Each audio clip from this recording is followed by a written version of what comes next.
From the Gorge's Beer Co. in Cascade Locks, Oregon. I was about to say Washington. That's the wrong side of the Columbia River Gorge. I'm Corinne Malcolm, joined in studio for the next 6 hours. The one and only Portland local, Keely Henninger. How are you doing?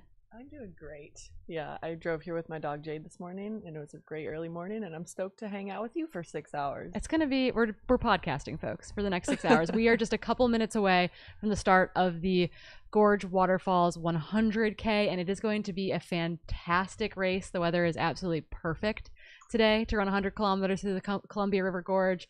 Amazing fields. I think we do have Dylan down at the start. I don't think we've got him live with a mic, but this is, we're going to be looking down at our start line. Again, a 5 a.m. start local time, but it's just below 50 degrees out there, and it feels like the absolute perfect running temperatures. Yeah, the runners got the best of the Pacific Northwest this weekend. I always tell people I'm coaching for this race, like, you could get 30 degrees in rain, or you could get 60 degrees in sunny, and they got the latter. Yeah, it's going to be perfect. It was perfect yesterday for the 30K. We've got actually a bunch of people who ran the 30K helping us out today. Hannah Allgood's creeping around the studio. She's going to be out on course after finishing second in the 30K yesterday. You can see our racers lining up now. That string of headlamps is going to be blasting out of Cascade Locks for what essentially is a double out and back course put on between the folks at Freetrail and the folks at Daybreak Racing, making this event possible after we lost it for a number of years due to the Eagle Creek fires. Yeah, it's so cool to have the race back. And it's a little different than when we ran it. Yeah, different. We'll talk about the course changes as we go along, but we do have quite the field assembled here, and we'll try to ID them as they go. We'll get a first official aid station split about 6.5 miles into the race. But if you're tuning in with us at the crack of dawn this morning, let us know where you're watching from. Let us know who you're cheering for, who your favorites are for the race weekend. We have our favorites. We're definitely biased. There's Ryan Thrower down there in his sleeping bag jacket situation, getting the content at the start. We love to see it. We can hear him if we're on the third floor of the Gorge's Beer Co. Across the street from Marine Park, where the race is going to start here in just about 2 minutes time. And Jamil is standing by the doorway, and he can hear the hype and the noise building. They'll be going, many of these runners will be finishing in the dark later today, starting with a headlamp for about the first hour, and then they'll also be finishing by headlamp this evening. Sunset's right around 8 p.m. right now. Yeah, and if you're finishing at sunset, it's going to be the most beautiful view they can get coming out of the gorge. Yeah, coming back into Cascade Locks is going to be phenomenal. There's Dylan actually in his shorts and tights, gimbal on the front, that front group at the start. There we go. This is Dylan's gimbal. That's Christina Randrup right there in the Dina Fit pack. There's Lottie. Yeah, Lottie Brinks. We had her on our pre-race show last night. Really excited to see her run here. She's the top returning finisher, having finished second last year at this event, but she's going to be challenged by an amazing pack of women. I think Rachel Lemke finished third here last year, so she'll also be up near that front. You're actually going to be leaving me midday because you'll be out crewing your good friend, another Portland athlete, Michelle Bunky, for the back half of the race. She's actually not racing. So she's not racing. You're just abandoning me. Well, no, just decided yesterday. Oh, so I hope she's okay. I am abandoning you now still, but that was not the plan initially. But yeah, she unfortunately can't race now. She got sick and is in residency, and just, not a great combo. Yeah, definitely a very, very hard combo. But 20 seconds to go, and these runners are going to be exploding off the start line. Elsa McDonald, another favorite in the women's field to watch. We're going to be looking out for Darren Thomas, Adam Loomis, Elliot Carden at the front of the men's race as well. Yeah, it's going to be a speedy day.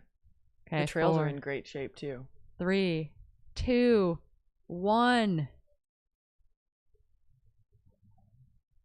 There they go. Sweet. I think that was Jenny Quilty. That was Jenny Quilty. Yeah. And she'll be joined by another Canadian, Nicole Abma, out there. She is from the Canmore area and is another really, really speedy lady. She won the inaugural Lake Sonoma 100K back in the fall, and I think is very much under the radar for the most folk, for the most part, for most folks.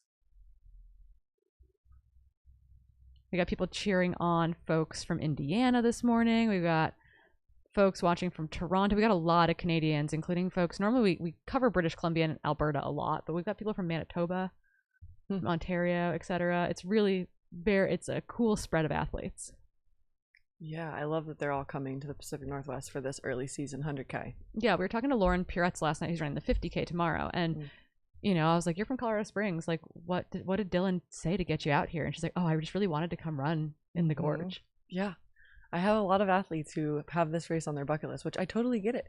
I think living in the Pacific Northwest, you get a little jaded with the waterfalls. You just get used to them, but it is a beautiful course. Yeah, you get used to it. You think it's a normal. So they're leaving Marine Park down in downtown Cascade Locks, and then they're going to be running a very different course than the course that you and I ran back in 2016. I promised the people that we would give our blow by blow of the back half of that race, but they've got basically a double out and back this time. They're going to run away from us, kind of back towards Portland, and then they come back towards Cascade Locks. They hit Cascade Locks again around I want to say it's like the 38-mile mark, 40-mile mark, and then they run an out and back in the other direction before finally finishing here in Cascade Locks, which is a really cool spot. We were calling it Trail Town USA yesterday. We think with the PCT hikers coming through all summer, etc. It does really feel like a trail town. Yeah. Oh, totally. And I feel like in the summer, you'll see a bunch of PCT hikers coming through and going to this like little diner that they're running by. There's like an ice cream shop right across the street, and the PCT through hikers love it. I mean, everyone after the 30K yesterday too was going to that ice cream shop. It's definitely the place to be. Yeah, Cascade Locks is quite a special little town. Yeah, so unlike the 30K yesterday and the 50K tomorrow, and we will be live streaming the 50K tomorrow. I will not be in studio with you. I'll be handing the reins over to Zach Marion and Simon for that race. But unlike the 30K and the 50K, which are both point-to-point races requiring shuttling in the morning, all these runners got to abandon vehicles here this morning, get dropped off by their crew, etc., and they get to return to the same location, which I think from a logistics standpoint is really nice. Yeah, that is really nice. I think anything that makes the morning go a little smoother is always welcomed when you're embarking on a 100K journey. Yeah, I met a woman yesterday who's volunteering this weekend after running the 30K from Minnesota, and she's like, "Oh yeah, we're staying at this hotel just down the street, and it's really beautiful." She's like, and then the first train came by. Yeah. And I was like, "Oh yeah, no, the train definitely comes right through here." Yeah, that's what they don't tell you about it, but it's a small price to pay. Yeah. So lots of headlamps on their way out. Really big. Actually, I think for the whole weekend, it's like 1,200 runners, I think, spread across the three races. We'll get an official count as the live timing picks up from that 6.5 mile mark. But yeah, a lot of folks heading out there. We're starting in small waves tomorrow in the 50K to kind of spread out that initial climb. Nice. Which is nice. Going off every 5 minutes or so. But yeah, there will be a long chain of runners making their way out into the trail, and we can actually hear whoops and hollers from just outside where we're sitting. I don't think that you guys can hear that on our mics, but yeah, there are folks just in the street yelling right now. And they don't need to do the stagger start for the 100K really, because they get such a good stretch of road here to start. They get really spread out quite easily on the road. Yeah, running past the famous bridge in Cascade Locks. It's quite the delineator marker on the PCT between the Oregon section of the PCT and the Washington section of the PCT. Bridge of the Gods. The Bridge of the Gods, which has a lot of lore, I feel like. The name itself. I'm actually staying over in White Salmon, and we have our own little Hood River to White Salmon bridge down there, and it is a spicy little experience getting across the gorge. Yep. I love White Salmon, though. It's a great area for training, too. Oh, here's our lead ladies. Yep. So that looks like Lottie Brinks, Jenny Quilty, and Christina Randrup running side by side. Lottie Brinks actually, what is pinned to the back of her pack right there. So Lottie is a Renaissance woman. She can do everything. Jack of all trades, yeah. And that is embroidery that she made, machine made, and she made embroidery for Big Alta back in February. She laser cut and sewed herself a dress recently. Yeah. And I was like, I asked her last night, I was like, can I get one of those? And she's like, yeah, I have the pattern and everything. And I was like, oh my goodness. Yeah, we both crewed and paced Jeff Stern at Javelina, and she created us little Ghostbuster name tags just maybe in 20 minutes. She's like, oh, actually, guys, I just created these. She's such a Wonder Woman. It's so cool. Yeah, and then we got Cowgill shorts just ahead of them too, and the Cowgill herd is in full force this weekend. They're running one of the aid stations this weekend. They've got folks from the Seattle area, the Portland area, and I think they actually have a Boise herd now too as well. So Cowgill representing. You'll see those cow print shorts. Hi, Jenny. Hi, Jenny. Jenny Quilty, up in the Abbotsford area of Canada, just north of the border, north of Bellingham, but really becoming a fixture on the scene. I know that she was disappointed not to get that golden ticket back into Western States at Doy Inthanon in December, a race that you were both at. But I do think that the consolation prize of getting to do races like this is amazing for us. As like spectators and fans of the sport, that we get to pull in really great talent to these races. But it's also nice for the pros too, when one iteration of your season falls through, there are so many other really amazing options. Turns out there's a lot of races to be done in the spring. It's just they don't get to be prioritized when you're training for Western States. Yep. Oh yeah, 100%. The focus gets very narrow. Though we do have a number of people that are here this weekend using this race as a tune-up in their Western States build. Lottie Brinks has that golden ticket from Grindstone. Lauren Puretz in the 50K has that golden ticket from Black Canyon. Chris Myers has that ticket from Black Canyon. He's also in the 50K. So we've got a number of athletes using this race as a part of their training build to get things kicked off for their final Western States block, which I think is also really smart. It's not quite as late as a Miwok, a Quicksilver, a Canyons, 100K, etc. So I think the timing from that perspective works really well for a lot of these athletes. Yeah. Back in 2022, I used the 50K as a nice tune-up, and it's a great way to shake off the rust early season. Yeah, agreed. Yeah, Tillamook, I think a lot of people use Tillamook Burn. That's coming up as well as one of those kickoff races. It's an incredible drone shot. We didn't get to use drones for Big Alta due to permitting, and I'm really excited that we do get to use drones this weekend because the quality video coverage that we get from them is so amazing. Yeah, and as a racer, if you see a drone above you, you just get so excited. I remember at Western States, I saw a drone in 2022, and all I thought was like, Corinne and Dylan can see me right now. I mean, at that race, we got to actually, we got to see the really cool moment of you and Ruth, and was it Emily Hoggood coming together at Devil's Thumb, which was really, really incredible. So, yeah, the drone footage is always amazing and well liked. And again, we'll get our first split on the live tracker at the 6.5 mile mark, and that will help us delineate what's happening in the dark at the front of the pack. We do expect some usual suspects in both the men's side and the women's side.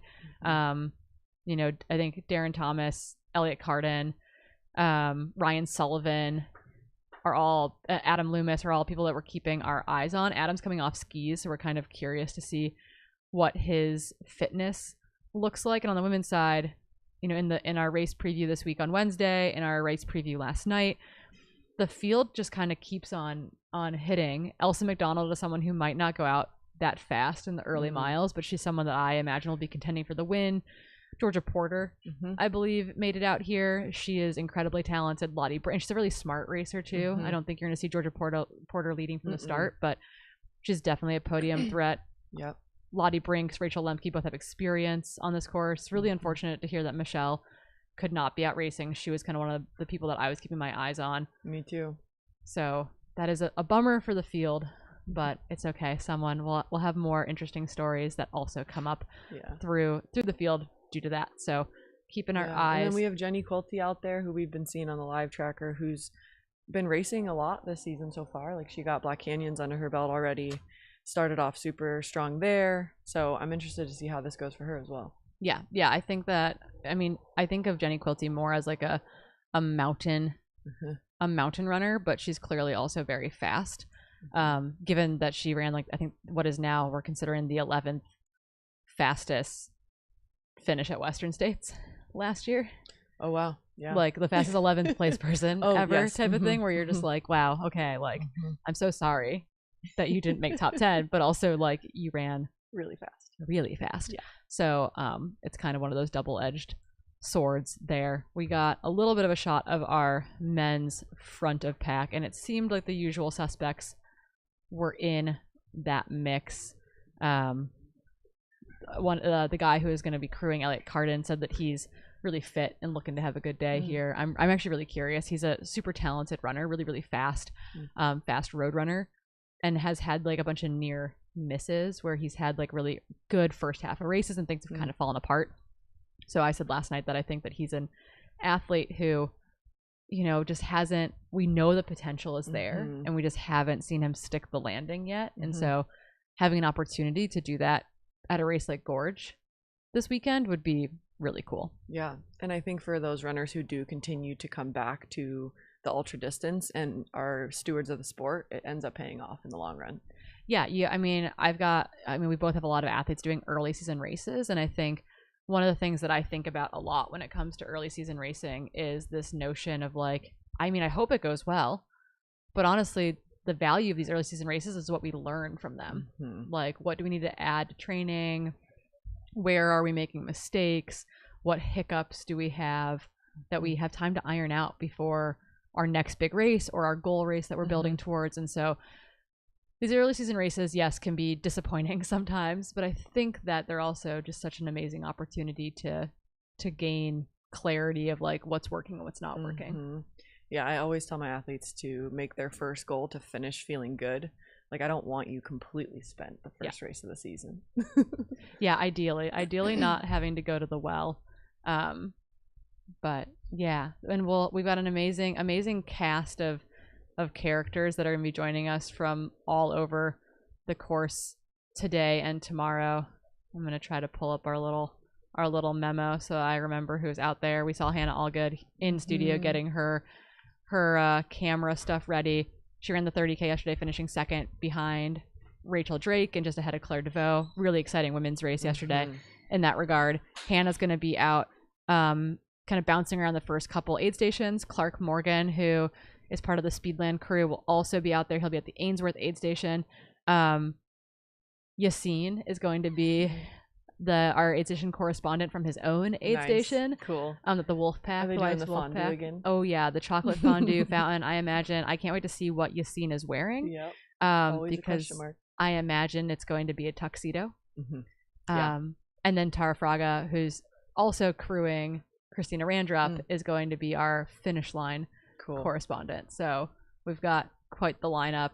Nice. I know local guy Zeb Millslagle, who was going to crew Michelle, is also out there running, I think. Nice. So yeah, we got people on gimbals and cameras galore out there, which is going to be really, really fun. We'll be adding to that lineup tomorrow with Rich Lockwood joining us at the start line, etc. So we're kind of, I think maybe Andy Bumbelow at the finish tomorrow. Fun. So put that man in trail running, give that man a mic.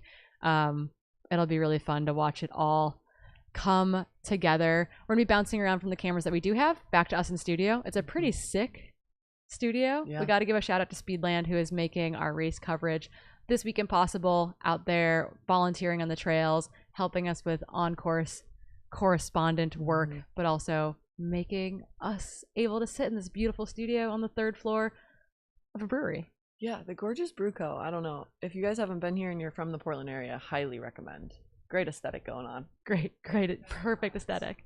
Yeah, great fries. They fed us fries during the preview show last night while I believe a rehearsal dinner was going on downstairs. So full meal deal, amazing deck, etc. That was Elsa McDonald. Yep. For sure. Yes, I did not catch the two other women in that group, but that was definitely a glimpse of Elsa McDonald. Yeah. So yeah, again, we're gonna be bouncing back between our studio cameras and these cameras that are out on course. As you're watching from home, if you are looking Georgia for Porter. Yep, in that Aravaipa crop.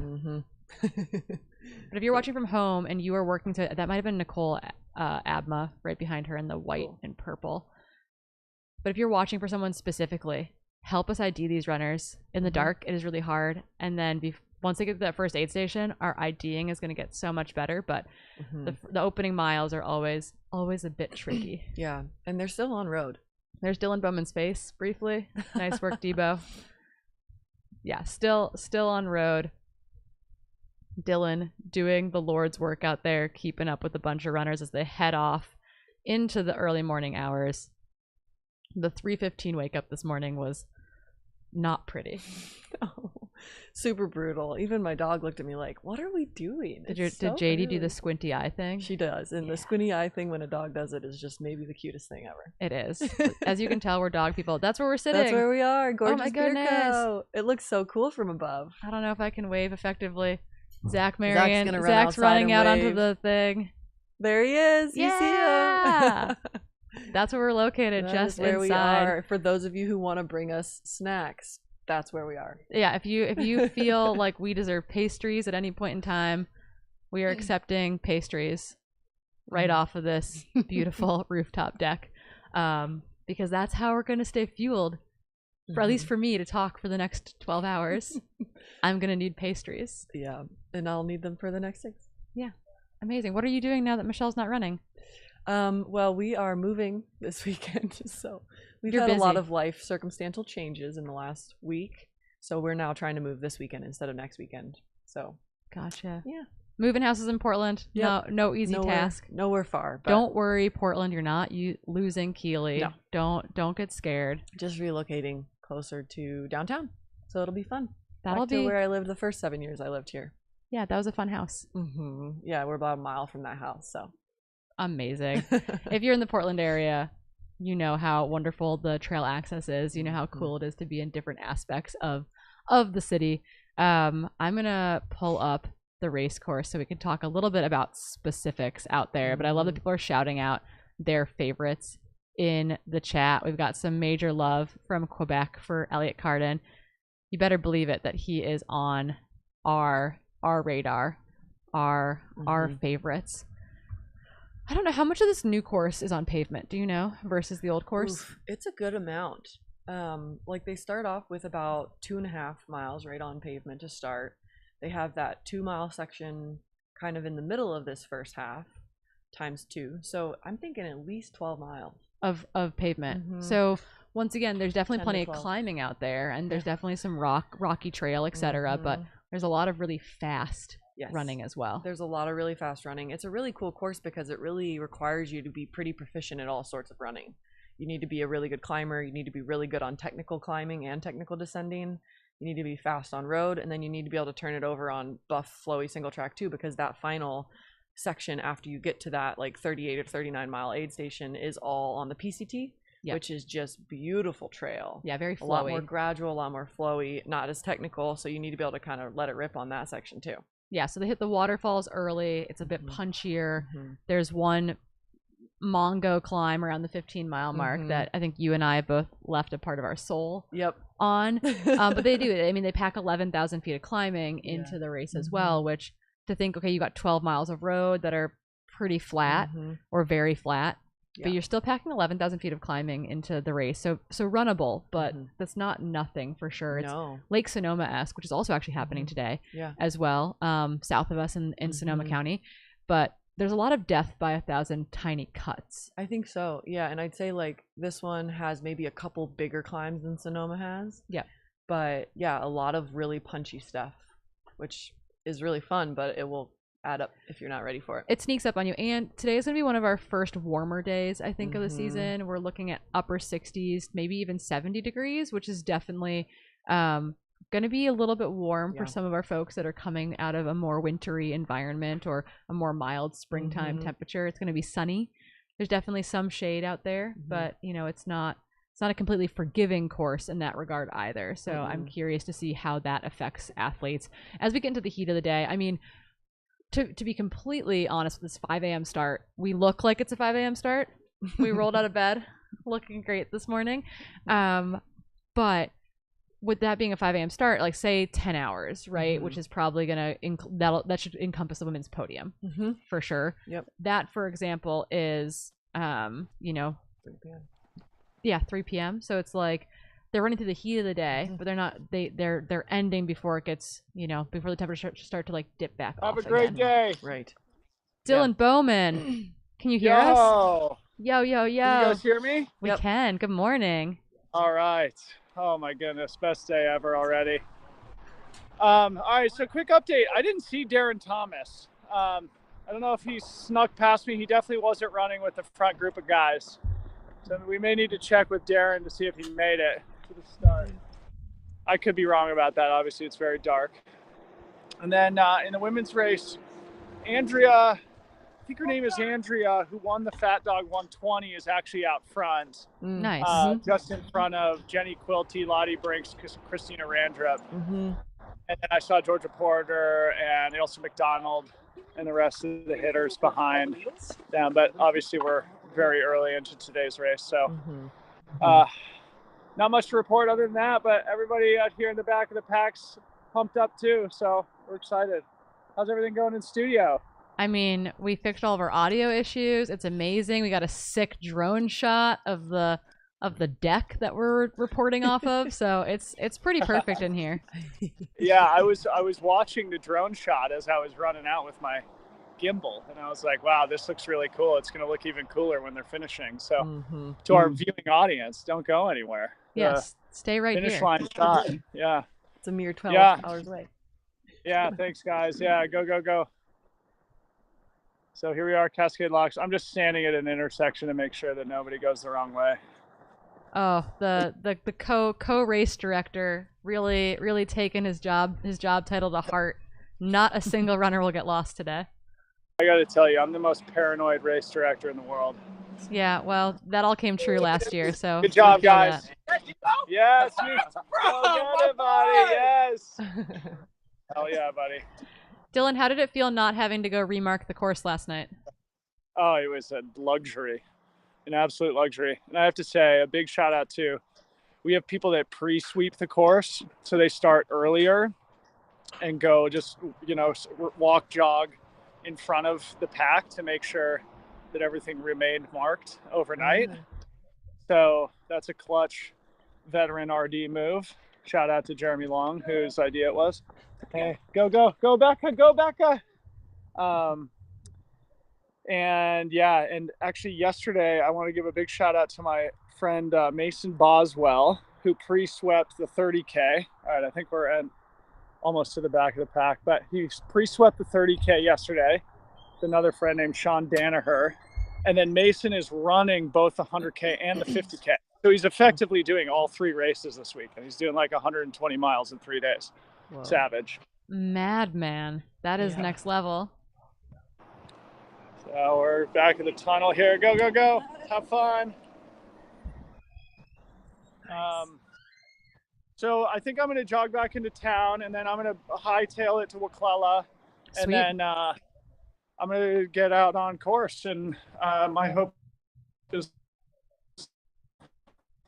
the falls section, which is one of the highlights of the course. So amazing. Well, we look forward to seeing you out on course, Dylan. Get out there safely.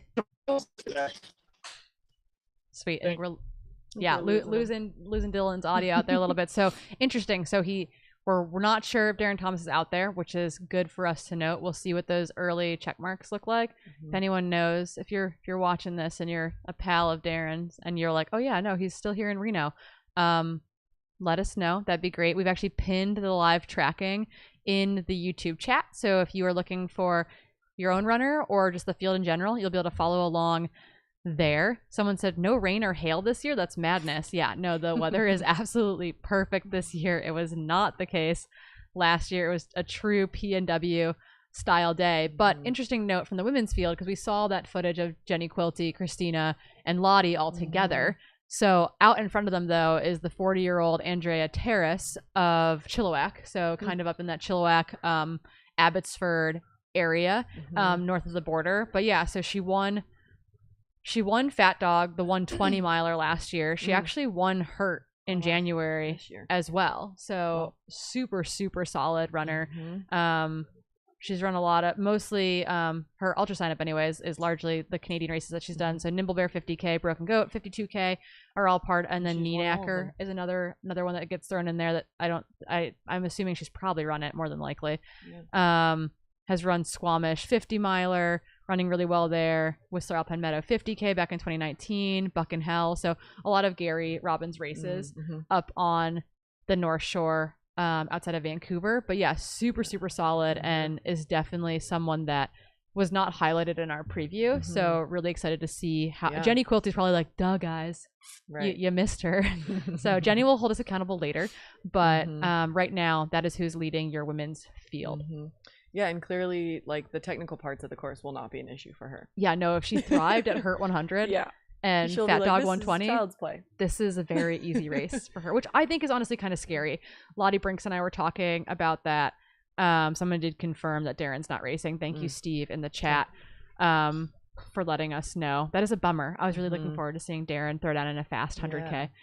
But we were talking to Lottie about that last night, about, you know, 100-mile feels kind of safe, but like a 50K feels kind of like you're exposed. A half marathon feels like you're kind of exposed. Like they're just so fast. She's out there to teach herself, to remind herself that she has to run long as well. Getting ready for Western States in the sense that she's like, okay, cool, I've remembered how to run fast. Now I have to remember how to run long. Lauren Piretz said something very similar in running the 50K here this weekend of like, yeah, it's so short and fast. Like, you just have to kind of like get after it the whole time. Yeah, and I think they all teach you something new. I was talking to Rachel Drake after her run yesterday, and she was like, you know, I wasn't expecting to need to really prioritize my fueling during a 2-hour race, but it was a good reminder that like you can feel a little bit crummy and then really crush your fueling, and even in a 2-hour race, like that is important. Yeah, and it's like a good reminder that in a 100-mile, while it's still way longer than a 2-hour race, if you don't feel great, you can just troubleshoot and fuel and see if that helps. Yeah, our Airbnb was talking about that last night, about this idea of like, yeah, when you get sad out there, you probably need a snack. A snacky. Yeah, you need like a snacky. Yep. When you start questioning your existence, you probably need a snacky. Yeah, if all of a sudden you're running and you start hating running. Yeah, we've got people need a snack. People in the chat saying, "Oh no, that's a big bust for my fantasy pick." And it's like, yeah, no, I'm sure Darren, I'm sure the Hive Mind has actually probably been posted. Travis is here this weekend, which is really, really cool. I'll see if the Hive Mind results are up of what the consensus statement was for folks this week. Yeah, so community picks. Yeah, so the community has messed up. The community is going to lose Freetrail Fantasy. Darren Thomas was the community pick. But other people are going to be looking for Ryan Sullivan from Grand Junction, Adam Loomis, Elliot Carden, Benjamin Lynn, Evan Williams, Andrew Simpson, Nicholas Krauser, Brandon Miller, Joe Tucker. We're kind of in the community pick pile. Elsa, on the women's side, Elsa McDonald, Lottie Brinks, Georgia Porter, Rachel Lemke, Jenny Quilty, Christina Randrup, Rachel Hawkins, Andrea Terrace. So some people have picked that name out and decided that heck yeah, that should be there.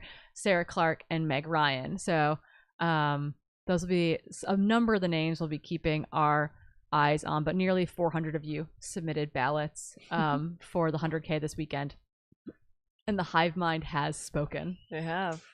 We'll see how it plays out. Is it a blessing or a curse to have the Hive Mind pick you? I don't know. I think it is a curse for me. It's a curse when the Hive Mind says Keely's going to do well. It's not a good thing. Yeah. No, I never check ahead of time. I just, like, people will message me and be like, I put you at top. And I'm like, why didn't you ask me first? Don't tell me that.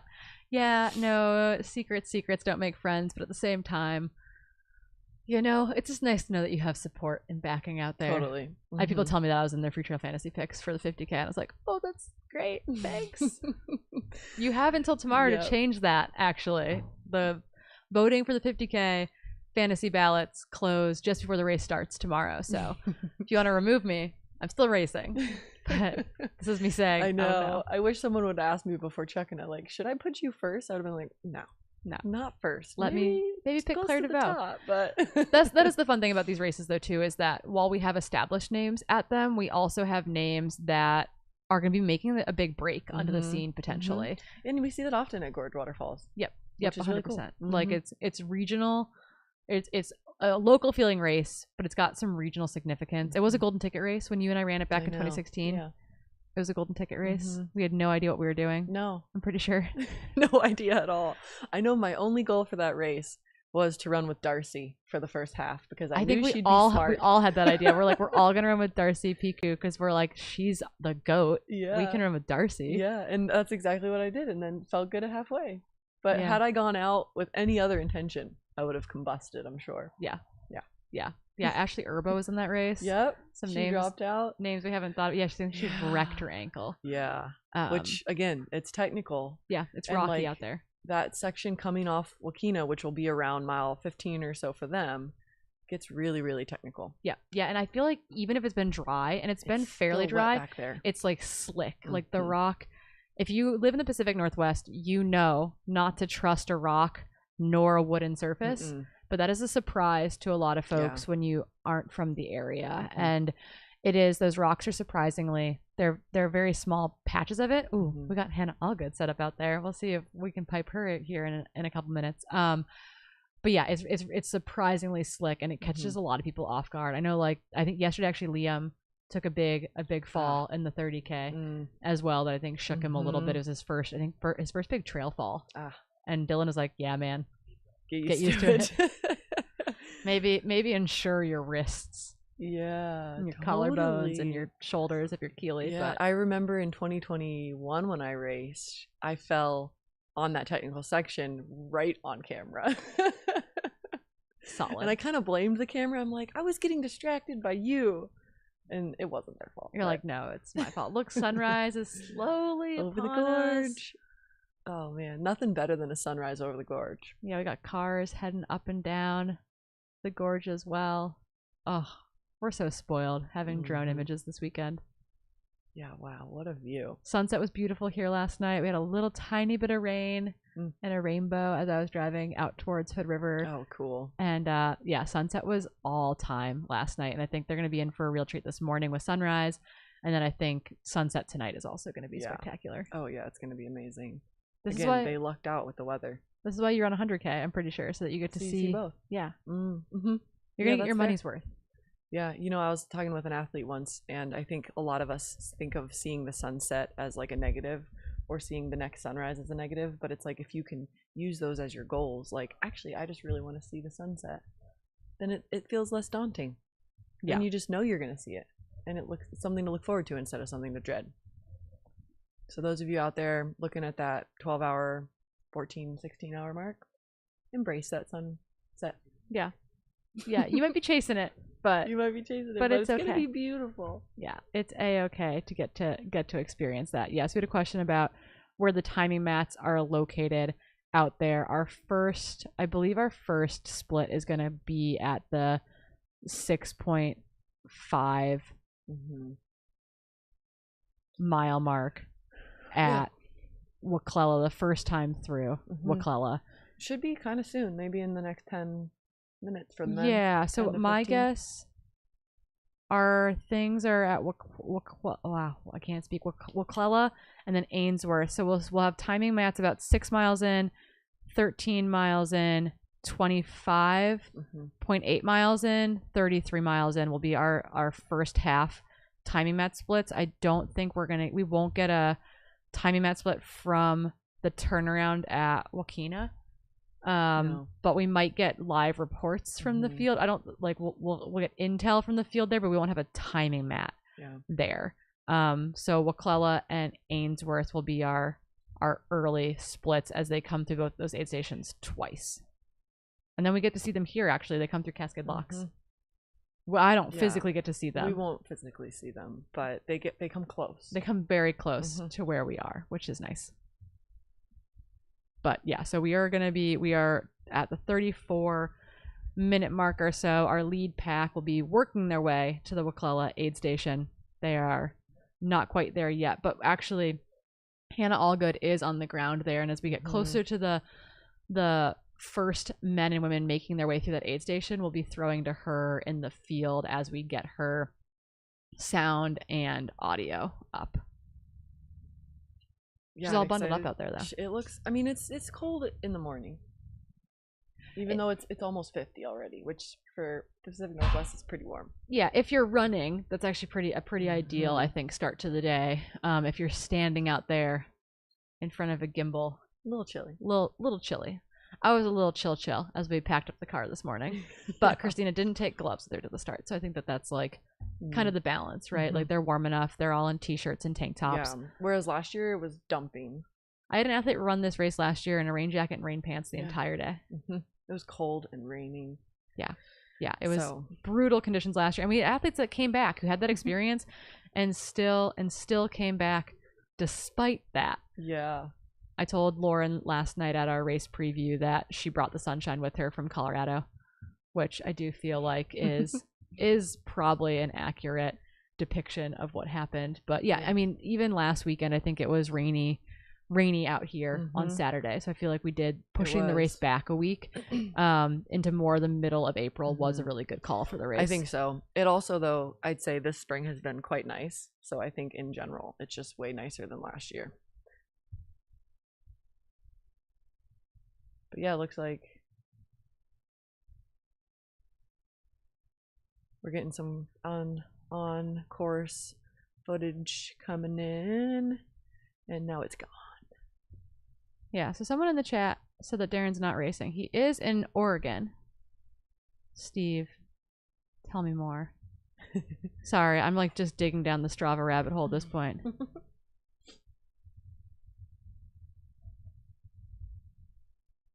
So maybe he's got an injury or a niggle. I know. He got taken out for an entire season basically with like an Achilles issue. So maybe that has resurfaced.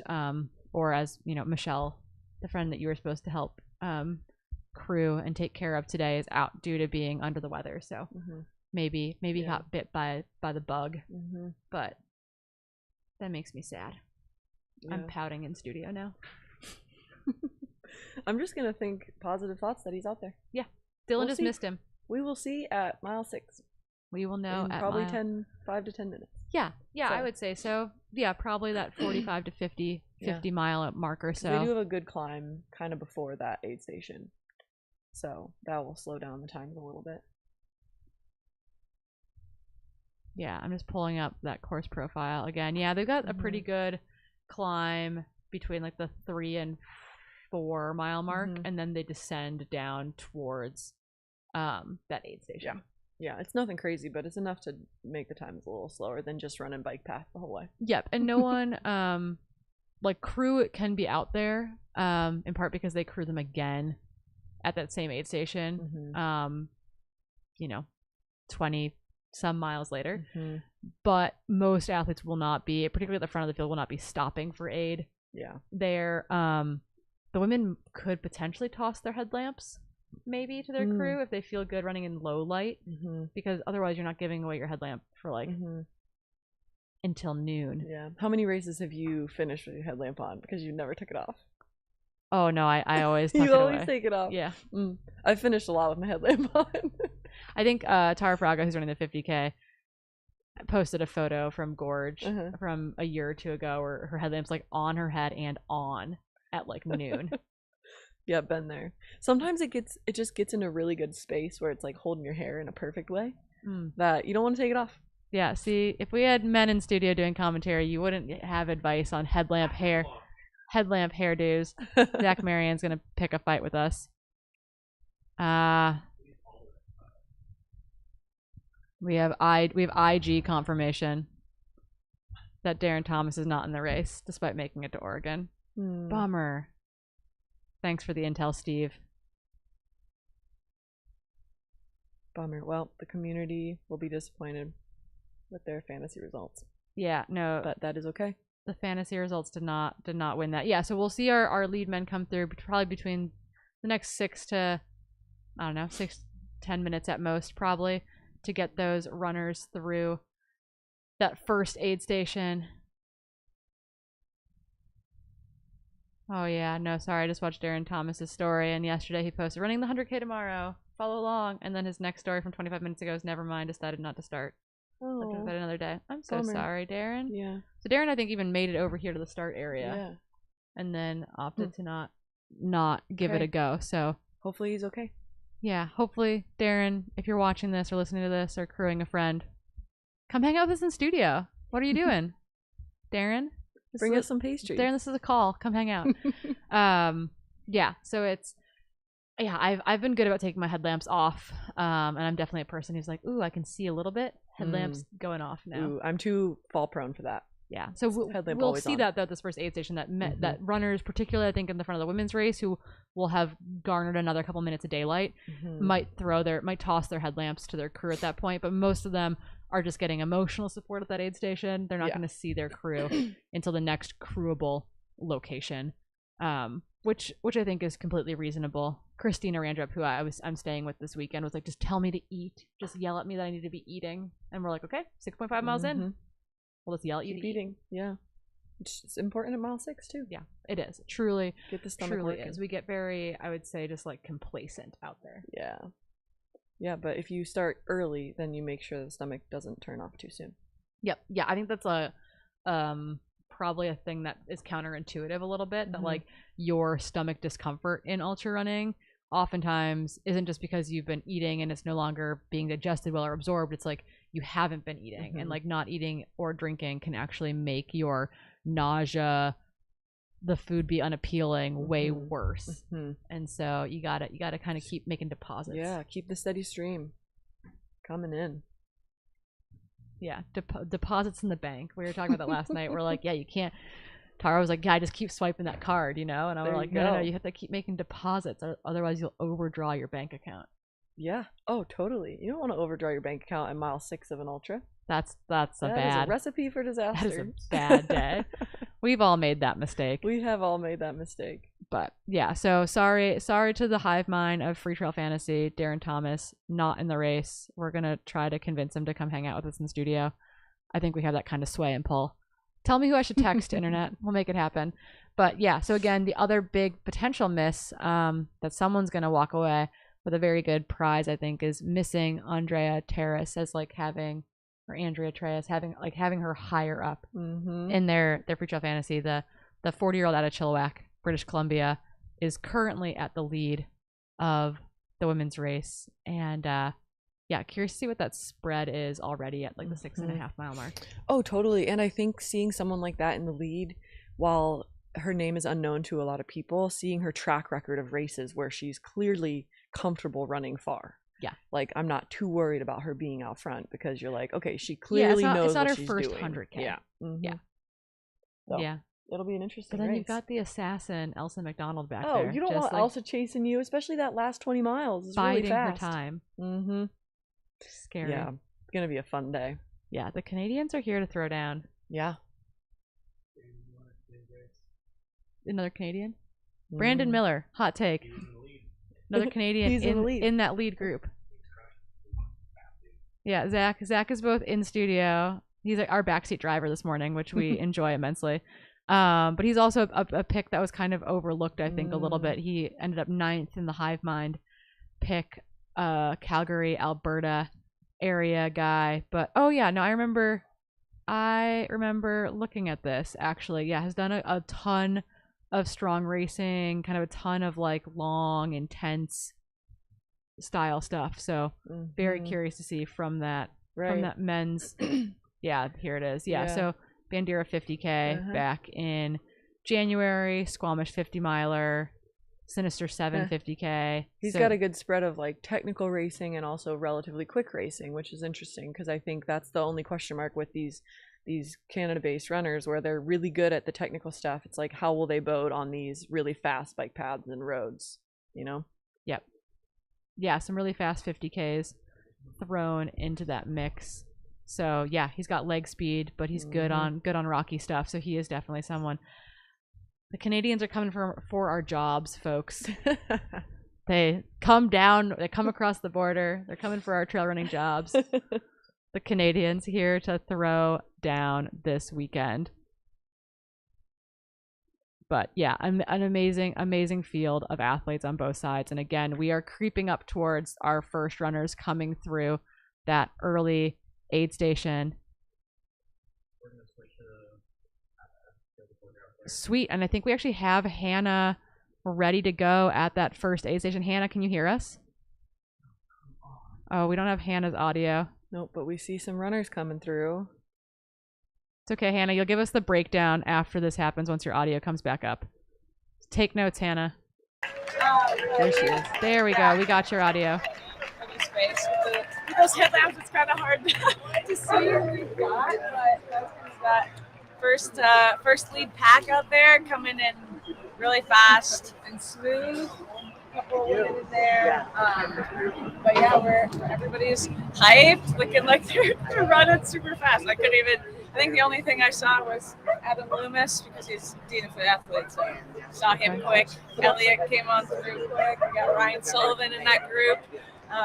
We're waiting for a couple more females, but yeah, we're getting started. It's super nice out here. Everybody's so far looking smooth on the 6 mile mark.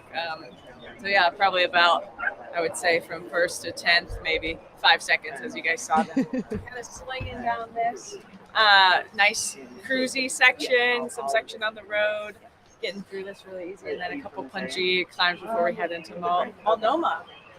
So yeah, how's the energy? So good. How's the energy out there?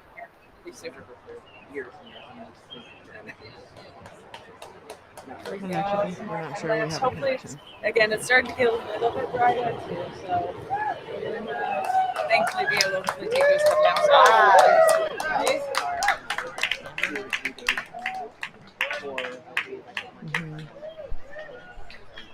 Yeah, let's see. We got. So it's hard to see. But everybody is looking really good. Really good out here. Lots of people excited. Not gonna lie, yesterday running up this climb was pretty good. So it looks more fun to run down than run up. Here's an on through. Elliot came in first and left an 8. Got it. Elliot came in through first, left in 8th. So that's kind of where we're at as far as top man. That was secret intel that I just got told. Yeah. Yeah, today. Yeah, we're gonna go see. We got a couple more. Probably have about 15 others through so far. This specific course is kind of going to start at Cascade Locks. There's lots of smooth pavement that you can really rip through, followed by this first big climb. With the weather today's really nice. And the trails are really in great condition compared to even last year when it was like sleeting and hailing and raining. So this should be a really, really nice, fast, fun day out there wherever we did it. More people, it's also kind of fun out here. We can see them up at the top of the climb, slinging down all the little headlamps. That's one really fun part about early morning running. You kind of see people coming along versus trying to, not see them.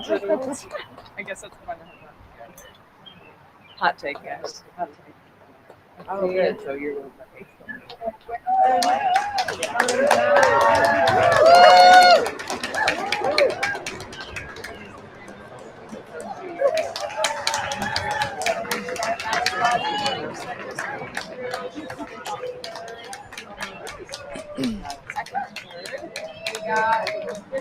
Yeah, there's Christina. Yeah.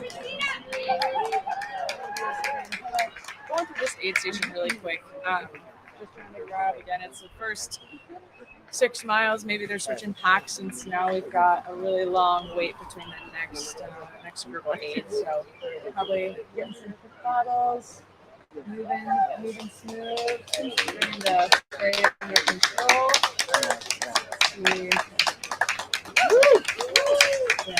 Hard to slightly tell, but so far everybody's doing really well. So, yeah. I haven't seen any blood yet, so that means no big falls. It's always great. I was talking about the technical nature of this course. Like how techy it is every single time. Oh man, there are so many rocks.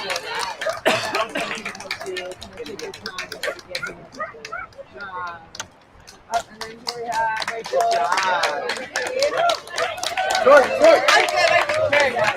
Good job!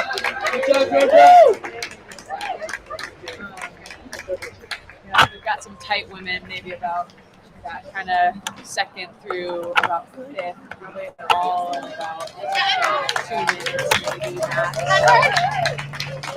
They'll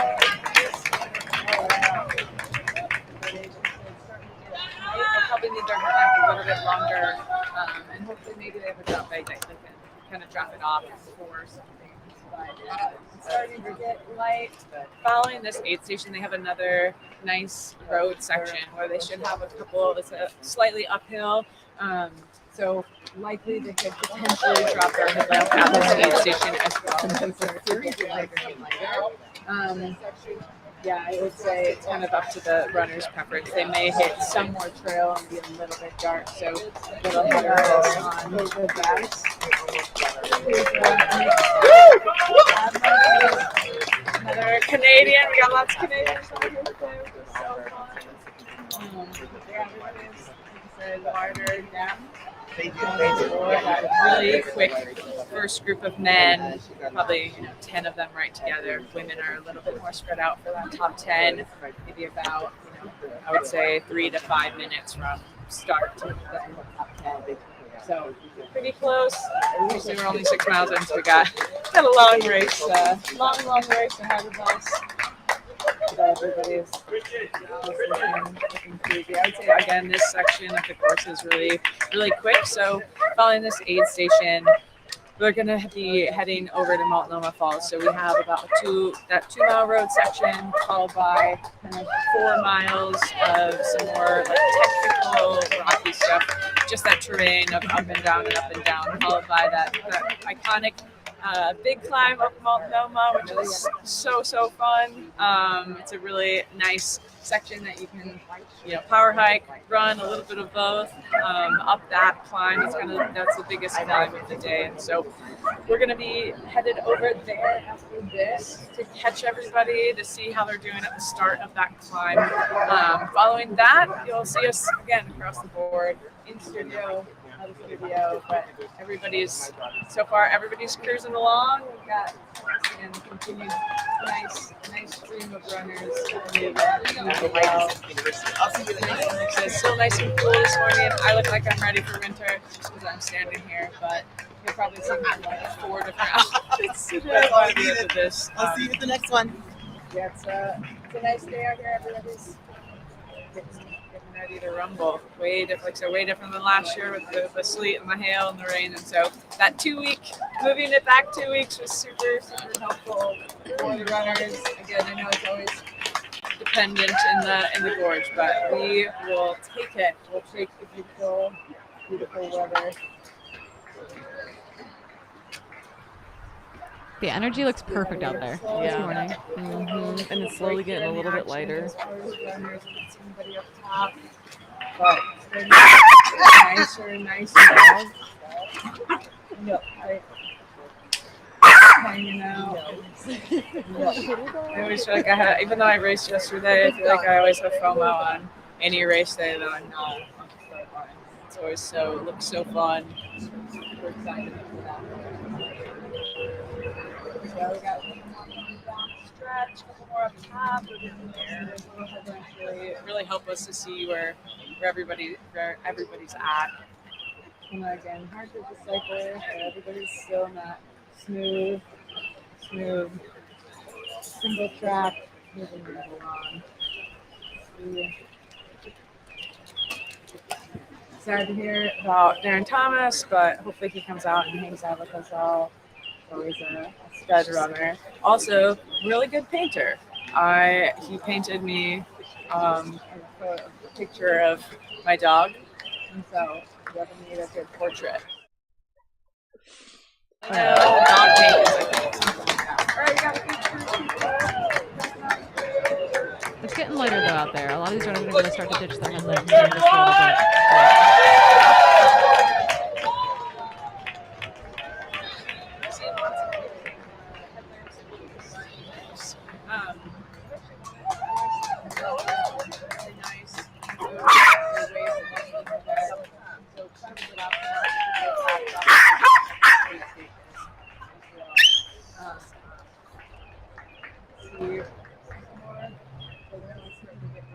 So hopefully these people will be able to drop off their headlamps, maybe drop off their arm sleeves or jackets. It's starting to feel nice, continue to feel nice and toasty.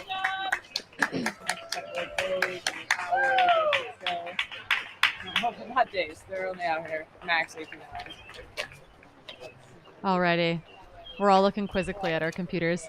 I think we're still getting a little bit of audio from Hannah out in the field as well. But yeah, we're going to be working out our audio kinks a little bit there. I think we're getting audio from the camera. She does say, go one behind. The trails are really nice. There's a couple muddy sections out there today, but otherwise good. But yeah, she's got back. We can go back from studio, see what Keelan and Corinne are doing. But yeah, everybody's crushing. Again, that top end feels really, really tight right now. Again, about that 3 to 5 minutes spread from first until fifth, and then we'll see what Multnomah. We're looking forward to it. Thanks, Hannah. Alrighty. Working out some kinks this morning in studio as always, and in the field. Physically going and adjusting settings out there. But thank you for bearing with us. It's really cool to like have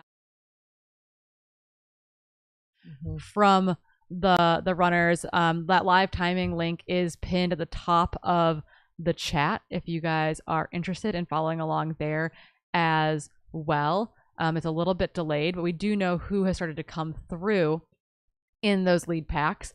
Elliot Carden, Brandon Miller, Mac Robertson, Local Ryan guy. Sullivan, John Mac's a local Dean, guy. Adam Loomis, Benjamin Lean, Andrew Simpson, kind of all the usual suspects from our race preview are there, minus Darren Thomas, who did not start the race this morning. We do have confirmation of that. On the women's side, Dylan had mentioned Andrea Terrace of Chilliwack, British Columbia. She's also joined, though, at that aid station. Elsa McDonald was the first woman through there at 46:39 elapsed. Just about 20 seconds later, Andrea Terrace came through there as well, followed shortly by Lottie Brinks and Christina Randrup, all within about 2 to 3 minutes of each other. So that group of women are still very, very tight, and we're waiting to get an update from the rest of that field. We do know that more runners have made it through that aid station, but we just have a bit of a delay on the live timing right now. But yeah, I think, everything is as to be expected at the 6.5 mile mark this morning. Hannah Allgood reporting from the field in the chaos. Literally, we caught her just in time as I think a 10-person string of runners all came into that aid station together. Yeah, she was handling it very well. But I think the one surprise for me is Elsa being up so high so quickly. Like, I feel like normally she stays back a little bit and then hammers towards the end, but she's out there already, which is exciting.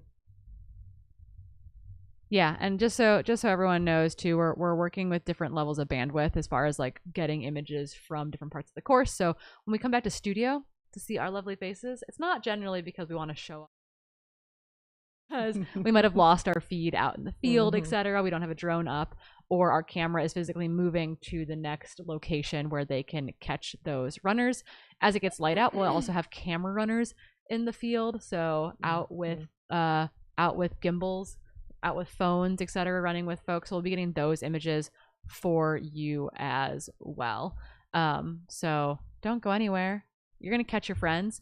That we'll get to see them throughout the course of the day. But the goal of our cameras is to follow the front kind of 3 to 5 men and the front 3 to 5 women over today and tomorrow, as well as trying to welcome our top 10 athletes on the men's side and the women's side home, I believe, today and tomorrow as well. So a long day ahead of us as we wait for folks to make their way in, with kind of our live commentary ending way before that final cutoff, obviously. But we'll be down in Marine Park to cheer them on in person, which is very exciting.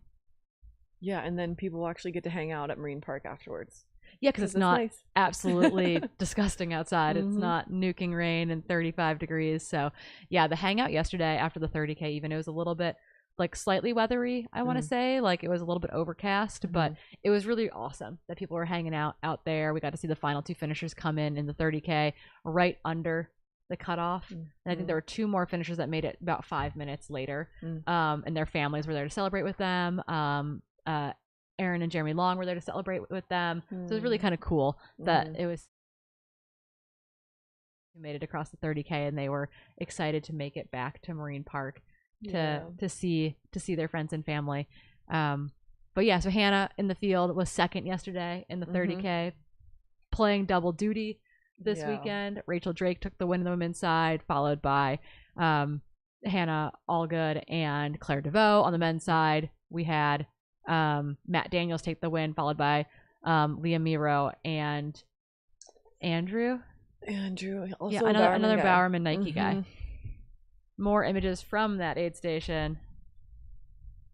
Yeah, it's definitely time where you could start to drop your headlamp. Totally now. Yeah, it's getting a little bit lighter out there. Yeah, and yesterday too, Matt Daniels ran a smoking fast new course record. Yeah, took like 7 minutes off of, I think. Sub 2 hours. Yeah, crazy. Or took more than that. Took like 12 minutes off of the course record from last year. But won by 7 minutes over Liam. Mm-hmm. Hannah, we can see you. Can you hear us? We don't have audio on your end, I think, yet. Oh, I hear audio. Oh, perfect. Okay, I didn't know you guys could see me, so we're still... Oh, and we can really hear you this time. We fixed it. We got a nice stream of runners coming down into this aid station. It's getting lighter and lighter. Hopefully everybody drops off their headlamps at this spot. But yeah, we've got kind of everybody just keeps on cruising through. Lots of people at the aid. Huge, I would say lots of good vibes, lots of clapping, everyone hanging out.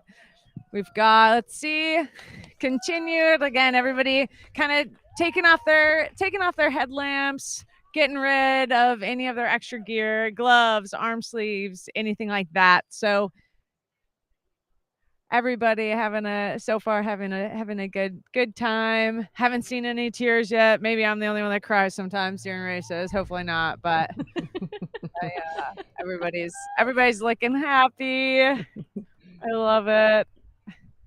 Again, feeling all that FOMO of like not being out there. But again, I guess can only run so many races in a day or a weekend. Here we go. We've got nice long group of people here, as you can see, moving along. Hopefully, like I said, dropping off those headlamps, getting anything. We've got a lot of our Freetrail gear out there, which is so fun to see. We've got one of my athletes is out here running today on the 100K, so hopefully see him out here.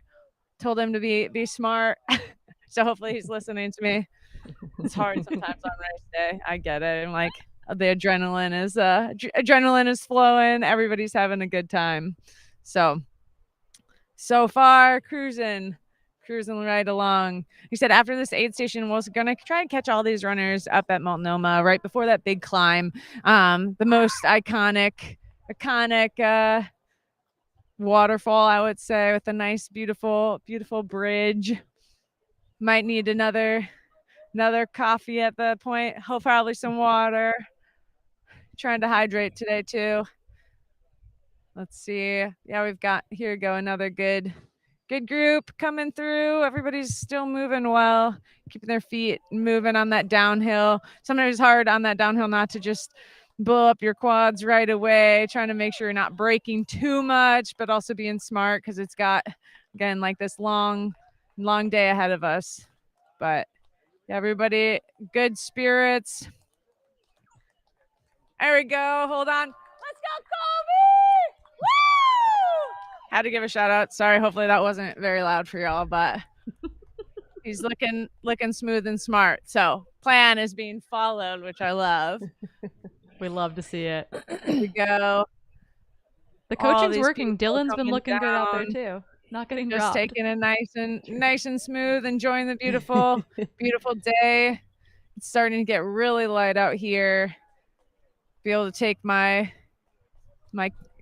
beanie off. We got a couple of people with poles. I would say this course, that you're definitely allowed poles, and there's definitely some sections that can be really, really helpful, or even especially on those downhills, some of those steeper downhills to help control that good motion, and making sure you're not blowing up your quads too early. So definitely a course that poles are great if you want to use them. Like I said, we're going to be here in this nice smooth section for a little bit. This first bit of the course you can just run so quickly with all of the nice road pavement sections. You can really turn your legs over well, versus kind of towards the end there's obviously an uphill pavement into the finish, which always feels more uphill than it is, but everybody looks like they're pacing really well through this single track, moving through the woods.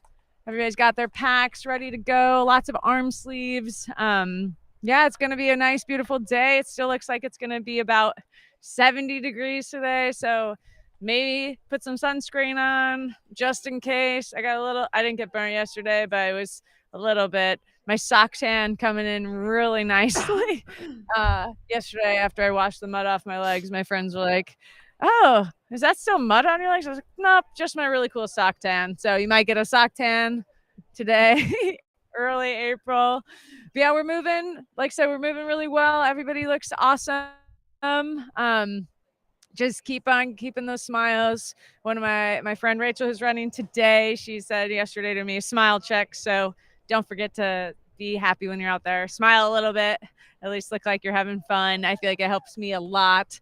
Sometimes I am not smiling, even though people think I'm always smiling, but I always feel like it lifts my mood. So if you're out there sometimes in a race in a rough spot, just getting a little smile on can go a long way. So we've got a couple more coming down.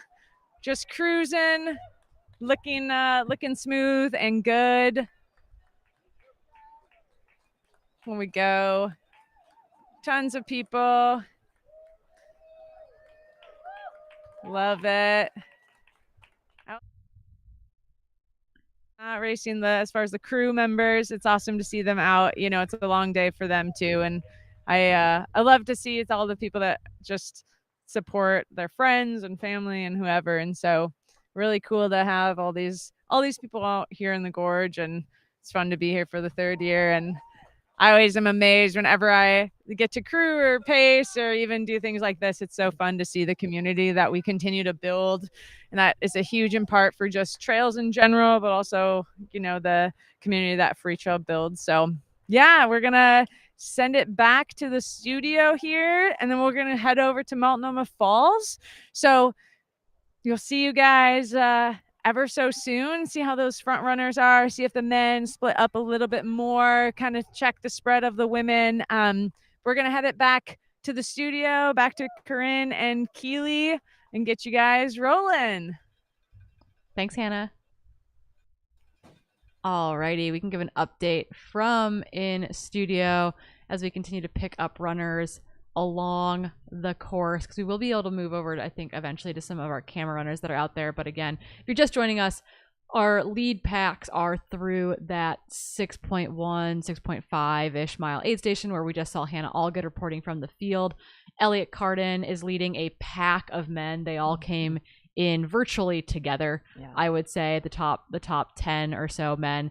Elliot Carden, Brandon Miller, Mac Robertson, Ryan Sullivan, John Dean, Adam Loomis, Benjamin Lean, Andrew Simpson, all in that group. I'm wondering if we're missing a few folks in here, because when we tuned in initially to Hannah, it seemed like that pack was a little bit bigger potentially, and there's definitely a delay or an issue with some of the live timing. But we can say for certain that is at least a good chunk of that. Okay, we do have updates coming in now, which is great.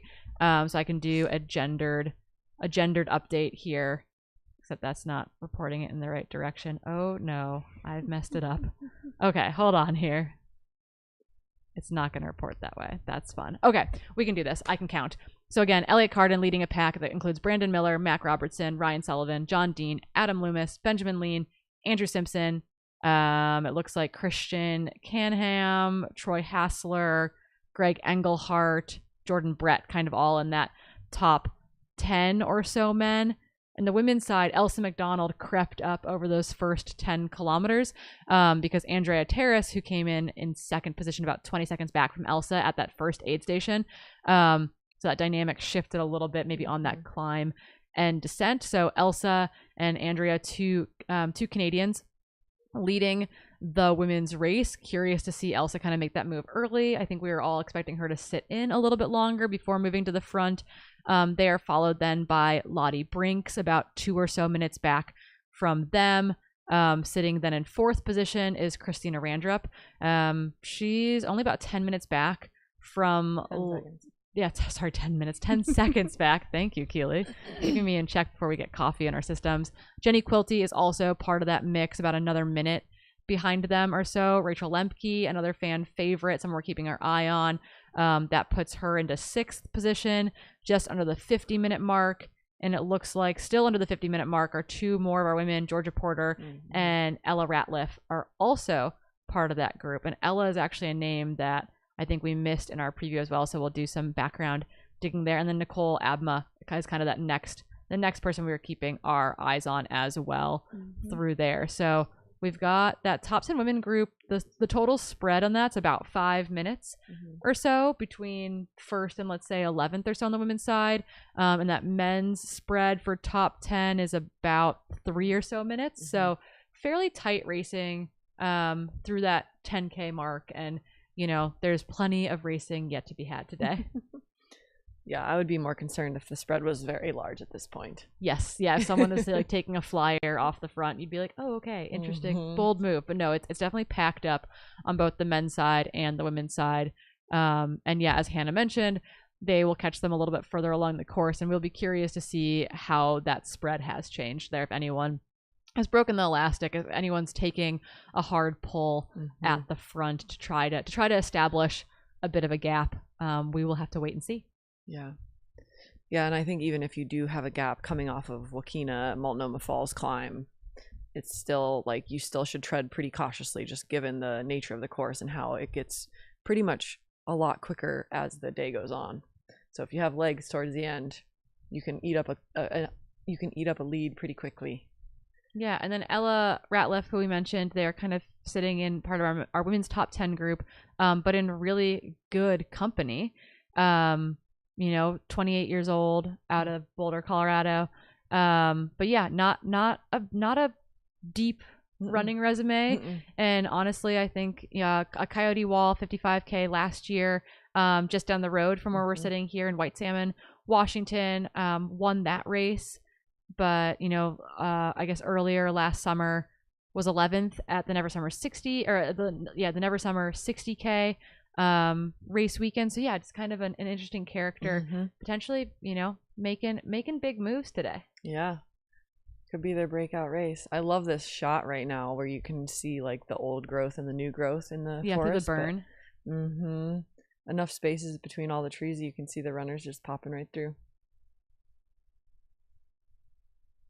So pretty. Yeah, I think a lot of people, major forest fires are obviously catastrophic, but I've always found something really beautiful about them too. Running or skiing through burn scars, I think there's something to be said for it. It creates this really stark contrast that I think is profoundly beautiful.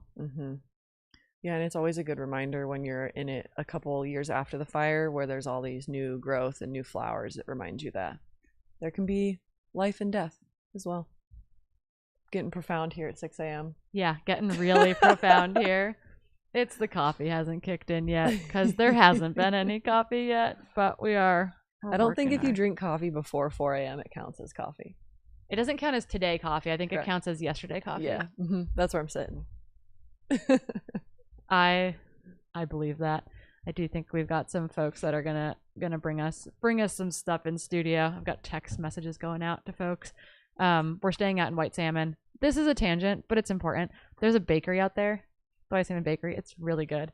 And we were devastated to realize that we weren't going to actually be out there at all while it's open. And so Rich Lockwood, who didn't have the early shift this morning, is going to go by the bakery. Nice. When they open at 8 a.m. and bring us treats. Yep.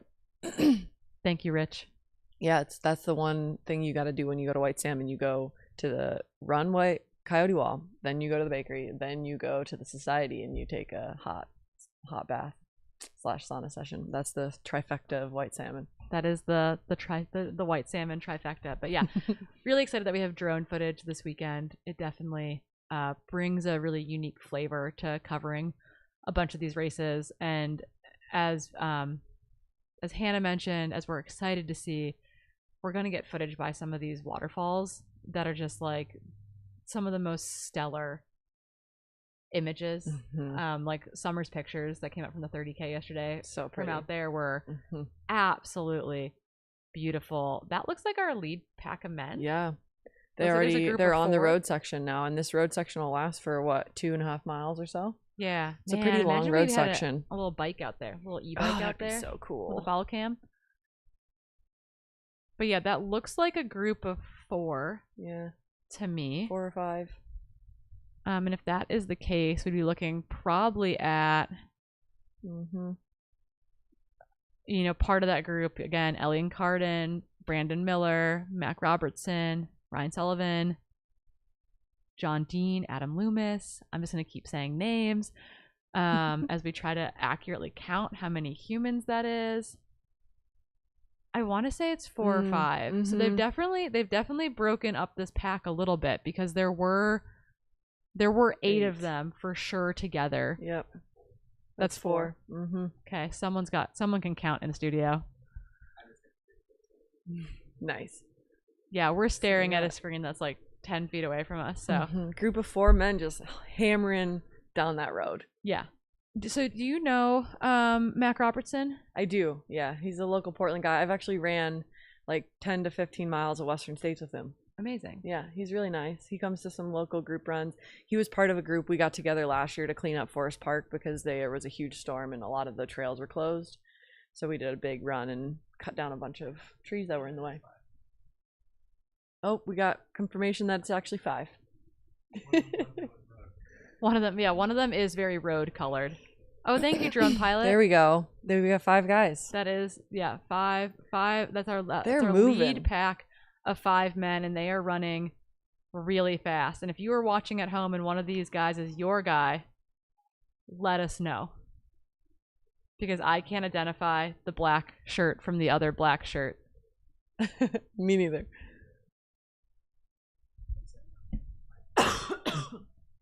My goodness, they are absolutely flying.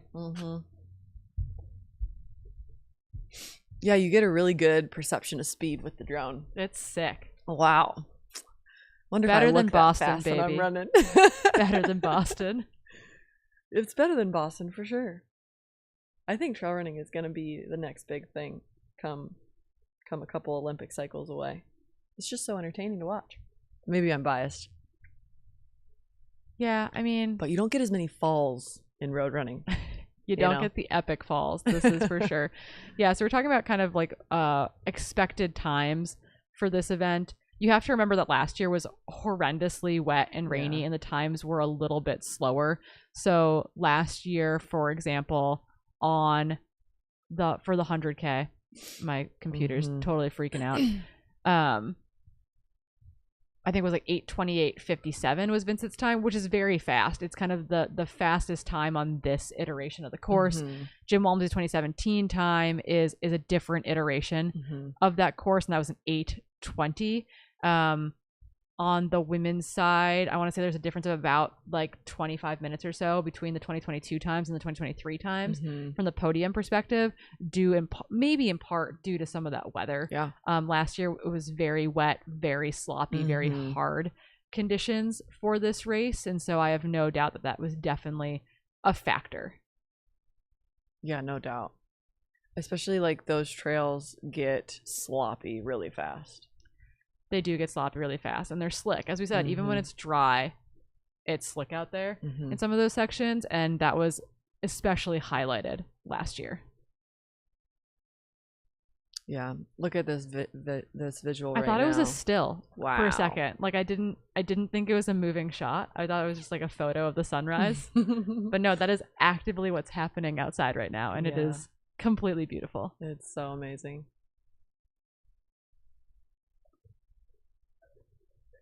And there's the finish line. Oh, the sunset out there is going to be so gorgeous. amazing. Yeah, we're getting lots of shout outs to our drone pilots in the chat, as we should, because they are doing an absolutely stunning job out there. But yeah, I was trying to pull up last year's time. So again, Vincent Bulliard won this race last year, 8:28:57, 10 minutes out in front of Blake Slatengren. There's Elsa McDonald, our women's leader, hitting the road. Looking like she's alone. Yep. But again, yeah, so just reflecting on the 2022 times versus 2023 times, David Laney in 2022 on a drier year, 8:34. Rich Lockwood, 8:51 in that 2022 year. On the women's side, Hannah Allgood and Tara Fraga pushed each other really hard. They ran 9:34, 9:44, and then Ellie Pell was in third in 9:50 that year. Riley Brady, though, in an incredibly wet year, ran 9:59. Lottie Brinks 10:10. So it's like, I'm thinking the women are going to go sub 10. Yeah. I'm thinking Elsa McDonald's going to go sub 10. Yeah. Probably looking at maybe that 9.5 hour mark is my guess. If not faster. And I think the men's times, my guess is that Vincent ran an amazing race last year. Really, really, like, an outstanding race last year. Given the conditions, was really fast. Given the conditions, I think he'd be even faster. Yeah. If the conditions have been dry. So I think for the men's side, we're probably going to be looking at around 8:30 or so, and on the women's side I think we're gonna be looking at 9:30 or so. Those are my predictions anyway, sitting here in my armchair quarterback situation. I think so. I think that's pretty spot on. I wouldn't be shocked if a woman went under 9:30. Yeah, and I think someone like, I mean, it's a really, really good women's field, and someone like Elsa McDonald is 100% capable of running that kind of time. I mean, she was top 10 at UTMB last year. She's got that real mean, like, very fast Western States speed. What is her Western States PR? Because it's also nasty. It's pretty fast. 17, I think. 17 something.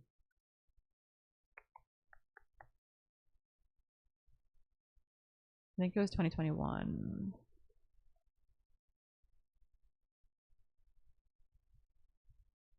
Yeah, 17:46. To finish second place. Hot year. Yeah, and that is no longer the Masters course record, because I want to say that it was established. I think the Masters course record at Western States is just a little bit faster, and it was Ragnar DeBots in 2021 established the Masters course record there. So that, I believe, is Dylan Bowman running behind Elsa McDonald that we're getting from the drone shot right now. Hannah Allgood, your coaching's working. Dylan's looking not smooth. Getting dropped. He's looking smooth. Running with one arm. One arm. Chasing Elsa McDonald on a road section.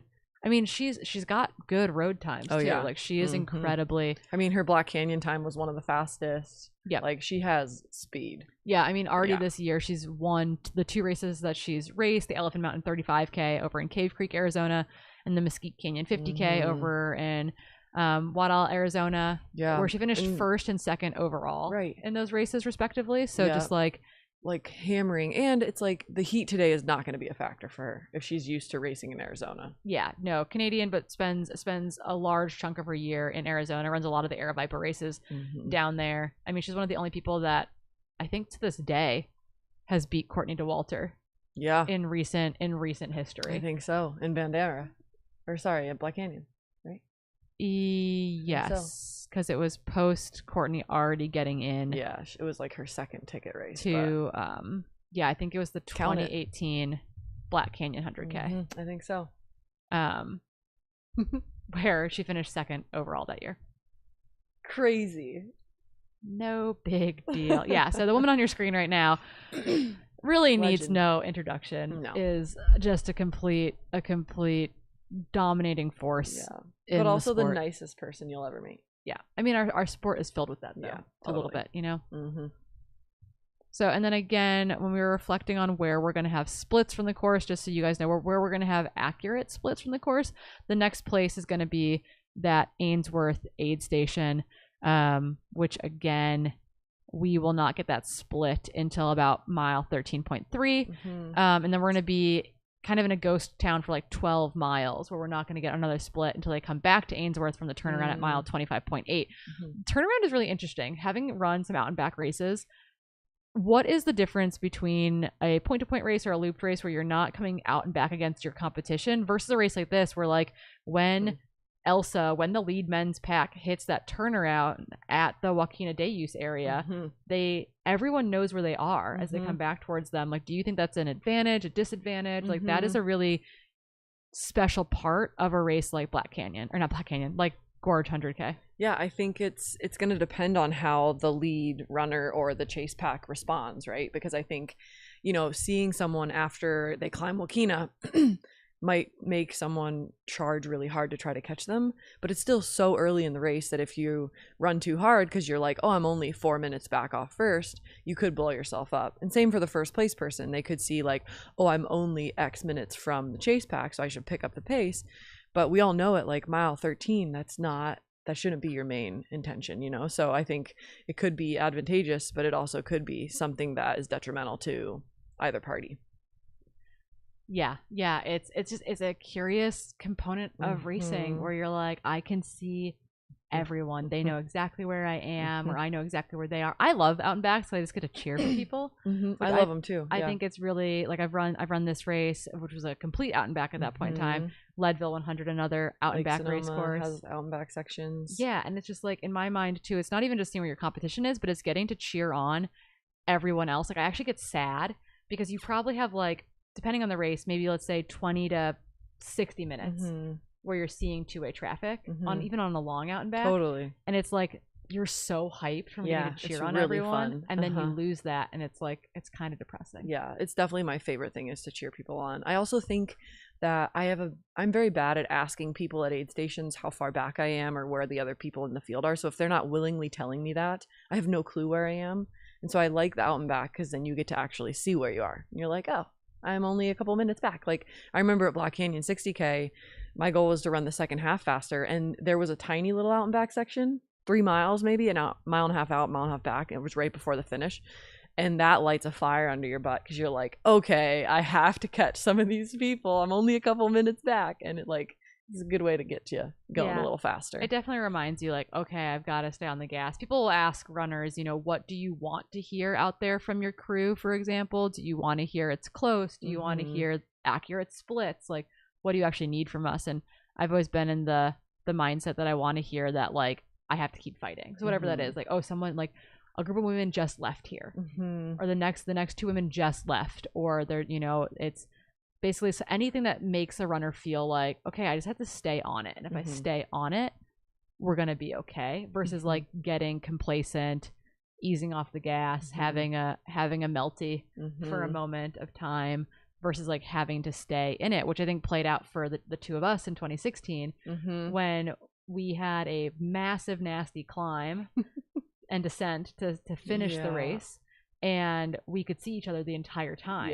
So you couldn't stop running hard. So I think we ran out of our minds and just stayed 90 seconds apart for the final 10 kilometers of the race, and it was so horribly painful. It was so painful, especially like that climb. We ran the climb up Multnomah at like 3 p.m. On a Saturday. Very busy. And so you're like almost elbowing people to get out of the way. You're not really, but like you kind of want to. But it's so crowded you're that 50 you're just plus like, miles into the race, and you're like, I'm trying to move nimbly around you, but my legs don't work anymore. Yeah, and I don't really have the patience to wait, and so it's just like a very stressful time. And then you see Corinne charging on you, and you're like, okay, we gotta keep going.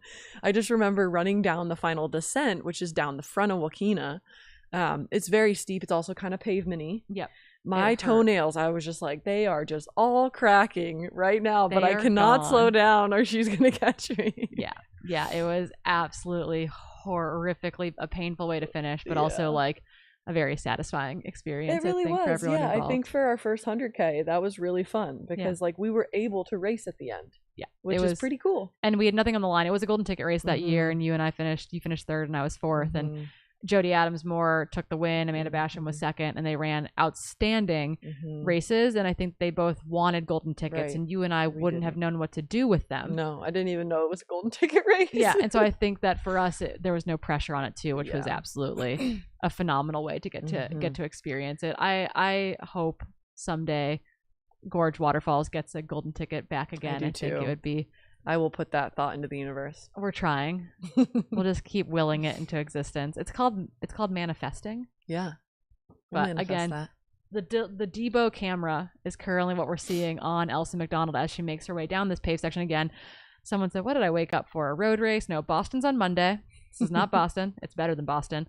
And there is, though, probably we were estimating around 10-ish miles or so of pavement in the 100K today and the 62 miles that these runners will cover. And I think from that perspective, it adds an interesting level of challenge to the race too, where you can't be complacent. You have to be on it. You have to be able to turn and burn some really good miles, just because it's like you can give up a good bit of time on this flat section very easily, where someone's not necessarily like burning matches to do it. They're just more comfortable running.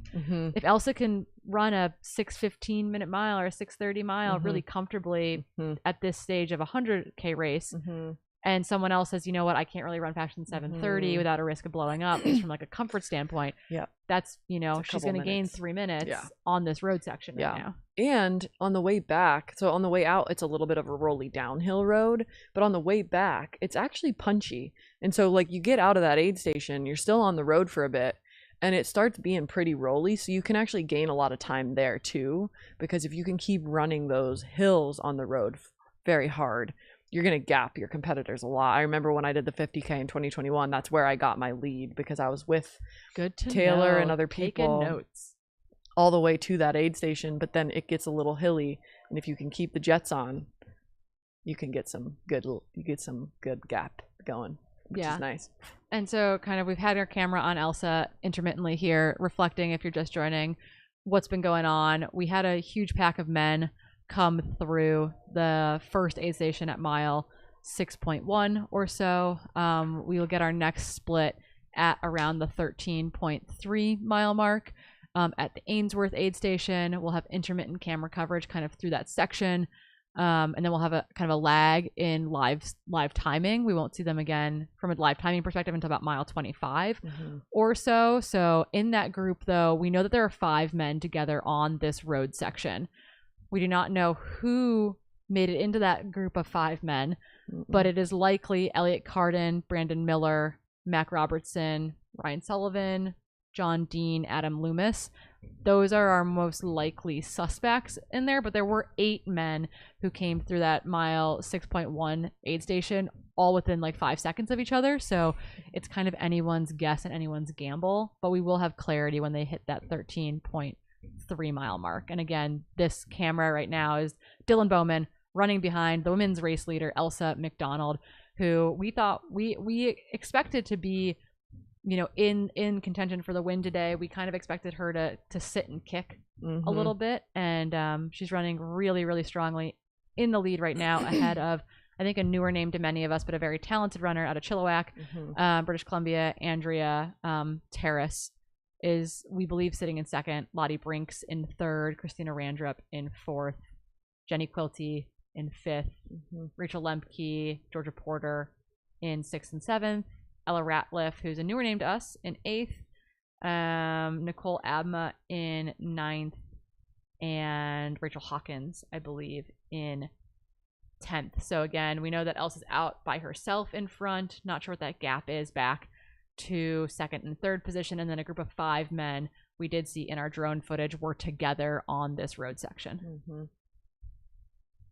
Yeah, I just was getting a text from the field from Yassine saying he was very concerned for us because we hadn't had coffee yet, and I had to correct him. I said I did have a coffee, but it was before 4 a.m., so it just doesn't count. Did Zach go to get his coffee? Maybe. Perfect. Okay. I'm getting texts from lots of friends asking if we want coffee, but I was like, I think Zach is bringing us coffee. So but maybe in a couple hours. But maybe you want to bring me coffee in 3 hours. I'll take it. Thanks, team.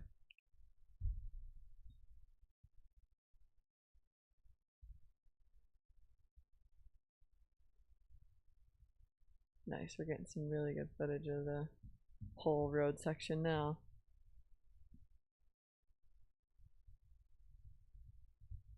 Yeah, I've got like 12 tabs open. We're doing excellent.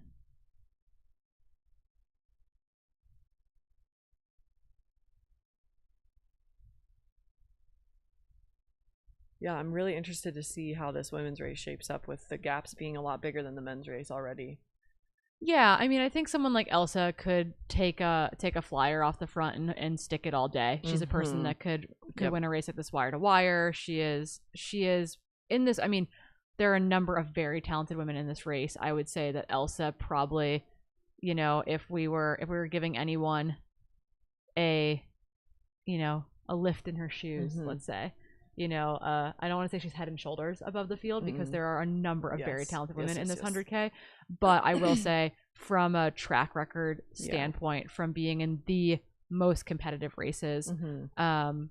she is that person in Yeah. this field. 100%. Has probably the longest running resume of the Mhm. women that are in contention for the win today. And so I would say that she is, you know, in a way, the hands down favorite. Yeah. But it's hard to say that when you do have people like Lottie Brinks, like Rachel Mhm. Lemke, like Yep. Christina, who is like probably a younger name in that group, Mhm. but has actually been ultra running for longer than Yeah. many of us. I've raced her a ton. Yeah. So it's like there are a number of people. Uh-huh. Coffee. Yeah, totally. Who are just so unbelievably talented in this Mhm. field. Yeah, and I think these days too, it's like, you know, your name does put a little bit of pressure on you for expectations of the race, but we never know like where a certain person is in their training journey either, if they're like treating this race as a training race or if they want to do really well. So I think just remembering that too is always a good reminder when you look at people who are leading or who are in a race and putting expectations on them. Looks like we got the XL coffee size, so that's great news. Like, this is at least 20 ounces of goodness. A lot. It's a lot of milk for me. I'm kind of a wimp and can't drink black coffee, but this is a lot of dairy product for a human body. We'll see how this goes. Yes. Simon's gonna say this was a questionable decision when he joins me for commentary later, but that's okay. We will see who is the most animated. Oh no, we're golden. Sorry. Now Zach's like, Corinne can't be pleased. I'm never inviting her back. Oh, we love that. Cool. Okay, folks, breaking news. Zach Marion, who went to get us coffee so that we don't completely lose our minds on live YouTube coverage, ran into Darren Thomas at the coffee shop, and he is, in fact, going to come in to studio at some point today and join us for a little interview, which is great because I think we all wanna check in on him, make Yeah. sure that he's doing well, see what's up in his world. So that is very exciting. So don't go anywhere. Breaking news: Darren Thomas interview. TBD on the timing. So you have to hang out with us all day long. Sweet. 20 to 30 minutes. Darren Thomas interview. But then maybe we'll have another better interview later, so stay on. Yeah, so 12 hours. 12 hours of coverage. We're taking it 5 to 5. Don't go anywhere. The sun is just hitting. Sorry, we're like in the third floor of this amazing brewery in Cascade Locks, Yeah. Trailtown, USA. And the light is starting to hit the rocks across So beautiful. the river from us on the Washington side of things, and it's absolutely gorgeous, as you can tell from the drone shots all day, all this morning. It's a phenomenal day to run 100K. Oh yeah, clearly the coffee hasn't hit Corinne yet because we don't have drones in the sky. We have drones, but that's neither here nor there. Yeah, we're gonna keep working on the coffee. Don't you? But yeah, I always worry. joke with my friends who come to visit, if they come and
everything. Like, what's the gap?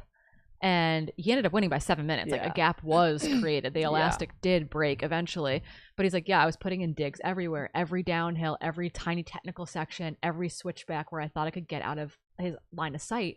He's like, I'd put in a dig because I just wanted to break the Yeah. connection. I wanted him to not know where I was. I wanted him to think that he was losing time, Yep. etc. And it's like, I mean, that's a hard mind game to play for 100K Yeah. or 100 mile, but For 30K. for 30K, you can definitely play that. And I think that that was a very interesting, just to hear how that actually played out in the men's race. The women's race was also really close. I think it was like 5 minutes between the top three. Top three, yes. 2 minutes between Rachel Drake, who won the race, who's just on a banger, a burner right now, yeah. right? Just so Western States, here we come, baby.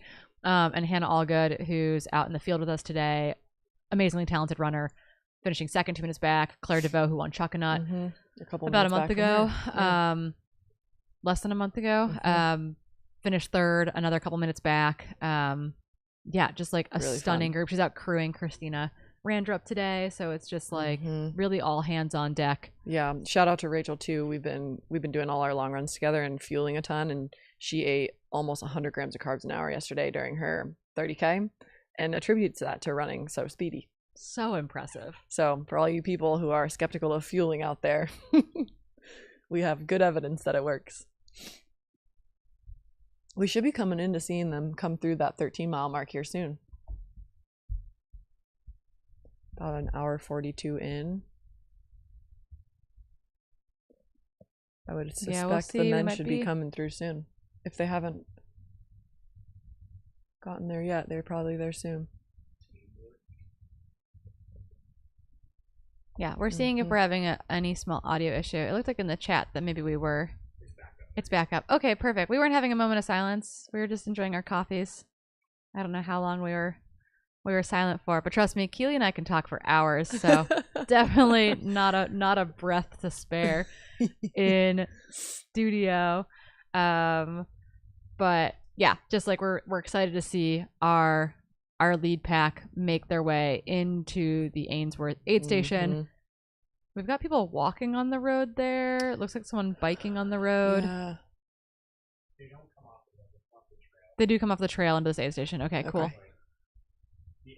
Oh, right. They do the little like bloop off the road to the trail and then down. Yeah, it's not very long. I remember that. This.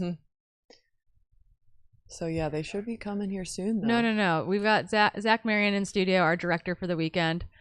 Our amazing partners over at Mountain Outpost, doing all kinds of fun backseat driving / intern type jobs, trying to get us fed and hydrated here in the studio. But yeah, so they're gonna come off the trail into that aid station, and I think there's someone. A runner. Yep. There's a second runner. Cool. Okay, our top two men are into the aid station. So they're basically separated by 1 second. But the first guy is in and out a lot quicker than the second guy. All right, Clark, do we have you? Perfect. Okay, sounds good. Can you hear Yes, what's up? Good morning. Hey. Good morning. Okay, I can hear you, yes. Identify those two men for us, please. So that was 6. Can we know who these two are? Maybe we missed a couple. We okay. missed some. So we have 381 and 94. Which is Ryan Sullivan. Ryan Sullivan. And John Dean. Okay, perfect. So some filling up here. That was Ryan Sullivan and John Dean. Quick. So the first two, I can see them here. Reco. He's breaking up a lot. He was really good when he was closer to the camera. A little bit. Okay. Not needed. So definitely cool to see. Yeah, a lot better when so that is 94 coming through right here, heading back up and out, and that is now 6 through. Can you let him know he dropped something out of his pack? It might be a nutrition. That green one. So that is 6 through. Yeah, what's up? Nice. So number 7 here. Probably Mac Robertson. Maybe I'll get out of the camera so you can see. So filling up some water in the pack and looking good to go. Up and out. Nice. Yeah, Super Polly efficient. Just said the first that she, Yeah, so excited to be. Yeah, really cool to see this one. Got set up pretty quickly here. Shout out to Cody behind the camera. Rad, thanks for the help today. Get everything set up. Good vibes here. People are starting to show up a little bit. Got some folks sitting on the fence over here. Got a chance to chat a little bit with the Gnarly Nutrition team over here. John Perry's in the house, so stoked to see him. Look at this guy. John Dean did. And Dylan pull up the aid station, so they'll be hanging out here. But yeah, no, it's pretty cool to be out. Ooh, looks like we've got another running coming in here. For the ton is a nice little sort of roller coaster, super smooth, so it's fun. All right, 3:29. Yeah, nice, man. Nice. Yeah, we expect Elsa to be Morning. there in the next like 2 minutes or so. yeah. Nice. So a little water on the head for a little refresher. Fill up the water bottles. Nice. Nice. Yeah, some good efficiency. Throwing out some trash. Shout out to the territory belt there. That new piece that they've got. Looking good. Looking fast up and out.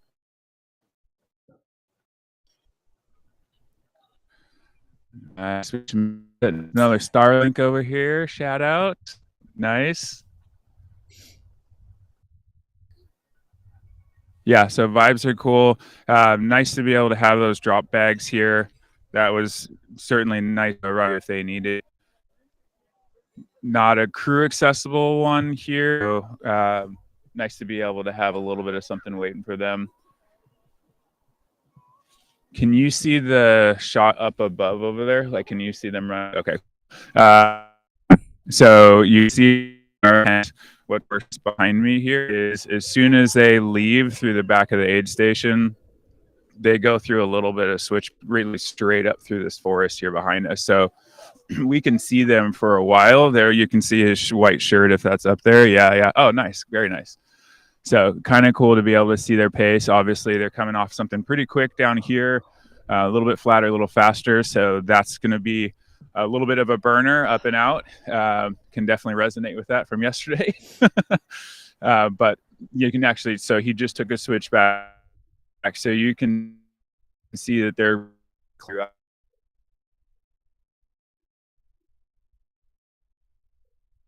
Yeah, we're going to be intermittent on our signal from that aid station. But what we can tell you is that our top 8 to probably 10 men have come to that aid station, and our top 4 men are together. So they dropped Ryan Sullivan or John Dean on the road there, but our top 4 men, Andrew Simpson, Adam Loomis, Brandon Miller, Benjamin Lean, or Line. If you know him, can you correct me in the chat as to how to pronounce his last name?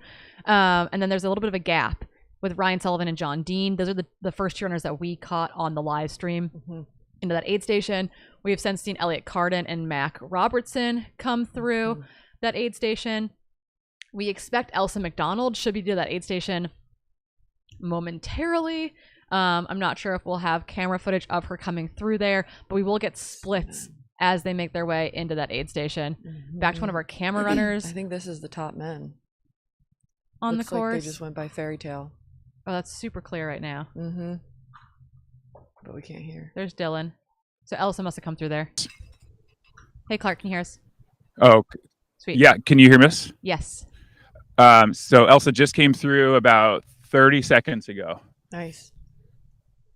Yeah, and it was pretty amazing. I really literally didn't miss anything. She ran directly through the aid station and up the path. So we were joking, definitely the most efficient aid station use that I've seen in a long time.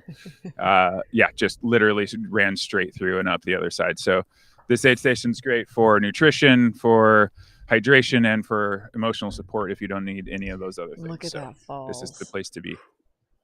Yeah, Are she you going to looks be like running up and out of this? looks like she's about 9th in the overall, and we'll be looking for a gap between her and the second place woman, Andrea Terrace. And then Lottie Brinks and Christina Randrup shouldn't be that far behind her. Someone like Lottie Brinks is really fast on those road sections. So I would not honestly, want her chasing me on that. I could see Lottie bridging to Andrea on that section, which would be actually very curious to see. But again, a bunch of names that are new to us in that lead pack. Nice. Andrew So Simpson. I think that would have been probably 7 or 8 men through, and women's one crushing it through. So like yeah, super excited. So that the gap to women's 2-3, how long roughly is that going to look? I mean, we should be seeing Andrea and Lottie Brinks is my guess in the next probably 2 to 3 minutes.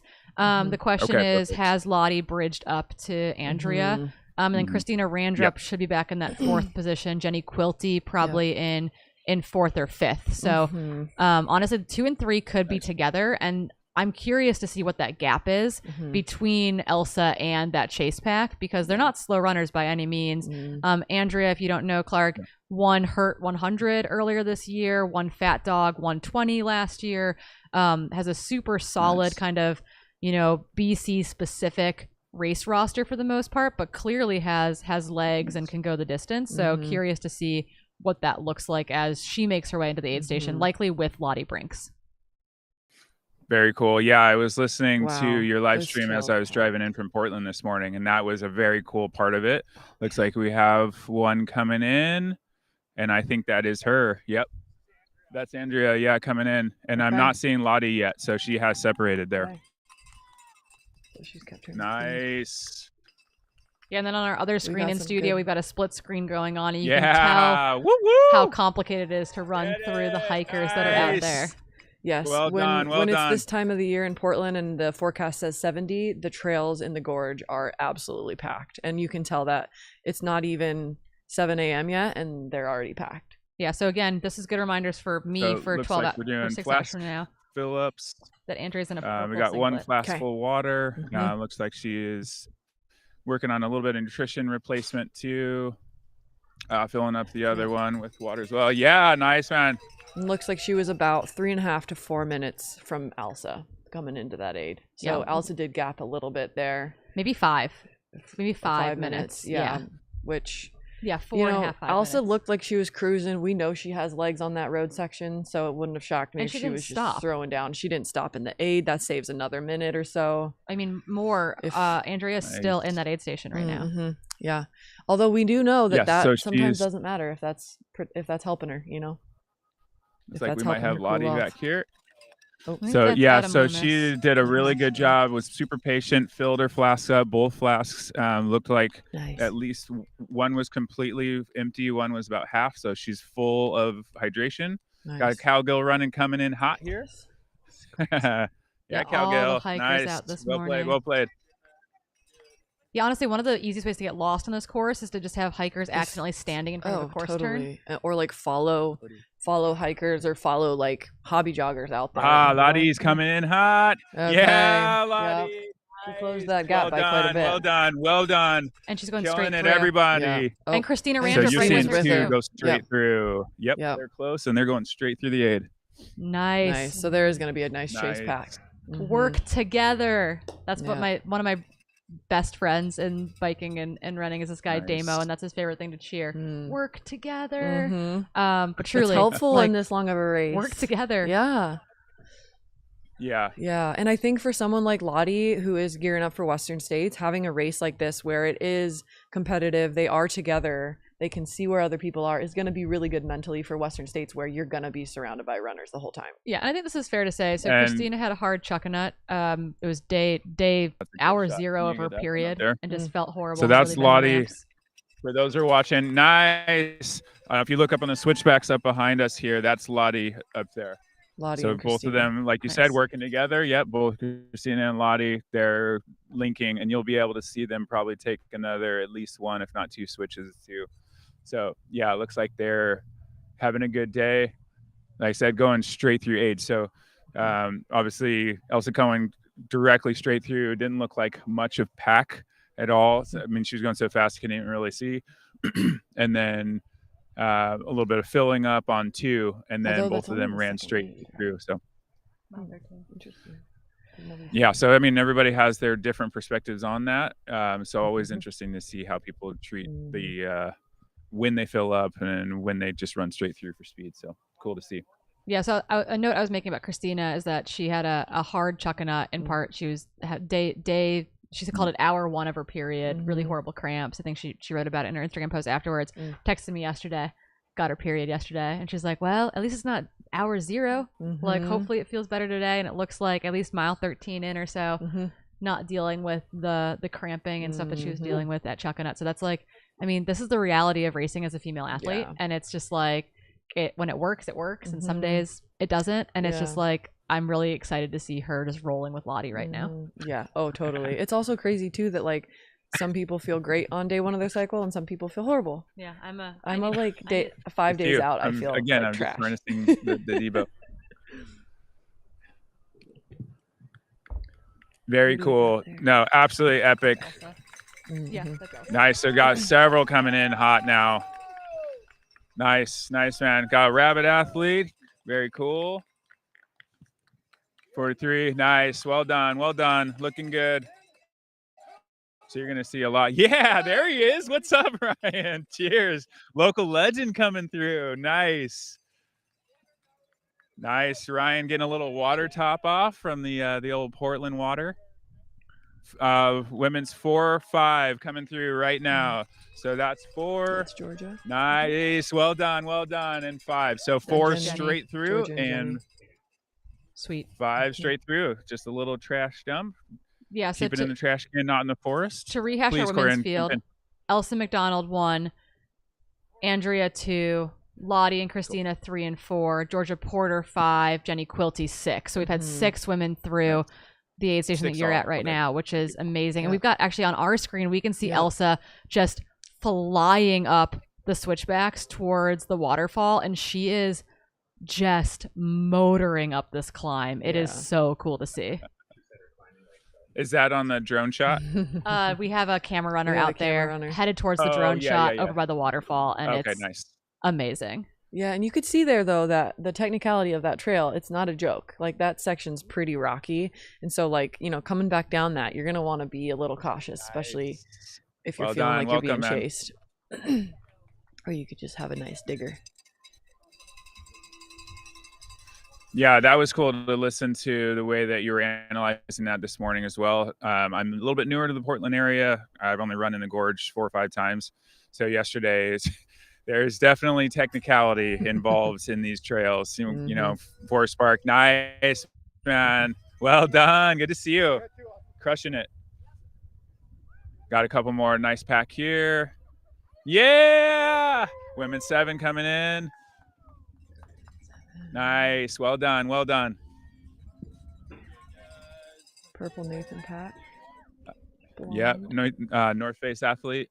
Yeah. Women's 8. Woo woo. So yeah, purple Nathan pack, and then you'll see the black and white Solomon pack. Yeah. She just actually went through the aid station. So 8 went to 7 at the aid station. Ella. Rachel Lemke. Have we seen Rachel Lemke come through? No, that's why I'm thinking maybe that was. Doesn't she run for North Face? Oh yeah, so I think that's probably Rachel Lemke and Nicole or Ella. And just for a little context on that, so North Face athlete, remind me name. Rachel. I think Rachel Lemke might be in the North Face kit. Yeah. So she is at Drop Bags and grabbing some new stuff. She stopped for a second at Aid for nutrition, and she's taking her time to get what she needs there. That's Nicole Abba. Sorry, the North Face kit is definitely a Canadian athlete. Nicole Abma, she does run for the North Face. Cool. I know that for certain. Perfect. Okay. There we go. I'm pulling it together. Perfect. The brain is working. We got coffee on board. Woo woo. Yeah, nice. Coming in hot. Well done. Yes. So we've got women's 9 through now. Nice. And cruising straight through. Here's second place woman on our split screen. cruising through as well. Well done. Nice. Welcome. This is a great shot. Nice. So this is cool. So Rachel actually put some electrolyte mix in the back of her pack. So she looks like she might have some bottles in the front, and then she must have a reservoir in the back. So she's got some sort of a water in some areas, and then electrolyte mix in a different area of her pack. So that's Nice. That's kind of a cool execution. Nice, man. Welcome. So they're coming Yeah, through so that was 13 really in interesting. around 2 hours. These women. Yeah, I would say that must have been Top 10. 4 or 5 minutes maybe. Mm-hmm. So they came in together, and she is leaving now. So she probably got about 4 minutes on her. Okay. Between 7 and 8 right there. Yeah.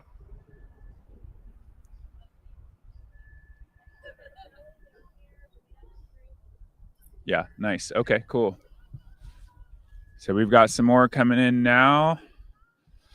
Really interesting to hear. So that was, I think, where I stopped there is the technicality of the trail. You definitely hit on that. I mean, when you're in Forest Park, your goal is to dodge the rocks and the roots. I like how you said this morning, Corinne, never trust a rock or a root because it's always going to be slippery no matter if it is or isn't.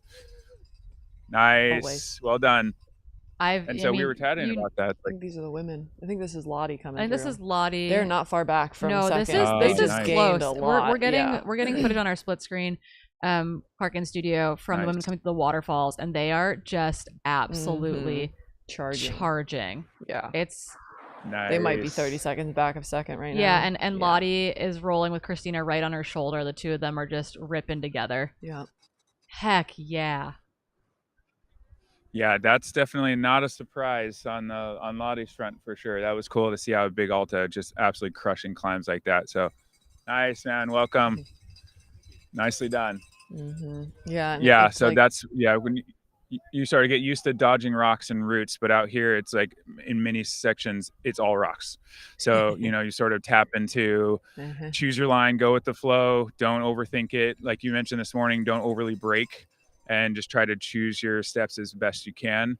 But that's just all part of it. That's what's beautiful about this place. I think Yassine is one that says that the gorge has teeth. That is very true in some of those sections. There's no question about that. Oh, yeah. And fortunately, drier today, which is huge. I was fortunate to not be here last year. As everyone has talked about, we were joking yesterday that I was like, I think, a lot of people have, what's it called? It's baggage, but worse. And we finally stumbled trauma. So a lot of people have trauma from last year. So aggressive. So we are excited about the clear skies today, to be sure. Nice. Welcome. Bib number 1. Looks like women's 10, Northeast athlete.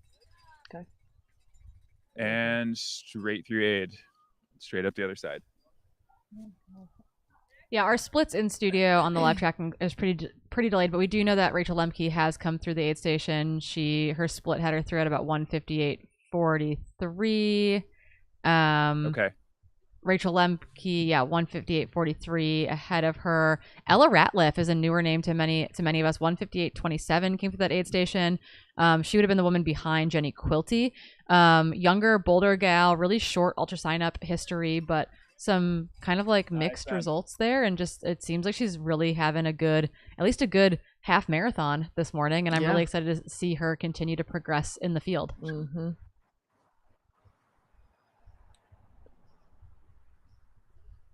Yeah, and it was really cool seeing that split screen where you could see the 3rd and 4th place women kind of working together on that climb.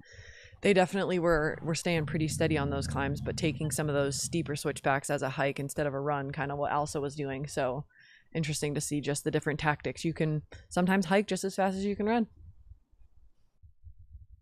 Yeah, it's like that 15% grade changeover for a lot of folks is that grade where it's like really more economical to hike in a lot of instances, but you get kind of used to what you train on, etc. Exactly. I noticed that even having moved around the country a little women's 11-12 coming through here. Nice. Honestly, nice. The women's top 10 isn't that spread 173 out. and 309. It's gotten a lot closer. Nicely done. Well done. Well done. Heck yeah. Oh, snap. There's Georgia. Georgia Porter coming through the split screen. Yep. It's like one came directly through and out the other side. She's not far One's grabbing some electrolytes. Get out of the way. Yeah, so on our split screen, what we're seeing in studio is Georgia Porter, Aravaipa team athlete, Flagstaff-based runner, was second at the Black Canyon 60K back in February. I think had probably an okay chuckanut, but I think we know what she's capable of, and that just wasn't quite, I think, the performance she was looking for. She said, given how she felt, it was fine because she was a little sick, but not really ideal excited day. to see her here and see what else she does this season, because she's a person that I admire a lot with her racing tenacity. Really threw herself into the 100-mile distances last year, winning High Lonesome, finishing 4th at Run Rabbit. But she's really, really solid and is not a runner that I would want chasing me in the back half of this race either. So there are a bunch of closers in this women's field, which is always interesting. Like, what happens in a race of closers? Totally, yeah, especially when the race is really good for closers. Like the last 15 to 20 miles is so... But Jenny Quilty's right there. So smooth. Oh, yeah. They came into the aid really close, remember? Yep, they came in basically together. Jenny Quilty, Abbotsford, British Columbia, just across the border. She looks sprightly. Yeah, running really, really strong. Whenever I do a live commentary gig and she's in the field, her family is generally in the audience. So if Jenny Quilty's family's watching, super strong then. Give her a shout out. I think we might have, I think we're on women's 12 or 13 now, 13 to 14. roughly. But she is looking super strong, coming in smooth. Bib 5'3". Just waist belt pack. Nice. So just doing a quick water fill up, a little nutrition. But I just saw her coming through this section over here and looked really, really smooth, like clean stride. Really impressive.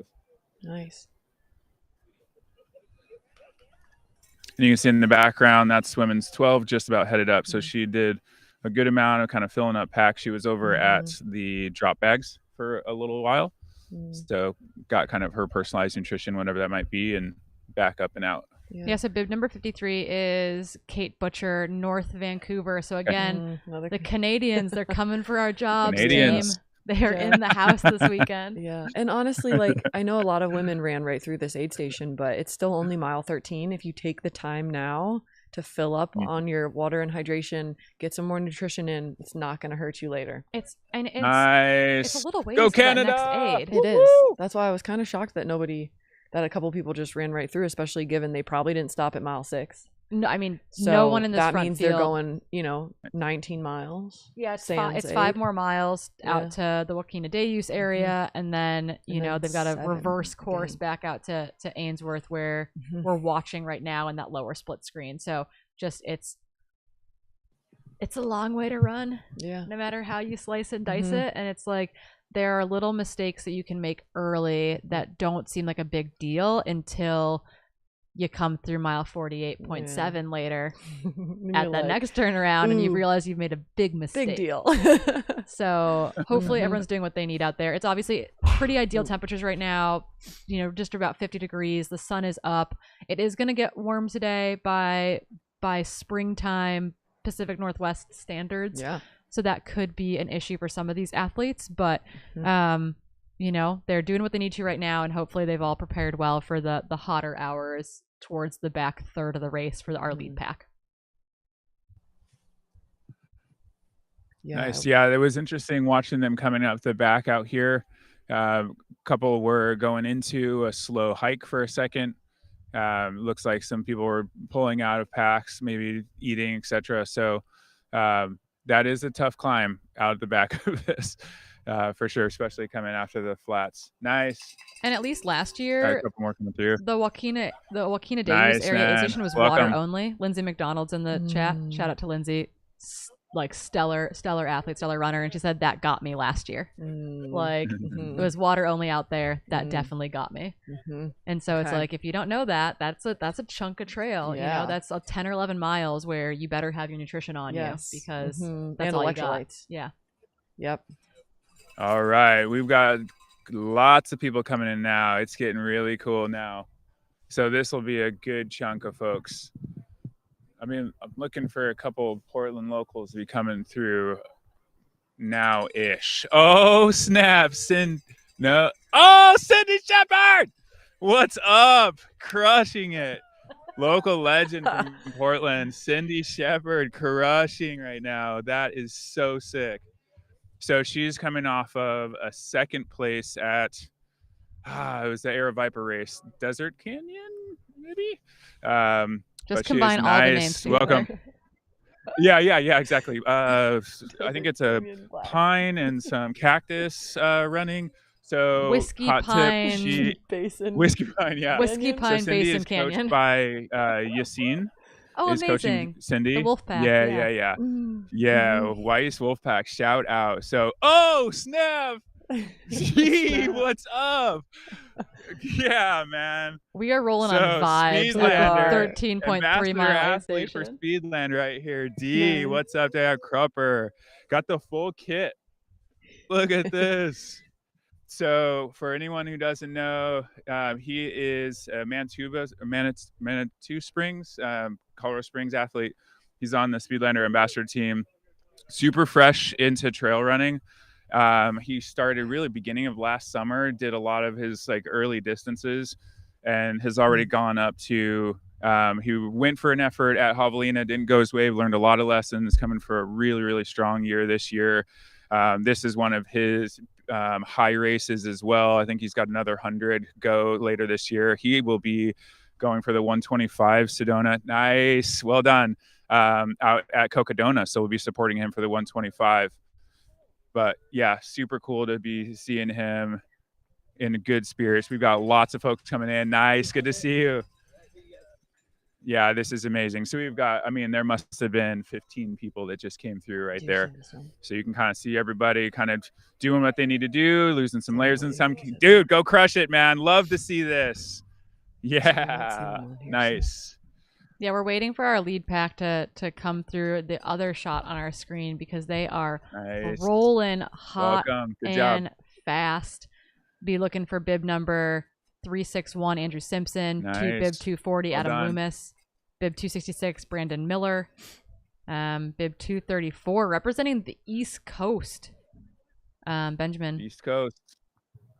Again, Lane. Nice. Yeah. We're gonna welcome. Someone tell me how to say his name. You let me know. And then Ryan Sullivan also. East Coast Ben, probably. Beast Coast Ben. We can just say that. Yeah. Call it good. Make up for it. But yeah. New coin. Yeah, he's into it.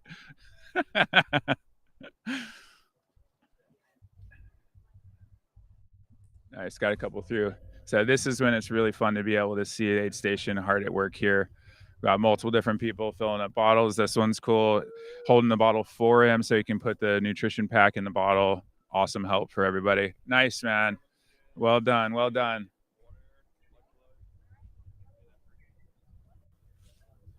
I think you mentioned earlier on I think it was you, Corinne, poles. So we did have a couple folks. You can see the guy just heading out now. He's got a quiver with poles in. So we've seen maybe 2 people with a quiver on. So not a ton, but yeah, if that's, within your skill set and that's helpful for your strategy. They're heading towards that really big climb out of this aid station. That's kind of the queen crown climb of the day.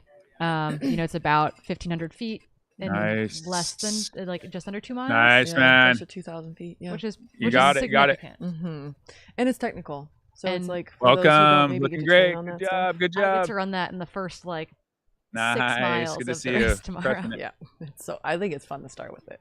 I think it's the only way I'll survive it. A good wake up call.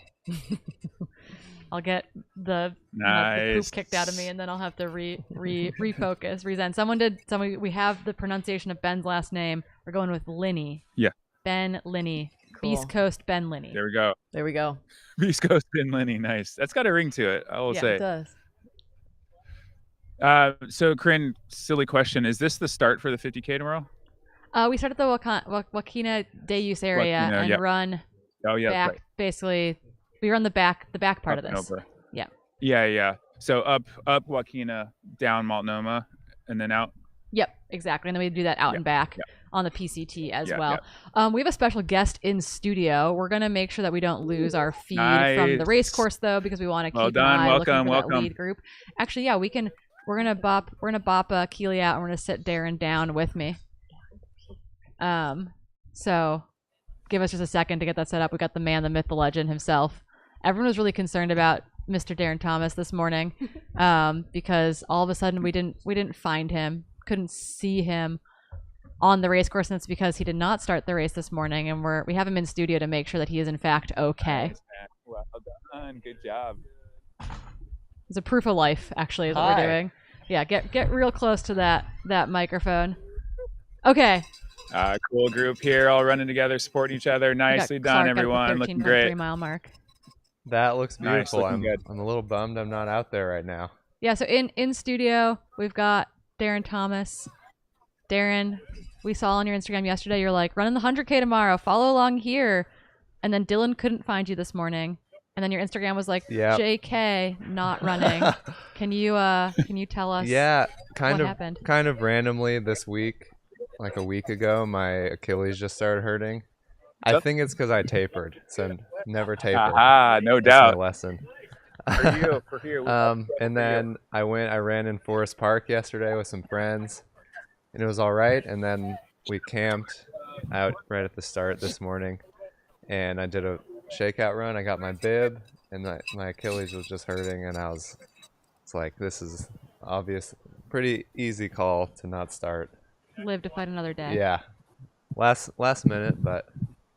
So with your unofficial low week, your unofficial rest day today, what are you, besides joining us in studio here, what are you going to be doing with the rest of your Gorge? Yeah. Nice. Go probably on a hike on the course, spectate. It's still really early. I woke up at like before 4, so gonna go hike, see some waterfalls, and spectate, see some friends, and then I think I'm actually gonna go ski Mount Hood tomorrow. Heck yeah. Yeah. Envious. I'm running the 50K tomorrow, which might be a horrible idea. Oh yeah. Yeah. I have some friends running the 50K, but it's a good opportunity to come to Oregon and go to the high point. I've never been.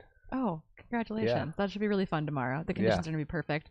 So I guess I know that you've dealt with an Achilles issue in the past, and this being like a little bit of a red flag to like pull back. I think that's really a great reflection for the audience too, of like having dealt with a long-term injury and not like understanding that like it's not worth being put in that position again. Like, just talk a little bit about that decision making. I've made that decision, the wrong decision, multiple times.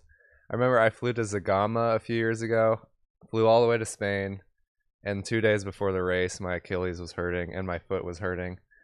And I was like, well, I flew to Spain, I'm going to do the race. And then I limped the whole thing, and then I missed like a year of running after that. So it's pretty easy, like, I'm bummed I'm not running today. It looks beautiful. It's like the perfect day. But sometimes you just got to listen to your body. And this is actually the first DNS that I've done the day of. That's unfortunate. And I'm feeling good about it.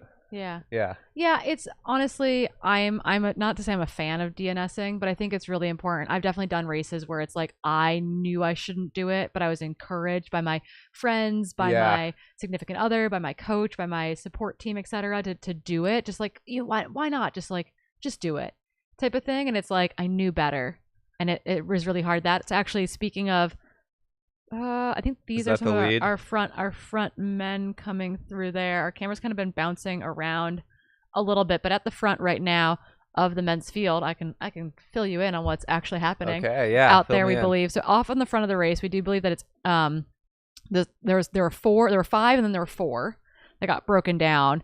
Andrew Simpson, Adam Loomis seemed to be kind of in that front pushing the pack. Brandon Miller has very much put himself in the mix, and then new to me, East Coast, we're calling him Beast Coast Ben.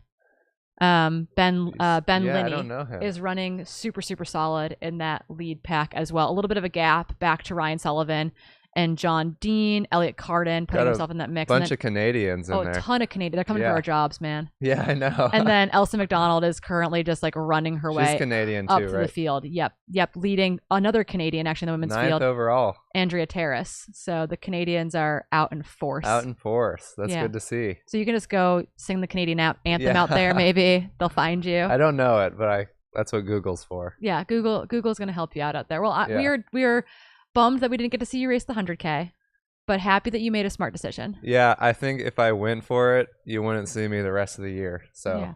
So I guess before we let you go, so that you can go hike and spectate and yell for your friends, now that you're not doing this race, what like looking ahead, what's on your calendar? the next one I'm signed up for is Broken Arrow weekend. Cool. I might do something in the interim in between. I'm not sure.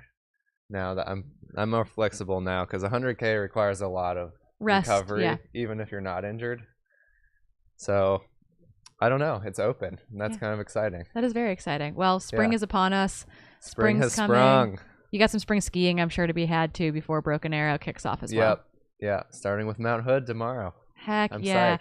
Welcome to the PNW. We got a lot of volcanoes. I know. Not the best snow year for them, but you'll have to come back for a good spring snow year. Yeah, I skied Mount Shasta last year, technically in the Cascades, but I haven't been up Oregon and Washington skiing. So Come back out. I'm in it's Seattle. gonna be- Come hang out I'll with come us. visit. Sweet. Yeah. Okay, well we'll let you go cheer on your friends. Thanks for coming in Yeah, for your thanks for proof having your me. proof of life interview. Proof of life. Darren Thomas. Okay. Thanks so much. Yeah, thank We'll you. see you out there. Alrighty. Clark, I just saw you do some, I think, mechanical assistance to a shoe. I don't know if we have Clark's audio, but we definitely at a moment had Clark like sitting on the ground helping someone with a foot. I can't hear Clark in my ear anyway.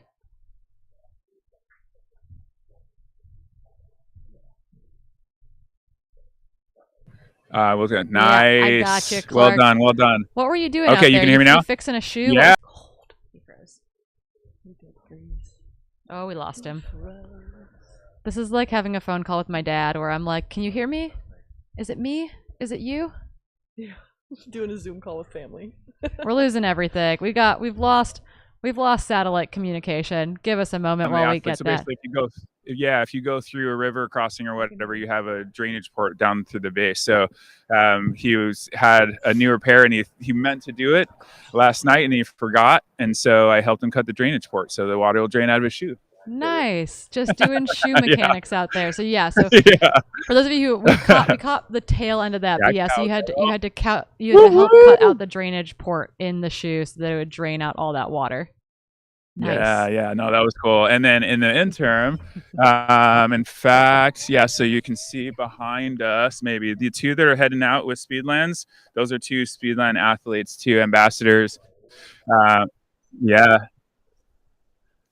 Nice, welcome. So that is Heidi from down in Phoenix area, and she is part of the Aravaipa team, like works with them. Such a crusher. And Chris Vaca, who is here in Washougal area, so local dude. So now we have 3 Speedland ambassadors through the aid station, which is very cool. You can see in the background here also have Cowgill hat rocking strong. Yeah, like it. Love to see it. So a lot of fun passion coming in right now.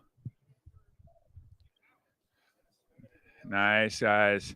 Going pure minimalism on this guy. Nice 77. Do we have any update on the leaders? Streamline that looks like kit. This Adam dude. Loomis, and so I'm One wondering bottle. if Andrew Simpson. Super minimal. Cyclist. Yeah, they've got a cyclist here. I love it. Soon.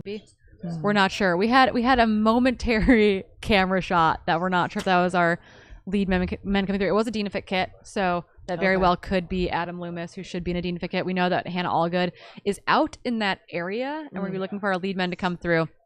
We have texts going out to our media team that are all over the course, trying to get official IDs on those top 2 to 4 guys because they all left the 13.3 aid station together. But we're not sure who actually is in that kind of break because while they entered that aid station together, they there's definitely a little bit of distance between a couple of them, and I want to understand who else is in that group. Yeah, it'll be interesting to see where they shake out once they get to Multnomah, because then they turn around. Yep.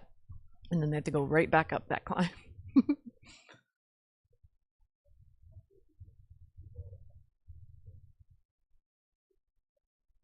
Yeah, we're having some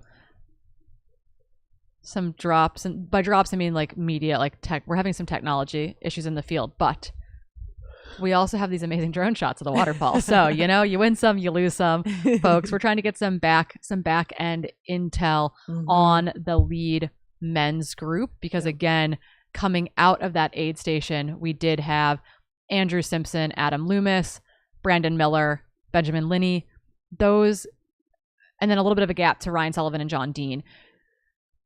Again, we will not get a split on those men until they come back to Ainsworth. There is no official split from the Joaquina Deus area aid station. So there's going to be about a 12-mile gap in our timing.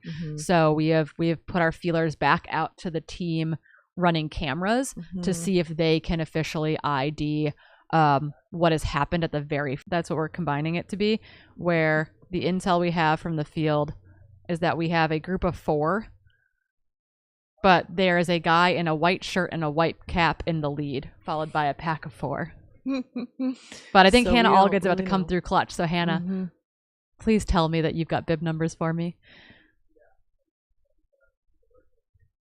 But again, so maybe a group of 5 even together at the front, or a group of 4 with a camera person could also be what is happening out there, because we do believe it's a 4-man group, and then a little bit of a gap back to runner 5 and runner 6. But it was only a 50-second gap, and if So that's a someone good could climber, close they it, could close right? that super easily, because that's a pretty big climb. So I wouldn't be shocked if that gap was closed if they were solid. Yeah, so we're working on getting our eye in the sky, back up in action, and that will help us identify what's happening at the front of the men's race. We're gonna try to get a split, an unofficial split from the Joaquina Deus area aid station again. Andrew Simpson, Adam Loomis, Brandon Miller, and Beast Coast Ben Linney, 1, 2, 3, 4. Ryan Sullivan and John Dean in that 5 and 6 group. Yeah, a lot of Canadians up in that mix. We've got Squamish represented, Calgary represented, etc. And there's a bit of a gap then back to Elliot Carden, another Canadian out of the Quebec area, Mac Robertson, a Portland local, rounding out number 8, and then Elsa McDonald out in front by herself in 9. She's got a couple minutes, honestly, almost 5 minutes over Andrea Terrace, and then Christina Randrup and Lottie Brinks are rolling together, you know, only about a minute behind Andrea. I wouldn't be shocked if we see that minute go away. So that's what we said. We said white shirt, white hat, followed by a group of 4. Oh yeah. So I do think this is our top 5 men are together coming back up the climb out of the Joaquina Deus area. That's exciting. Heck yeah. Yeah. How do you think that guy that's in first feels though? Because they are close. Yeah, but is he making a move right now? Right? Maybe. Is this like, or did he put a gap on the downhill? Right? Like that's some information that we don't have. Like, are they gaining on him, or is he making a move? Yep. Looks a little bit like he might be trying to make a move, but we'll see. This is a really cool shot. So top 5 from Hannah Allgood. Thank you, Hannah Allgood. We love you. This is coming out of the Joaquina Deus area. Approximately top 5 were Brandon Miller, Andrew Simpson, Adam Loomis, Ben Linney, and Ryan Sullivan. Okay, so those Ryan are the did 5 get that men gap closed on your screen right now. Elsa McDonald has also come through. Oh, so she is charging. So is she now top 6 or 7 overall? I'm not sure. Whoa. She was 9th again at Ainsworth on her way Cool. out. We'll see what she is on Ainsworth on her way in. Again, we kind of have a dual out and back course, kind of like the old Canyons 100K course, actually, that ran out and back from Forest Hill. So we've got 2 out and backs, more or less, running from the Cascade Locks area this morning. Yep. And they are on their way back. They've hit that first turnaround out of the Joaquina Deus area. Man, they are running smooth. Yeah. It seems like the guy in the front with the white hat might have gapped him a little more than he did in the beginning of this climb, but it's really hard to tell from this aerial footage. Yeah, Elsa is top 8 in the Nice. overall through there. And then it seems like Elliot Cardin is also through the Joaquina de Use area, but about 3 minutes back from The this chase group. pack. Okay. Yep. Okay. Very cool. Yeah, and you know, they're getting the most technical hilly section of the course done now. Yep. Right? So the race could be faster on the back half. Like it's not going to be a positive split course most likely. or a very small positive split if there's a fall any. off, right? Mhm. So the things that we're up against, right, is that no matter how fast you got in the first bit, you still run 40 miles when Totally. you hit 20 miles to go. Mhm. You can't get around that. The other Mhm. question is, yeah, you're right. Like, if someone struggles on this earlier, more technical stuff, maybe they're better on the flat or the smoother section on the back Yep. part of the course. There's a distinct possibility there. Or Mhm. someone just like played their cards right, and Right. like they've got extra matches to burn still. That Mhm. is very much in the cards. Yeah, or if maybe somebody's a little more heat acclimatized than the others, they're handling like the 60 to 70 degrees Fahrenheit a little better than their competitors. That could help too. Yeah, I don't know if Calgary and Canmore, Alberta, have been particularly summery yet. No, I doubt it, but you know, sauna training could help. If somebody's doing Sauna that. training could You help. never know. We'll Yeah, see. I don't think Quebec has been too terribly warm yet. Vancouver's been Vancouver and Seattle have similar weather, so our Abbotsford, Chilliwack, North Van folks might be Squamish, might be all kind of in that Seattle Portland weather mindset. But yeah, it's it's sunny. It's maybe slightly overcast, which is nice. It's not going to be big direct sun that we see at some of the other spring and winter races where the heat really gets the better of us. But right now, people are moving really well.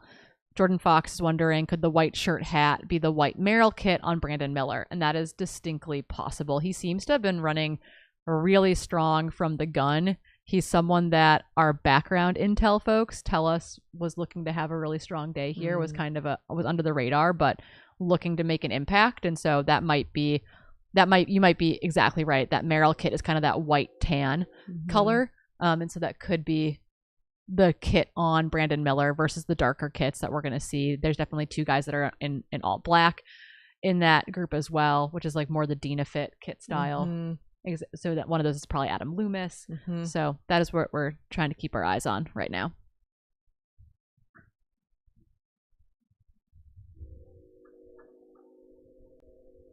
More coffee. Two-Face. But yeah, that drone shot up that climb out of the Wanakee Days area is just top notch.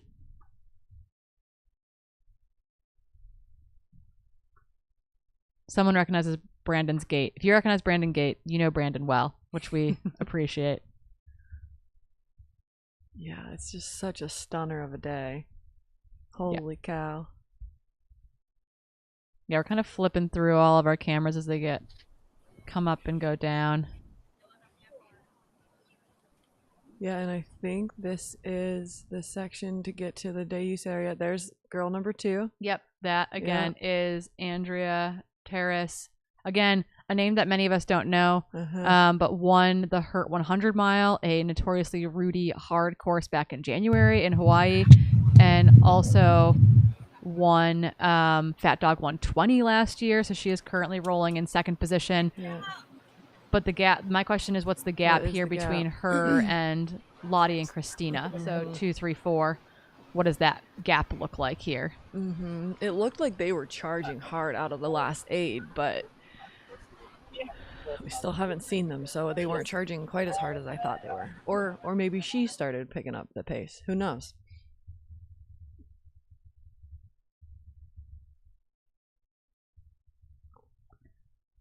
Yeah, and again, we won't have official splits from this aid station, so a lot of it is speculation as to what those actual splits are. But then when they get back to Ainsworth, we'll get a split from that location. But again, the mileage breakdown on that is that where we're seeing them right now, the Joaquina de Use area is about mile 18.2 or so. Then they've got to run back to Ainsworth. We've got Lottie coming down too, and Christina. Okay. Heck yeah, they're Hannah, we about a hear you minute loud back. and clear. Nice. Yep. Okay, good. I was like, can you hear me yet? I'm like, I don't know. But yeah, I just saw Lottie, Christina are coming down quick. Christina is probably about 2 minutes behind the second woman. Nice job, Christina. Then we got Lottie right behind her. Good work. You're about 2 minutes back. Let's go, Lottie. Nice job, you guys. Really crushing. Keep going. And then we got Adrian Spencer as well. Good job, Lottie. All of them, everyone's cruising really quickly. Nice. So fun to see. Yeah, Christina looks like she's having a much better day than Chuckanut as far as that connector trail. excitement. Yeah, Christina's probably the first one to admit that Chuckanut was not a fun day. Nice work. She texted me several times from the race, which means it was not a good day. Yeah. I've been there. I think there was one race last year. I literally called my coach on the race course, but there was like no service, and I was like, that was probably for the better. But I was having a moment, so I think we've all been there. Yeah, I walked down a fire road at Kodiak back in the fall to call my husband to be like, I'm walking to the aid station and dropping out. So we've all been there. Christina's a toughie. She races like a 50K every single month, it feels like, and Crazy. she hasn't run 100K since Black Canyon 2020. I believe. Well, so really excited to see her back in the 100K distance. Mm-hmm. And no arm brace on today. She left the wrist guard in her crew kit. Good. Oh, here's some good footage of Elsa. Hannah, if you can hear me, can you tell us about how amazing Elsa McDonald looked when she came through there? Oh, amazing. She just was like cruising right along. I definitely, yeah, she looks really, really good. Super strong, super happy. Looked unbothered by anything, honestly. Yeah, so she didn't look like she missed a beat. Like she just started running this morning. So yeah, she looked really good. And same with Andrea too. Both just cruising right along. So far, honestly, all the women have been seemingly like looking good. Lottie looked a little less happy than Christina, but she's still such a strong competitor, moving well. You know, she knows this course. So yeah, and the top men, those top five were literally there's 4 of those guys all straight together from this spot. And then like I said, Ryan Sullivan was a little bit further back. And then Elliot Carden was probably about 2 to 3 minutes back from that lead pack. So they kind of had spread out, I would say kind of top 5, still really close coming down this.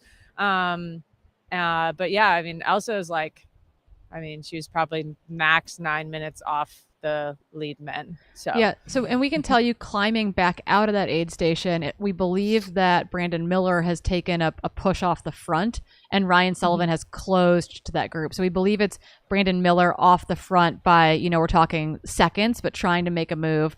And then that other group of 4 men just behind him. So that means Ryan Sullivan has kind of clawed his way back into that actual group. We've been speculating in studio, Hannah, about how fast Elsa McDonald might run the course today. And you have the fastest time, I think, right now at 9:34. It's here you go. Nice job, guys. Keep running. Yeah, I know. I actually through the first aid station with her, I was like, well, there's about no % chance that my course record stays today. With how good she looks, I was like, that girl is crushing. So fun to see. As we know, it's like our sport just gets faster and faster, and so really fun to see her out here being competitive. But yeah, I mean, I don't know, low 9s, sub 9, who knows? We'll see how she feels. But I also would say, like, after running on these trails, I know I said this earlier, but trails are in great condition to throw down, no wind, no rain, just like really perfect conditions for that. So I think she can have a really, really fast time, which is awesome. Yeah. Nice. And in our drone footage, we now see Andrea Terrace in the aid station properly getting her bottles refilled. Yeah, we've been speculating all morning about what that winning time might look like from someone like Elsa McDonald, and I think we're all saying sub 9:30 is definitely a very realistic possibility and in the cards, which is just incredibly impressive. We got a couple more too coming down. I saw Jenny Quilty cross that bridge. Georgia Porter should be with her too. Yeah, I noticed Jenny's Pony. I was like, oh, that's Jenny. But yeah, I'll have some more intel here shortly. They're coming down. Hannah, no one opted for the homemade crop top. Although I do think Georgia Porter is running in a homemade Air Vipa crop top. So you've got you know it. You've got a similar style going on out there. If you wanna wear a cotton tee so everyone can see how much you sweat, that's what you should do. Yeah, hers looks like a basketball jersey. Yeah, I love it. Maybe that'll be the next one. Maybe I'll get Dina Fit to make me a basketball jersey. Just 22, Caitlin Clark it. Did Christina just blew through that aid station? No. So we got aerial footage of that aid station of Christina, I think, trying to make a gap on Lottie. Lottie Brink's coming in now. Lottie Brink's filling a bottle. But Hannah means that she hasn't stopped at any aid. Hannah, Christina Randrup just completely blew through that aid station at the turnaround point, just flying. And then here we got Georgia and Jenny are together right here, guys, coming through. Nice job, girls. You're doing great. Headlamp on head there still. So yeah, they're about I would say the last girl's about 5 minutes back. Jenny and Georgia, but they're looking great. Working together, cruising right along. Whew. Also, it's way colder by this Multnomah Falls. Christina, I know. I'm texting her crew right now. Let's see, because it's very early and we haven't seen her stop yet. It is early. She's running back towards crew, which is nice, which is good. But yeah, it is early. You want to make sure that you are getting enough fluids. And I know that she started with a full pack, etc. Like I know she started with like all of her fuel, but I'd want a bottle at this point. I'd want another bottle for sure. Yeah. And I don't know. Then she won't get another bottle till 25.8. Yeah, I don't know if she dropped and picked up a bottle coming through that first 6.5 mile. Like if she just drank one and hopefully and switched one there. But yeah, I just texted her crew. So. But they're on it. They're gonna take care of her. Have no fear. But yeah, 242, 243 on the clock, and athletes are the women, like honestly the men's top 10 spread, the women's top 10 spread is still like pretty tight. Elsa McDonald obviously off the front of this women's race, but 2, 3, 4 not separated by all that much. Georgia and Jenny Quilty together looking really strong. Like it's still very bunched up, which we love to see. And it's still so early. There's a lot of race left. And then we've got next coming down here, 7th female will be Rachel Lemke, about 2 minutes behind Georgia and Jenny. Nice. So Rachel's coming in. Close. Yeah. Let's go, Rach. And then Ella, too, who's a new name to us, at least in studio, should be one of the next women as well. A younger Boulder runner who's been moving well all morning, kind of catching us by surprise, which is amazing. Yeah, so we've got 7 women through so far. Top 10 men are through. So 7th, like so was Rachel Lemke, about 13 minutes off the top. But all of them are again moving. Everybody's moving well. Everybody looks like they're in good places, which is exciting. Now we've got quite a few more people coming down this stretch. So you'll see them kind of coming through the feed. But everybody seems like they're in good moods. Yeah, next bib numbers for you. 322 is Ella Ratliff. Should be one of their next women. And then bib 214, Allegra Krasnikizwitz should be in that group as well. So you've got a number of women. Nicole Abma should also be kind of up in that group too. So our women's top 10 is going to be rounded out here pretty quickly, I think, from your vantage point. Mm-hmm. Yeah, I saw 2 more girls cross the bridge, I believe. So I'll let you know who those I just got are. some bid on Andrew Simpson. Yeah, I'm from Williamsport, Pennsylvania, Central PA. And I just got a text from one of the guys I train with back there. He says, Andrew Simpson is a super cool PA guy. He's a speedster and friends with me and my good training buddy. So we got some central PA roots coming we got Canadians showing up, and we've got the East Coast, Beast Coast showing up right now. Andrew Simpson out of PA up in that front group, as well as Ben Linney up in that group. So we've got good Beast Coast representation making all the way out to the Portland side of the Columbia River Gorge this weekend. That is sick. Yeah, really cool. And there again, he's not any sort of like stranger to technical trails either, because the central PA trails are just absolutely bonkers. Yeah, you want to roll your ankle, you go run in Pennsylvania. Go run in Pennsylvania. Yep. Done that many times. Yeah, I remember looking up Andrew kind of ahead of this race weekend, like his really good training. Here's Allegra just came through as well. About 3 to 4 minutes behind Rachel. And then I can't see the bib number yet, but we've got our 9th female. This is Ella that you were talking about. Yeah, Ratliff. 9th female coming through. So yeah, top 10, obviously top 10 men. And then those top 9 women so far. So should almost be through those top 10 women here coming up close. Sorry to interrupt, but we're just talking about random Pennsylvania folks, but yeah, no, it's really exciting to honestly, like, there's lots of room for movement in after this first turnaround. We were talking about how much we like and don't like, depending on the day, these out and back courses, because you do get to see so many folks out there. Hannah, from your experience racing on this course, what has it been like for you when you hit these turnarounds and you do get to see traffic coming back towards you, particularly when you're fighting for a podium spot or fighting for the win? What has that been like in your experience?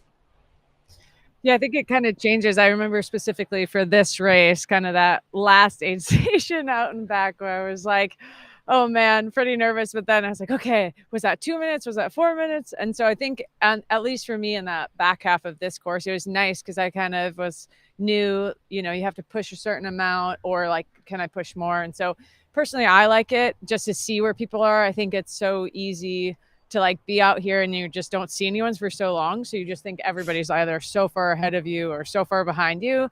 So I really liked it on the back half of this for sure. That was probably my favorite. I also think sometimes it's nice to just see people on the trails, and kind of cheer you on as you go. So I always enjoy it, but I think usually it gives me good confidence of where I'm at on the trail. Do I need to push harder? Can I, ease up a little bit if I'm feeling not so great? So yeah, I just like saying hi to everyone. Yeah. Yeah.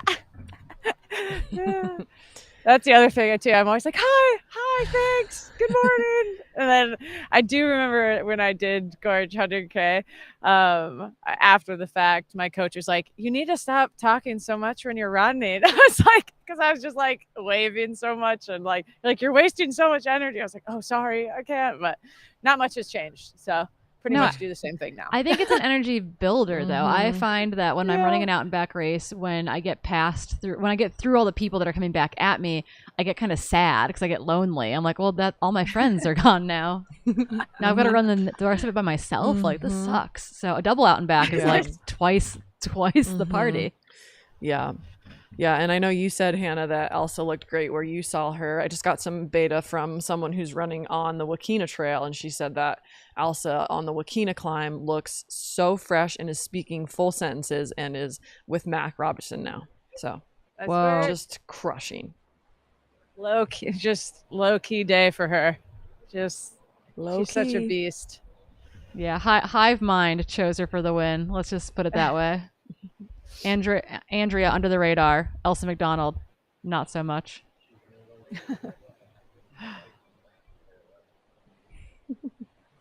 Nice job.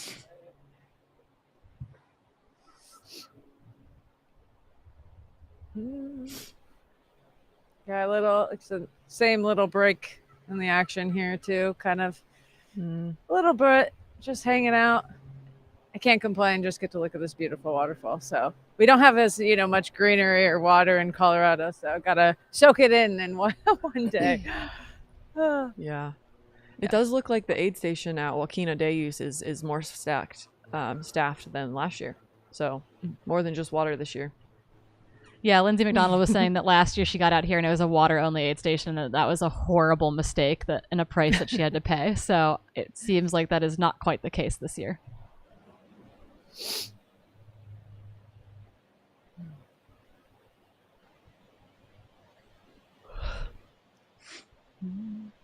I also do know. I know we were talking about Nick. Oh, looks like Nick might be coming down. Nicole, Abma. I think that was her across. Yeah, she has a full North Face purple top on. So if that is her, that will be rounded off the top 10. I know she was a little under the weather earlier this week, so hopefully she's feeling okay today. And kind of reel it all in today. So cheer her on extra. It's been fun. Yeah, Nicole's she a did, crusher. She did Black Canyon 60K. She won the Lake Sonoma 100K last fall. Yeah, the inaugural event. Yeah, so she's got lots of mountain legs. She's way taller than me, so she's like one of those people you're like see them go uphill, kind of like you, Keely. I'm like, how do your legs move so fast? As I'm taking like 50 steps for one of your steps. But yeah, she's really another Canadian crusher. Just they got those Canadian Rockies. I'm telling you, I'm like, man, those are I do live by the Rockies, but those Canadian Rockies are steep. So I feel like they're also so strong on them. Yeah, they're all coming out of winter though. It's definitely been, I think, pretty snowy and icy up in the Calgary Canmore stretch of things, and so coming out of winter to your first dirt trail race can be pretty rough. I know that Black Canyon does that to people every year, coming out of Canada, coming out of the East Coast, etc. You're like, cool. Running on snow is a little bit different than this. Yes, we got Nicole coming through. Top 10 female, moving right along. You got this, Nick. She's doing great. Okay. The aid station's right over there. Yeah. Need anything? No, I'm just Sick. Yeah. Just right around the corner. I have a car too. Hannah, don't tell her that. Bad Hannah. Princess, don't tell me that. Keep going. Bad Hannah. Yeah, like I said, I know she's been sick all week. Just keep going to the left. She's been sick all week, fever earlier this week. So, sorry, Nicole, that sucks. Yeah. So she kind of came today. She's like, I'm gonna start, and then we're gonna see how we feel. But I know she had some stuff earlier after Black Canyon too. Not feeling. She's had a rough training cycle. But yeah, complete crusher. She's, I think, gonna call her crew. But like I said, I think just a little bit. Can't do much when you have got a fever. But here we've got another female coming through as well. So she'll be our top 10 female coming through. So this is Allison Powell, our top 10 female. Bozeman, Montana. Yeah, Heck she's yeah. looking good. Just kind of cruising. Nice. Cruising right along. She looks happy, moving well. So yeah, those are the top women, top 10.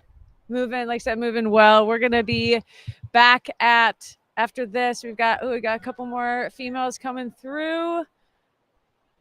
She didn't have a bib on, so I think maybe she's just going for a run. But we've got number 53, Kate Butcher, right behind Allison. Just with a handheld and a naked belt, or a bottle and a naked belt. But yeah, so we're gonna probably head out from here back over to Coachella to get that aid station again for you guys. So enjoy this last little view of Multnomah, and we will catch you soon. Sounds good. Catch you soon, Hannah. Thank you. Oh, it's so nice when our audio in the field works. That was delightful. That was so great. No delays. No the camera picking up the audio. That's always what it is. It's always the camera audio feed over the mic audio. 9 times out of 10, that is our in the field issue. But we will have our camera kind of bouncing around again from our camera runners when they are in service, and then back. Well, actually, we'll probably be heading back towards the Ainsworth aid station here in not all that long. Clark, I think, is still going to be out there for that because our men should be coming back through there. And again, I'm really curious to see what that actually looks like, because what that should be is Brandon Miller potentially trying to make a move off the front. And then he's followed by Andrew Simpson, Adam Loomis, Benjamin Linney, and Ryan Sullivan. A little bit of a gap, we believe, back to John Dean and Elliot Carden. And then Elsa McDonald has bridged to Mac Robinson. They're running in 8th overall together. And it sounds like Elsa is running so smoothly that she's talking in full, complete sentences up the climb. So that's both terrifying and really exciting. Yep. Any of us who have to race Elsa at any other point this year are like, oh no. Yep, as if we already didn't think oh no to begin with. This just adds that another dimension to that thought. Yeah, truly another dimension of oh no. We're having all sorts of gimbal problems there for a second. Hang with us, hang out with us. I hope you just cleared your calendar for the day, because I sure did. I'm going to try to go for a shakeout run when I'm done with this, and it's not going to be pretty. But it's my only chance of maybe feeling good for the 50K tomorrow. Yes, you got to get the junk out of those legs at some point. I think this is more of an ultra endurance event than what you're doing tomorrow. I mean, I don't know how your butt muscles sit for so long. Oh, it's not great. No, it's pretty miz. By the time Simon gets here midday, I'm going to be like kneeling on the floor. I'm going to be done with chairs. Yep. I'm going to go steal a pillow from downstairs. Totally smart. Yep. Change the angle of the sit bones. Yeah. So hopefully you all have cleared your calendars. You're just hanging out with us all day long. Again, this is that climb up from the Ainsworth side. Yep. This camera person's gonna be waiting for our men to be coming flying back down this at traffic. So you will have that two-way traffic on this section, which is going to be a little bit spicy. Yeah, a little dicey for sure. Make sure that people need to watch their feet. But I love this vantage because it really shows like the rocky nature of some of the trails in the gorge.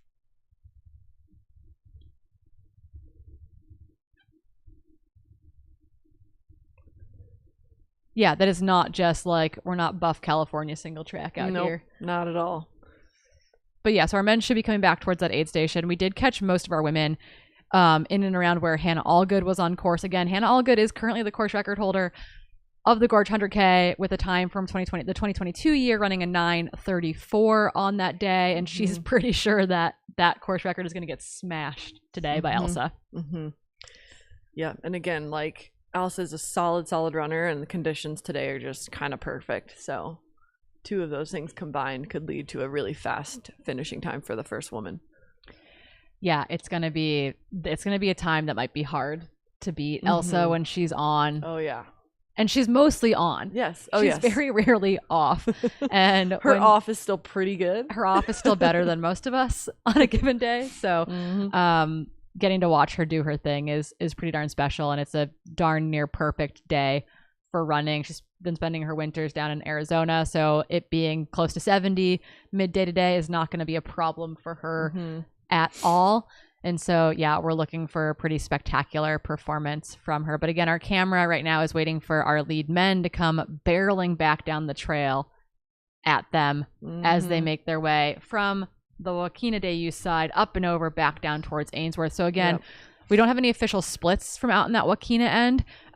You saw it was just like kind of a little turnaround more or less at that aid station, and they've got to come back over to Ainsworth. So the next official split in the live tracking, and again, live tracking is pinned at the top of the live chat on YouTube, is going to be Ainsworth 2 or Ainsworth inbound at mile 25.8. They will then go officially see their crew for the first time in a long time at Waklala at mile 33 before they come back near us, Cascade Locks, and then heading back out on their other smaller out and back of the day. Lots of running yet to be had.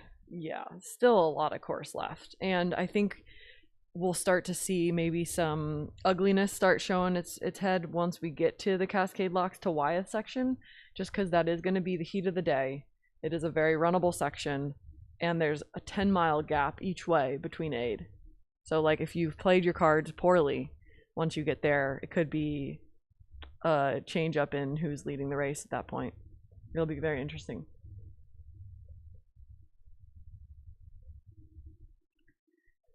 Oh, Katie Asmuth in the chat.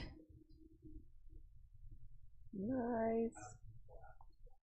Okay, so I mean that's what it sounded like. So we got background confirmation that we heard Hannah offer Nicole a spot in her car at the aid station, and I told her that she shouldn't do that. But no, she's calling her crew. They're gonna pull her from that part of the course. So Nicole Abma out of Calgary, Canmore area, came into this race sick with a bit of a fever earlier in the week, and she is now gonna pull the plug, which I think is smart. We had Darren Thomas in here earlier talking about how he did a shakeout run this morning for a warm up. His Achilles hurt and he didn't start today, which is like a very hard decision to make, but we're like all very proud of him. So we've got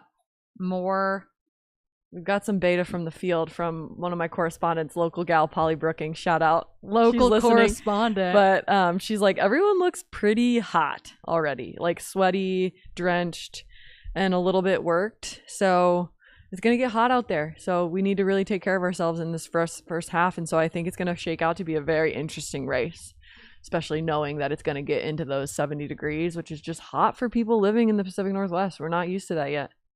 I ran yesterday and it was like 63 and I was working. I was like, okay, I'm not heat acclimatized yet. Better get in the sauna. Yeah.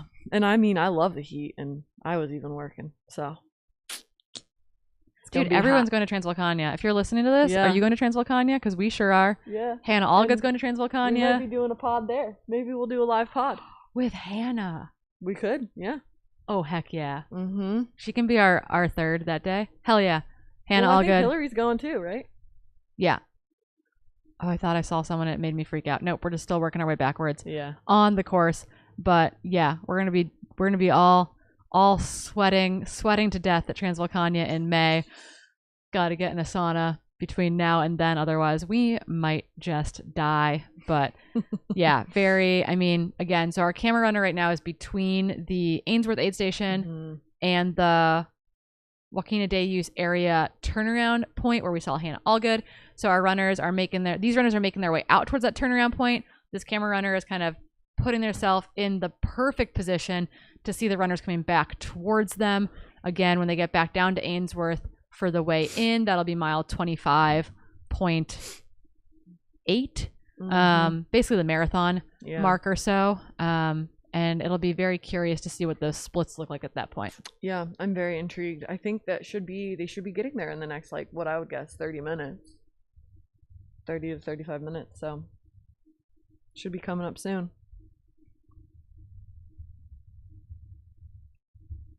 I just got a text from a friend that was like, everyone's going to Transvolcania. And I was like, yeah, why aren't you going to Transvolcania? Like, come on. It's going to be a fun one. Helen Mino Faulkner's going. Marianne Hogan's going. Half the Adidas Ida team Nielsen's going. It's going to be rowdy. It's going to be fun. I'm going to try to be top 20. Yeah, right. Okay, top. Yeah, our Canadians are hopping around crewing other folks. So Arden Young, who's out there crewing, after like getting Nicole off the course, is jumping in to help crew. Elsa McDonald, great friends and training partners, and says that Elsa's feeling great out there, which is reiterated by everyone we've talked to so far. Look at this conga line. But here's the thing. Also, look at that view. Look how green it is, surrounded by the black. If you're the lead men coming back towards us and the lead women coming back towards us, you just get a row of cheers. Yeah, they can just make you a nice little. Like, they could do a tunnel, a little arm tunnel for you to run through. Yeah, wow, so fun. I have serious FOMO. Oh, we got some gimbal chaos going on.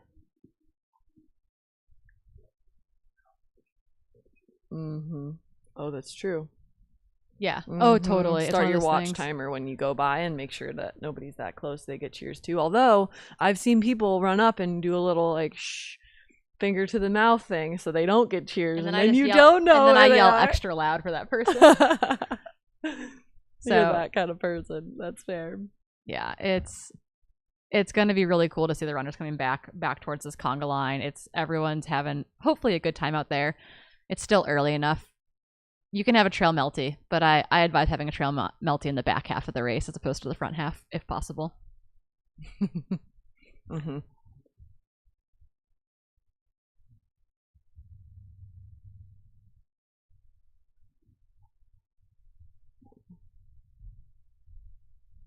Wow.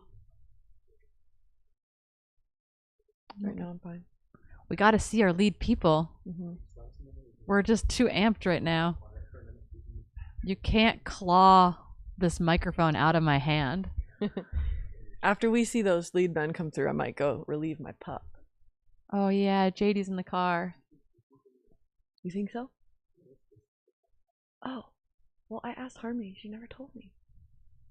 Okay, well, I'll go get her after we see the lead man. JD, we're gonna have the first ever live stream brought to you by a dog. JD Pup is gonna join us. Who is maybe more well known than me. Yeah, totally, 100%.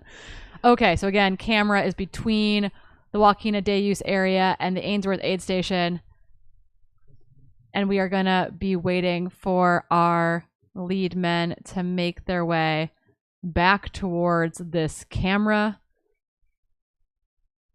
Kind of fun getting to see this part of the field though on this section as they make their way out to the first turnaround of the course.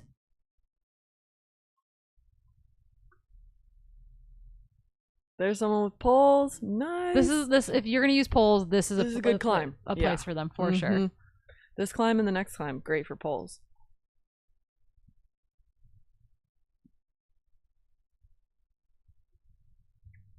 Yeah, and shout out to Daybreak Racing. They put in, and Freetrail, they put in so much trail work on this course. Like, I had some friends run it 3 weeks ago, and there was snow and down trees and like rock slides. And so they've cleared up this trail a lot, and now it's clearly very dry and also very passable. So big shout out to those guys. They crushed the trail work this year. Yeah, down trees, particularly after a big burn, those trees become they go and they take out all the what they call like the dangerous trees, like the trouble trees. But inherently every year more of those trees come down, and so going out and picking up the pickup sticks becomes really important because it can just be completely devastating post a big wind event. Yeah, because we had a windstorm that I think was getting up to like 80-mile-an-hour winds in the gorge, so those trees just came tumbling down. So big shout out to all those crews making this race possible.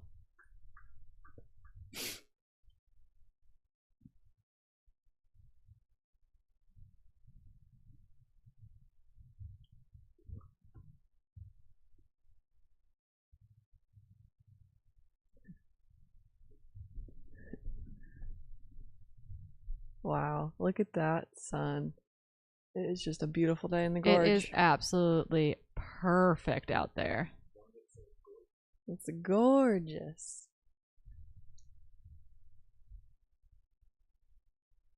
Sorry, I'm putting in a baked good order.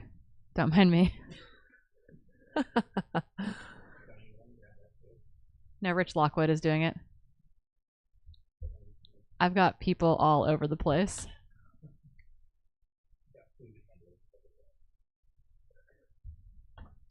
We got some beta from Yassine on the course. Everyone who's in Portland or even not in Portland knows who Yassine DeBoon is. He says when he saw the lead pack of men that Brandon Miller was in fact leading. So we've got some confirmation there.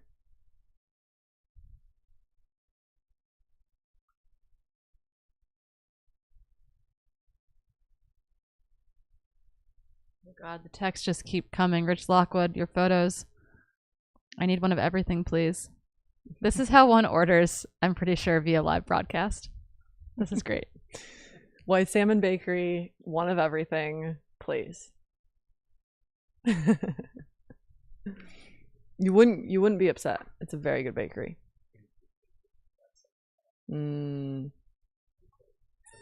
Okay. Noted. This is not pertinent to the live broadcast at all, but Zach and Keely, if you want. Perfect. Sure. Sweet. Sounds good. I'm ordering breakfast sandwiches in studio. Don't mind me. But that is because we are waiting for our lead men, including Brandon Miller, who we believe is leading in that white Merrill kit, ID'd via his running form from his brother in the live chat, Kyle Miller. Yep. I said, we'll buy that. And he goes, oh, I'm his brother. And I was like, okay, we'll definitely buy that. So we Yep. believe that he is leading the men's pack, but that pack is chasing him. Yep. And we'll make sure that we get that update as he makes his way back towards the camera person who is on their way towards the Ainsworth aid station at mile 25.8.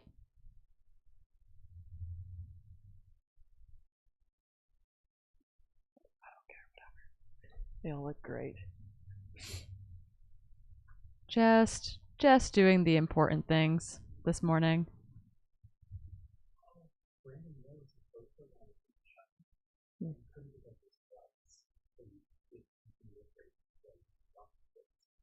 Oh, sick. Okay. Background noise in the studio. Our favorite backseat driver, Zach Marion, said that we believe that Brandon Miller was supposed to run Chuckanut, but that big snowstorm came in and I think messed up a ton of people's flights, and he couldn't make it in for the race. And so you transitioned that fitness over to being here at Gorge instead. A lot of people did that Way Too Cool too. Way Too Cool got canceled, and then we bumped people over to coming to Chuckanut. Gotcha.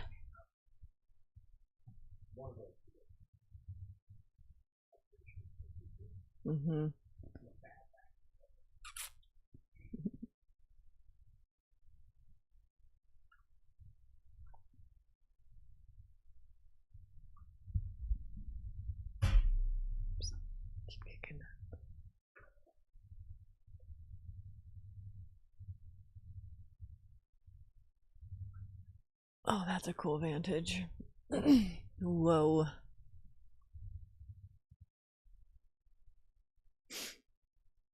Sweet. Our order is placed. Rich Lockwood is our hero. Thank you, Rich Lockwood. He's going to be our start line commentator tomorrow. He's pacing Christina Randrup today. He's got his work cut out from him. Yeah. Doing pastry runs for us this morning. Gonna be pacing later today. Being our start line commentator tomorrow. What can't he do? Training from Madeira while he's here. He finished his long run last night at like 8:30 p.m. Whoa. Rolled into the house at like 10 p.m. after finding food. So you got to get it done. But yeah, so we are going to be bouncing around between our drones, which have a little bit more of a stable signal, and then out to our camera runners. But we will be losing signal intermittently, so thanks for bearing with us. But yeah, right now, Brandon Miller, we believe, is leading the men's race. We saw him working to put that gap on the men climbing out of the Joaquina Deus area. Behind him should be Andrew Simpson of Pennsylvania, Adam Loomis, our former Nordic combined, all-around mountain athlete out of Utah, Benjamin Linney, another East Coast, really, really talented runner.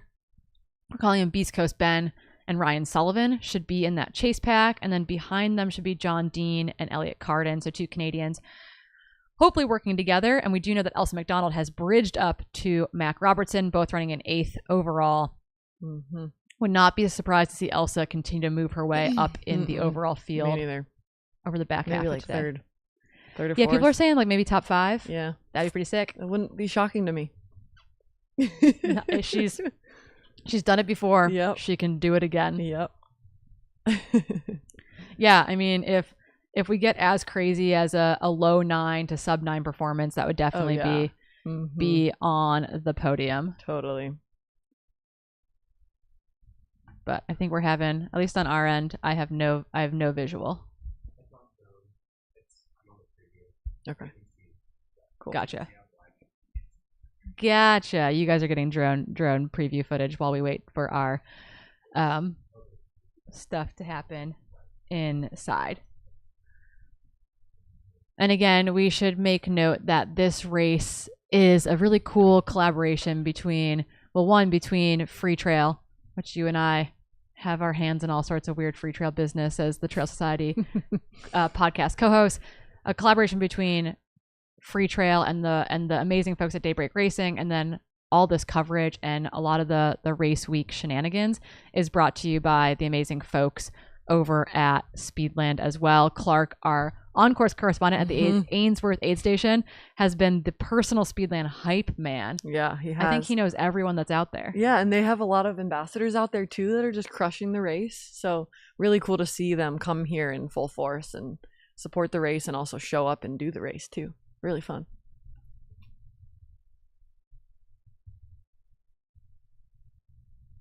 Yeah, and it sounds like we got another confirmation from the field too, where we have the first place male being having separated himself from the field. Mm-hmm. That's so sick.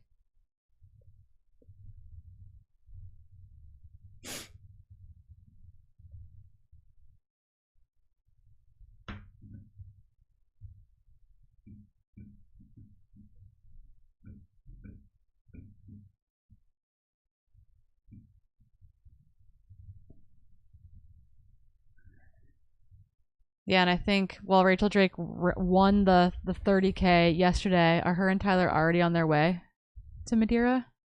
No, not quite yet. Okay. No. Because Tyler will be running. He'll be doing the main the race at Madeira. 120K? Yeah. Ish. Yeah. Sweet. Yep. And then Rachel most likely is running the 50K. So yeah, the short distances there are amazing. I think going back and doing like the 80K there would be really fun. The start time is a little bit less crazy than the midnight midnight start, but it's people will call it like a mini UTMB. It's 120K, and it runs not very fast. You got a midnight start to practice. Really cool terrain. I've done it the last 2 springs, but yeah, kind of cool to see them making good on their time before the big move to Salt Lake. Yeah, no, I think they're going a little later than they did for like the race in Hong Kong, because I might even run with Tyler tomorrow. So yeah, I mean they've got time. It's a full 2 weeks away. Yeah, it's my birthday. It's a huck to get there out to Madeira. Yes. It's like you gotta work hard to get to the Canary Islands and to the Portuguese islands. Yeah. But that being said, it's they got ample time to make their way out there. But again, drone footage, looking up the hill above the Ainsworth aid station as we try to track down our lead men. These are people on their way out towards the Joaquina Deus area, and they're going to be looking for runners coming back in the opposite direction, playing a little game of Red Rover. Yeah. Send Brandon Miller on over. Yeah, and hopefully we see some really cool tunnels being created by the runners for the other runners. I doubt it, but I would love to manifest that thought and just see like a Stoke tunnel being formed by a train of them. Yeah, it's an interesting phenomenon, right? Like a lot of this trail is pretty accommodating. You can scoot by each other, etc. And I think for the most part, everyone is really, both the leaders coming back towards the other runners and the other runners generally do a really good job of supporting one another and making a decision of like, okay, I can step here. Okay, I'm going to step off the trail, or okay, I'm going to scoot to the side. Generally speaking, I think honestly, it's the hikers that are out here, which is, it's a beautiful Saturday. I'd be out here too. That probably have more of a accidental bump-ins with the runners, just because it's a little bit less maybe used to having someone have to move around them, less cognizant of what's going on around them. But man, this is an absolutely gorgeous shot. Yeah, looking through this section, so cool. Yeah, that weather's accurate right now. We're about 50 degrees, overcast still. It was about 50 degrees at the start as well, so it's not heating up too quickly. It's somehow only 8 a.m. Don't know how that's the case. Not sure how that's the case. It feels like we've been here since yesterday. Yep, but I guess when you wake up at 3:25, then you're technically, I think that counts as yesterday. Yeah, to be fair, JD's probably super content sleeping in the car right now. Yeah, probably. I just feel like we'll get her out before it gets a little too hot. Yeah, agreed. But yeah, she's just taking a nap because she was like, "Mom, why did I have breakfast at 3:30?" Yeah, Pete would not even have humored that. Jade doesn't discriminate whenever I give her food. She's just a food monger. Or she's like, "Give me all of the food." Okay, our eye in the sky is working hard to try to find our humans as we get updates from all over course. All the back side of the course aid stations are getting kind of set back up again, or getting ready for the runners to come back towards them. I know Yassine's got to be getting into whatever his getup is. Yep. For the day. I'm hoping it's a tuxedo. I'll be disappointed if it's anything but a tuxedo, to be completely honest. Although it wouldn't surprise me if he came up with a better idea, and then I would be equally impressed. But I just don't know what that is yet. Yeah, and we do have confirmation from Yassine in the field that Brandon is at the front of the race, which is really exciting. That we saw him. We weren't sure if that was a gap being closed or a gap being formed, and it was clearly a gap being formed by the hard charging Canadian. And we're gonna see if it sticks. I mean, he made an attack in a really smart area. Yes. I think it's not too early. It's on a section that he feels comfortable on, where he feels like maybe he's moving a little bit better, etc. It's not a bad place to make a move if you're going to do it. It's already you came through the turnaround already, right? So the chase pack is behind you as opposed to coming at you still. I think it was a very savvy move. Yeah, and if you can hold that gap on the climb, they're not going to charge and gain much on that next technical descent. Especially someone being from Calgary, like I'm sure he's very, very capable of running fast on technical descents. And so if he can make a gap on that uphill, I'm sure he kept it on that downhill as well. Yeah, I expect for him to be moving really smoothly through that section. And we'll get a really good, we should get a really clear shot of that actually, of him running across these traverses, and then obviously some good downhill in it as well, just to see how smooth he is rolling on that in comparison to the chase pack.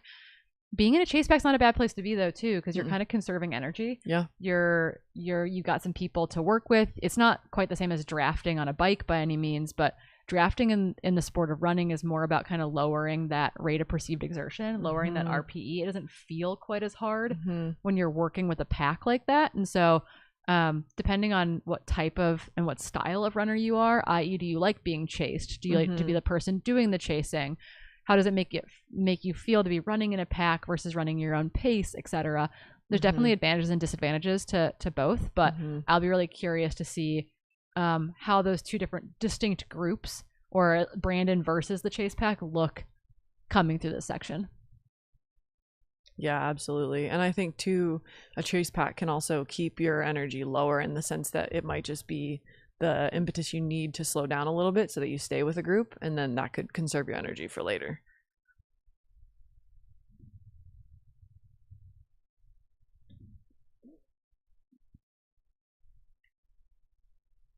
Yeah, and so this is all, again, the Eagle Creek fire was in September of 2017.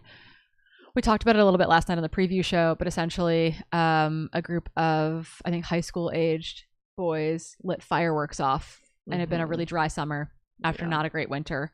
And this whole thing went up like a tinderbox. It spread incredibly fast. They had to emergency airlift. They had to basically go find trapped hikers, PCT hikers, day hikers, etc., that were kind of caught off guard by a very quickly moving forest fire. And it closed down Eagle Creek and kind of the surrounding zone for a long, long time. I mean, probably close to 4 years. I'm trying to think if it was quite 4 years. Maybe not quite 4 years, but it was a while. Like 2021, like coming out of the pandemic. So it's been a pretty devastating, it was a pretty brutal blow to the Columbia River Gorge on the Oregon side of things. But I remember photos from the Washington side, from folks hanging out there, just looking across the river at the fire. First, second, and third. Don't know if it's nice. Okay. It sounds like from the background, our background chatter in studio here is that we have been able to locate our lead men. We don't have a camera up on them yet, but that should be coming in the not too distant future. Again, we believe that Brandon Miller is off the front, but potentially seconds with him. So we'll wait and see. Yeah, really curious to see. I mean, did someone bridge and part of the rest of the group splinter, etc.? Moves are being made heading into the marathon mark, which is honestly, there we go. We got a black kit on our screen running the opposite direction. I don't know if this is our leader or if this is second or third. We think this is number 2 on our screen right now. So we believe that Brandon Miller, from everything we've heard from folks out on course, Brandon Miller is in the lead, and that this is number 2 making his way back towards the Ainsworth aid station. Again, we do have, I believe, Clark down at Ainsworth, which we will be able to throw to as our men make their way down there. But here we go. Watch him navigate through this string of runners. Yeah, I mean, from the rumblings in the field, though, I wouldn't be shocked if this was third either. So we'll see. Yeah, it's very possible that 1 and 2 are together, and this is number 3 behind them. We're trying to get confirmation But they should be to Ainsworth very soon.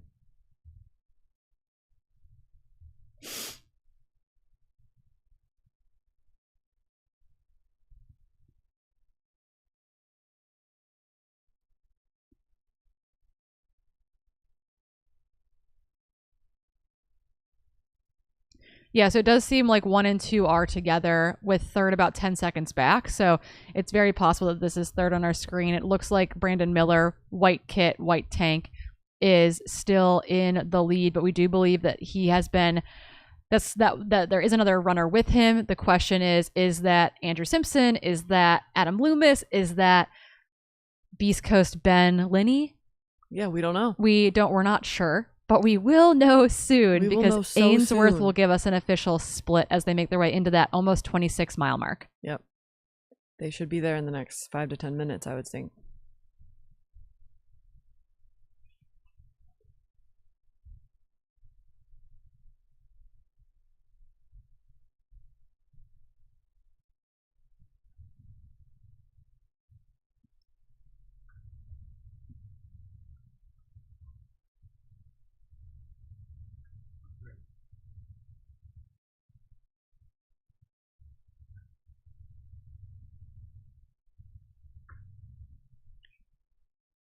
Yeah, an amazing view. We were kind of waxing poetically earlier about, the new growth coming in, the burn scar still very present in this area. The waterfalls that really are very symbolic of the entire gorge area is it's a really beautiful sight to behold. And then we get to run through it, which is pretty spectacular. My goal tomorrow in the 50K is to not be so out of it that I can't enjoy what I'm doing. Someone in the chat asked, did the early start today help, hurt, or neither my performance tomorrow? And I was like, well, probably hurt a little bit. But that's okay. Like, the goal is, I haven't raced a 50K since Way Too Cool in 2022. And that was my longest run back from injury at that point. So it was like, I'm really excited to be in a 50K where I've had a little bit of training and feel like a runner again. So I'm not expecting anything too spectacular tomorrow, but I am really excited. Nice. To be out there in a place where my body isn't in a horrible state of being. Yeah, and you can just crash super hard as soon as you're done with this. Go to bed at 6 p.m. Yeah, I'm thinking a solid 8 p.m. bedtime. Though our house is so fun. We have all my homies together. It's it's really not an opportune go to bed. We didn't go to bed last night when we should have. Is basically what happened. We were just having girl talk in the kitchen. Fair. But yep, so we are gonna be trying to catch our men coming down into the Ainsworth aid station. We'll get accurate IDs on them when they do make their way into that location. Someone joked that they're dropping me down a place in their Freetrail fantasy picks based on that response. Don't completely blame you on that one. But, I mean, if we have to be stuck on a drone shot, this is the best possible drone shot to be stuck on. We have a runner cam. Nice. This is our lead men. First two. Yep, Dina Fit and... Yeah, 1 and 2. So this looks to be, I think, Brandon Miller and Adam Loomis. Yeah, thumbs up. Thank you. Camera confirmation. Nice. Moving well. Yeah. So again, Adam Loomis is a name that some people will be familiar with, some people will be not familiar with. Former Nordic combined athlete, all-around mountain athlete, talented on the Skimo skis as well. Whoop. Gimbal situation. Gimbal is just a little... Doesn't like when we turn, but that's okay. But yes, someone had to make a move to bridge that gap. I think that's a decision you have to make, right? Is this someone that I'm willing to let get away? Yep. Or do I want to stay with him? And he stayed with him. I will say this is probably a section of the course that really fits Adam Loomis's skill set maybe a little bit better than the PCT back half of it. Yeah. Just because this is his first race of the season. He's coming off of snow. He's really good at climbing. Yep. I think of him like a speed coat 50K kind of guy. And so I think making that move is smart because it will kind of tow him into the back half of the course. Yeah. Yep. Yeah, and to your previous point, being with someone, it kind of decreases activation energy just a little bit, where you're like, okay, I can hang on to this, even though by myself I might run a little slower. And they're going back under Ooh, we Fairy got a Falls. car alarm. This is nice. Oh, it stopped. We had like 2 hours of a car alarm at Western States in 2021, and all of us were losing our mind. Adam Loomis. Yep. So confirmation, our top 2 men right now on your screen, Brandon Miller in that tan white Merrill FKT kit, and then the Dynafit kit on Adam Loomis in position number 2. I would say Adam was kind of in many of our picks, I think, to be a podium contender today. Darren Thomas, who obviously decided not to start the race due to Achilles pain, I think was a top pick for most of us as well.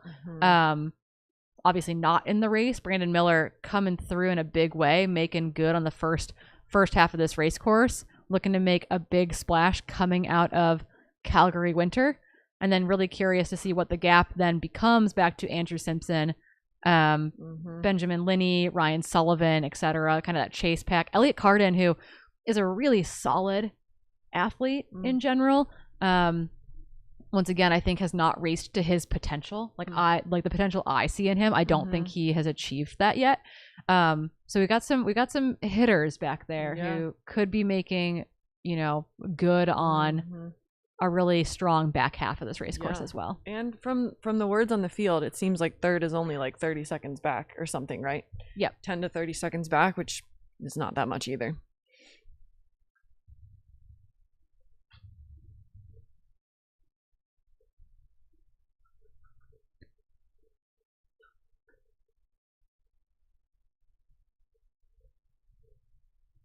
Nice. Yeah, looking They're just crushing the smooth. downhill. Yeah, you want to be able to roll this section, right? This is I'm visualizing tomorrow right now. I'm like, I can do this. I can do that. This section is normally really muddy. And Yeah, no, rocky, it looks so it's like perfect. pretty nasty sometimes, but looks beautiful right now. Yeah, in the mountain biking world, we call it tacky right now, in which, right, it's not loose, it's not muddy, it's got a little bit of stick to it. Amazing. Again, I still wouldn't trust any rocks or any or bridges or big roots. But I will say, overwhelmingly, the trails are in pretty pristine condition right now.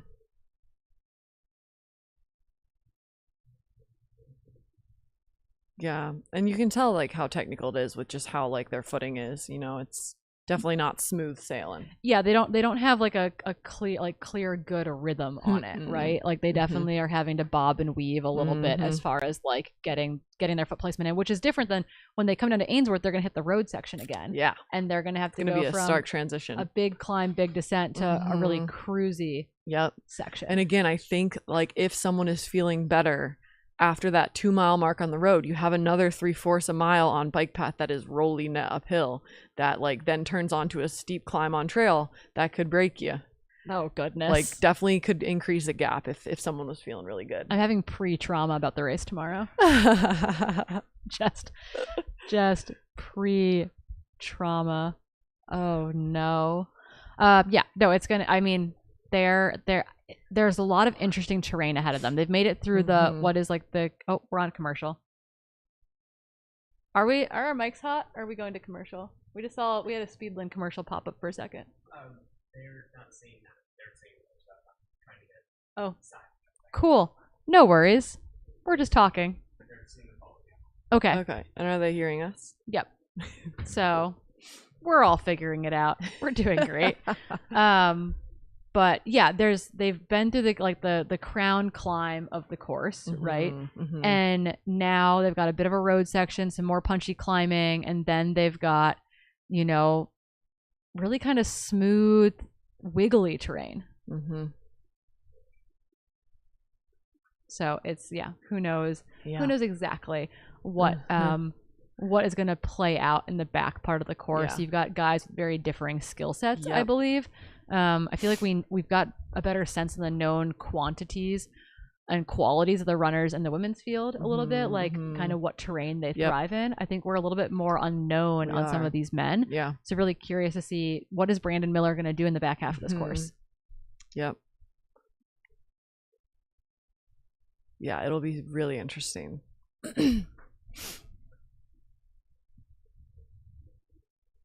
Yeah, again, our lead men and Elsa McDonald, who's honestly working her way towards the top 5 overall finish right now, is going to be making their way towards that Ainsworth aid station, mile 25.8, kind of approaching the marathon mark.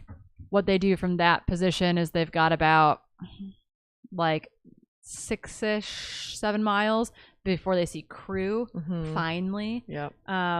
Really the first good crewable aid station is that like 33-mile mark back. Yep. And then they get to see them again at 50. They see him actually a couple times. They can see him 40 at and then Cascade 50? Locks, I believe, as well. So you get, but they're kind of tight together, right? So you see your crew at, oh goodness, I have too many tabs open, folks. You see your crew at, technically Wakulla at mile 6. Most people didn't stop to see their crew there. Yep. Whoa. Oh, there's Big third. root ball. Maybe 4, I think, on our screen, because I'm pretty sure 3 is wearing black. You're right. But yeah, so they saw their crew at mile 6. They see their crew at mile 33. They see their crew at mile 38.6. 48. I don't think they can crew at Wyeth. I think they can. Oh, they can. That's where they can pick up a pacer. Right. So at 48. So 30, 38, 48, and then basically the finish. So kind of, they're all lumped together, but you could go with like less of a, well, you still got 10 miles in between some of those crew spots, so it's probably not that smart to not take a lot crew of stuff. if you can have it. Yeah. Yeah. And that is actually the question that we saw Christina Randrup, for example, blow through several aid stations, which is a tactic, but a little bit concerned there. Then what does that mean in the back half of the race? Like, has she had enough fluids, et cetera? It's been a pretty cool start to the morning. It's been very overcast, but that's still, 33 kilometers or 33 miles. I mean, she'll probably fill up at Ainsworth, mile 25.8. Hopefully. But that's still basically a marathon on what might equate to like a liter of fluid. A little low. Little low. If it was hot, we'd be really worried. We're like just a little worried. Yeah, so it sounds like we have had our leaders through Ainsworth, and they are Brandon Miller and Adam Loomis. So we'll try to get accurate splits from down there. I don't know, do we have Clark at Ainsworth?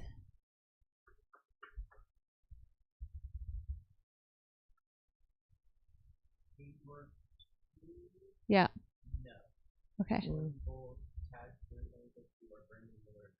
No, do we have Clark in field? Do we have our field correspondent at Ainsworth?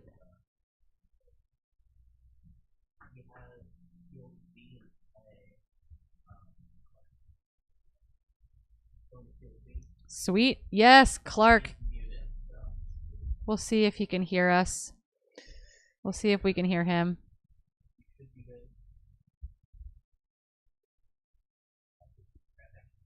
Yeah, the connection at Ainsworth isn't great, but when it gets clear, we'll see if we can get through to him. He's showing number 3 on his hand there. Yep.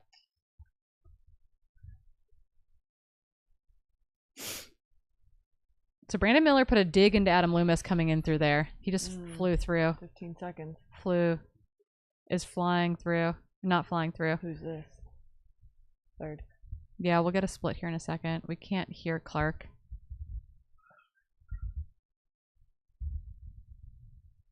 Yeah, his connection isn't great, so we haven't been able to get clear audio on him.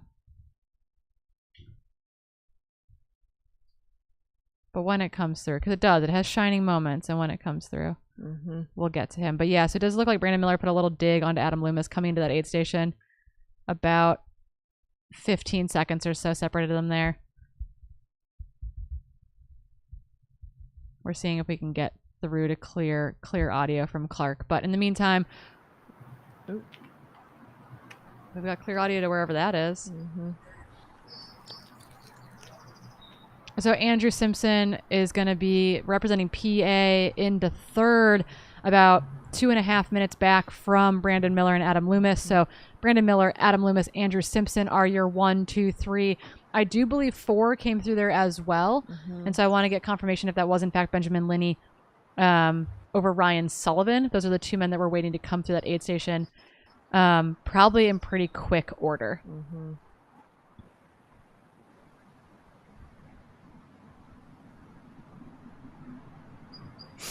Yeah, and I got a little bit of beta from the field where there's a huge gap between 1 and 2 women. However, Christina is gaining on 2nd place. Cool. And she's gapped Lottie by 2.5 minutes. Whoa, Christina on a fire. Mm-hmm. Okay, so Elsa McDonald, we do know, is way out in front in the women's field, followed by Andrea is still hanging on to 2nd, but Christina Randrup is making her way up, having put a couple minutes into Lottie Brinks. So stuff is happening in the women's side. But again, we'll see. This thing isn't over till it's over. Nope. A lot can happen. Okay, so we do have our official top 5 splits for you of our men through that Ainsworth aid station, again, around the 26-mile mark. Brandon Miller, Adam Loomis came through 1 and 2, separated by about 15 seconds. Andrew Simpson came through 2.5 minutes back from them. Ryan Sullivan, another 45 seconds or so back from Andrew, and then 30 seconds or so behind Ryan Sullivan was Benjamin Linney. So 1, 2, 3, 4, and 5 on the men's field, separated by just under 4 minutes. Pretty close. That's pretty darn close for mile 26. That's exciting. I think when we looked at the men's and women's fields, we were like, wow, the men's field is really stacked. And we looked at the men's field and we were like, interesting, there isn't really a standout here. Right. But what that has put together for us is a really close race of a bunch of men who are kind of knocking at the door, who are like semi-known, semi-unknown like quantities, who are actually putting on this really tight battle. Yeah. Which is kind of cool. It's not a blowout from any one runner. It is like this really cool five-man race right now. And John Dean, Elliott Carden shouldn't be that far behind coming into Ainsworth. My guess is that they're probably only a couple minutes back from that top Elsa 5 might group. be close too. yeah. Mac Robertson and Elsa McDonald also are going to be making their way into the Ainsworth aid station here in very short order. Yeah.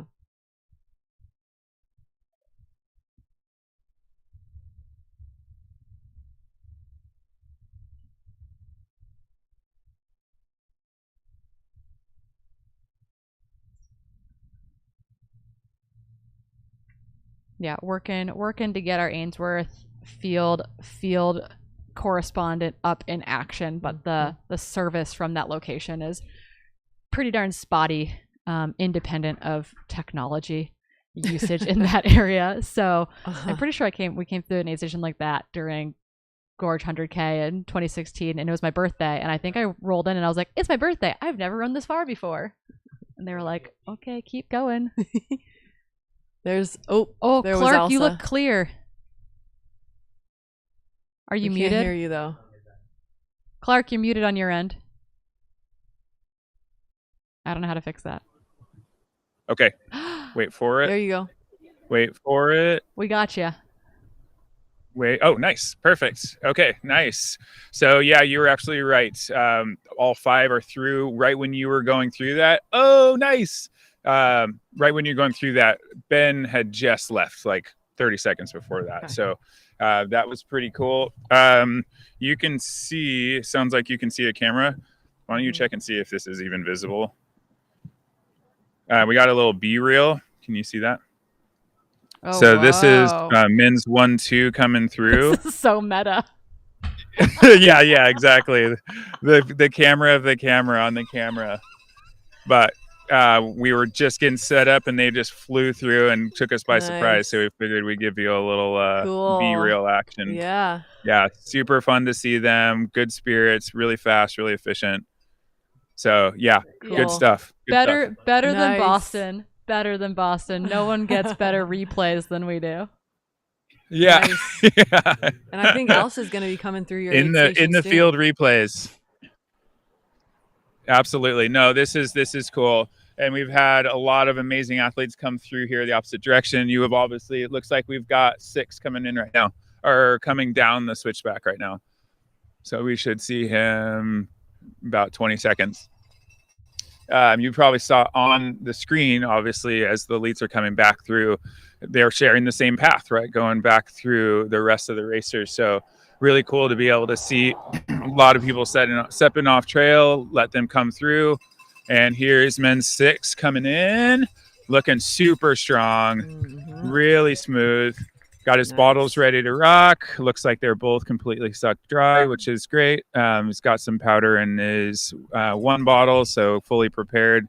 Going ginger ale in the other one. Very cool. John Dean. Good choice, maybe. Yeah, great choice. Absolutely. Looking good, man. Do you know if that's John Dean or Elliot? I haven't seen or number, bib number. I think it's John Dean. Nice. The waterfall of the water 971.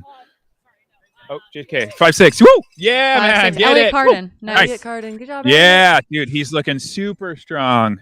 I had a 50-50 chance of getting that right, and I still got it wrong. But your basis of guess was great. on nothing, so Literally, I was like, it's a boy. Just the flip of the coin. Where's the? It's a boy. It's men's 6. That's what I had. I have. So he went water into a pre-powdered pouch on one, and then got the ginger ale in the other flask. One thing you may not have been able to see through some of the crew was the waterfall full pitcher over the head. So he's just cooling down a little bit. Like I think you were saying a little bit earlier on, it's a little chilly for us here, but it is probably starting to warm up for the runners a little bit. So yeah, he's from Quebec, so this is definitely warmer than what he's been running in. No doubt. Yeah, no, and it sneaks up on you too. I mean, even yesterday when we were running, depending on what side you're looking at, you get some sun exposure and it warms up a little bit. Obviously towards the top on some of the falls, you get a little bit more exposure too. So it definitely makes sense. He was clearly very sweaty. We'll say that. He was running hard for sure. Yeah, we honestly think Elsa McDonald will probably be one of the next runners in there. Yeah, this one, thank you again, Cody, for helping up with the shot up here on the switchbacks. This is a really fun spot because you have the ability to see kind of a nice inroad here on this side, but there's got to be at least 8 or 9 switchbacks up behind us. So it's been pretty amazing to see some of the strategies of the elites running up through, whether teaming up like Lottie was doing or whether it's running separately. But then as the rest of a lot of the field started coming through, it was just really fun to be able to see that process of coming through. I would say, I mean, we were talking earlier, there was probably 5 or 6 groups. There were 10 or more. So really fun because they were clearly having conversation and good spirits coming down through, and then, having a good time getting refreshed here and then heading straight back up. A lot of folks are grabbing bananas and sandwiches and starting to walk. Really good and very efficient usage of a lot of the drop bags over here as well. And it's just been pretty fun to be able to see a lot of the locals coming through. We do run groups most of the nights of the week, as well as, fun runs on the weekends as well. And so obviously shout out to Yassine and Weiss Wolf Pack. And then Trail Factor is another great one through Go Beyond on Tuesday nights. We were just chatting about, this is my first winter here in Portland. So if you are from a place like Denver and there's 300 days of sun, generally speaking, it can be a little rough at times.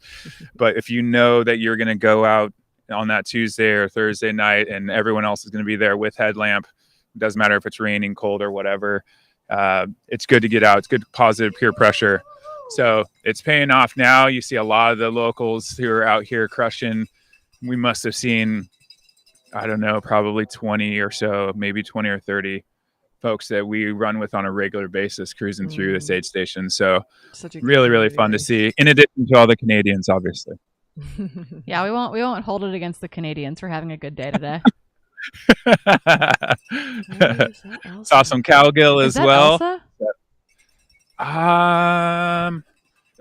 We've got, it's like a light blue shirt top. I think it might be Elsa. Definitely somebody cruising really, really strong. Wearing a visor, maybe. Visor, yes. I think this is her. It's Elsa. Yes. She's just hammering. Jesus. Nice. Oh my gosh, killing it. What a freaking pro. Welcome. Yeah, what's up? Yeah, she's now in 7th Good overall. to see you. 6th overall. 7th overall. You got it. Yes, nice. Elsa. Well done. Holy You are crushing smokes. it. Nice.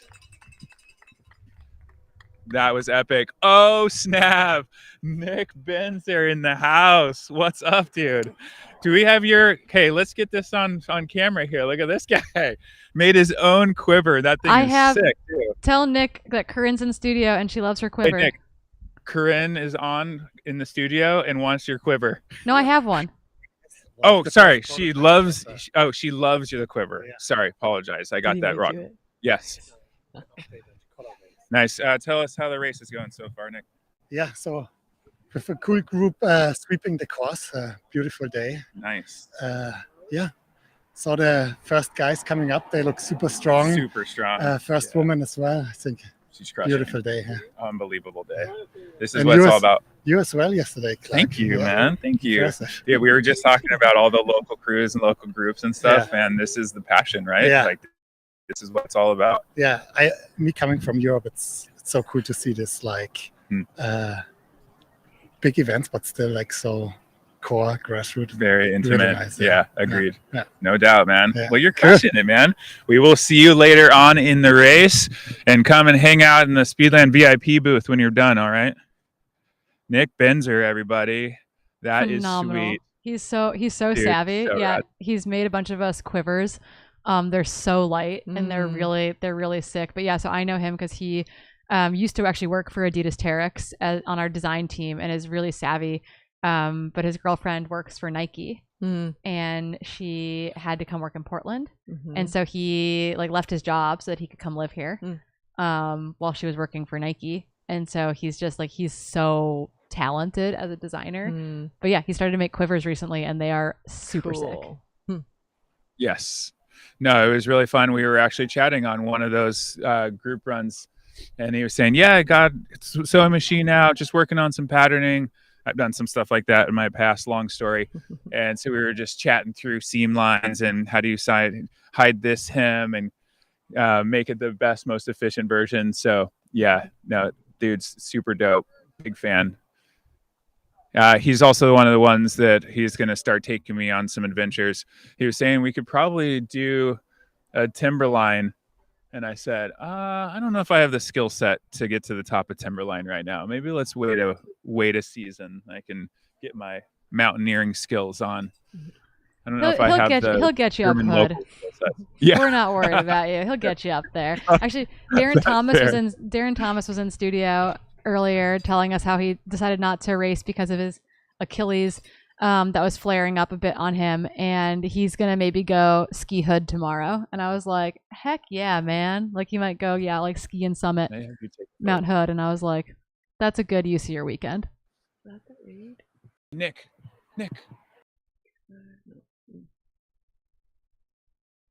about 2 more coming down.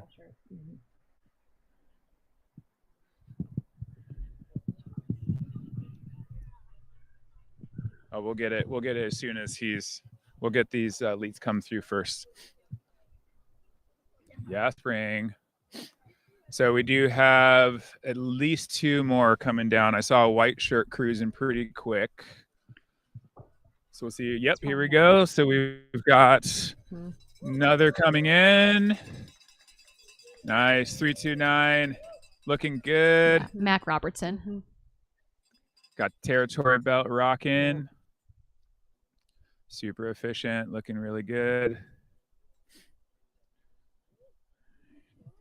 Getting some nutrients in the bottle, then filled up with some water. Definitely one of the runners out here going super light and minimal. So he's got 1 belt with some nutrition in, and then the handheld. Yeah, a little over the head. So there you go. That tells you everything you need to know. Nice. Crushing it, dude. Woo! Nice.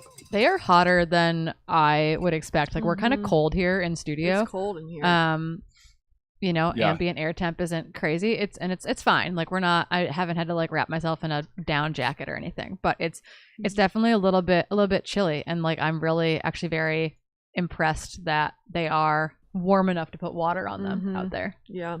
But I think it's like if you're looking at the stats of the like temperature, it's 69% humidity.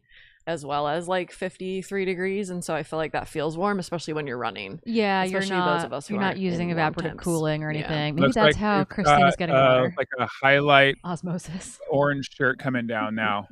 Orange shirt, black shorts. He's about 2 switchbacks up. Orange shirt. Okay, probably John Dean Probably Bright John orange. Dean. or Evan Williams, maybe. Yeah, Depending. more than likely John Dean, but unsure. We're looking for bib 94 or 415. So Alsa has at least 6 minutes on the field right Perfect. now, Let's do it if we can. minimum. I want to get a photo with you before you head out. Are you heading for more sweet? Yeah, we do all the way back to Cascade Locks. I love it.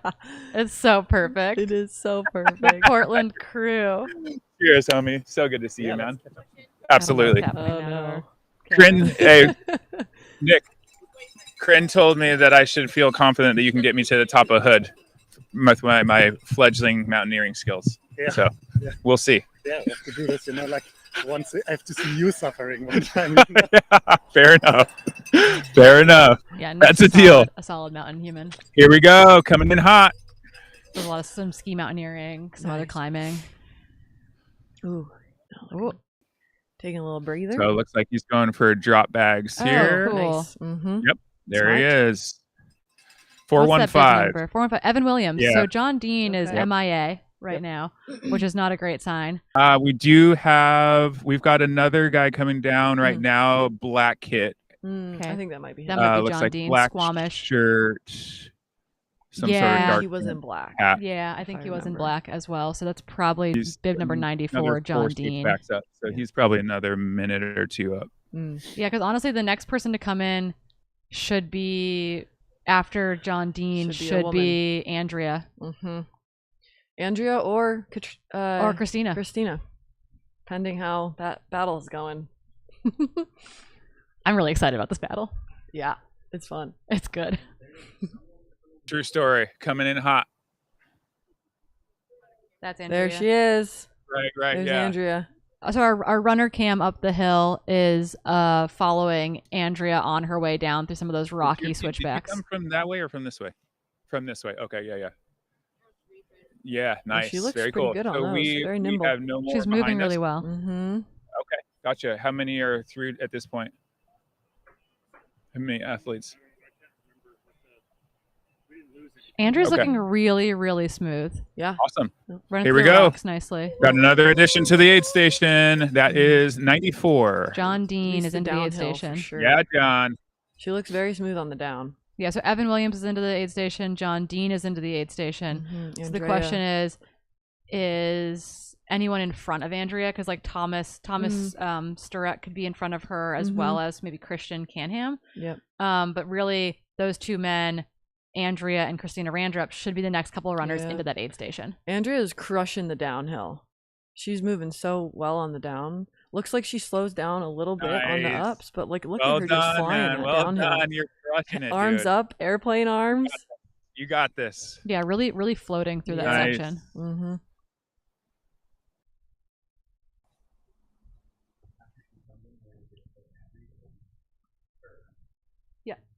So yeah, he's moving pretty slow. But I was saying, good job. He was his response was so yeah, and he's walking right now.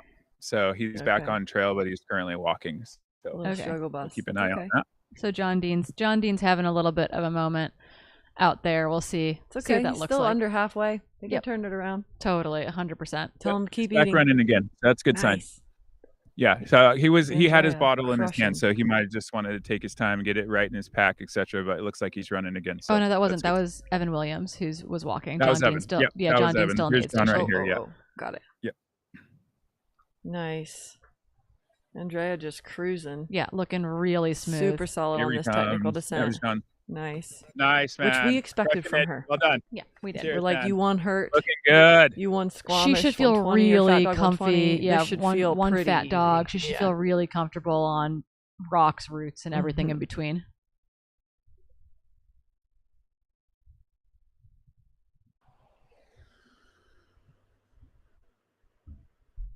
Yeah, and speaking of humidity and it being muggy, also if you felt comfortable at Hurt 100 and you won Hurt 100, Probably doesn't This feel too this Yeah, it looks this level of heat and humidity, not an issue. Yeah, and she's getting close to the aid station now, probably a couple minutes. Yep, yeah, you're gonna start to see the purple shirt of Andrea Terrace make her way down the switchbacks towards you. perfect. Which Yeah, we're she's not about seeing any- 11 to 12 Yeah. minutes back from Elsa. Wait for it. Let's see. Who is this? That looks like a black singlet. Would that be? It's got to be women or men's 6, I think. Yeah, black No, singlet, we're black past- shorts. We've got We've got 9 men. we've in got 9 already. men through. We have 9 men? Oh yeah, sorry, Yeah. apologies. Maybe even 10. That all happened so quickly. 9. Yep. Yeah, but no, Thomas Sturrett and Christian Canham should be on their way down to that aid station as well as Andrea and Christina Randrup. Those should be the next 4 runners into your location. Yep.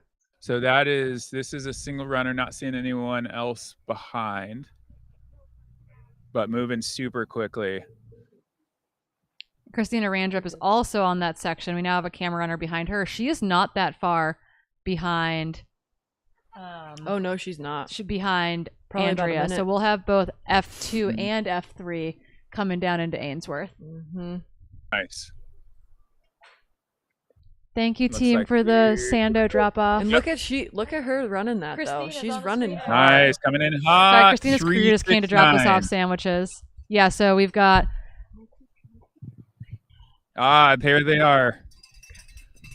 both Andrea and Christina are Yeah. making their way down into Ainsworth Aid Station. Just cruising. So, Christina's do moving. we well. have a white shirt, pink hat? That would be women's 2, I think, right? Or no, I can't. I mean, unless Christina's ahead of Andrea. Is it ponytail or is no? Oh, they're not racers. We just have casual runners out there. Casual runners, you're Just getting our hopes up Casually here. killing us. crushing it. That's been out at Hard Rock. We're like, it's Courtney, and we're like, it's Zach Miller. You're like, oh, darn it. Like, it was like Zach Miller on a fun run, and we're just like, Zach, we're so amped.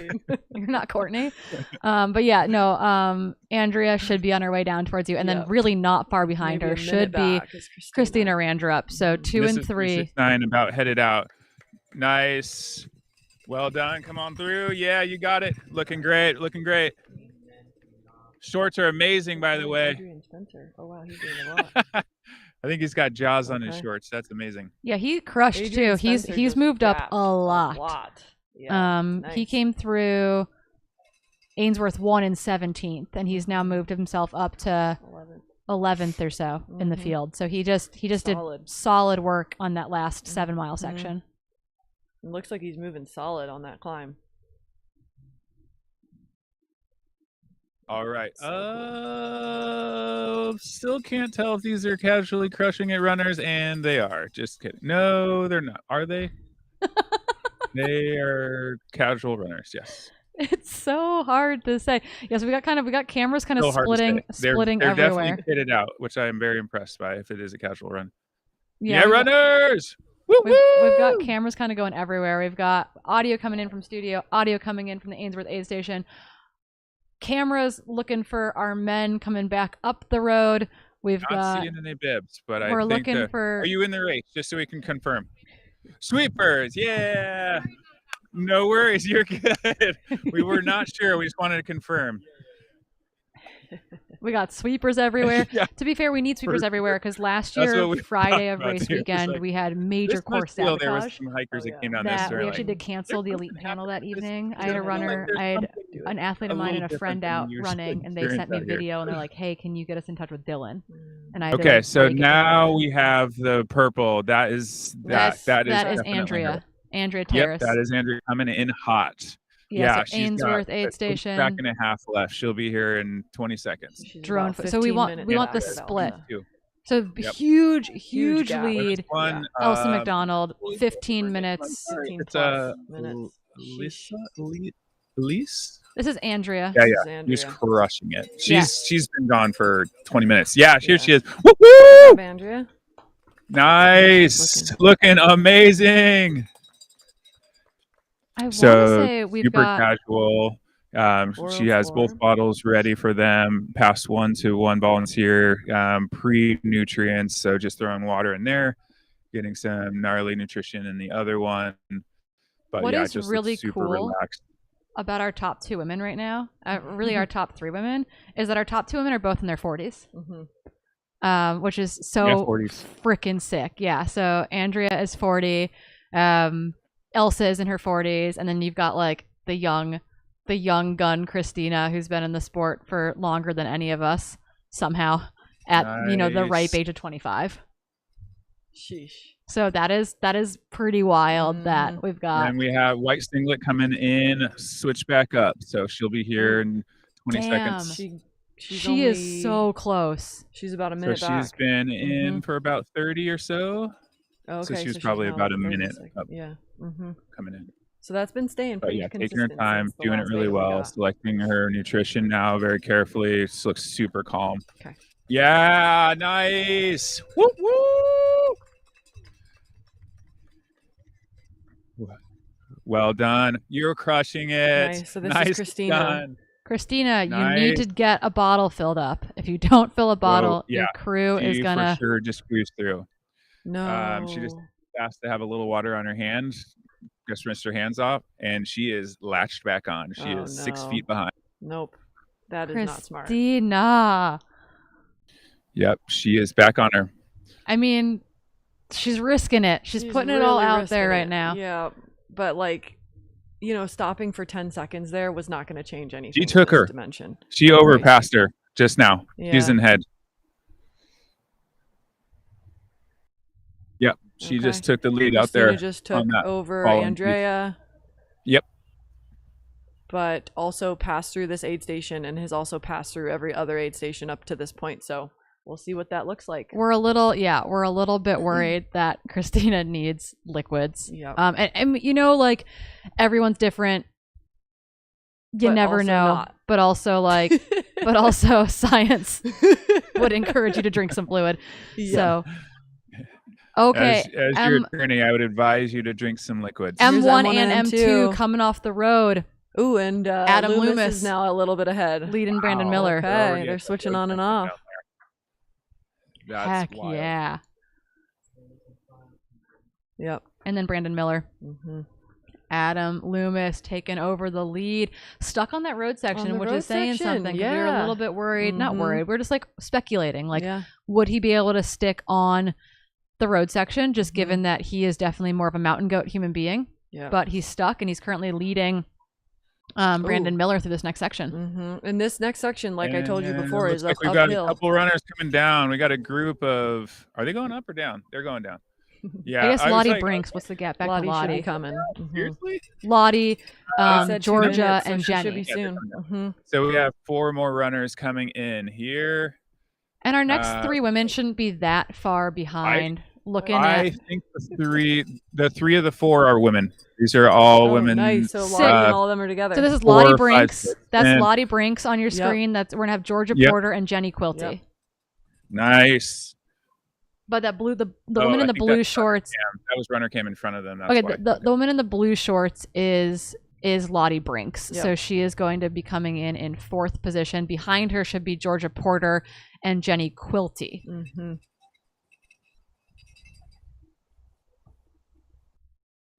Yep. Got the sweepers coming up. Shorts. Elite's I don't coming either. down. That's pretty cool. So I'm like, who's that?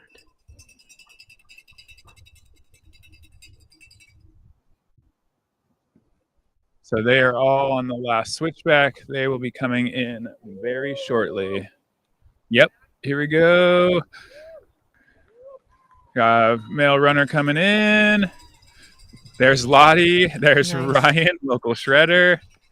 Oh, pink shorts. Yeah. Yep, Woo yep, woo! yep. So Nice, Lottie's Lottie! alone in that sense. So she's the lone female in this coming through an F4. But we'll be looking Nice, Ryan. for... What's up, Lottie? You are crushing it, dude. Nice. But she's been stopping at those aid stations. Like my Yes, one concern with exactly. Christina blowing through those aid stations. Well Christina done, you kicks two. my Have butt fun once a out week there. in training. I run out with her. I run with her once or twice a week, and she just destroys me every single but time. it's like, again, Yeah. Well the done. little things Got it. add up Yep, in these kind 100. of distance race. Now, if it was a 50K, You can get away with you that. can get away with it. And this is her first 100K. I'm pretty sure since Black Canyon 100K in 2020, right before the pandemic. So it's like it's been a while. She's mostly been racing in that 50K distance, and she's really good at it. Yeah. But that being said, I also want her kidneys to be happy. Yeah. Exactly. So that was obviously Mama bear Lottie instinct coming in. Of course. As always, in amazing spirits as she is. Local shredder and legend. That is Polly Brookings right there driving by her too. Yeah, Polly's That been is sending me a bunch of awesome. texts about different beta on the course. So Oh my coming gosh, in that clutch. is absolutely hilarious. The yeah, she's got a Speedland sticker on the back of the car, and then I think the other one says "Tell your dog I said hi." So that's how I knew that was Polly. Sounds about right. But yeah, so local shredder Ryan is running with Polly. So I'm wondering how long they've been running together, but both such positive people. I'm sure they are Nice. just loving it today. So that's really cool to see. All right, we've got a couple more coming down here now. Yeah, we're I feel looking like that for might be Cowgill shirts. We got a Cowgill shorts coming in. yeah, and not that far behind Cowgill shorts, which is a weird way to identify someone, should be Lottie, or not Lottie Brinks, she's already come through. Georgia and Jenny are two of the other people that we are looking for.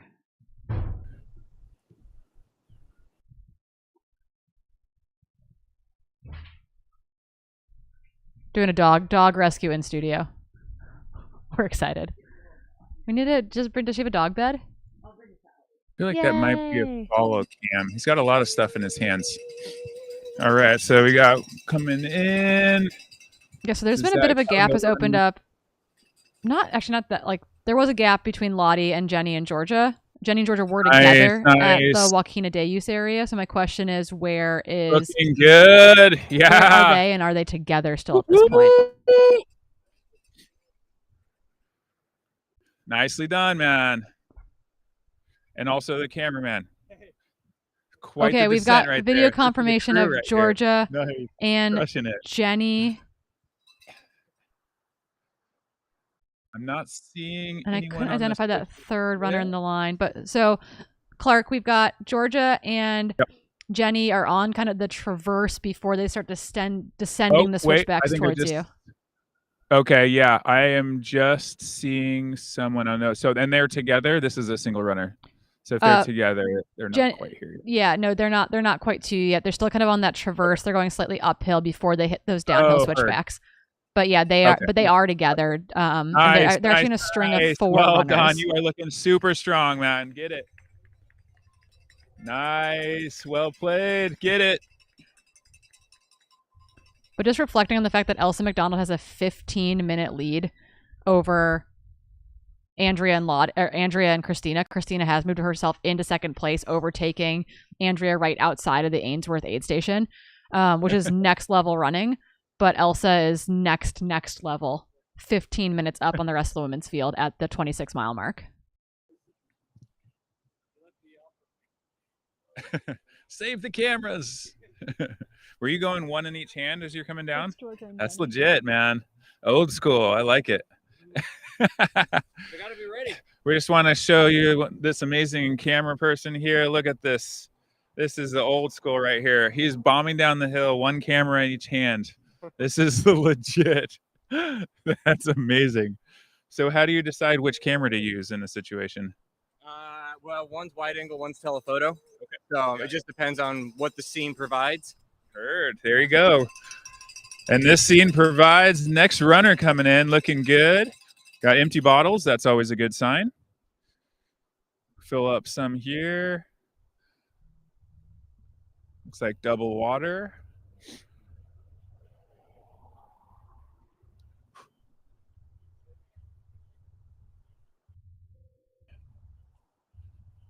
Nice. You heading all the way back in? I just parked down the way. Oh, nice. Get this section. I was just a ponytail. Gotcha. This is a great section too. Super fun. Oh, there's like some washouts that are actually really cool. Okay. Just up the way. Nice. I might go that way. I don't know how many more are coming in. In, I think we just got sweepers through, so no more in. So I'll be coming back. Yep. Nailed it. Nice. Well done. You're looking great, man. Eating well. Good.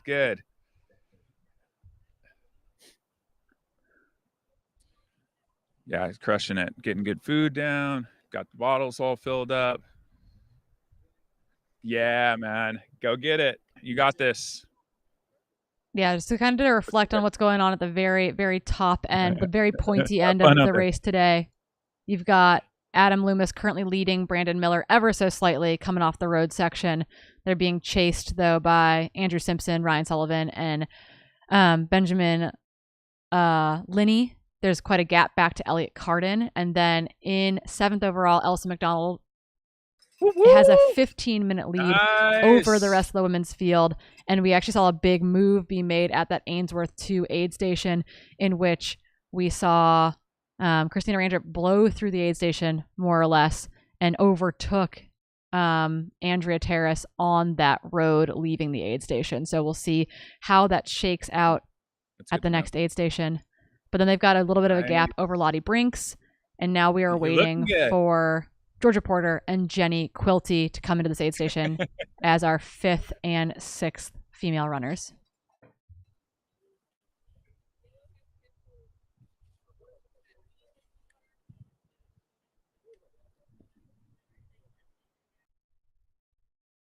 Feel like we might have Jamil coming in right here.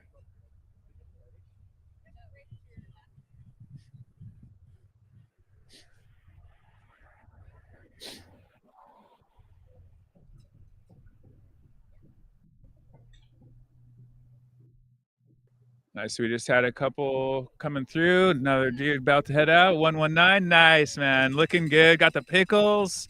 There it is.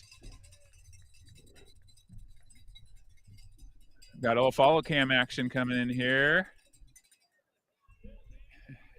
Great job, runner. Woo! Looking amazing. So fresh.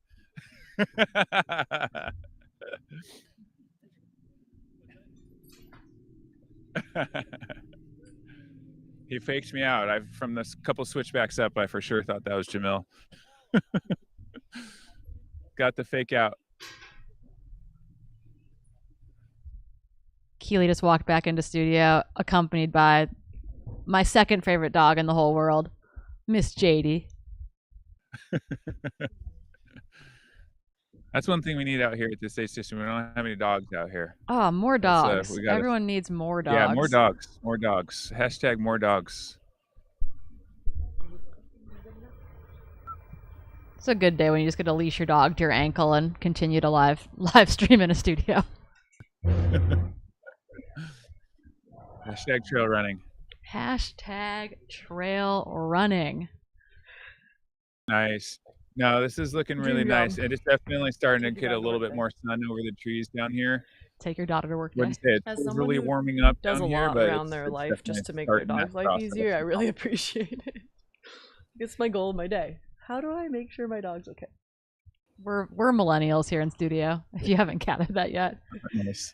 Our life revolves around how we can make our dog's life better. Although I didn't bring my second dog because that would have been actually crazy. The great day for me is, generally speaking, how many dogs, and ideally Aussie Shepherds. That's one of my preferences, but all dogs so neurotic.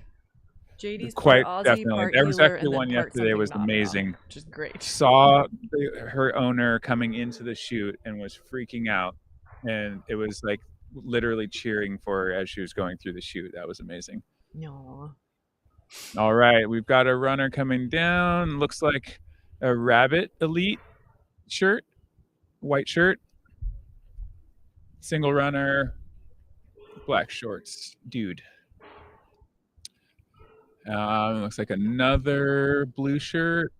Looks like male potentially. Yeah, there should be a string of 4 runners. It'll be green shirt. This is. I feel like we're tweeting about Barkley right now. Green shirt, nondescript man, small European woman, crop top lady. So coming towards you though should have a runner in a green shirt followed by Georgia Porter and Jenny Quilty, who again will be our 5th and 6th female. Georgia now. Yep, she's about to switch back on green shirt. Yeah, she should be behind Just a green shirt person. Yeah. Yeah, yep. No, here she comes. They're about 2 switchbacks up. We have another. Oh, okay. I see what you're saying. 2 green shirts. That's Yeah. awesome. There's a green shirt Light green sandwich shirt, going on. dark green shirt. Yeah. But we have both women coming. Yeah. So Cool. here is the rabbit kit. Nice. Well done. Super minimal kit on this dude.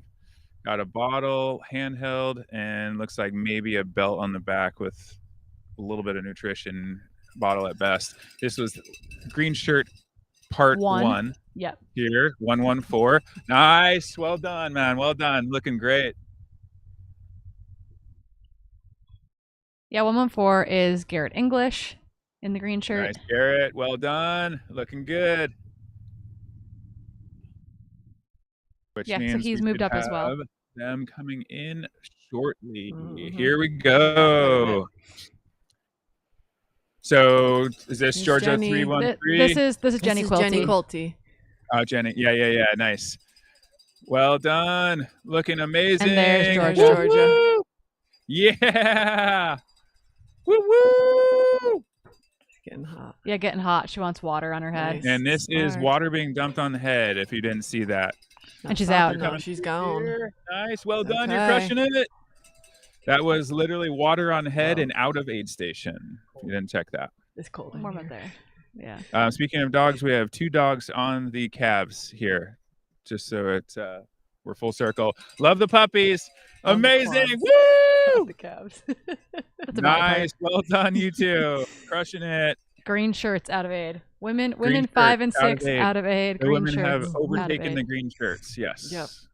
And it looks like Georgia used that as a way to pull ahead of Jenny. Yeah, I mean Potentially. they've been going kind of back and forth. Like we saw Georgia leading a bunch of that downhill, and then Jenny came into the aid station first, and then Georgia moved faster out of the aid station. Yep. It's always like people will be like they'll see your aid station splits after the race, and they'll be like, oh wow, so you like were just like ahead of that person the whole time, and you're like, no, we literally went back and forth 7 times between every aid station. Yeah. It's like someone's running the uphill better, someone's running the downhill better. It's just like this kind of continuum of like going back and forth, and it's like it's not uncomfortable or bad. It's just like that's the reality of when you only get aid station splits and where you were in the where you were in space. It makes All right, we are going little to have sense. several folks coming in here. Looking really good. I think we've got 6 or 7 on the switchbacks right now. Look like Nice. 1, Big maybe squad. 2 women on that as well. 3, 4, 6 coming in here. Looks like he's got the, yeah, that's Caleb. Caleb Schiff is 346, another Flagstaff human. Nice. Yeah, so Jenny Quilty and Georgia Porter, for reference, are sitting about 23, All right, looks like we've got 24 in the 5. field. Coming in black and white. Solomon Pratt. Rachel Lemke. 3-0. Oh, she's close. Yeah, this is Rachel Lemke. She gained. Yeah. Whoa! Yeah.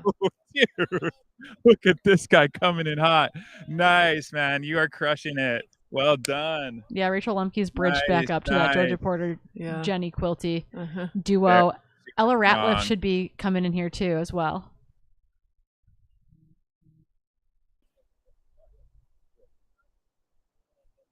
Nice. A lot of good Yeah, work the chase here. packs are close. So we've got everything from kind of checking out standard aid station goodies.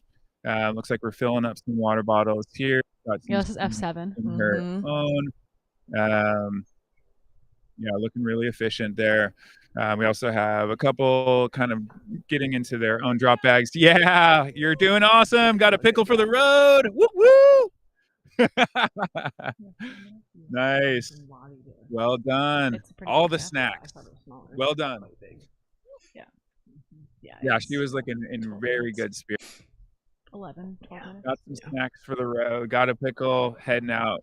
That's hard to make up, but not impossible. Got several now coming in. Yeah, so we're looking for Ella Ratliff, Allegra out of the San Francisco Bay Area. 5th that just went through, right? That was 7th. That was 7th? We Women's can 7th? count for you. Yeah, We got don't you, worry. don't We worry. got you. Yeah, that was F7. It all becomes It all becomes amazing, passionate runners at some point. You sort of forget chronology. Yeah, so 8, 9, and 10 should be Ella Ratliff, Allegra, Krasnikitsky, which I'm not saying right, and Allison Powell probably, or Rachel Hawkins, or Kate Butcher. Yeah. There's kind of a number 10, F10. There's actually quite a battle going on for F10, knowing that Nicole Abma did drop out at the Joaquina de Use area.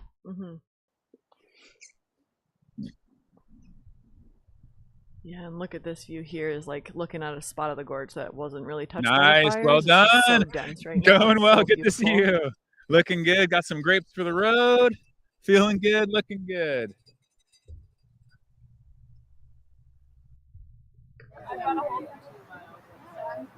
Rich Lockwood on screen. Rich Lockwood is the man who bought us breakfast sandwiches that we have yet to eat in the studio.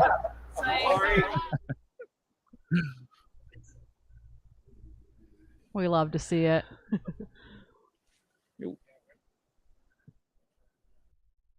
That's a very strong looking dog there.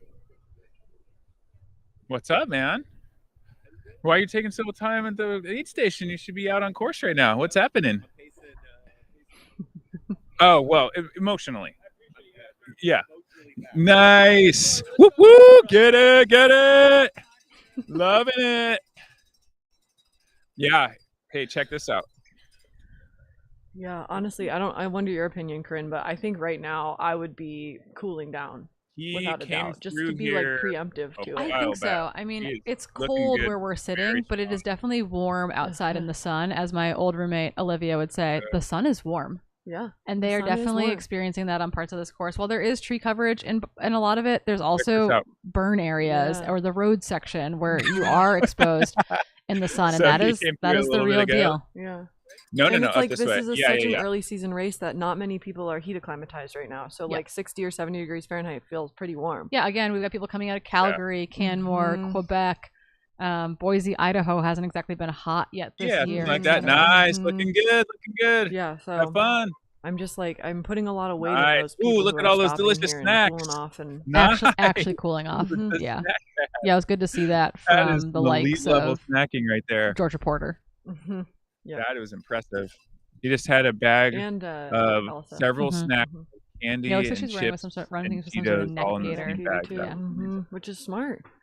I remember when I did Black Canyon last year, I was coming through the first aid where I saw my crew. They immediately were like, "Do you want your bandana?" I was like, "No," and they're like, "Too bad, you're getting it." And like, I stayed at the aid longer than every other racer, but like, you did that at a lot of stops last year at Black Canyon. I was like, "Oh, she's in Western States mode." Fine. Yeah, I mean, you ran in a long sleeve, etc. You did stuff to stay cool and keep the sun off of you, which goes a long way. We can do a race kind of top end update just to kind of refresh where we're at. Brandon Miller, Adam Loomis. Adam is actually leading Brandon Miller right now in 1 and 2. There's a little bit of a gap back to Andrew Simpson, Ryan Sullivan, and Benjamin Linney in 3, 4, and 5. And then there's a kind of a sizable gap back to Elliot Carden, sitting in 6th position. On the women's side, Elsa McDonald, 15 minutes up on the rest of the women's field. Only 4 minutes behind Elliot Carden, sitting in 7th overall. 15 minutes back from her is a duo right now of Andrea Terrace and Christina Randrup. Christina did blow through that aid station. We've seen her blow through several aid stations, but overtook Andrea in on the road, leaving that aid station. So 2 and 3 together-ish. And then 3 minutes behind them, Lottie Brinks. And then a little bit of a gap, though, at that point, back to the duo of Jenny Quilty and Georgia Porter, looking at about 11 or so minutes. So another pretty big gap after F4 back to F5, 6, and 7, which are Jenny Quilty, Georgia Porter, and Rachel Lemke. Nice, Cindy. So, Corinne, who am I looking for 8, 9, 10 right now? You were looking for 8, 9, 10. 8, 9, 10 should be Ella Ratliff, Allegra. So I'm seeing Cindy Shepard coming in down this last switchback right here. Local shredder. So I'm not sure if that's on your radar, but that's her right there. Oh, Cindy! Woo, woo!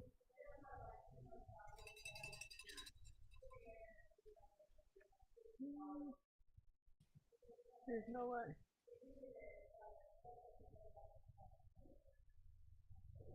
Nice, man. Looking good, looking good. That's Cindy. Dude, she's crushing it, man. That's amazing.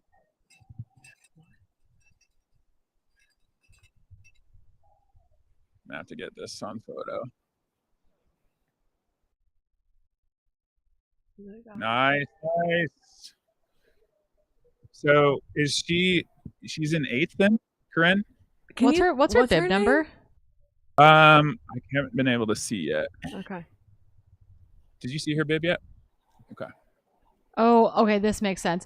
Her bib didn't register at Ainsworth 1 at all. Okay. And so we're like, Ooh. who is this person? We like this, wasn't in our Ainsworth or our Wakina kind of like lookabout, but yeah, so bib 357, Cindy Shepard is who you're talking about.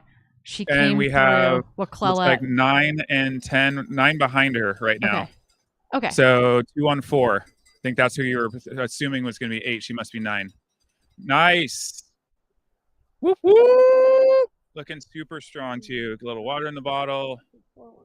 Allegra. Okay. Yeah, so okay, so we got Cindy Shepard and Allegra in. So it's good to note though too when we're keeping an eye on our top 10 positions is that Cindy's chip is not registering at these aid stations, it would appear. She did not register at Ainsworth 1. We'll see if it registered at Ainsworth 2 on our way back through.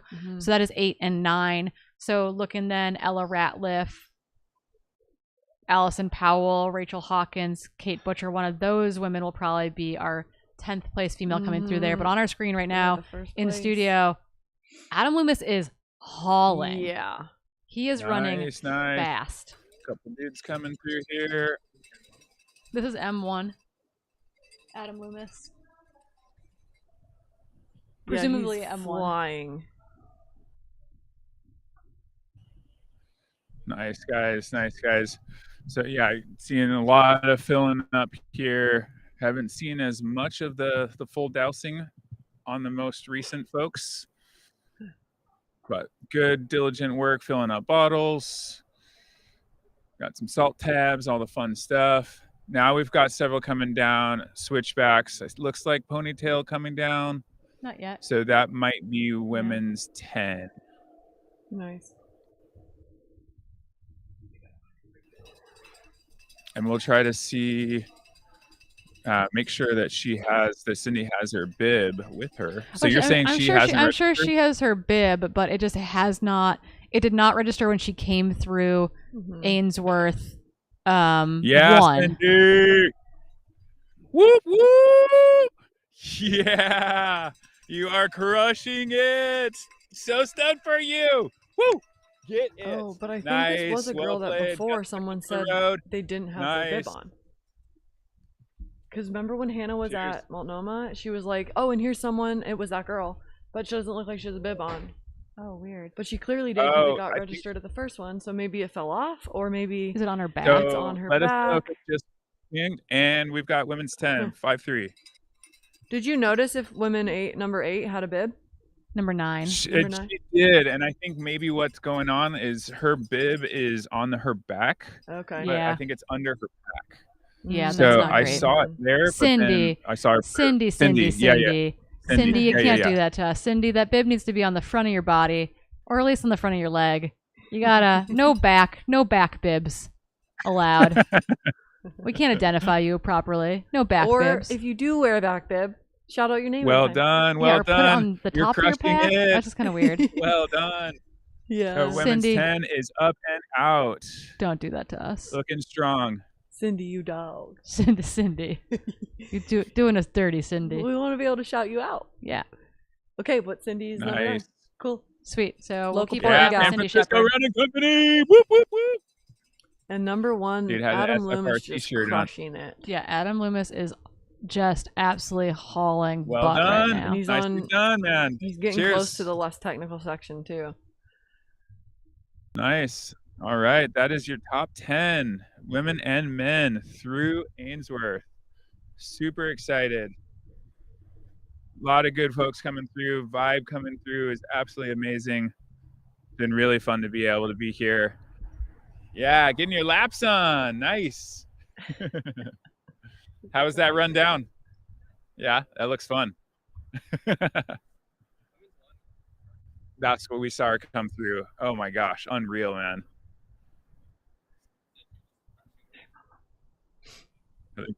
They want to talk to you.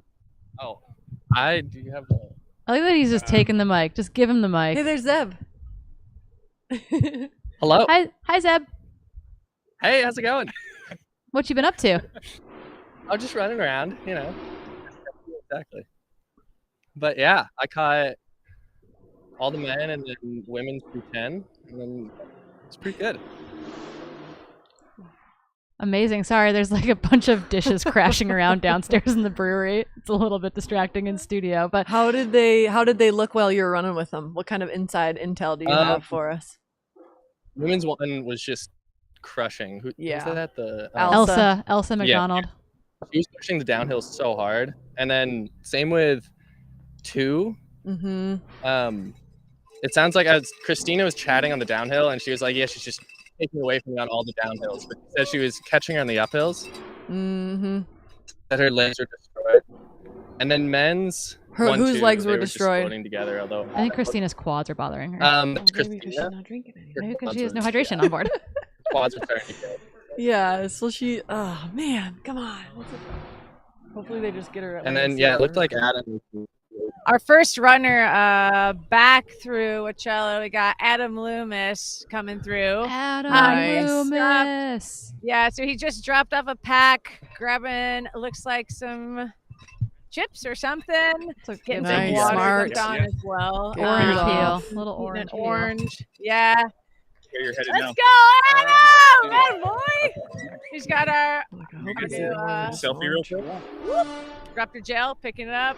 Looking good though. Looking focused. Oh, we're taking video. That's the oldest. He dropped his pack for everybody, and There then we go. just grabbed the water. So hopefully that's okay. Nice. Hannah, it's like when you intentionally dropped your gels at Chuckanut and you got chased down because they're like, "No, you need these," and you're like, "No, I don't want them." Yeah. I dropped multiple gels at Chuckanut, honestly. Oopsies. You can't get 100 grams an hour if you do that, Hannah. Well, also, it's in the first 6 mile section. I dropped my trash and I was like, I can't litter. So I picked it back up. But yeah, thankfully, I survived. We survived at the end. So- With just some liquid cows. Adam but yeah, Loomis that- has Adam- created quite a big gap over Brandon Miller. Yep. So yeah, we haven't seen anybody else yet. So that was about, again, almost minute and a half, I would say, back at least right now. But yeah, Adam dropped his pack, ate an orange, got water dumped on him, and grabbed a handheld. So I guess because there is an aid station in about 6-ish miles, so you can get away with that a little bit of here, where you can maybe drop some weight off just with your crew before you catch them again over at that first Cascade Locks. So yeah, that could be a pro move. Like drop the pack here, grab a handheld, then put the pack back on at the next one. Yeah, We'll for see sure. what he does. Yeah, the it's a next short one's section. a 10-mile section, so you might want that pack. Yeah, more of his specific nutrition is what he's on. Hannah, you're missing out. We've got JD Dog in studio now. It's pretty deluxe. Oh my gosh. Also, so with me today on video is Shad, and he has a 4-month Vizsla. And so obviously Gunnar is my dog, is a Vizsla, and I've been loving on that little puppy. I was like, I need another puppy. We're ready. I need all the dog love, but I am sad I'm missing JD with you guys. I have yet to meet her. Officially. I met her last year, maybe at Gorge for a second, but need to actually hang out with her. Ooh, we've got another guy. Yep, here coming comes second place. Yeah, looks like probably it should be Brandon Miller. Yes, Miller. So he's looking a little less smooth on Adam, but overall moving really well. His crew is right here. They've got some bottles, I know. But yeah, he's looking smoother than I gave him credit for. He's got his Canadian crew over there. Looks like he's dropping out. He's got not dropping out. He's dropping his bottles out of his pack, getting an ice bandana on right now currently. Nice. He's got a naked belt on, and so it looks like they're filling that with gels as well as a new handheld. But yeah, they put a ice bandana on him for today. I'm chugging a bottle. I'm not sure what's in his bottle, but he's got a handheld. Looks like on the way out, taking his time a little bit. Mm-hmm. He's about 5 minutes back, I think, from Adam currently. Getting some water, Gotcha. also getting dumped on Really by cool. water. Yeah. This will pay dividends later, though, so it's not a bad, it's not some bad, sacrifice of time, you know? Yeah. Well, and I mean, it's important. Canadians, you know? Yeah, yeah. Well, I think it's important, as you guys know, it's like we want to make sure we're staying cool and never getting to that point where you can't cool down. Mm-hmm. So better to get the ice on early. So yeah, looks otherwise moving up. He's still moving up that climb, still jogging up the climb out of this aid station, which it is kind of a brutal climb after all of that nice, smooth, long downhill, and then you hit this climb out and you're like, oh, okay, this is climbing again. So yeah, he's a little bit back from Adam, but close enough. Obviously, we're still got a lot of race left. But yeah, first two guys still together. Let's see. Yeah, and then there should be a little bit of a gap, and then 3, 4, 5 should be pretty tight together, and then there's another gap back to Elliott Carden. So there should be, that's what we're looking for in that bunch. The next couple men should be Andrew Simpson, Ryan Sullivan, and Benjamin Linney, and they should all be relatively close together, probably 2 to 3 minutes back from Brandon Miller is my guess, depending on is it Brandon slowing down or Adam accelerating. And then Elliott Carden should be in 6th, and then Elsa McDonald should be sitting in the 7th position overall. So honestly, you're not that far out. Maybe I'd say probably 10 minutes from seeing Elsa. Perfect. Yeah, it's funny because we're saying for them they're putting on ice packs. Meanwhile, I'm shivering in my puffy. The difference of standing versus running in the Pacific Northwest. Yeah, 100%. It's also 65% humidity, which I feel like when you're running feels a lot warmer than when you're hanging out. You're like, cool, now I'm cold to my bones. Mm-hmm. Yeah, sitting in studio, I'm Yes. there's no way they're hot out there. I'm shaking. I know. We both have our hands under our butts, just trying to stay warm in studio. Is there broth at this aid station? Oh, so I love the great. Canadian crew hanging out there. There's Janelle and one of her really good friends, Marzell, which is, I love the two names together. Janelle and Marzell are putting on a brand new race in early June called the Coaster, up on the Sunshine Coast, off the coast of Vancouver proper, essentially, in June 8th. I'm going to go run the half marathon up there. It's going to be super sick. Fun. But everyone should come hang out on the Sunshine Coast in early June. Do it, and you're cool. No pressure. Come to Canada with me. If you don't, I will resent you. But, just throwing it out there. I got some more beta from the field. What's Local up? correspondent Polly Brookings. Shout out, Polly.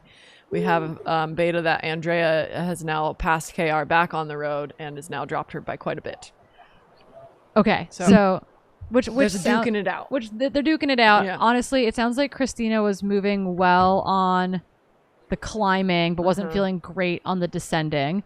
Was complaining about some quad discomfort. But we've also literally seen her blow through every single aid station. And I'm on a text thread with Rich Lockwood and Tara Fraga, her crew, and we're all like, heck yeah, Christina, but also like, no, Christina, Drink more water. more water, Christina. So we'll see what she looks like when she gets to this aid station. But yeah, it seems like there's a real battle going on for 2 and 3. We also wanted to highlight too that our F1 and F2, being Elsa McDonald and Andrea Terrace, are both in their 40s, which is just like, I love to see it. Mm-hmm. We can do this sport for another 10 years, Hannah and Keely. Thank goodness. Thank goodness. Maybe I'll figure it out in the next decade. Isn't that the goal? We'll finally figure out what we're doing. Yeah. Oh, man. I know. I think I have a lot of conversations with people who are always like, oh, you don't have it fully figured out yet. I'm like, no, not at all. No, I want us all to go back to Western States when we're like in our early 40s and just have like a really insane group of masters women. Start off in 19th place, end up 7th, 8th, 9th. Yeah, exactly. Like Megan Arbogast did. Yeah, every year. Yeah. And then we can chide them at the award ceremony the next day, like, we told you so. Just like old women do, you know? Yeah. I feel like this way with all my high school patients. I'm like, I sound like that person. I'm like, oh yeah, Hannah, this is when you know you're in your 30s. You're like, actually. So funny. All these my little like high school patients are like, okay, like I'm just telling you how it is. Like I am my mom. It's fine. Yeah, turns out we are those people already. Oh, so true. So funny. Yeah. Still learning how to race. I feel like too. I'm sure you guys are saying it every time. I'm like, how do I pace this? What am I doing? I don't even know. Yeah. Oh, it looks like we we've have got third someone coming else. It looks like it, unless it's a recreational runner. Nope, I think this is definitely third. Wearing mainly black. Or yes, looks like a gray and black. Maybe it's Andrew. It might be Can't Andrew see Simpson. the bib yet. Yeah, it'll be 361 if it's Andrew Simpson, a PA guy, supposedly, clearly a very solid crusher. Yeah, Central PA crusher. Yeah. Represent. Yeah, looks like Nice. looks like it's Andrew. Yeah, Andrew Simpson, keeping on the pack. They're putting in some gels, nice and controlled. Gels in. It looks like he took a bottle out and got a new one. Nice. Yeah, pretty Crushing the smooth. hydration. Nice. Nice work. Yeah, he's got Keep it two up. new big bottles, 500 Nice. mils. And then just in and out. That's probably 10 seconds or so. 15. Looks like we got someone else, another male coming down. I think it's Benjamin Linney. He's stopping at the bridge. His crew's on the other side of where I'm at. No, I think this is Elliot, actually. Elliot Cardin's moved up. Is he in all black? Yes, I believe that's him. I can't see through the trees, but I am pretty sure that's Elliot. If And then it we is, got he's- Ryan Sullivan right behind him. Okay, if that's the Coming case, Elliot through. Cardin has closed a little bit of a gap because he was probably 5 or 6 minutes back at the Ainsworth 2 aid station. Yeah, so here we've got Ryan, That's Ryan walking Sullivan. into his crew. Yeah, Elliot's still on the bridge with his crew right now. Looks like Ryan's taking off his pack. Or we got Benjamin Linney too that we're also looking for. Another Beast Coast individual, bib 234, is also part of this pack as well. Yeah, looks like Ryan's taking his time, getting some water, took his pack off. Crew's running around grabbing gels and stuff. Nice. Kind of just taking some deep breaths, hands on knees. Not sure if he's Still early. feeling a little tough or just take your time. I think this is also a crux aid station where if you take a couple extra minutes, better to take extra time and feel good than just rush through. So this is Elliot That is Elliot Cardin. He's made up 5 or 6 minutes on this Just group. drinking a Coke? What's he drinking? Yep. LaCroix? Looks Nice. like dropped a gel, get the gel, all the things. Come on, guys. Yeah, so this is Elliot. I don't know what he's chugging. It's a LaCroix. What do we got? Yeah, LaCroix. It's the grapefruit flavor, the best one. But yeah, he's got pamplemousse. I didn't want to say it on air, but we got there. And then he's got 2 bottles. He has one in the back of his pack, and then he's holding on to it. Looks like a bottle of Coke as well. But he's moving well. Yeah, so he's in 4th now, and then we've got Ryan took off his pack. He's headed out. Job, Ryan. Keep on moving, bud. You got this. Nice. Yeah. So we have Ryan now in 5th. Okay. Yep. And Elliot moved is up in 4th. Yeah, closed a pretty sizable gap from And that not last that aid far back station. from Got another Whoa. guy coming through 234, I Or is this believe. Elsa? This is Benjamin. No, this is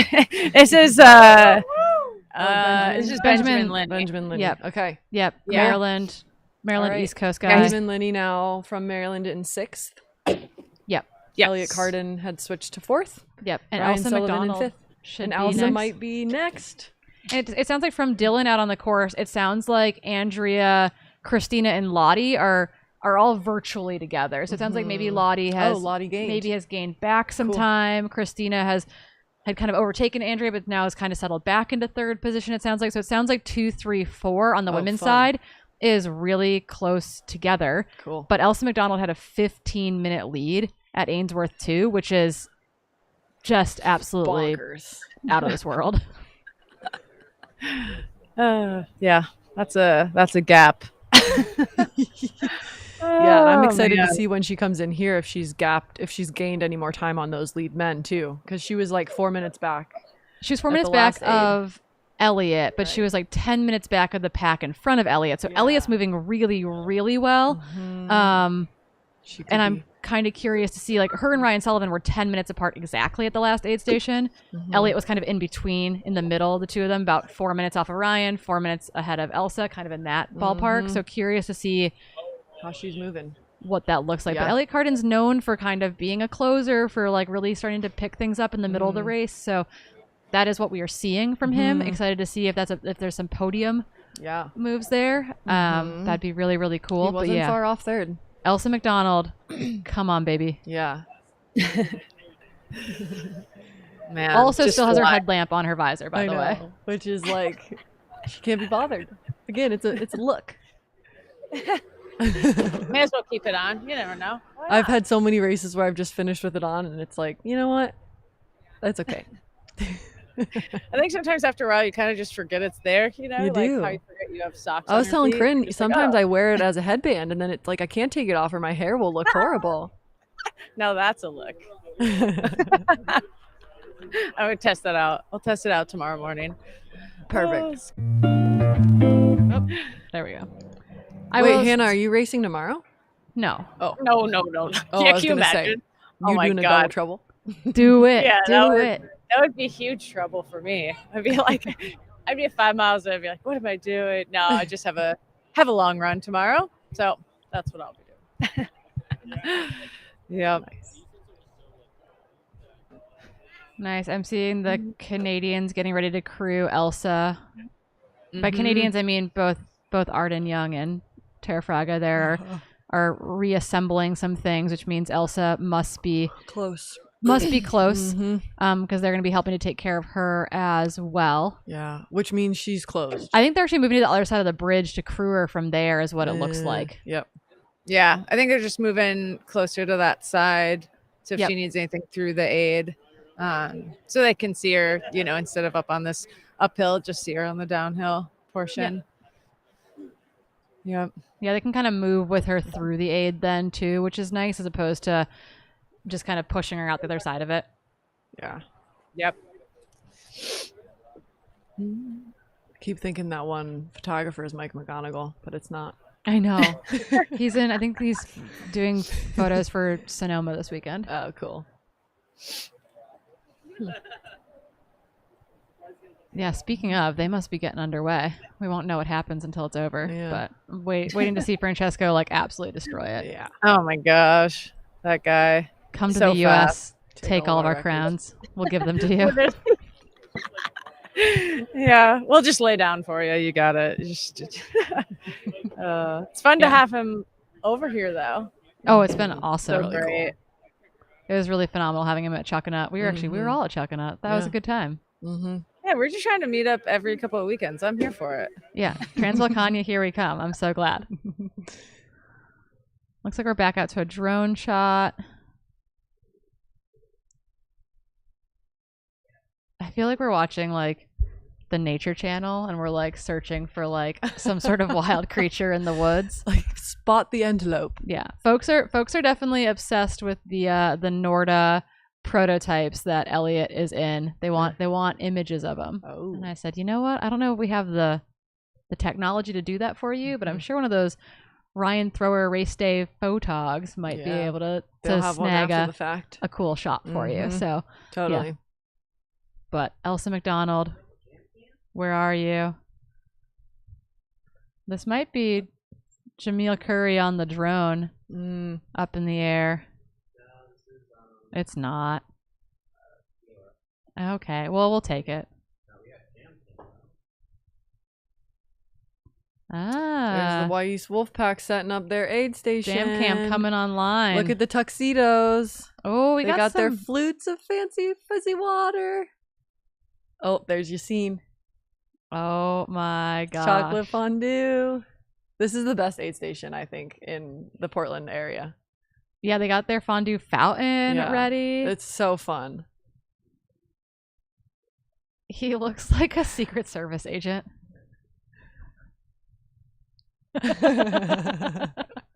We have no audio. We love Jam Yassine. cam, Yeah, we can't hear you. but we're excited to see your aid station in action. Yeah. We can't hear what you're talking about. Can't hear you at all, but it looks delicious. You look like you might murder someone, but it also looks delicious.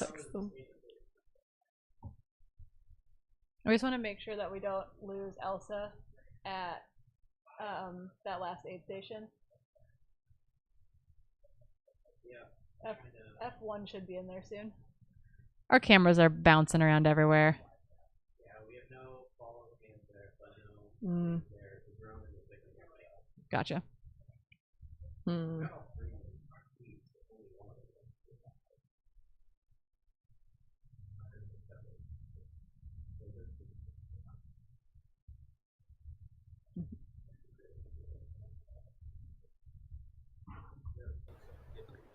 Yassine does it all. Oh, I think we actually have a little. No, I think that's audioed back to Hannah. All good. Hannah, we haven't seen Elsie yet, have we? Nope, not Okay. yet. Hannah, what you can't see is that we're also watching Yassine and Jamil get the Cascade Locks aid station all set up. Yassine looks like a Secret Service agent. If we gave him an earwig, he'd be all set to he go. would really. We can't And hear some him, sunglasses, maybe. but he can hear us. Yeah. Yeah, we love it. We love it. We love it. I hope we get fondue fountains tomorrow in the 50K. You do? Oh, heck yeah. I remember last time I was there, I drank a flute of pickle juice, like in 2022. I think they're about to get on here in a second. But I made them put pickle juice in it. It was All kind of right, I think nasty, but Elsa's kind of coming amazing. down right now. Okay. Nice. So it looks like I'm. Yeah. Yeah, I think I'm we want like we 99. want audio from Hannah. Yeah, we got. We're Yeah, waiting so to see. she's looking good. She's with her crew. They're switching bottles right now, keeping the vest on, but putting 2 new bottles in. Nice. Looks like she's doing good. I think they put a little bit of ice. She's currently just chugging a little bottle of something at the aid station. But yeah, I can't quite see through the crowd, but looks smooth. Seems like she's in good spirits so far. She's still got her headlamp on, so we'll see if it gets taken or not. Oh, She might need it for later. Oh, You they never took it know. off. They just took it off. Thank goodness. Had to jinx her, you know. Yeah, she's doing. Looks like she might grab something at the aid station. Just some plain water in her reusable cup. Nice. Oh no, ginger ale. She's chugging some Yum. ginger ale on the way out. Yeah, otherwise moving well. Yeah. Nice. Looks Good solid. work. Yeah, she looks Oh, happy, looks solid. So happy. Yeah. Moving She's very got, well. yeah, climbing legs and calves. Her legs remind me of Blandine's. Like, you guys just look like you're made for the mountains. I'm just saying, have you ever seen Blandine's calves? Yeah, no, her and Amanda Insane. Basham, Calf Yeah. City.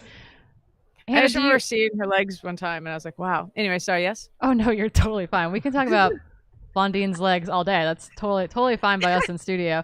No, I'm reflecting on like the time on the clock right now. We're just under the 5-hour mark, and I'm wondering if you remember at all from your run, kind of coming through this aid station, what that might have looked like. I don't remember my split at all. You're to like, be honest. I have blacked it out and blocked it out. Well, I've decided pretty much every race I've done. It's like I feel like I forget everything, because even last year when people were asking me about this, like, how technical is this course? I was like, not that technical. And then I was running it as a pacer last year, and I was like, sorry everyone. It's like led you all astray. But yeah, I don't remember I don't remember at all where I was. I have a feeling I mean, she was definitely ahead of my time for the first part for sure. But at this point, yeah, I can't quite remember where I was. Trying to creep. We'll see. It's Yeah. a lot harder than I thought it'd be. So far away. Keely's trying to do math on her phone via Strava, and I don't think it's working. Turns out the mobile version isn't exactly user friendly when it comes to Strava. Yeah, I was gonna say because on the laptop the laptop it's way easier since you can just pull up the dates and really click around versus usually on the mobile you have to literally scroll back. It's for very eons. inconvenient. So we're expecting that Elsa will have likely, a 15-ish minute lead though still over 2, 3, 4, but there will be a number of guys that roll through here on our way to that because our 2, 3, 4 are sitting in 12th, 13th, and probably 15th in the overall.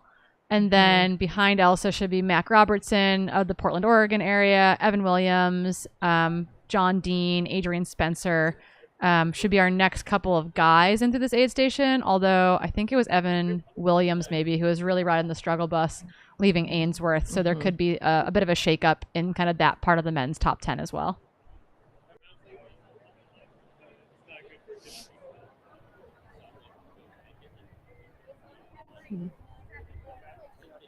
We're doing math in studio. We're doing great. Public math isn't my least favorite kind of math, but we're working on it. Just really want to find her Strava, but it's just going to take me forever. Yeah, look, I have a computer. Oh, nice. I have a computer. Wasn't it 2022? Yeah, I think it's the one before this, though, yeah. Because it was probably early April. Early April.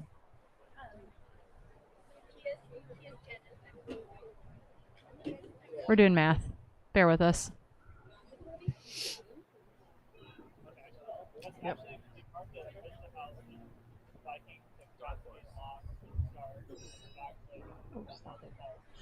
Yeah, so your official race time was about 9:34 and change. Your moving time, 9:29. That's pretty good, Hannah. From an aid station stopping perspective, you got about 5-6 minutes of stoppage time.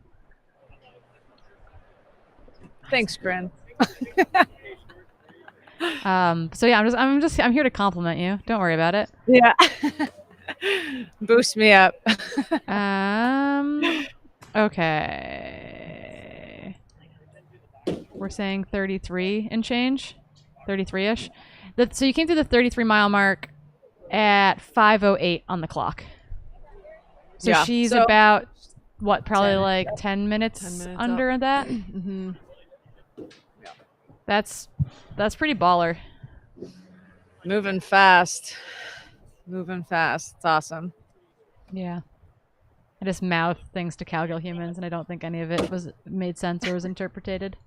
I don't know what they needed, and I was pointing at our breakfast sandwiches, being like, "Those are mine." I think Clara was out running. One of the gals was Clara, I'm pretty sure, and I think she was one of our camera runners earlier today. I believe, or is going to be picking up a camera. One of those two options. So I think they're just maybe roaming around, either dropping off gimbals or bringing gimbals back.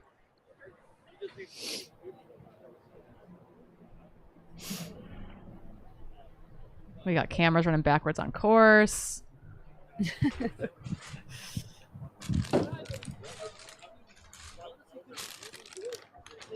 Wow. We have breakfast sandwiches that were delivered via Rich Lockwood to us from the White Salmon Bakery in studio, and we could not be happier. I heard that those are that's the best bakery. It's a really down good there. bakery. Yeah, if you hear us crinkling in the background, it's just because we're publicly eating cheesy, sausagey, eggy sandwiches. Don't rub it in. It's Just okay. kidding. It sounds Someone will delicious. find you some more coffee. I have faith. Yeah. I have faith in the team behind the team. Yeah. Also, that sandwich sounds delicious. I love breakfast sandwiches though. Well, we so booked maybe I'm biased, but maybe this is blathering, but we booked our Airbnb in White Salmon. Well, we had to book in Hood River or White Salmon just to find a place to stay. But because this place is, it's small. We're in the gorge. And we booked on the white salmon side in part so that we'd be next to this bakery. And then we realized that we wouldn't be around while the bakery was open at all. And so Rich Lockwood didn't have to pull the early morning shift to get to Christina to the start. And so he actually stayed, slept in a little bit. And then at 8:05 when they opened, he walked in the door. Which is and smart because that place gets packed. ordered us sandwiches. I love it. Teamwork makes the dream work, you know? I love this section of the trail that they're showing. It's so crazy. Sounds like it's probably a wet, chilly, muddy day over at the Lake Sonoma 50 mile. Oh, is it raining there? At least it has been raining. Oof. Yeah. How the tables Checks have out. turned. How the tables have turned. Should have been in Portland is all I gotta say. Should have came to Gorge. Although, let's be honest, Sonoma is also a gem of a race. It is. Also used to be a golden ticket race and is now not either. Bring But us back our golden ticket give races. us both of these back.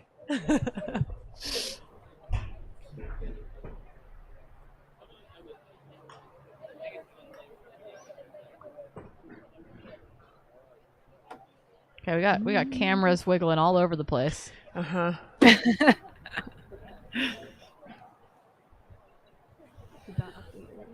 Let's see. No.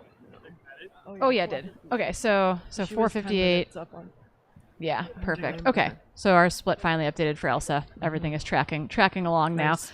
There was something pertinent that I was going to say that was actually informative, and I can't for the life of me remember what it is. Sounds about right. It's about that time where coffee maybe's not helping. Yeah.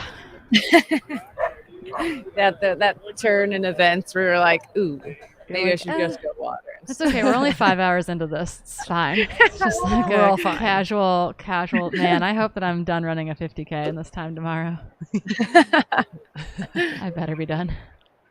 That's the goal. Well, technically not at this time because we start at 8 a.m. Oh, that's nice. We're Yeah. leisurely. Yeah, but Oh, this is what I was gonna say. Hannah, remember when you were at your last spot on the course? You're like, oh, here comes another woman. Oh no, she doesn't have a bib. She does have a bib. It's on her back, under her pack. Okay, I didn't see. Oh, okay. I was like, I did not see anything on her Kind of pack hiding. anywhere. No, her. So And I that was is. like, I feel like. Okay. It's a Portland. It's a Portland area runner named Cindy Shepard, and her bib has only registered at one location. What we'll call the first time through, and so we had no idea where she was in the field, who she was. She's sitting in like F9 probably, but as we kind of keep an eye on our F10 count through the course of the day, we do have we do have one runner whose bib isn't picking up, so we're gonna keep our eyes out for her as she makes her way through the course. Okay, yeah, because it's like it definitely seems like she's racing, but I was trying to really pay attention, and I saw just nothing. But I was like, she does look like she's running, you know, like actually a part of the event. So good to know. Her name is Cindy. I can remember that. Yeah. Oh, look at this footage, man.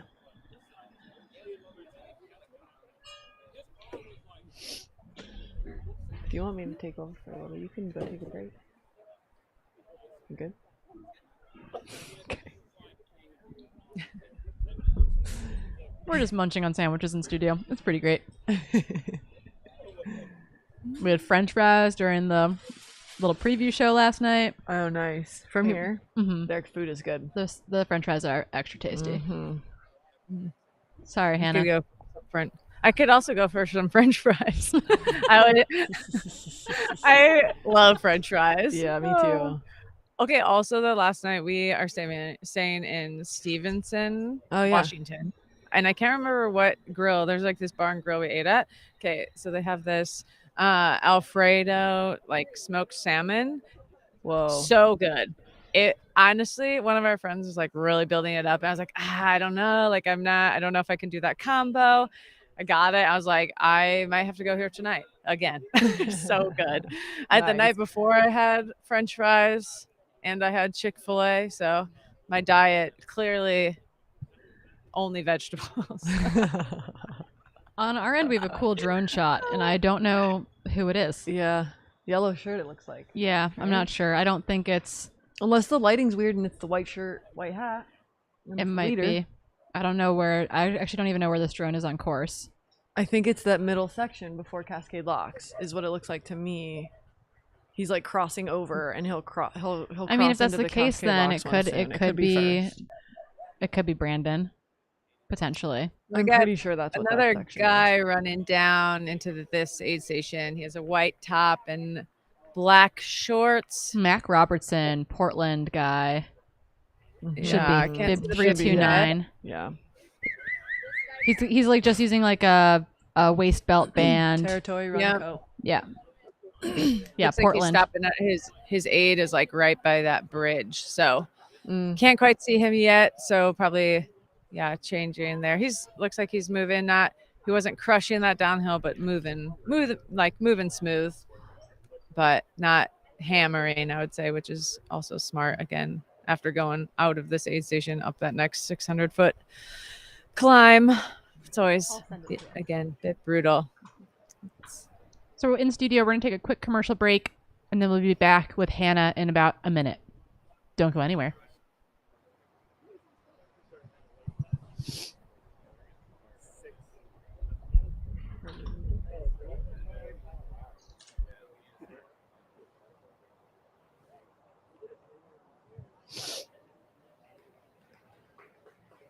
Today's broadcast is also brought to you by Speedland, the best trail shoes ever created. This is the brand new commission, the GS PDX, the 6th model in Speedland's short but illustrious history. You'll notice it's a throwback to the initial colorway of the first model, the SL PDX, though this is built on the GS platform. Plenty of cushioning to take you as long as you want to go on the trail. Everything you've come to expect, the double BOA fit system, the HTPU midsole, the drop-in P-backs, secondary midsole, also removable carbon plate. Nothing better than the Speedland. Go pick up a pair of the GS PDX. You'll find a link and a discount code here in the description on YouTube.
They're like paused. I can't hear them, so I'm like, I think they're actually muted.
No, I can't like go like that. You spread it. I mean, nobody can just go like that. They can save it. So someone that's like double So we did have Mac Robertson ran through already.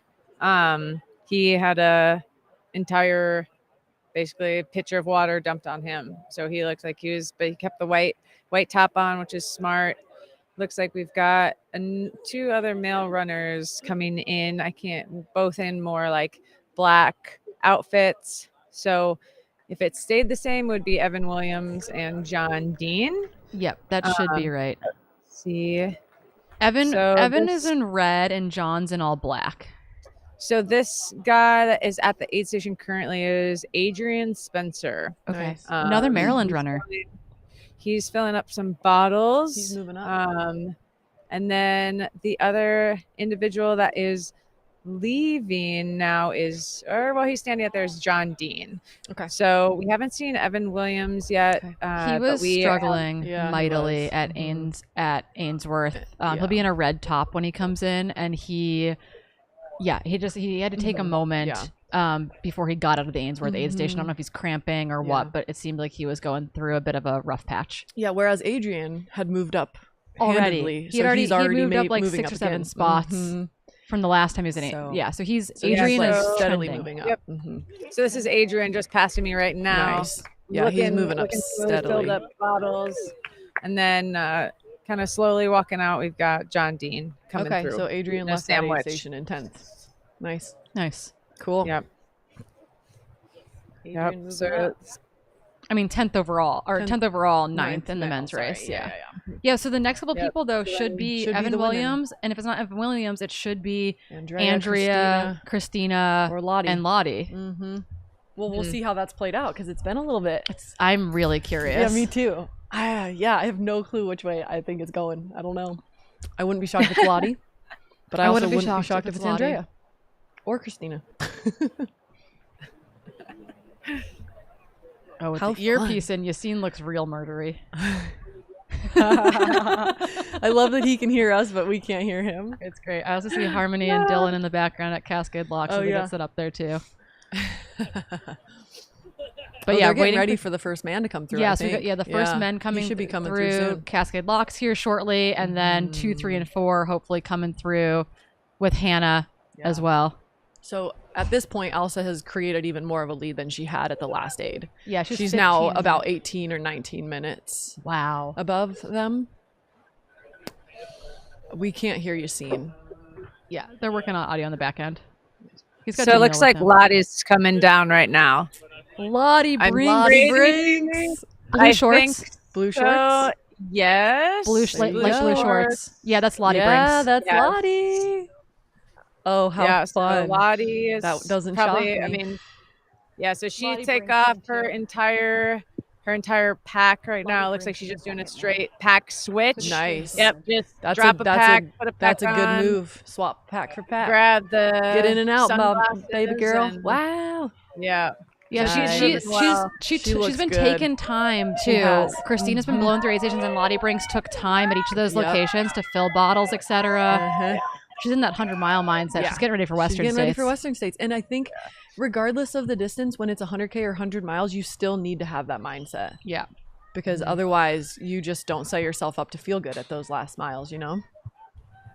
And it sounds like you called it early. Is, I think this is Andrea. Is it a purple shirt? Yep. Okay. The yellow or white hat. So yeah, Nice. she's Okay. right behind her. But yeah, So Lottie about a looks minute great. apart. Yeah, before the Multnomah climb, I feel like Lottie looked a little rough, but she looks now like moving super smooth, really Nice. good. Okay. So we've got Andrea's dropping bottles. Yeah, so just so people know, we've got Adam Loomis about to come into Cascade Locks on the big screen, running into Yassine's aid station on the small screen with Hannah Allgood. We've got Andrea getting her pack resituated. She's been taking more time at aid stations as well. And then Christina Randrup should be the next woman in there. But we've got tons of action going on right now. I don't know. Do we have Yassine's mic yet? Do we have Yassine's mic? Mic check. Oh, we got Mic Yassine's check. mic. Yep. Mic check. And then Hello. Andrea is out right Nice. now. She's just leaving. She Nice looks job, solid lady. too. Yep, she's Nice. looking good. Just moving well, smiling, all that good stuff. Nice. And then it looks like Christina is just popping in right now, moving a little bit better on the downhill, it looks like. But yeah, she's coming into her crew right behind her. So Sweet. switching bottles, it looks like. We'll see. Yeah, they should be doing 2 full bottle changes here. Hopefully. Yep. So 2 different bottles. She's drinking a bottle of Coke, it looks like. Dr. Pepper, baby. Dr. Pepper instead. I can't. Which we can't made her read we it. made her flat it last night. I only know that because we made her flat it last night in the fridge. Got it. I was like, how do you know? I can't even see that. She was like, got I my don't want to glasses flat. for She's it. like, I don't know if I need to flat it. We're like, you need to flat it. Yeah, you'll perfect. She's like, I don't know if I'm want to chug it. I'm like, you're gonna want to chug Open it. here. Yeah. And then this is Evan Williams. Or no, Evan Williams. Headed Yep. I out was like, I right remember the next to shirt. me. So, Mhm. yep, he just is heading out. And then we also have Ryan Nito is in getting a bottle filled. So he's, I think that you said 12. I think he's 12th male. Nice. Yep. Yep. Wow. Yeah, Lots of so we're- ladies in that top 10 Yeah. area of men. Yeah, because technically, well, Lottie, I guess their tracker hasn't completely updated through but here. Lottie was 11th, I think, so 10th. Yeah. Yeah. So Christina's still drinking that Dr. Pepper. Crew Chief Tara made her drink some more, which is great. So good job, you guys. Nice work. Good job. No, so Elsa McDonald F1, Lottie Brinks F2, Andrea. F3. Mm-hmm. Sorry, Yep. we got And mislabeled Christina Randrup just things on our left in screen, so we're F4. fixing it. Yep. Yep. And then Christina. Yep. She's Yes, moving so good. Despite what it says on your screen right now, it's going to be, Elsa McDonald F1, Lottie Brinks F2, Andrea Terrace F3, Christina Randrup F4 through there. And we're waiting for Adam Loomis, I believe, to come into Cascade Locks. So maybe if we've got Yassine's mic live, why don't we go to Yassine to just talk about what's going on at Cascade Locks and get ready to bring Adam Loomis, I think, in right behind him. I can't hear Yassine.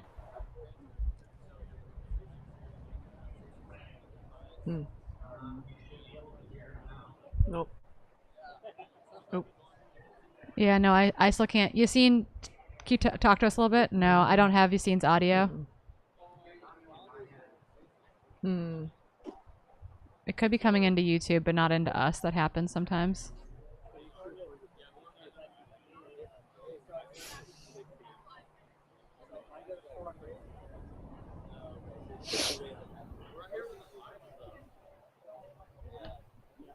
That'd be really bad for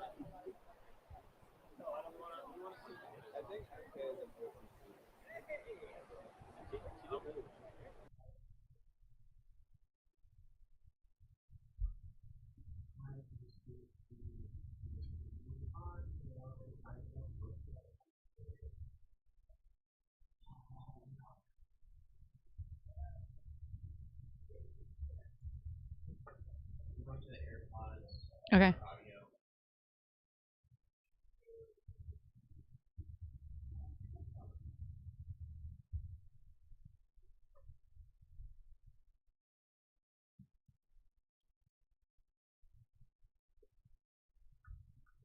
Madam President, who is in the skirt suit?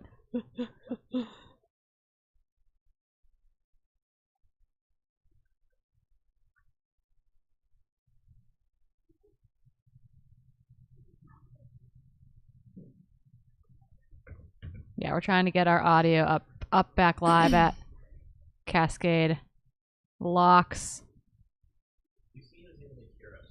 Yes, he was able to hear us, but we couldn't hear him. Switch to, instead of having the mic, I could request to have the audio. Okay, I think Jamil is on it too. So you want me to say Yassine to the AirPods? Yeah, and if Yassine can even hear us, because he's probably listening to us. Yassine, if you can switch your audio to the AirPods, we can probably hear you then on our end. He just gave us a thumbs up. Yep.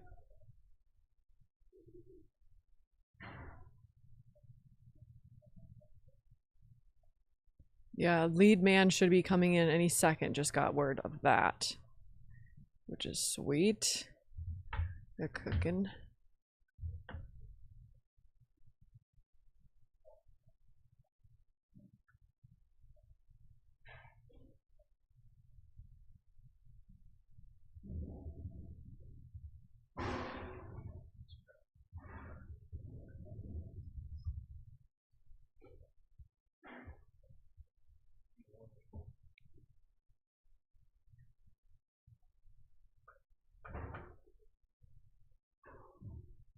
Yeah, Jamil is trying to troubleshoot this from the field with us as well.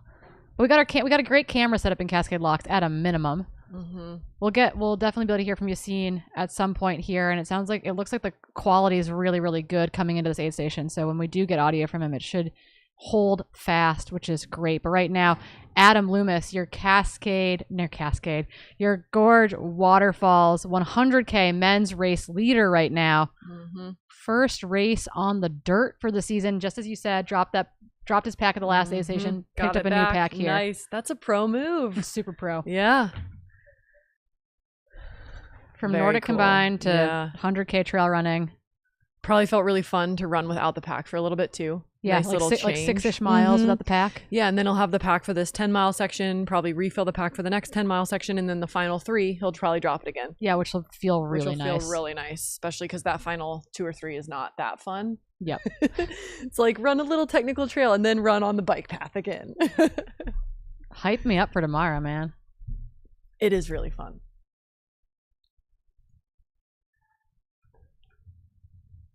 Nice. That was really efficient in and out. Yeah, very, very fast. And again, he had a gap that built up going into the last aid station. Yeah. Again, Adam Loomis has about a 3.5 minute lead or so over Brandon Miller at least at the last aid. Coachella 2. Mm-hmm. Again, there's about a 6 mile gap between these two aid stations. But yeah, we'll see if that kind of that 3.5-ish minute gap, if that holds here to Brandon Miller, and then behind them, Andrew Simpson, Elliot Carden, who's moving up through the field in a big way, sitting 3 and 4, Ryan Sullivan in 5, Benjamin Linney in 6, Elsa McDonald in 7. There's about a 6 minute gap between Benjamin Linnen in 6 and Elsa's position in 7 presently. We'll see if that changes over the next couple miles. And we have had we've had a bunch more runners come through this aid station at this point, but we are still waiting for those official updates. Not this aid station on your screen, Cascade Locks, but the Coachella aid station.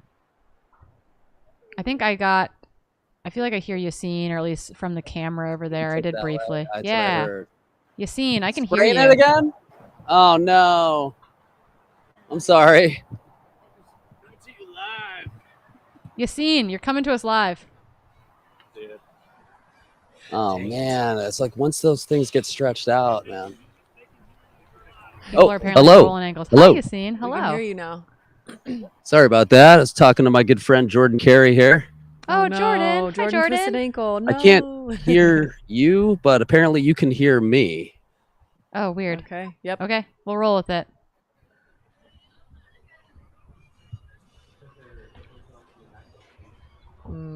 Gotcha. I'll text him.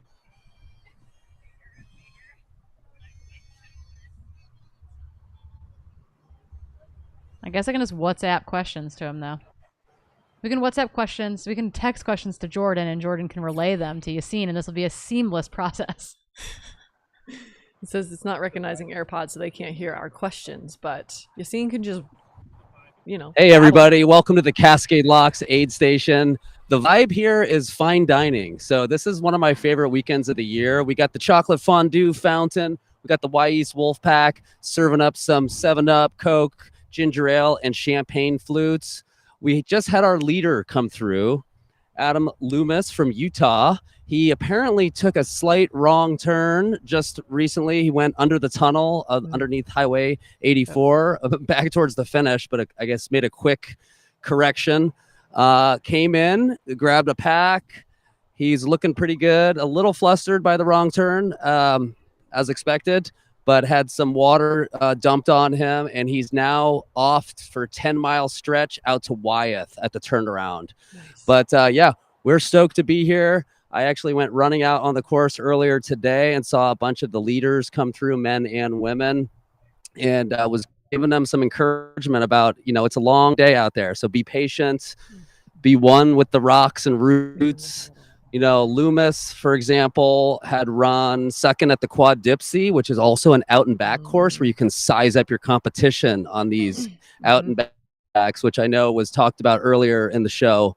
And a lot of the women too. I ran into the second place woman who had a Hurt 100 hat on, which was very similar, out and back, very technical. And that, brings me into talking about all the Canadians who were mentioned today. North Vancouver, Squamish area, Canada. These trails might seem a little technical for us, but for those people coming from Canada, this is like a super highway. So we're excited to see how this is gonna unfold. We're stoked to be here in the Gorge. This is my backyard playground where I've run thousands and thousands of miles. Love it out here. Yeah, and what we're kind of saying in studio is that gap, despite that wrong turn that Adam Loomis took, his gap is extending at this point. He's now got at least, almost 6 minutes up on Brandon Miller, extending that from about 4 minutes. I don't know if you can still hear me. There was a question about the chocolate fondue. So unfortunately, chocolate fondue fountains are made for like indoor, restaurant, banquet facilities, not so much out in the outdoors in the Columbia River Gorge. So this year is a little bit warmer than past years. Right now, the air temperature does seem to still be a little bit too chilly for it to flow like the waterfalls here in the Columbia Gorge. But I'm confident that giving it some more attention as the day warms up a little bit, that thing's going to be flowing like Aloha Falls.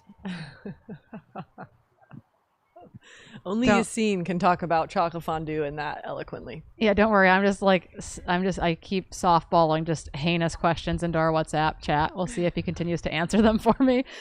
But waiting for Brandon Miller, who should be in second place, to come into Cascade Locks to the aid station where Mr. Yassine is fine dining establishmenting it up. I keep seeing the trucks passing, and it makes me think there's a runner coming, and I get really excited, and then I realize it's just the highway. Yep.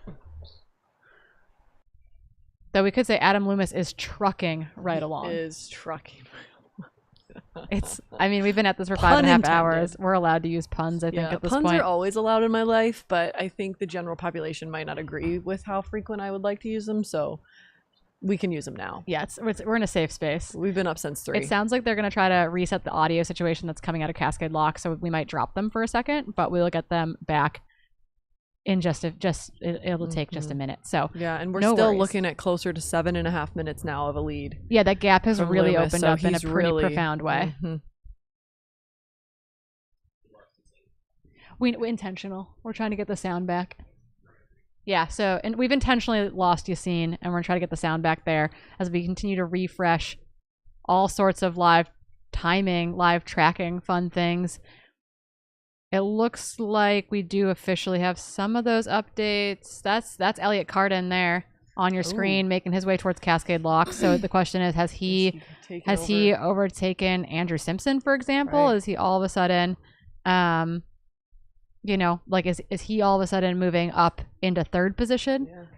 There's no way he caught Brandon yet. No, I think that's an 8-minute gap, but he could be chomping away at time towards Andrew Simpson, etc. But yeah, on your screen right now is Canadian Elliot Carden looking really, really smooth. Signature bandana on. I feel like I always see him running in desert races anyway. So him and Elsa have the bandanas.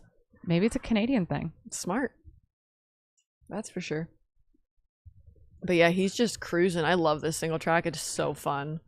It's like finally relatively not technical, so you feel like you can actually run. Yeah. But it might be the perfect storm to like trip too because you've stopped paying attention. Yeah.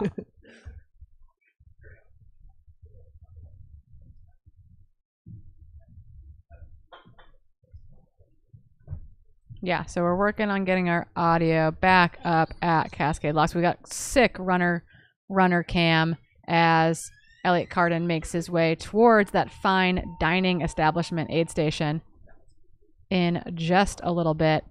But again, Brandon Miller is who we're looking for to come through Cascade Locks aid on his way in to see his crew. I'm trying to see if there's any other updates from that last aid station for the women. I don't think there is yet. There's a pretty big gap between Lottie Brinks and Jenny Quilty / Georgia Porter / Rachel Lemke's chase group. And so I think that we probably are safe to say that those women have not yet come through that aid station, because it was about an 12 minute gap back between the 2, 3, 4 versus the 5, 6, 7 chase pack. Yeah, but then 8, 9, 10 were not too far back from that 5, 6, 7 chase pack either for the women's race. Yeah, exactly. Yeah, and I know, you know, Elsa's crushing it. She has an 18-minute lead, but I also wouldn't want Lottie Brinks chasing me. No, not on that runnable last 20 miles. It's something that it's an environment that she really thrives in. I've seen her run at Javelina. I feel like, we got to watch her put on a phenomenal performance at the. Oh, interesting. That looks like Jam Jam with the Cam. Definitely Jam Jam with the Cam. Because he's no shirt. No, but I think he's chasing another person with a Cam. It's Elliot Carden, a camera guy, and then Jam Jam. No,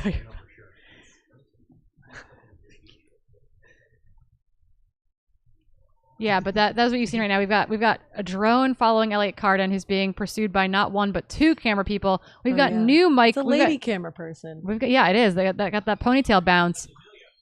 Nice work, Amelia on the camera. Yassine, can you hear us? Yes, Nice. I can. Yes, Sweet. can you hear me? We can. Can you hear me? Yep. Is Elliot Carden in second? Okay, good.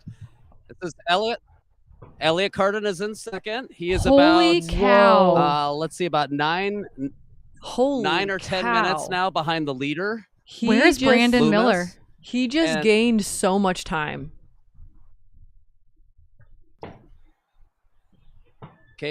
Quebec represents here, and he's about 10 minutes back of Loomis, which, once again, like I said, I was here last year when Matt made up so much time on this out and back, right? Yeah, and so this like I was telling the runners earlier today, play the long game. Yeah, totally. And this runner, Elliot Carden, has been moving up all day. Well, he gained 4 minutes on the leader. Well, probably And 3 2 minutes. places. Probably gained 3 minutes on the leader, but he's overtaken both Brandon Miller and Andrew Simpson, whom he was back 8 minutes and 2 minutes respectively at the last aid station. So he's just made up a lot of ground. We know that Adam Loomis took a small wrong turn, etc., but which might account for a little bit of that time. But he's still definitely making up time on Adam Loomis. Yeah. And where is Brandon Miller? I'm hoping Brandon didn't take a wrong turn. Andrew too. Simpson? It does sound like we also have Jenny Quilty and Georgia Porter through the previous aid station as well. So we'll get a split for them here in just a little bit. He seems like he's really trying to cool himself down. He's got an ice bandana on the back of his neck and shoulders. And I must say that leading into Cascade Locks, there is some downhill sections. Good job, buddy. Cracking a LaCroix. Bam. Oh, I love those bubbles sometimes, you know. Yeah. He doesn't want your champagne fluid, a pickle juice, apparently. Oh, he'll get it on the way back, maybe not. A lot of the leaders don't stop for fondue or champagne flutes. I will say we are serving our finest baby dill, garlic, and dill blend vintage pickle juice today. It's really great. It's got some really great ingredients in there. A lot of good electrolytes. Because it is going to get a little warmer today for our standards, like was mentioned. So stoked to see how this all unfolds today. There's already some changes in the mix, right? Yeah. This is the fun part. Totally. Expect the unexpected. Yeah, and I feel like if Elliot keeps chipping away at that lead, he'll get some more fuel for his fire at that turnaround again, where he can see how close he is to M1. Yeah. Exactly. Yep. I mean, overtaking M2 and M3 as well is like just he's moving up very rapidly, which has to feel really good at this stage of the race. It can go both ways, though, too. I remember one year I was racing at the Hurt 100, and I had passed Gary Robbins, surprisingly, and then Avery Collins was reeling me in. So when I went into the turnaround and I saw Avery coming, it lit such a fire under me to run scared, basically. So it can go both ways. That's very true. Yeah, but either way, it's shaping up to be a very interesting race for the top two men, too. This next section is really flowy, too. I mean, you've got a slight climb. You've got some really runnable sections. You dive down and another significant climb back up. This course just offers lots of punchy climbs. You can never really get into too long of a rhythm before the course throws something else at you. Yeah. Then you get all the way down to the Wyeth campground. At that point, the Freetrail crew is going to take care of you, send you back here. So then you just retrace your steps. You got to climb back up, then you dive back down. That dive down to Herman Creek, if your legs are still in good shape, that's where you can really cover some ground. It's almost like a double track wide road where you can just let the brakes off and hammer. And I think that's where Matt made such good time last year. I know Keely's shredded that section in the past. And yeah, we're stoked to see what happens. Got Jamil coming out of the trailhead shirtless, you know, sun's out, guns out, you know? Yeah, we're going to keep an eye on the sky over your aid station, but we're actually going to flip over to Hannah Allgood, who has an update from our chasing pack from the last aid station. Right on. Awesome. Yeah, so we saw Jenny Quilty came through. Right behind her was Georgia Porter. Jenny looked really smooth, took her time at the aid station, grabbed some new bottles, super smiley on the way out.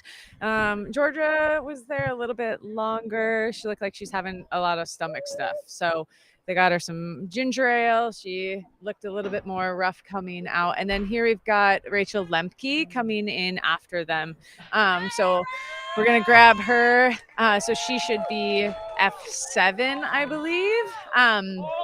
But yeah, so both Jenny looked really great. Like I said, Georgia was looking like she was having some not feeling awesome, hands on knees, taking a break. Yeah, now we've got Rachel chugging some Coke, moving well. We're just doing a bottle pack switch here. New bottles. She's using Roctane, I believe today is what we mixed in there. I have insider information. Finally taking off her waist belt as well. Looks like she's been having that on the whole time. So yeah, she's my Colorado Springs crusher pal, that good friends with me, cooling off, getting some ice in the sports bra. Yeah, heating up quick, but yeah, we've got our whole full Colorado crew. All my pals are here. So dumping some water on her, staying cold. We were working on that last night, making sure like she's feeling good.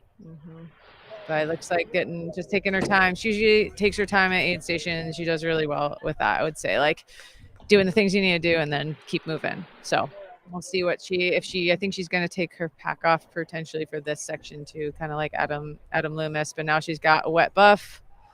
Hopefully, again, staying cool and staying calm. But that's the big update. So she's our F7, I believe. Yeah, F7, and there's a sizable gap for those who are wondering kind of where the 2, 3, 4 of Lottie Brinks, Andrea Terrace, Christina Randrup were in kind of like comparison to Jenny Quilty, Georgia Porter, Rachel Lemke, that next chase pack. It's almost 20 minutes between Jenny Quilty and Lottie Brinks. It's about 18 minutes or so between Christina Randrup and Jenny Quilty. So there's a pretty big gap between those two kind of distinctive chase packs right now in the women's field. Yep. And on this other camera, it looks like we have M3 coming through. Yeah, and it looks like, I'm assuming it's Brandon. Okay, yeah, so Brandon has made his way into the Cascade Locks aid station, so we'll probably flip back to Yassine to get his takes from the ground. Hannah, we'll be back to you in a little bit. Awesome.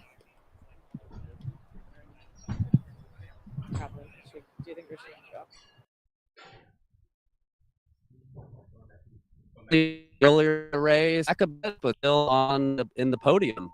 Looks like he's sitting down right now. He's getting some aid. He also has an ice bandana on the back of his neck. Elliot. Yeah, let's take a quick break. Take a quick break as we still have a ways to go. Look at this here.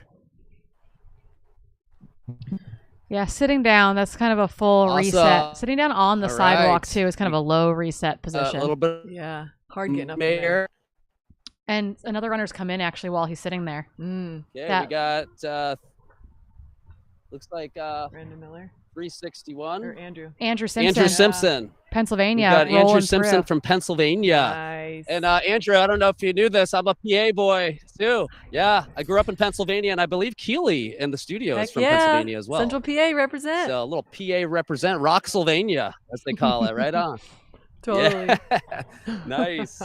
Andrew's looking good though, chugging down some water, rehydrating. Actually just moved ahead of Brandon Miller into third place. Yes, sir. He was surprised to hear that. Little fire, little twinkle in his eye. Yeah, early. Yes, sir. Early We'll see you race back leader. here in a bit, Brandon. Early race pusher. Yeah. Brandon Miller, I would say, kind of was the first guy to make a move off the front. Is fallen back a little bit in this men's pack. Currently going to be leaving this aid station in fourth position. Maybe. Yeah, he has just noticed. I looked over and I noticed he had his head down, which is still kind of maybe questioning his life choices right now. Funny story. I mean, this is ultra, right? This is what we deal with. Funny quick story about Brandon and I. During COVID, we did the Black Canyon 100K together.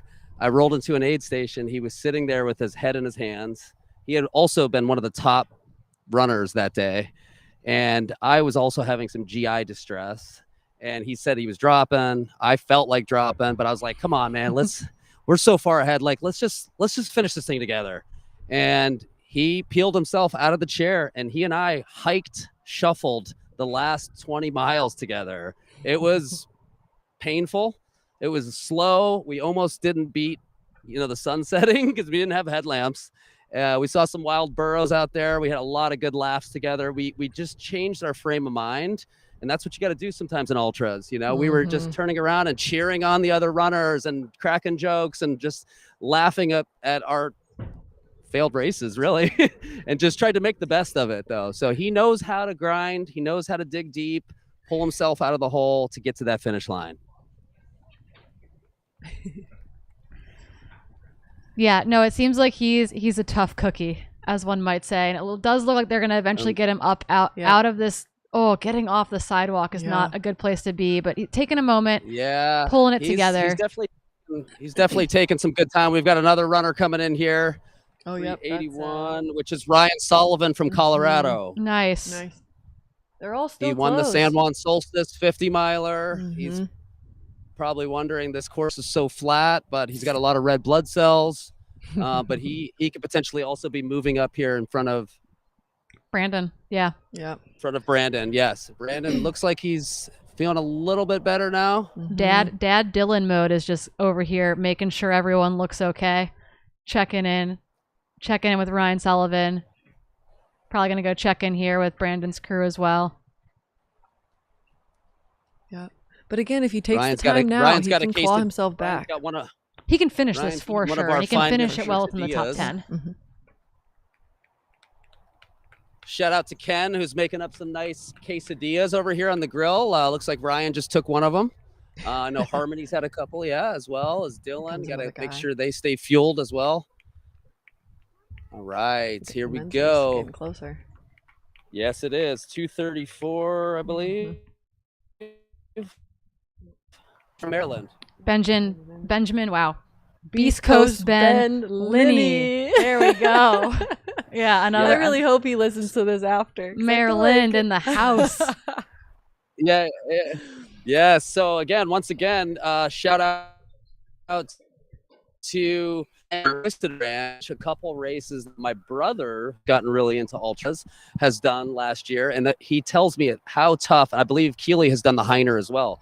But this guy knows how to grind. He's done really well. He's won the Twisted Branch 100K. So Mhm. he's no stranger to this distance, to this terrain. He's from the East Coast. And he could potentially be moving up right here in front of a couple strong runners. Yeah, totally. And like again, the Oh, technicality and of he this took a little race is not champagne even flute. anything. Oh, heck Oh, yeah. nice. Class act. And he took a champagne flute. Ben, what did you have to drink in your champagne flute? Ginger ale. He went with our finest ginger ale champagne flute. So he's well on his way. I'm looking forward to that for tomorrow. I will 100% be have to taking a do champagne flute tomorrow. All right. You got to remember, pinkies up. Oh, Pinkies of up. course. Of course. I'll be in my Always. finest attire for you. Yassine, I think I made you pour me a champagne flute of pickle juice the year I did it. Yes.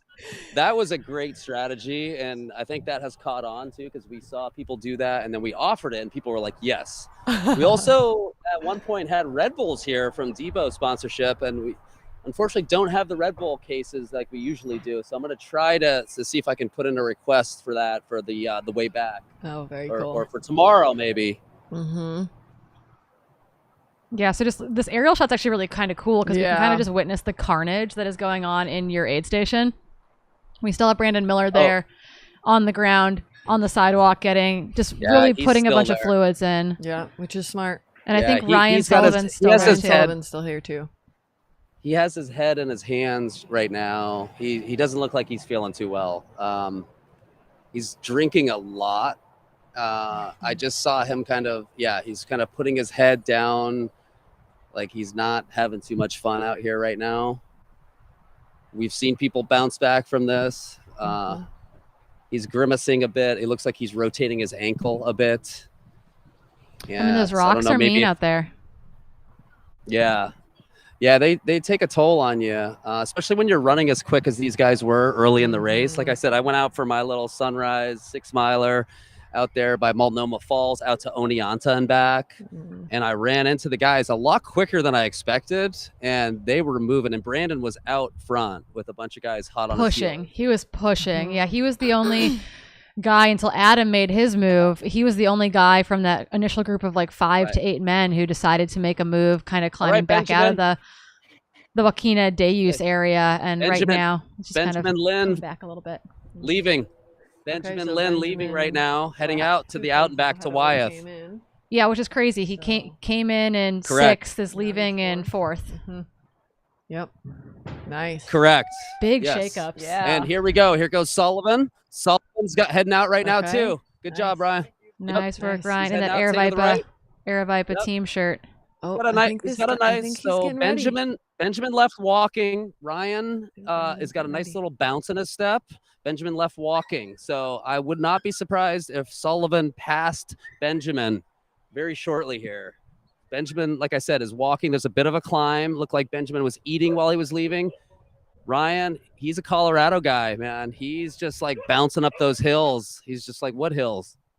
Yeah, and just from a timing perspective, Benjamin came in about, honestly, 4.5 minutes ago or so. The gap between Benjamin and Elsa at the last aid station was just about 8 minutes. So I imagine we're going to see Elsa McDonald here in the next, I would say probably like 2 to 4 minutes at most. I don't see that gap grow. I don't see it growing probably between, the back part of that men's top 5, 6 and Elsa. And I'm kind of curious to see if she's taken any time out of Benjamin and Ryan, etc. Yeah, she should be doing like 2 Elsa is minutes. so impressive.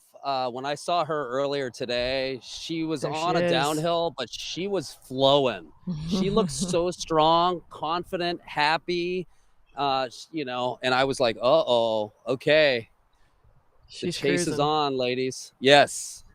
Yeah, we've got our follow cam on Elsa right now, and she's just still chugging away. Running up the hill. She's running up the hill. She's downshifted into that easy gear, etc., and she's just kind of bouncing up this climb. It's really, really impressive.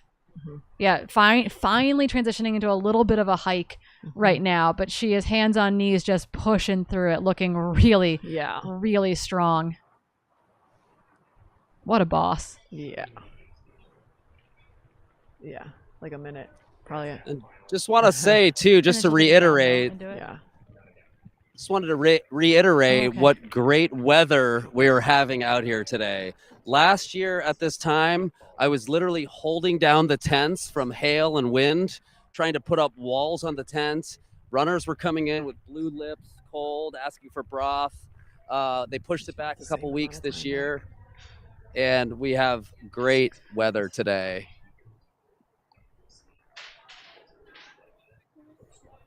Okay. Sweet. So right now, Elsa is probably 60 to 90 seconds out from your aid station. She's paralleling the highway right now, kind of in that nice leafy spring green area. So you're going to see your women's race leader, Elsa McDonald, come flying into the Cascade Locks aid station here imminently. Yeah, she looks super smooth. And we're going to update. We're going to update our thing on the bottom of the screen. Cascade Locks is mile 38.6. Versus mile 33, so we're gonna get that all fixed up for everyone. But yeah, mile 38.6 looking so smooth still. Yeah, and at the last aid, she was roughly 10 minutes under course record, and seems to be holding pretty steady there. So we'll have to take another look at and see how close she is to that. Yeah, I'm gonna look at that here in a. Okay, we've got another runner coming in here. This looks like Elsa. Yeah. Elsa coming in. It looks like she dropped her water bottle. Yeah. The camera person picked it up for her. Yeah. Quick little swap. Oh, she got a ginger beer. Oh, nice. I love those ginger beers. Yes. Smart. Got some sugar. You got a little ginger to settle the stomach. This is what I love about working aid stations is I've been around this sport for the last 16 years and I still see people doing stuff and I'm like, good idea. Yes.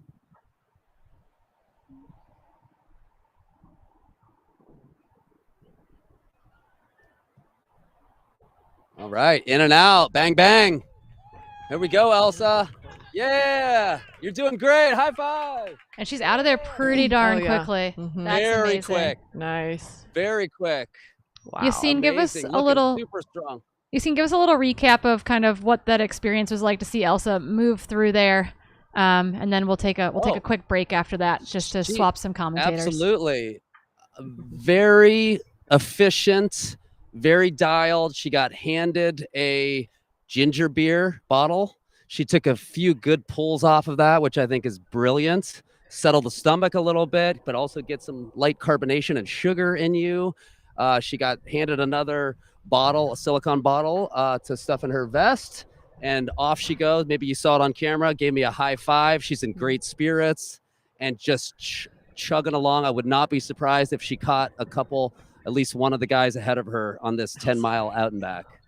Amazing. Well, we're going to cut to a quick commercial break so that we can let Keely out of the studio finally and bring in my new co-host here in just a second. We'll be back with you guys in just a couple minutes.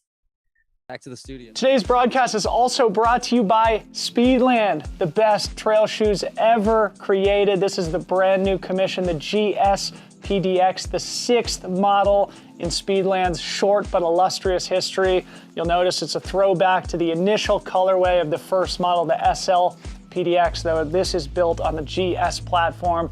Plenty of cushioning to take you as long as you want to go on the trail. Everything you've come to expect, the double BOA fit system, the HTPU midsole, the drop-in P-backs, secondary midsole, also removable carbon plate. Nothing better than the Speedland. Go pick up a pair of the GS PDX. You'll find a link and a discount code here in the description on YouTube.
we had to let Keely go. She's got some packing and other stuff to do. She's moving homes in Portland, just to a better place in Portland, obviously. But I am now joined in studio with one of the key individuals from behind Like the Wind, Simon Freeman. How are you doing?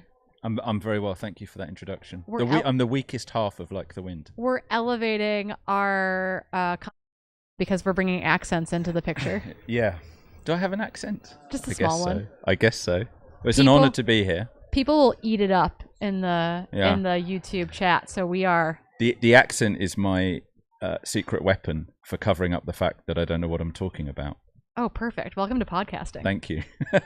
Awesome. Well, we've got an amazing race unfolding out there. I don't know how much you've been able to follow along with. We'll probably bounce back to Yassine in the field soon at Cascade Locks, as well as checking back in with Hannah Allgood, who is back on the field. This is actually Lottie Brinks on your screen right now. Both the men's race and women's race has had some major shakeups. Yeah. We actually just saw Elliot Carden move all the way up to second place, overtaking Brandon Miller.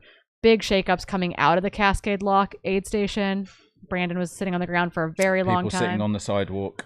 Looking rough. Yeah. Elsa McDonald still came through there in 7th overall. We're waiting for Lottie to make it to that next checkpoint. She will be joined, or should be followed, not that far behind, by Andrea Terrace from Chilliwack, British Columbia, and then Christina Randrup should be in that 4th female position. So lots more racing to be had. They're running their way towards what is the 38.6-ish mile aid station. But we believe Elsa McDonald is probably 5 or 6 minutes under Hannah Allgood's course record from 2022 on the course, which is about 9:34 and change. And we saw course records broken yesterday.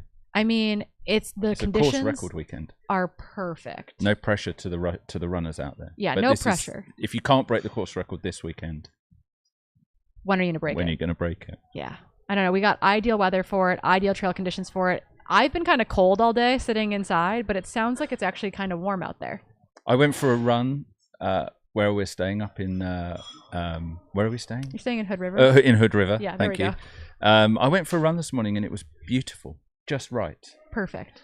Long sleeves and shorts, and I was great. I've been talking for 6 hours, 6 minutes, and 26 seconds. Yeah.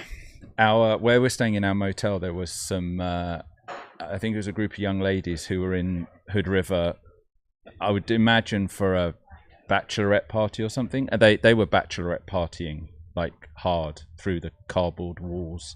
We could hear a lot of what was going on. So I was catching your very, very early commentary. You were awake. Yeah. I'm sorry. No, not at all. It was wonderful to catch up. I mean, I felt the pressure mounting because you do this so well. I was thinking, oh crumbs, it's all going to start to go wrong from about 11 o'clock. No, this is your dress rehearsal / working interview for us putting you to work at other events down the road. It's been, which I think is a great way to get more and more people involved in the field commentary that we're doing in the sport of trail and ultra running. Hannah Allgood was second yesterday in the 30K. She's out there as one of our field correspondents today.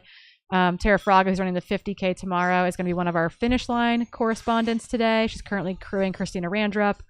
Rich Lockwood is pacing Christina today and is going to be our start line commentator tomorrow. So we are just kind of all hands on deck all weekend. I heard that somebody was doing a 14-hour shift today and was then going to crush the 50K tomorrow. Well, this is true. We're gonna see though. People have been downvoting me in their free trail fantasy ballots, so we'll see how that pans out. Actually, I got a tiny bit of insight. The camera runner that's on this section of the course following people into Cascade Locks. Her name's Amelia Kaiser Gibson, and she ran the 1500 meter at USA's last year on the track. Like, she is quite fast. Yes. We saw a video of Jamil sprinting down behind her, and I was like, wow, they are all really moving well on this section of course. Yeah. So and so the race tomorrow covers much of the same course as these guys are running on today. Yep, exactly. So you're basically getting an insight. You're basically cheating. I'm getting a preview. Yeah. So you know. I'm studying. Studying. Okay. I'm cramming for the exam right now. Keely just updated me because one of her friends is out there on course with a little field update. So Lottie is now 16 minutes back from Elsa McDonald and charging, which we can see on screen. She's got about a 5.5 minute lead over Andrea. or Andrea, I'm not actually sure which one it is. I've been using both interchangeably. I apologize. Is sitting in third, but that gap has really opened up between the two of them. And then Christina is about a minute behind Andrea in fourth position. So Elsa hasn't slowed down that much, but Lottie is charging really, really hard. So, and she actually finished second in this exact same race last year. So yeah, looking to maybe step up at the podium, but running the back half of this course incredibly impressively. I mean, incredible. We actually just saw Elsa not that long ago on this same section doing this exact thing. She might have to switch to a little bit of a hike. Up here, it's quite steep and punchy before they not descend, but round the corner into the aid station. So we'll actually probably try to prep Yassine again at the aid station because Lottie Brinks is just a couple minutes out from Cascade Locks. And it looks as though we've just had an update. Brandon Miller's heading out, but we're being told he's shivering. Is that temperature thing again? I mean, it's on the one hand, thermoregulation. great conditions. It's you get too hot, Yeah. you get too sweaty, you cool stop. down, Yeah. etc. I'd rather have him shivering and sweating still than when you stop sweating Yeah, and for you've got sure. some real thermoregulation issues. For sure. But it is interesting that I mean, my background is more road running scene, so obviously the aim is to just keep the same pace going. You know, the idea is you just start at the pace you're going to finish at. But this is super interesting. You know, when I started trail running, realizing that one of the things that you have to tackle is sections when you're walking, sections when you're stopping. You know, when you're stood still. You know, I was introduced to trail running. My wife is Swiss. We live in Switzerland now. So I think she has an affinity for the trails. And so she introduced me to trail running. She's like, yeah, this road running thing's fine, but... Have you tried trail running? Do you want to try real running? Yeah. And... I appreciate that. And I started learning about this whole idea that, you know, our first alpine race together was in Davos. And Davos is like the course profile is like an M. So you have a big climb, drop down into a valley, shorter climb out, and then a big drop back down into Davos. And we got to the top of the first climb and they were offering soup and massage. And my wife was like, I'm going to stop for soup and a massage. And I was like, what do you mean? Oh, here we are. So here we go, Lottie Brinks. Let's see if we can bring the camera up to Yassine if we've got his audio. Bananas. Yes, Lottie's coming in. She wants some fruit. She's got some grapes. She's looking good. Quick in and out. Was that it? Lottie looking very focused, very strong. Can you hear me? We can. That fine dining experience. Oh, excellent. Fast casual, you might say. I thought she was gonna go for the chocolate fondue, but she seemed very focused, and she was in and out in less than 30 seconds.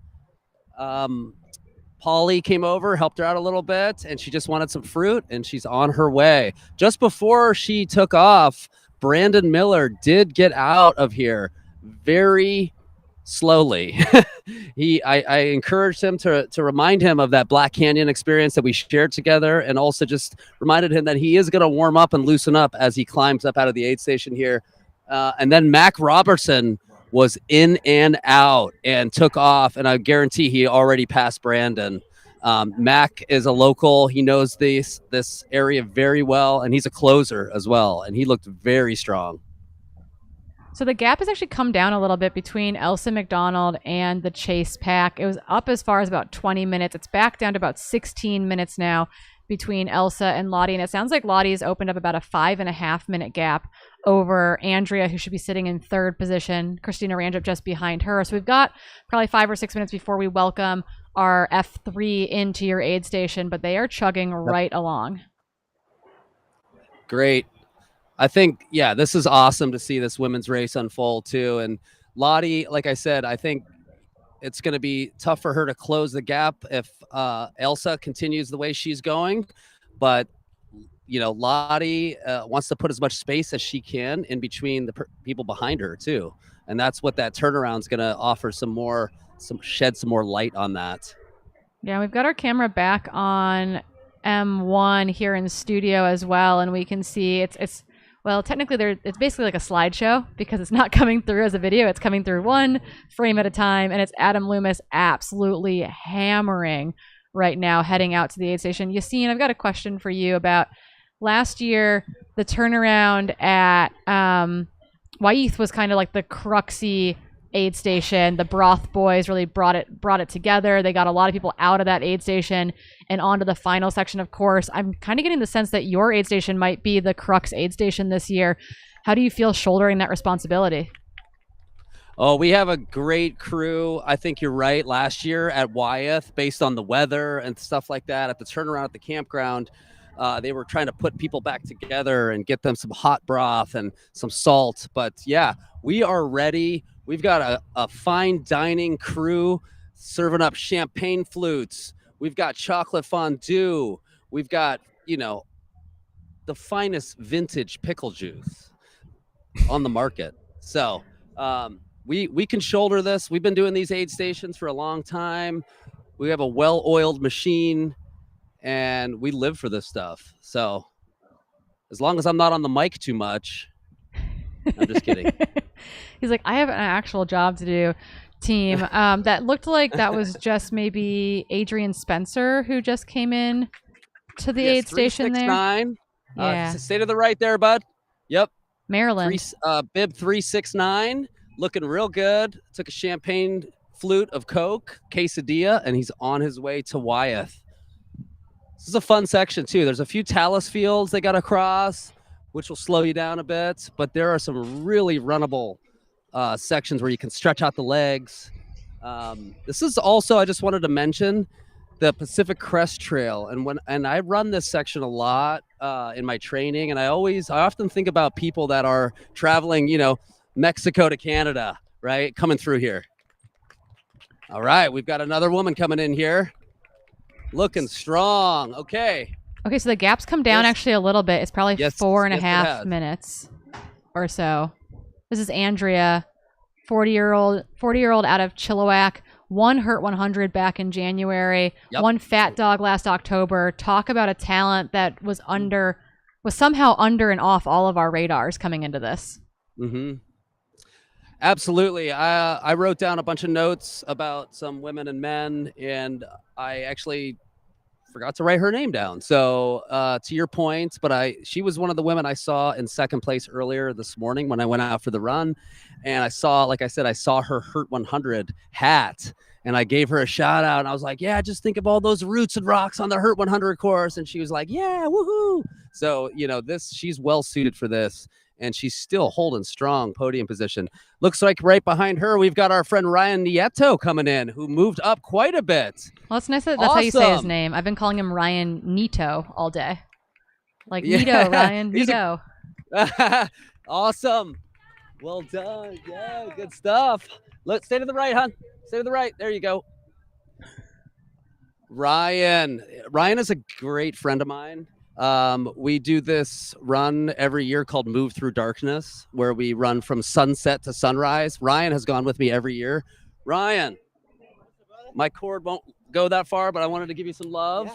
Excellent job. You moved up quite well. You're doing great. A few runners not too far ahead. Looks like he took a butt slide down a trail. Did you take a butt slide, bud? Love it. That's what those butts are for.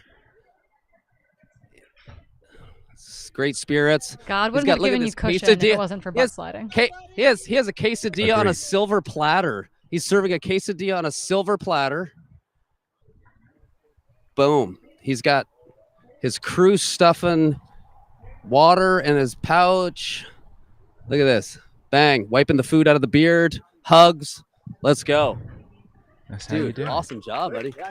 That's how you do it right there. Good to see you. You seen something we were reflecting on? Oh, there's Christina Randrup making her way in. Here we go. It's Christina. Yes. Oh, look at this.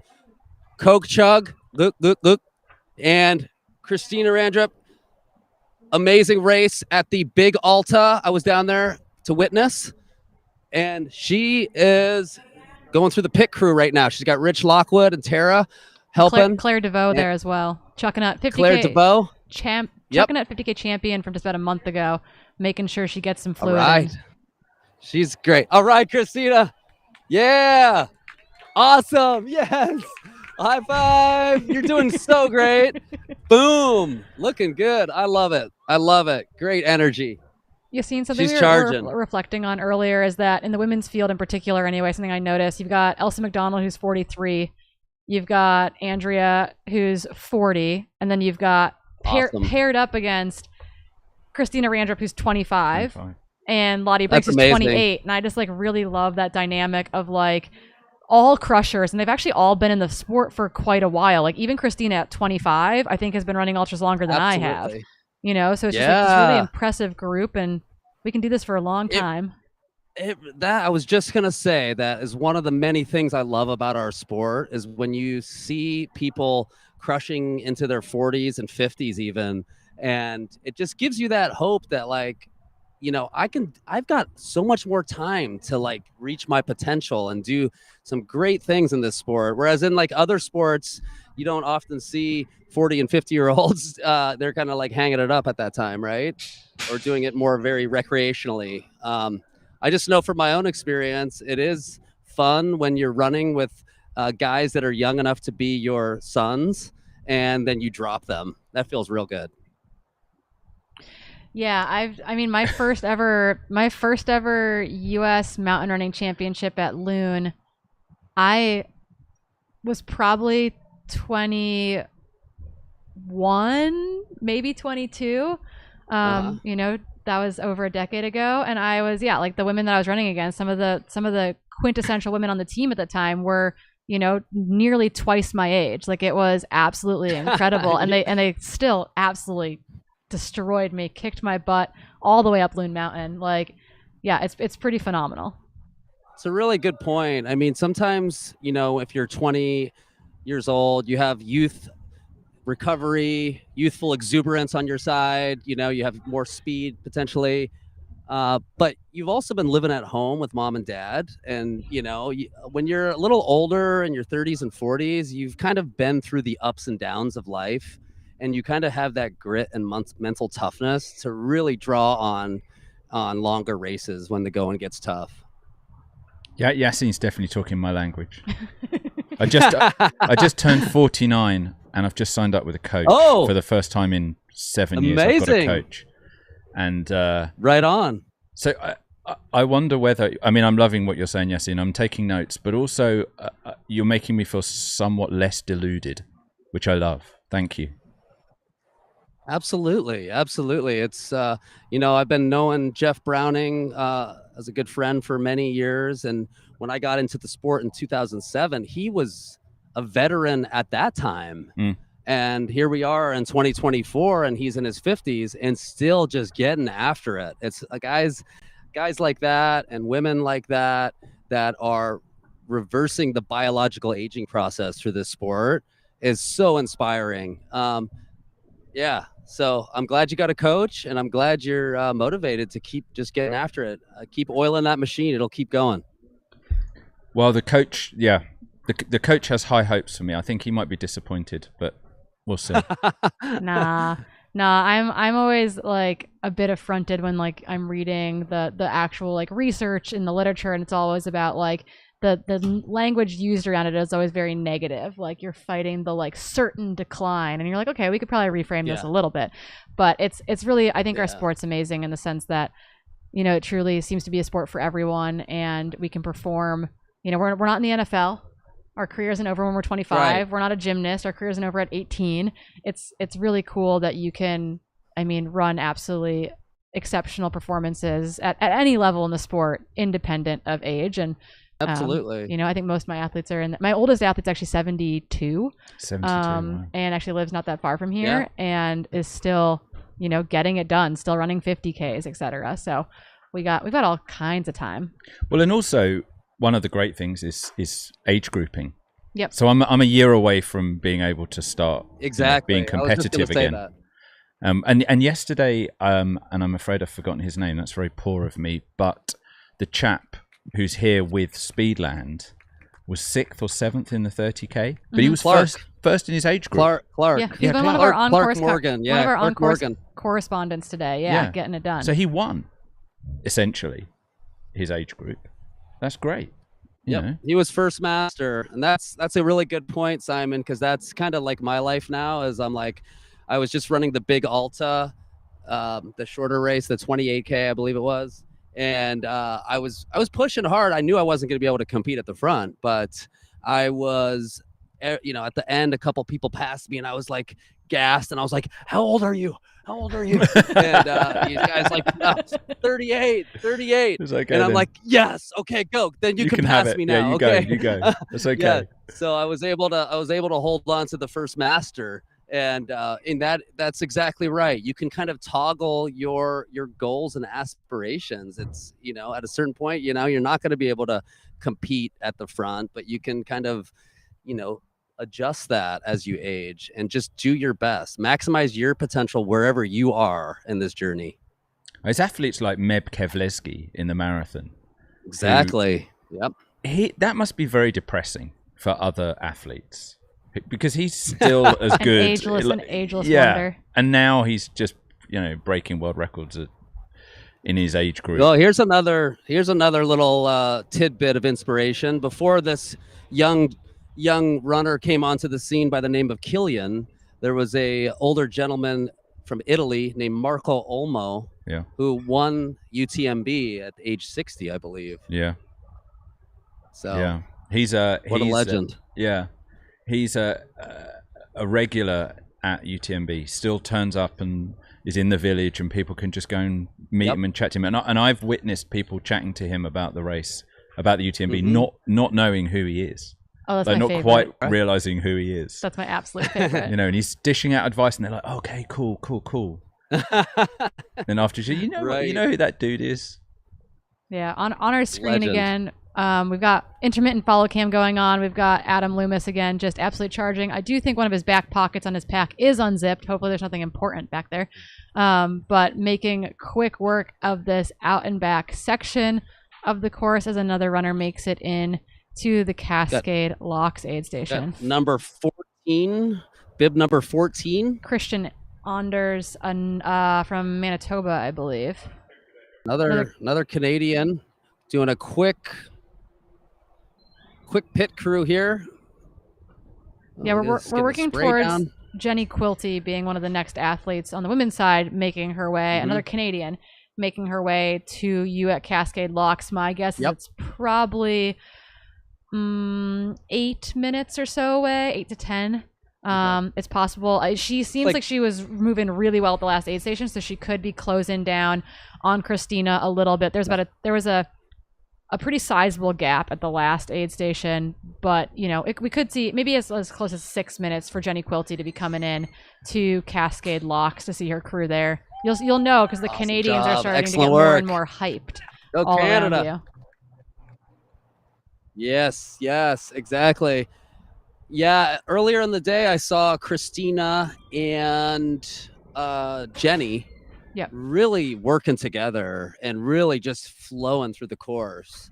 So I don't know if Jenny ran into some problems or Christina just started pushing the pace a bit, and Jenny just wanted to run her race, But we're excited to see her. Christina pushed, and then also Jenny was working with Georgia Porter for a while as well. It sounds like Georgia's having some kind of stomach issues, feeling the heat a little bit. Was working hard when Hannah Allgood saw her at Wakulla at the 33-mile mark or so. So we'll kind of see if they've been resuscitated as they've made their way to you. But we now actually have follow cam on Jenny Quilty as she makes her way towards your aid station, and the service should get better as she makes her way through the section. But Jenny Quilty, bib 94 just took off out of here. John Dean is out of the aid station. There's another Canadian, actually, Squamish, British Columbia.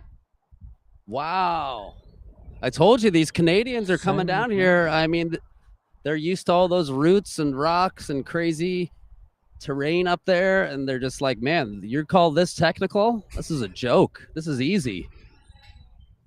That was a joke. We haven't seen a non-US or Canadian yet. Oh. Yeah, it's definitely a very North American centric race, but a lot of Canadians making the trip down south to get into the green Columbia River Gorge here on the Oregon side of the river. Seeing lots of my friends in the background here. They're excited to see me dressed up in a suit. They're laughing at me. They're giving me, lots of funny faces. But hey, this is a special occasion. You know, like folks, you don't realize that we get so engulfed in our sport. This is like some superhuman stuff that people are doing out here today. So it deserves to get dressed up nice for, you know? Yeah, I mean, we take ourselves very seriously, obviously.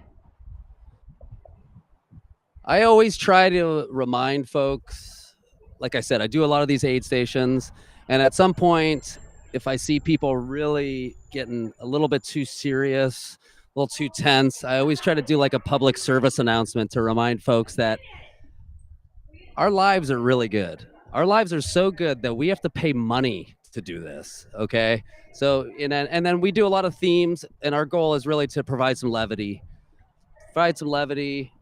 To kind of like put a smile on people's face and remember like, hey, this is supposed to be fun too. Let's just try to capture a little bit of that joy. Yeah, it's supposed to be fun. It can be serious. We can care about it immensely. Yeah. I think that's the thing, is that people think, oh, running's my hobby, I shouldn't care about it. And I'm like, no, you're allowed to care about a hobby. You're allowed to be hurt by it. You're allowed to be excited by it. You're allowed to like have those highs and lows, and that is not always appreciated. And we often call it type 2 fun too, right? It's like you're kind of having fun when you're pushing yourself and challenging yourself too. I was talking to my good friend Mario Fraioli about this, and we came to the conclusion that what you should do is take your running seriously, but don't take yourself too seriously. I like that. There you go. I like that. Like I like that balance. as well. Yeah, Yes. that's a really good balance. I think he was suggesting that I'm a bit of a clown. And actually, I'm not very good at running. Is this Coach Mario Ferroli to you? Yeah, he's not my coach, no. No, he turned me Okay. down. I don't know why. No, I'm kidding. I'm kidding. I've always loved the saying, "Don't you know who I think I am?" I also like that. Yeah. Reflecting a little bit as Jenny Quilty makes her way to the aid station, where she will be coming in as F5, I want to reflect a little bit on what's going on in the overall scope of the race. Again, Adam Loomis is still leading the men's race. We don't know what the split is between Adam and Elliot Carden. Elliot has been on an absolute tear, working his way up all the way into second position. Brandon Miller in 3. Actually, Brandon Miller not in 3. That is not correct. Both Benjamin Linney, Ryan Sullivan, and Andrew Simpson got through there before Brandon Miller. Brandon Miller did eventually leave that aid station, although not in the best of ways.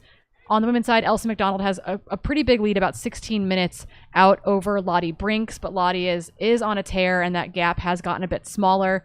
But she leads a chasing kind of duo of Andrea Terrace and Christina Randrup, but that is probably like a 4.5 to 6 minute gap back to number 3 and number 4. Jenny Quilty on your screen is going to be number 5 on the women's side, making her way into Cascade Locks. Awesome. And we've got bib number 55 in the aid station right now. Looks like a Cowgill Trail Collective runner. Christian Canham. Looks like. There you go. Looking like he's in good spirits with family members and friends around him.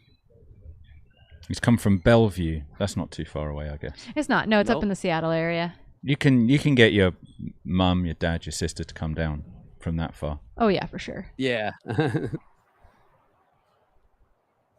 I was chatting to a couple of runners on Thursday night who are here for their picking up their bib, and they were from Nashville. My geography is pretty bad, but Nashville's a long way away, right? Yeah, I mean, and honestly, at the front of the men's race too, outside of the Canadians, it's a bunch of folks from like Pennsylvania and Maryland, which is quite far away. It's easier, honestly, for the folks out in Maryland and Pennsylvania probably to get to the UK to do a race than it is to get to Cascade Locks to do a race. So happy to have the East Coast folks out here. To be fair, not to throw shade at the UK, but the trails here are...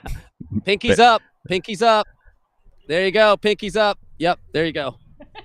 I have to remind the folks to keep the pinkies up, keep it classy. He doubled up on the ginger ale too. Etiquette. So it looks like he's going to have a solid race. Yes.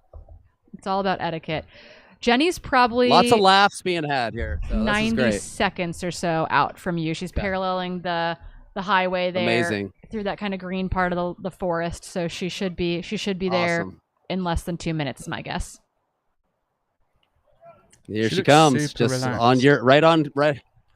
Well, no, actually, that's not her. That's another runner coming in. I thought, man, that was really right on cue with you, Corinne. But awesome.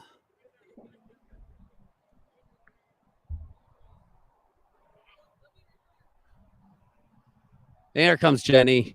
Here's the ponytail bouncing.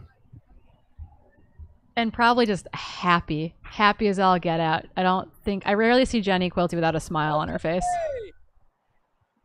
Very big smile. Going to check in with crew. Trying to find crew. Arden, where are you? Here she comes. Janelle, where are you? Yeah, I got a whole Canadian crew there. For sure.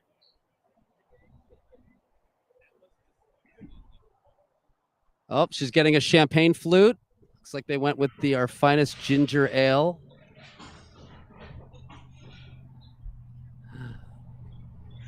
Lots of banter going along here with my crew.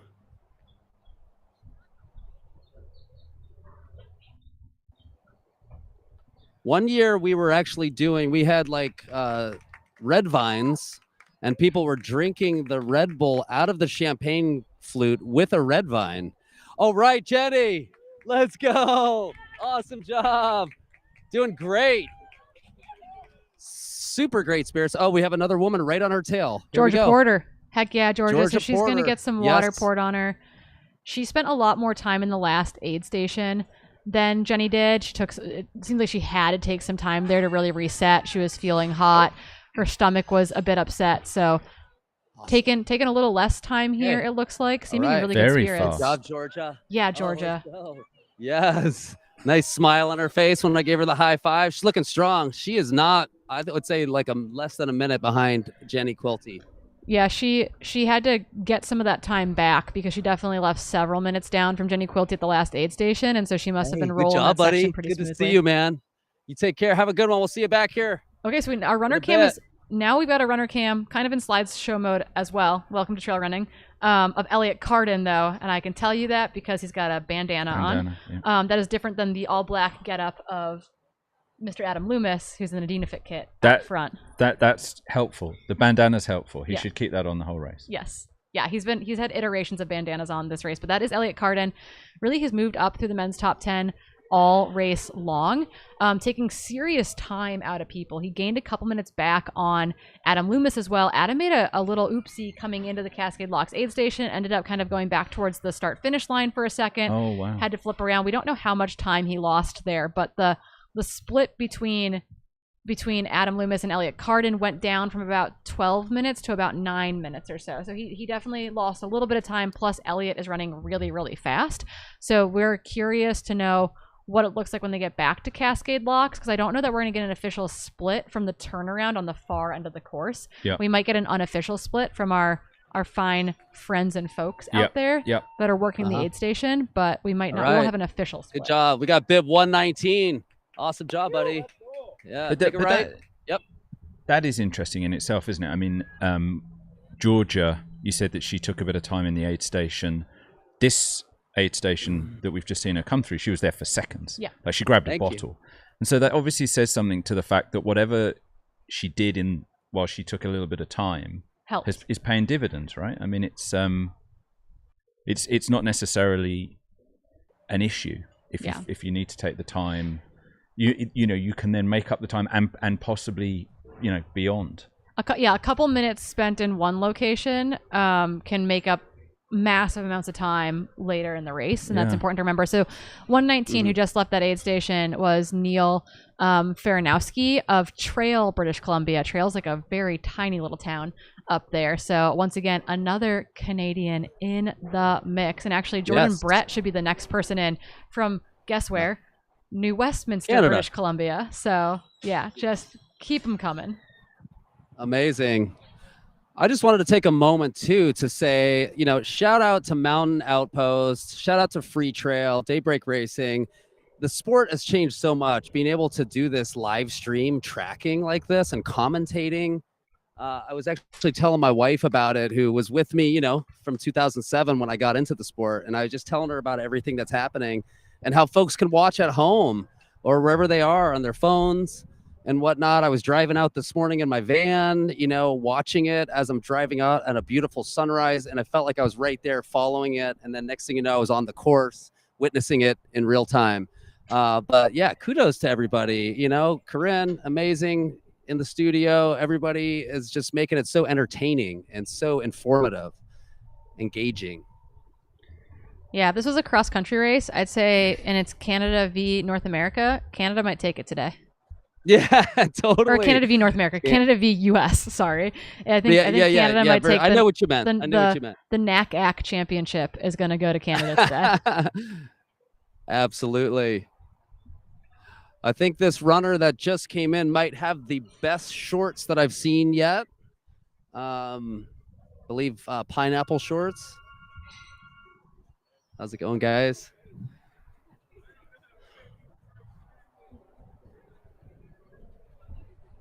Folks are doing a great job. Thank you, aid station volunteers. Thank you. And thank you for showing up in your required uniform, too. Sometimes, I send out what the aid station theme is and what you need to bring. And then people just show up and they're like, oh, yeah, so we've got another shift member coming in with her bow tie, tuxedo shirt on. Excellent. Sometimes people will show up and they're like, oh, I couldn't really find anything. That's not acceptable. Go volunteer at another aid station, not ours. Like, we don't want you. Yes. No, if you didn't bring your uniform, sorry. We'd call that no new friends energy, I think. Love it. Love it. Yeah, we're going to be I think it was mentioned. I was just going to say, I think it was mentioned earlier in the show at some point, but we have a hashtag that we always use, and it is the Gorge has teeth.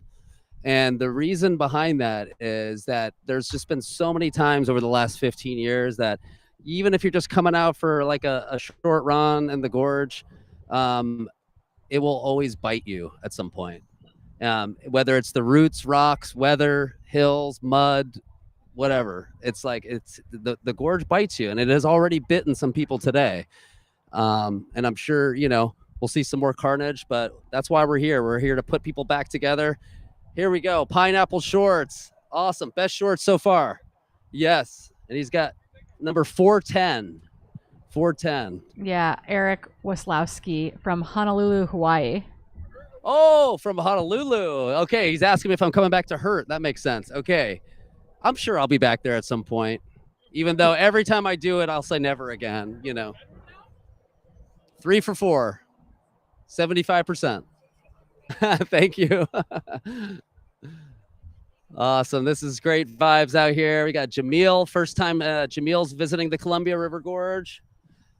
Those of you that don't know, the Columbia River separates Washington and Oregon and is right down the middle here and has formed these amazing, beautiful landscapes with waterfalls galore, beautiful trails. Especially this time of the year, just the blossoming trees and flowers, and like was already mentioned, the greenery out there, lush, all that we complain about, a lot of the rain, a lot through the winter, but that's how everything stays so green and alive. And this is, not recommending anybody to do this, but I've been drinking out of these springs and, creeks for the last 15 years. This is one of the great things about running out here too, is like, there's no runoff. There's no agriculture out here. There's no livestock or anything like that. It's literally like spring water shooting out of the mountain. So you can literally just run with a handheld and just dip it into the water and have the most refreshing Columbia River Gorge spring water. Yeah, I think the other thing, so just to those watching all of our multitude of screens at home, we've got a drone in the air above the turnaround aid station. We also have some folks on the ground at that aid station as well, so we should be able to give you fairly accurate splits of our lead men when they make it through there. We have not seen our lead men come through there yet. I think got another that's woman. Rachel. Yeah, this is Rachel Lemke. Yeah. Yes, Rachel Lemke from Colorado. I don't think she needs an introduction, but had a great. All right, dang! I don't know if you could pick that up on the microphone. Did you hear that primal scream? We did. Okay. All right. Well, our friend from Honolulu let out a Rainbow Warrior primal scream and took off for the trails. Yeah, I want to share some funny stories while we got a moment. One year I was here literally where I'm standing, a woman came in towards the end of the pack, and she came up to me, how much time do I have left before the cutoff? I said, about 9 minutes. She runs down to the car parked down here. Her husband gets out, hands her the baby. She starts to breastfeed the baby. She hands the baby back. She comes to the aid station, grabs some food. Thank you, volunteers. And that is like the amazing stuff that you see in our sport. Like, women are so tough, so tough. Like, another guy, you know, came out here one day and he's like, can I sit here? And I said, yeah, of course. He sits down in the chair, pulls a 12-inch Jimmy John sub out of the back of his pack, eats it, the whole thing, tuna melt at that, and gets up and goes, all right, Rachel, you're doing great. Keep it up. Absolutely. So these are the things you see in our sport. I mean, it's a colorful sport, literally and figuratively. And we've got a few more runners coming in. Yeah, Rachel Lemke was third here last year at the race, back again, even after a very wet, cold iteration of this event last year. Last year was tough. I mean, I don't know. Sometimes the warmer weather can slow you down a bit. Yeah. This whole area, I must mention too, has gone under huge construction. So we literally, for the last several years, had just a little dirt road pull off in this area. And now I don't know if the camera can pick up the angle, but we've got a huge concrete slab. We've got a huge parking lot that is all of our parking spots for the event. And it makes things a lot easier. However, as you can see behind me, it's a little bit more rough through here because it hasn't been tracked out as much just because it's so brand new.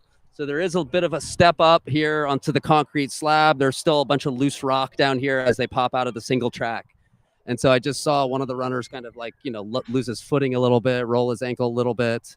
But people are making their way. Mile 38, they've got a 10-mile out and back to Wyeth campground, and then 10 miles back where they'll hit us at 58. Then I always tell people, then it's victory lap time. It's all mostly downhill and a lot of pavement through the town of Cascade Locks where people will be cheering you on, and that down into Marine Park into the finish line chute. So Yasin, we're seeing a drone shot. We've got you twice now. We're looking down. Yeah, there you go. Looking up. Love it. So we can see what you're talking about with the Yep. development of that area that's going on. Mm-hmm. Excellent. This is so amazing to have all these drones, different camera angles. To really inspire people too. I mean, I remember when Dean Karnaz's book Ultramarathon Man came out in like 2005, 2000. That book inspired so many people to get into the sport. People seeing YouTube videos, people seeing documentaries, people seeing live streams where they can really get a glimpse into how, fun and challenging and what a community event this is very attractive. And, many years ago, you would tell somebody about it and they'd be like, that's not for me. But maybe when they watch something like this, or they watch a documentary or YouTube, or they might say, oh, you know what? That looks kind of fun. Maybe I can do that. Maybe I want to do that, push my limits a little bit and go to see these beautiful areas on foot. So it sounds like our men are approaching the turnaround. We believe that Adam Loomis is leading. I think Dylan Bowman might be doing the follow cam for Adam Loomis.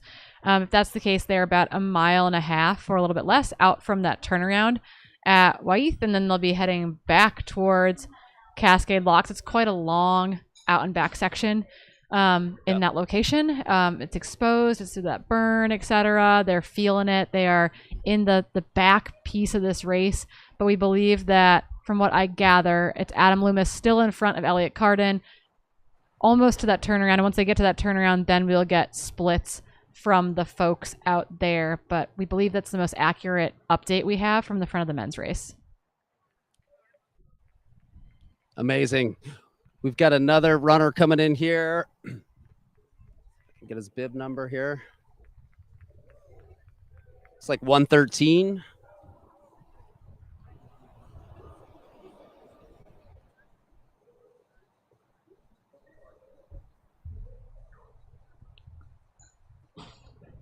$113 is Greg Engelhart from Missoula. Thank you, Simon. No problem.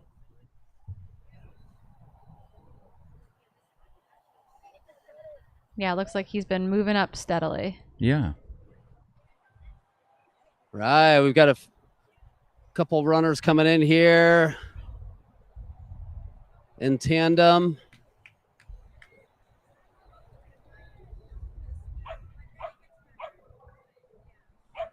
This is the first long sleeve and or jacket that I've seen on someone thus far.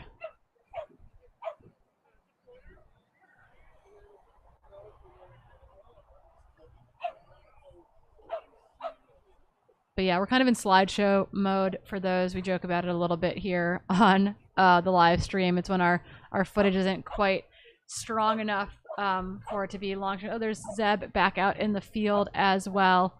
But yeah, Adam Loomis making his way to the turnaround as we speak. But for those watching, albeit that the footage is jumpy, slideshow. Hey, oh, okay. This is your It's son? Still Awesome. super beautiful. I mean, you can really get a sense of what they're running through. Yeah, I mean, it's absolutely wonderful. And as we were saying, I Awesome think you were job. saying on another Canadian coming through here.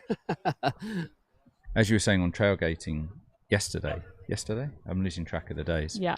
You know, the work that the guys have done here to clear up the trail since the fire and make sure that the trails are accessible and that they're in really good condition. I mean, you can just see it from this slideshow. It's absolutely beautiful.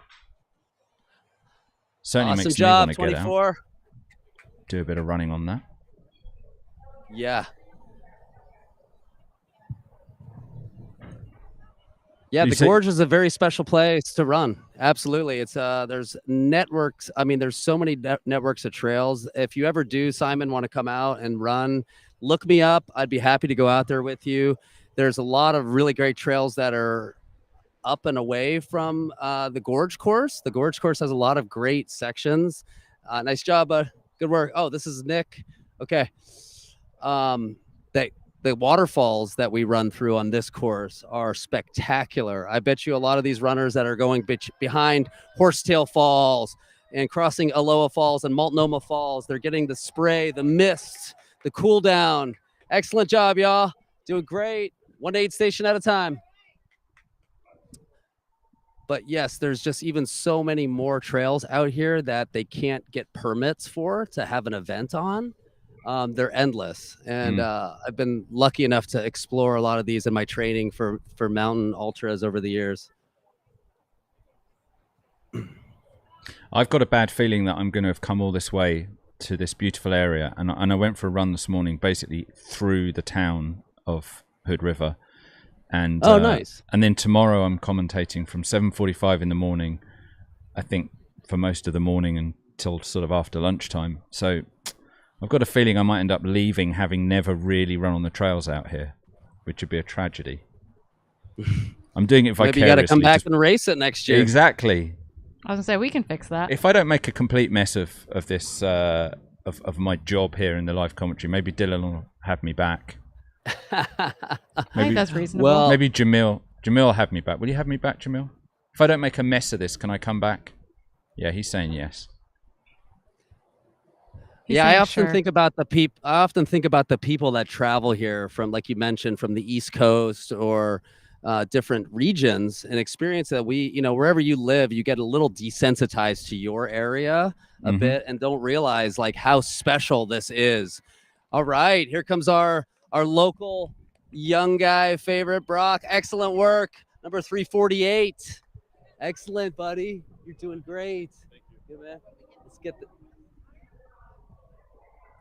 So Brock is here. He had a bit of a very rough race here last year. So this is his whole family is here supporting him. They own the race company called Bivouac Racing, and this is a very much a redemption race for him. Don't think he was able to finish last year. This is the great thing about our sport as well, is like I've had several DNFs, and I know how good it feels to go back and get that monkey off your back. Yeah. Someone that may have been through, Yassine, Fabian Baltieri, looks as though he's from Dublin in Ireland. I wonder what he's making of this beautiful. He looks as though he's the first non-US or Canadian athlete.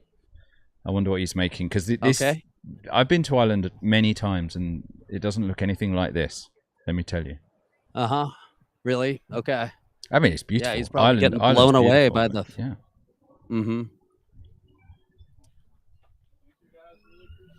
Have a good one. Good luck. See you back here in a bit.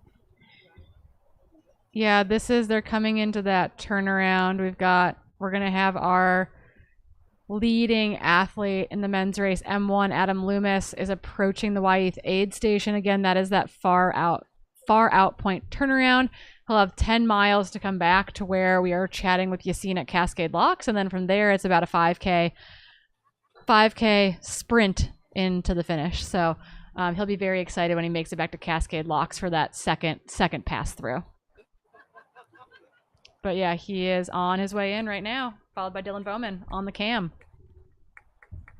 Wow. Still looking really smooth. You mean Dylan? Dylan Bowman's still looking really smooth. Yeah. No, Adam is also looking very smooth. Adam's looking very in control, isn't he? Awesome job, man. Seriously. Yeah, let's go. All right, buddy. You're doing great, man. You're doing great. Very, very smooth. Excellent. Yeah. Very easy pack very change smooth there. pack That's change. great. Beautiful.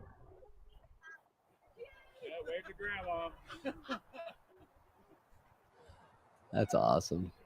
Yeah, nice that I love Kirk your can be shirt. out there to make that change. I mean, 100K is not a race that you necessarily need a pacer in, but they are offered, particularly, I mean, if you're finishing in the dark. Yep. It'd be nice to have that person. Yep. So there will be runners that will be picking up a pacer here. It looks like he's taking a moment to drink with his crew member on his way out of the aid station, hitting that turnaround. So he will know exactly how far Elliot Carden is behind him. Now as he gets to makes see his him. way. So he gets to eyeball him. They'll pass each other. Yep, exactly. Okay. Yeah, so let's say it came through 5:26 or 6:56. Wow, words not making any sense right now. 6:56 or so on the clock. So we'll see what it looks like for Elliot Carden when he makes his way in. Yeah. This is quite an interesting psychological aspect to the race as well. When you're coming in and the guy that you're chasing is or the athlete you're chasing is on his or her way out. Yep, totally. In some ways that could be great. That might make you think, wow, good. That's only a minute or two. I can make that up. Alternatively, you might think, oh, crumbs. That's quite a lot to make up. Yeah, it's an interesting game that you have to play with the folks out there for sure. I like it because you get to cheer, like you get cheers from everyone and you get to cheer on everyone. Like it's a big energy boon for me. But the competitive aspect is, like everyone can see you. They know exactly where you are. They know exactly how far back you are, etc., or how far ahead you are, and that is a bit daunting. Got female runner number 214 in the Cascade Locks aid station.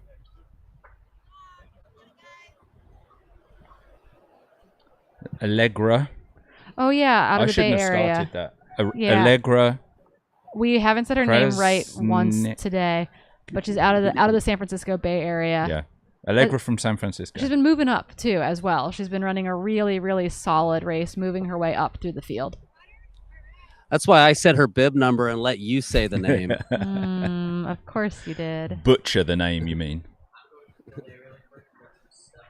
Hey, my name has been butchered all my life, so I get it. Oh, Hannah Allgood's back out there too. I didn't know that we were gonna have her out at It's fine. It's been a great day. aid station. Doing awesome. So I ran. Here we go. Coach and 214 also, leaving. Good job. Oh, Dylan's dad. I don't actually know who's out there. Yeah. That's Dylan's dad in the black jacket. Travis there with the clipboard. Yes. We've got so that the man behind Fantasy Freetrail is there in the red jacket. That's Travis Longcar, and he is going to be helping us with our splits out there. I was like, I need you to let me know exactly what the splits are looking like. But it's looking like he's got quite a good gap still on Elliot Carden, who should be coming through in second position.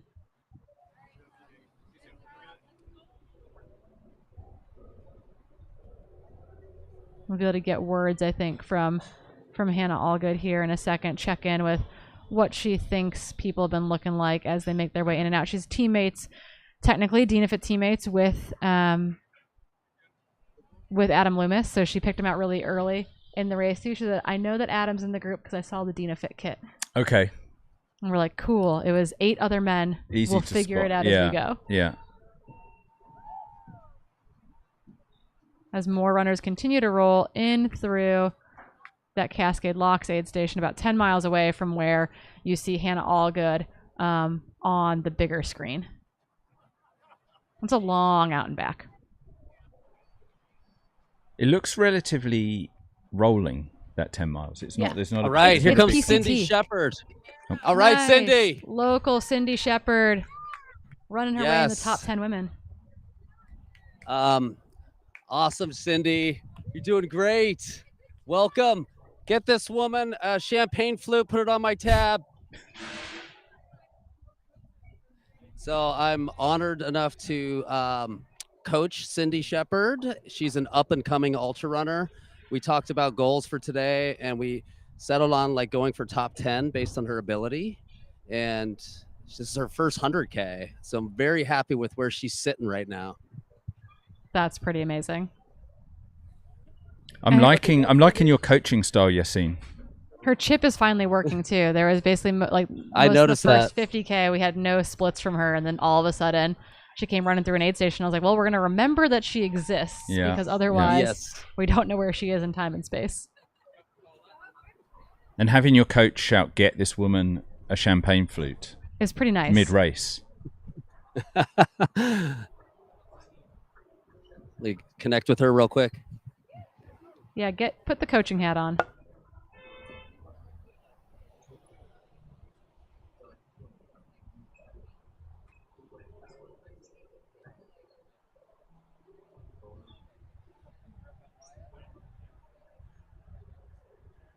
So while we're waiting for the second man to come into that turnaround point, I have a question for you. Yes.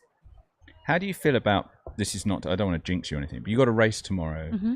Do you think that doing something like you're doing today Oh, it's a horrible idea. drains you of emotional Oh yeah, energy? 100%. It's a horrible idea. I feel like I've run 100K when I finish these, or like I run a 50K or something. And physically, I mean, we're sitting down, right? Yeah, I've been sitting. Which is not great the in last itself, 7 but it's not hours. like you've been making a lot of physical effort. No, but it's So the thing. emotional energy. Yeah, 100%. How do you channel when you're not doing 14 hours of commentary the day before a race? How do you normally channel your emotional energy? I just do normal human stuff, I think. Really? Yeah. Then you don't do normal human performances. Maybe. There must be more to it than that. I mean, I guess. I just think that these days are hard, and if I went into tomorrow with the expectation that I was like, you know, I had set myself up perfectly for the most amazing day ever, that'd be lying to myself. Like, I got 4 hours of sleep last night. Yeah. Yeah. I'll do a shakeout run after this, but it's like, cool. I'm running for 40 minutes at 5 p.m. maybe. Yeah. Like, it's not an ideal setup. Hopefully I sleep well tonight, but it's like, it's not, I'd be lying to myself if I went in saying, oh yeah, this has no effect on my race tomorrow. But that's the goal. The goal of the race tomorrow is to run a 50K. It's not, I don't have like the highest performance ambitions. No, and I sure. think that is like completely appropriate. So what would Best be... wishes tomorrow, Corinne. Yeah, best wishes. Thank you. What We're gonna would be survive. what would be the ideal?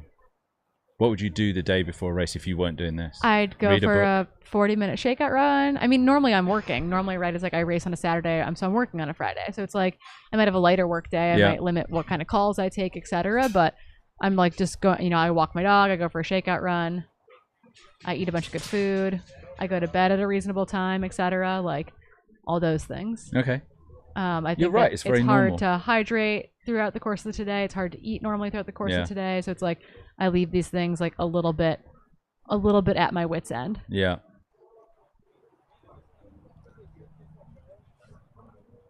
Well, sometimes you go into races where the pressure is off a little bit and you end up having a great run. So Yeah, we will see how it goes tomorrow. I imagine from where Hannah Allgood stands right now, we probably are pretty close to having Elliot Carden make his way into the aid station. Hannah, can you hear us? Oh, there he is. We don't have Hannah's audio.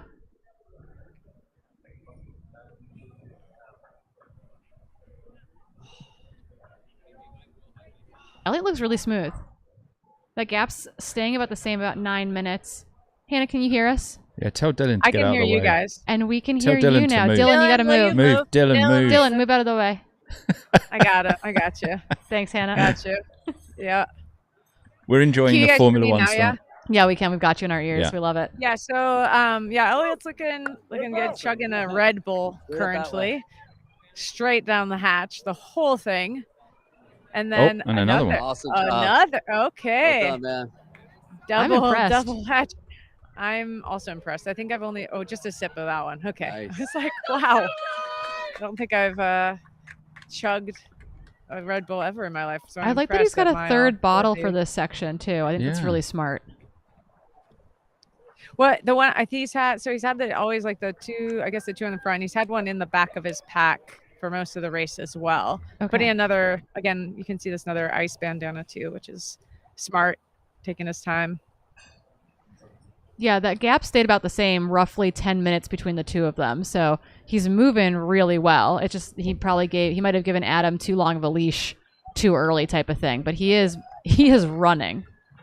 Yeah, he's really looking going. he's looking really solid. Chugged that second Red Bull. So he's moving quick. We'll see how he can climb station. We'll see. I feel like it's a sneaky hard climb out of it. There's lots of ups and downs, and then obviously at the end going back up. So moving well though. He moved up the field all day today, which is really impressive. I mean, the amount of time he took off of people, not in this last section, but coming like into Cascade Locks, like that was amazing. From Ainsworth to Cascade Locks, he moved up, like 3 or 4 spots.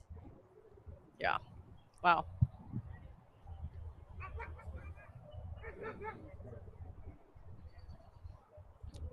And we think we're still waiting for Brandon Miller in third. No. Oh no, Brandon, sorry, Brandon. Brandon has had an oopsie, and he is on course, but he will probably come through in 5th or 6th potentially. That basically the entire rest of that men's top 5 went through that aid station while he was still seated there. Yeah, of course. I think he ended up leaving after Elson McDonald. Okay.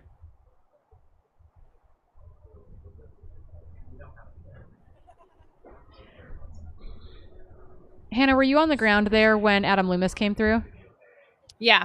Yep. So we only got a little bit of that shot. We got a little bit of aerial shot, but I'm wondering if you can walk us through his interaction with his crew and how he looked, and then how he looked in comparison to Elliot on that aid station transition.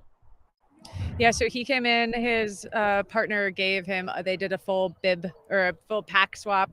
He did a full douse of water at the aid station, making sure he's staying nice and cool. Yeah, he had a bunch of Morton gels, drink mixes, and he looked good. I think for him, the most important was staying cool, because he looked like he was getting a little uncomfortable with the heat just during this time. And so, yeah, stayed cool, but he was moving well, I would say. Maybe if I'm comparing, Elliot looked a little bit more fresh than Adam, but Adam was still moving well, not concerned at the moment. Yeah, I mean, it makes sense. They're actually both coming out of fairly wintry conditions. Elliot, I believe, lives in Quebec, and Adam, I think his most recent ultra sign-up result was actually a ski mountaineering race. Mm-hmm. And so, this is his first race on dirt this year. Yeah, I think he did. Did he do the Grand Traverse? I think I could be wrong. He might have done the Grand Traverse. There was another ski mountaineering race, I think, back in March that he did as well. Maybe in addition to the Grand Traverse, but another one of the kind of Utah staples. Yeah, but yeah, this is his first race of the season. Nothing like your first running race being 100K. Just dive right in. Just kick off the season really, just really relaxed. Yeah. Sister, I am jealous of this pastry.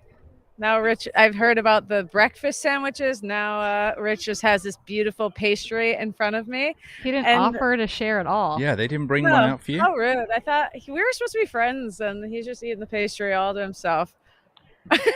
He's got pacer duties. He needs carbs. He needs the carbs. He's got his work cut out for him. He needs to kick Christina's butt into chucking up mode where she actually got caught by another gal, and the gal said just hang on to me.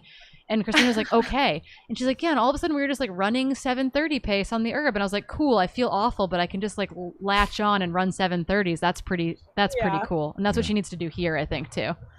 So.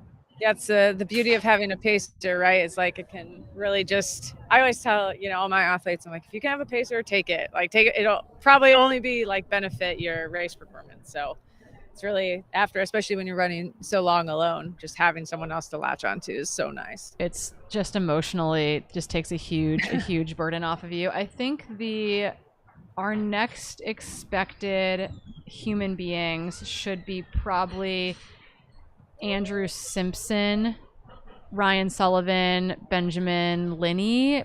Brandon Miller might be in rough shape when he makes it out to you guys. I'm curious to see what he looks like when he makes it out there. Might have lost our audio to that aid. We're on our drone back above Cascade Locks again. Some crews working through getting their runner stuff together there. And this is the drone above the Wyeth aid station. Again, it's that far turnaround point. Runners at this juncture have 10 miles to get back all the way into Cascade Locks. And then from there, they've got just over a 5K to the finish.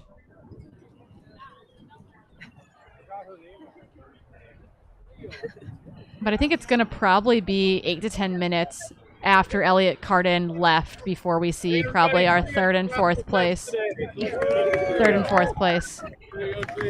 men coming through. Hannah's just getting all the dogs out there. Oh, yeah, this little doggy passed her test today. So I'm not sure what the test was, but she passed it. I think probably some drug smelling, test is what I'm guessing. But yeah, we got a search and rescue dog out here. Nice. We got this bloodhound out here. All the dogs. I'm here for the dogs, really. Let's be honest. Yeah, I mean, don't tell Zach and Dylan that we're like that easily bought. Like if they just provide dogs for us, we'll be at any race they ask us to come to. Oh, true. So true. Love it. I wish I could bring my dog. I was like, how do I make it a possibility that Gunnar can just fly with me everywhere? Yeah, I know. I'm like, can you be a working dog of some sort? Exactly. Yeah, so the aid station. Some sort of emotional support dog. Yeah, you're not going to fly with emotional support animals anymore. People are abusing that, it turns out.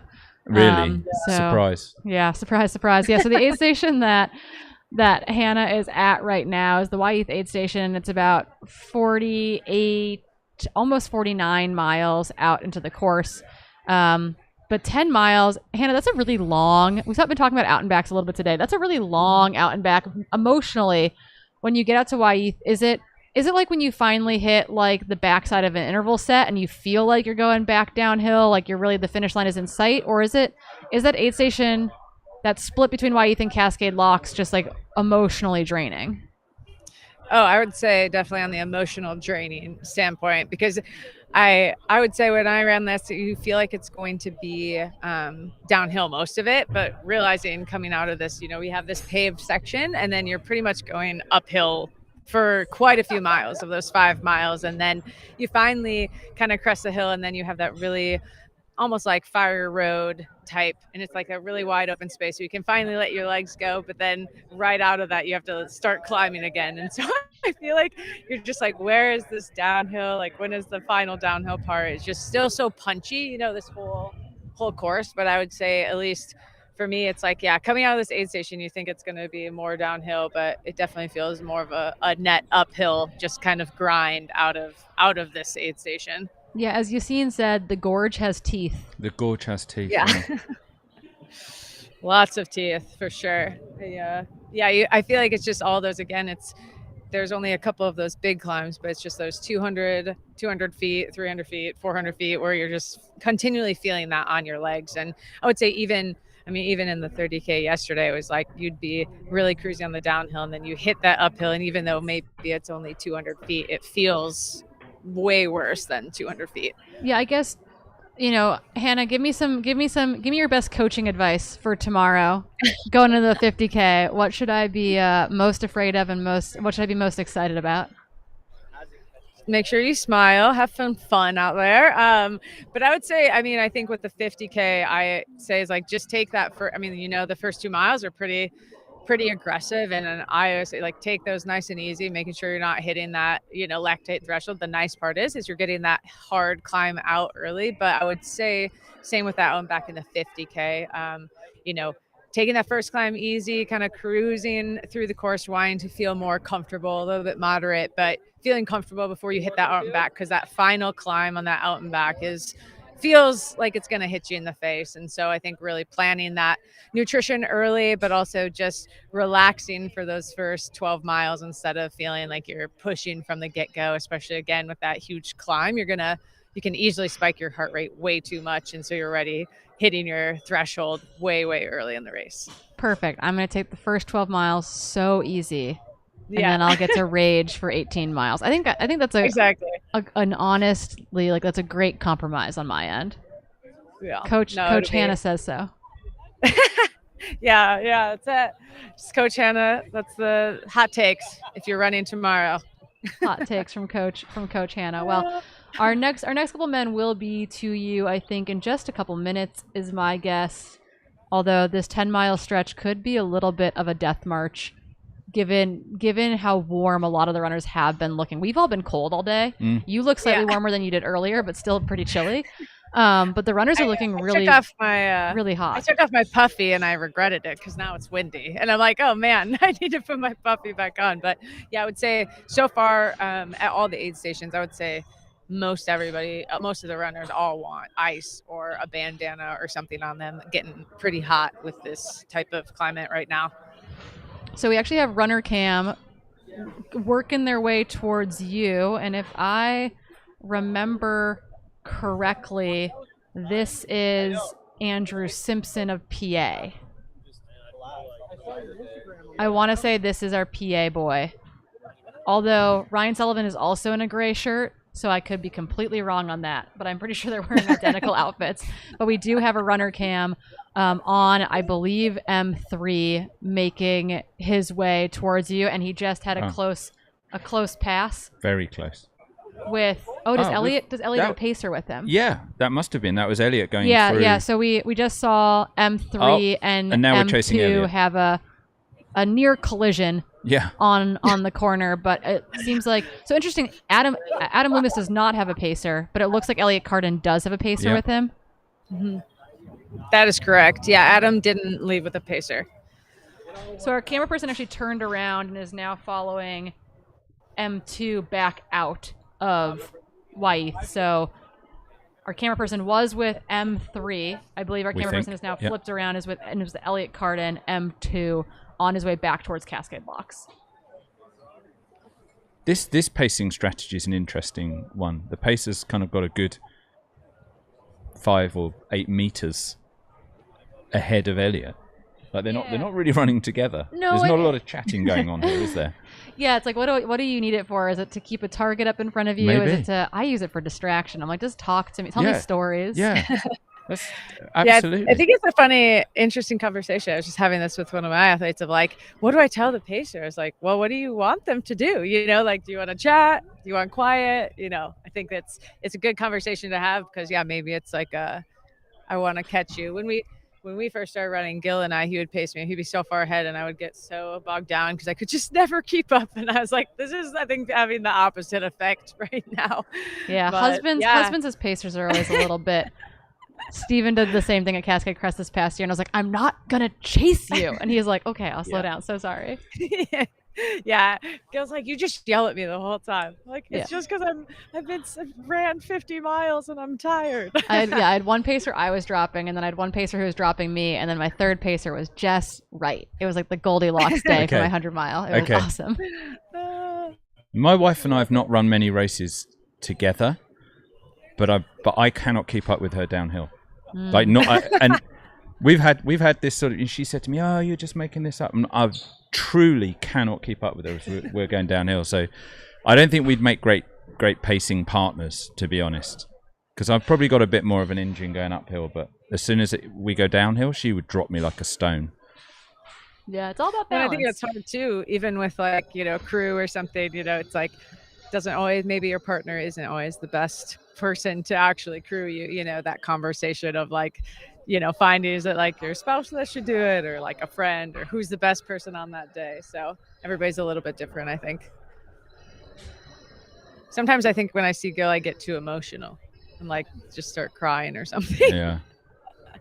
You've done that thing as well when you're racing with a buddy. So you're not pacing each other. You're just both in the same race. And you have that sort of pre-start line conversation where you're like, look, if you feel good, just go. Don't worry about me. Like, you don't have to wait for me. And you're thinking, if I feel good, I'm definitely dropping you. But you're trying to get them to say, sure, let's do that. That's the plan. Yeah, that's always funny too. But I would also do that. I would be like, sorry, see you later. I'm out of here. That was literally Keely at Chucking It with me when we were running together, and then just gapped me hard. I was like, oh, okay, bye. That was after Hannah abandoned her nutrition, I might add.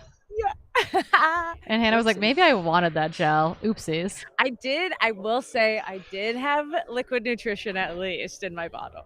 I wasn't fully rogue.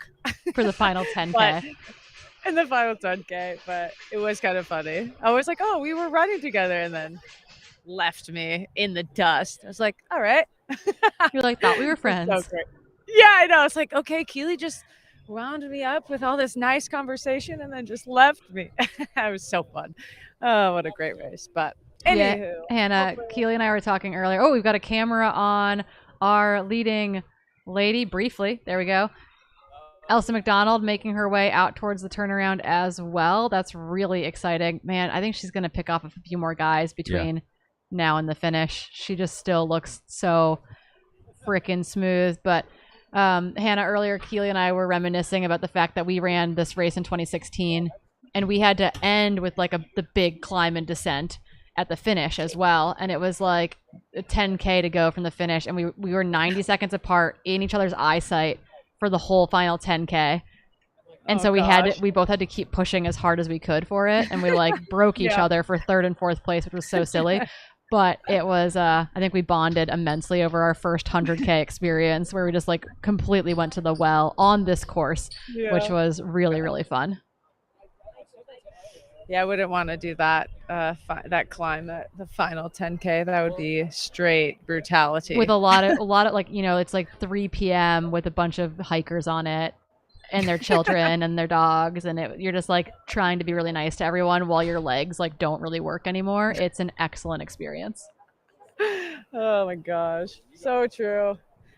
Well, I was even surprised yesterday. So many people. There was a lot of people out, and I felt bad because I like basically just fling myself downhills, and I'm like, I'm sorry, watch out. I have no brakes. Yeah, just try not to like come, because, you know, I'm trying to see where they are, but also not fall on my face from all the rocks. And everybody was obviously wonderful, but I always felt bad because I'm just like, on your left, like runner. Yeah, man. Yeah, so again, where Hannah is standing, that is the Wyeth aid station around just under mile 49 into the race. Runners have about 10 miles to go back to Cascade Locks from there, and then about 5K from there to the finish line. On the big screen, for those viewing via YouTube, we've got Elsa McDonald, our women's race leader, making her way out towards that Wyeth aid station. We are waiting for M3, M4, M5 to also make it out to Hannah. Elsa McDonald will probably be in that 5th overall, 6th overall, 7th overall position when she makes it out there. So that is currently what we're looking like. The gap between our top two men really hasn't changed that much. It's staying at about 10 minutes.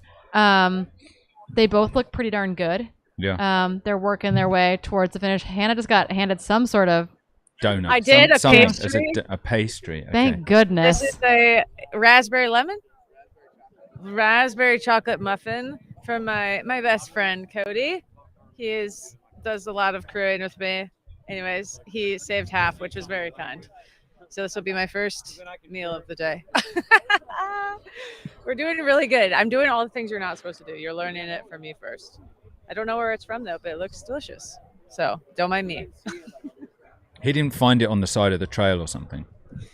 Well, I would hope not. I didn't ask further, but I think it is not off the side of the trail. It's legit. Okay. It looks legit.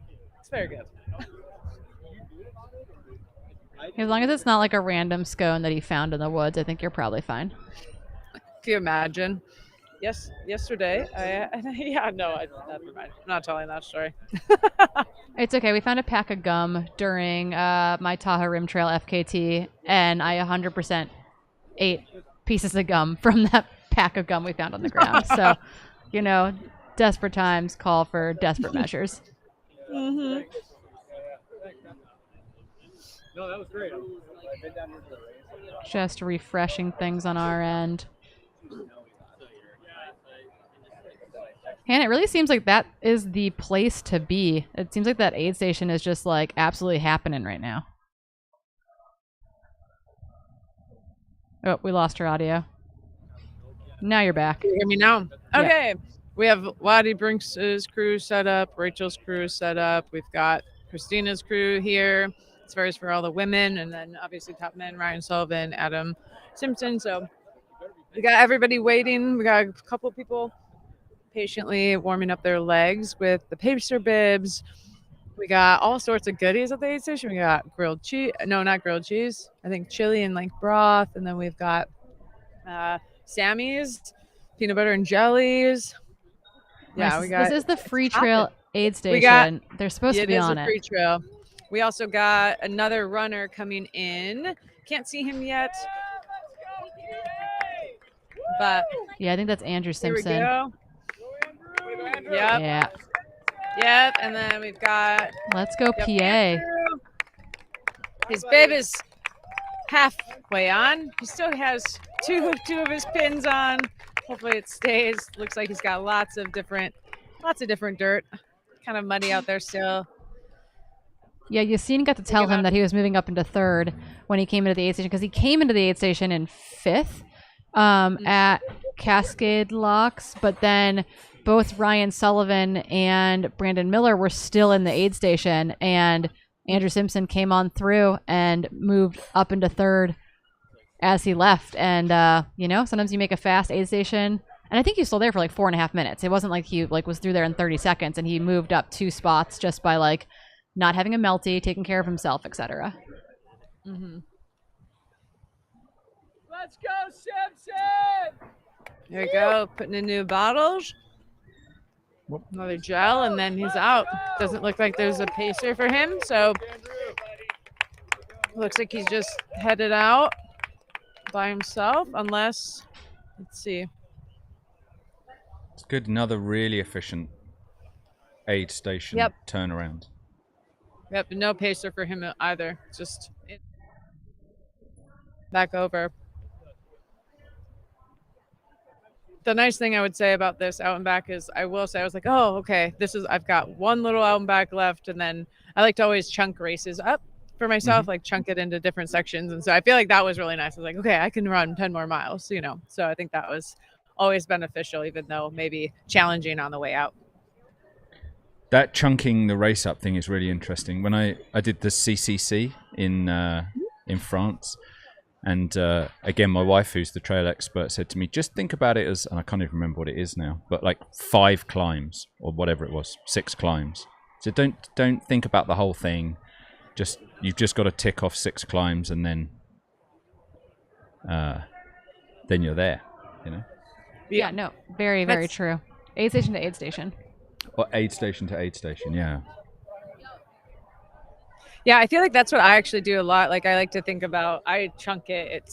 I don't know, it's really helpful in my mind. Like even yesterday after the mile 12 aid station yesterday, I was like, there's 6 miles. And in my head, I'm like, okay, like I think of my 6-mile loop in Colorado. I'm like, oh, I can do that. I just like kind of chunk it up in my brain like that. Yeah, I think it seems for me, especially like I would say something like CCC or even these 100K distances, it's like, oh, it helps me feel like it's attainable versus if I think of there's like, oh, it's 100K or X amount of hours. For me, I feel like it gets really daunting. Like, how can I do that? I'm like, okay, I can like do 10 miles and then I can do it again, you know? So I always find that helpful. Yeah, you'll be able to do that at Javelina or whatever you decide to run in the fall Yeah. too, where you're like, oh, cool, I've done a 20-mile long run. That's totally fine. Just one more long run. That's easy. Exactly. Just a couple loops, easy peasy, lemon squeezy. Yep, 100%. We'll see. Well, we can revisit that after I finish. Yeah, I'll ask you on loop 4 or whatever how you're feeling. If you're feeling very easy peasy lemon squeezy or not. Just me dying on the side. No, I'm just kidding. It'll be great. Hopefully not. Well, no, if you do, we'll just pull you into the studio like Brett Hornig or whatever when he dropped out. You can just jump right on the couch, give us a quick chat. It'll be great. Give you the full race recap. No, Ideally, it's when you finish in a golden ticket position, then you can come chat with us afterwards. Yeah, that sounds much better. Yeah, agreed. So we've got our podium men thus far through probably, we can call it the 50-mile mark at this point. This aid station is just shy of 49 miles. All 3 of those men have left that aid station. And again, that includes our current race leader, Adam Loomis. It's about a 9 to 10 minute gap back to Elliot Carden. And then another sizable gap back to Andrew Simpson of PA, who we just saw come through that aid station. So 1 and 2, there's still kind of a battle to be raged there, I think, a little bit. And then, although maybe Adam seeing Elliot in that kind of like out and back transition period, maybe that's going to light a fire in him and he's going to dig really deep. But, crazy things happen at the end of these races. Someone can go from leading to walking it in and vice versa. So we'll be here at Cascade Locks waiting with bated breath to see what actually plays out in the last 10 miles.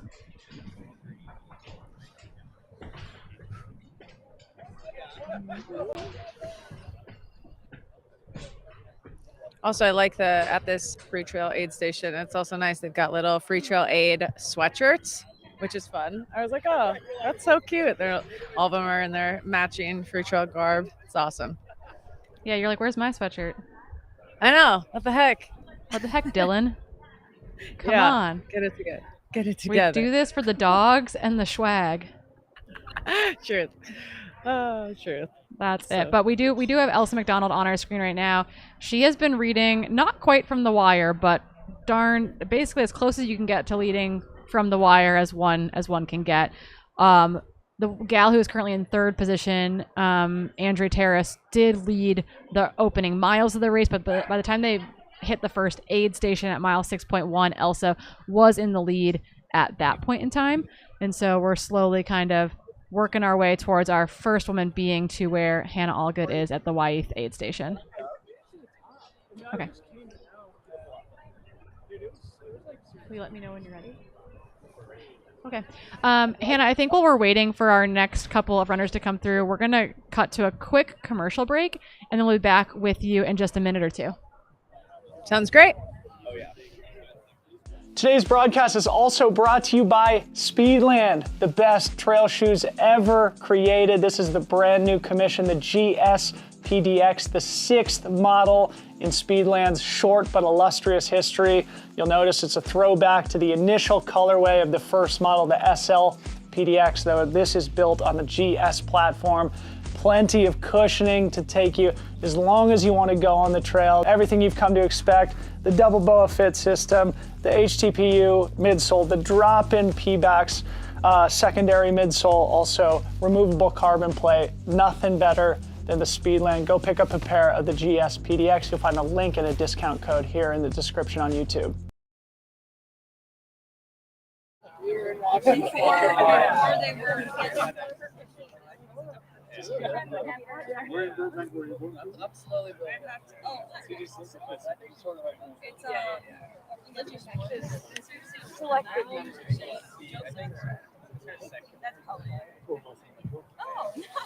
everything going? You good? It was like it's You're going to jump in with Colby here?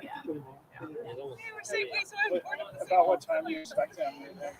I mean, probably like how old is your son? So here, 30 years. 30 years. 1, 2, I'm hoping, or probably well. Like it's almost 1. Well, seriously, just jump out.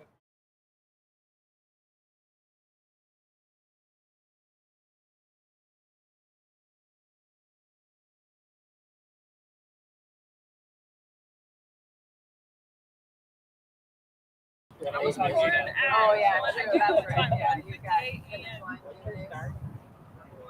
You got someone coming down there to pacer. What are they saying? Apparently it's yeah, they're like nothing quite happened here. Yeah. Are they getting any drone shots of this spot? They have the drone over here.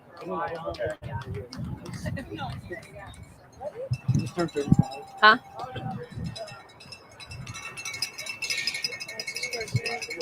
I love Ryan. Let's go!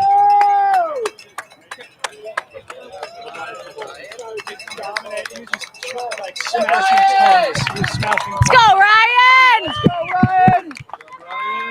Attaboy! Let's go, Ryan! Yeah. He lives in Grand Junction, and he won like San Juan Solstice last year. Oh, sweet. Yeah. Super nice. He's like buddies with one of our buddies over there, and just like the yeah. Hey, let's go, Ben! Yeah, just the sweetest.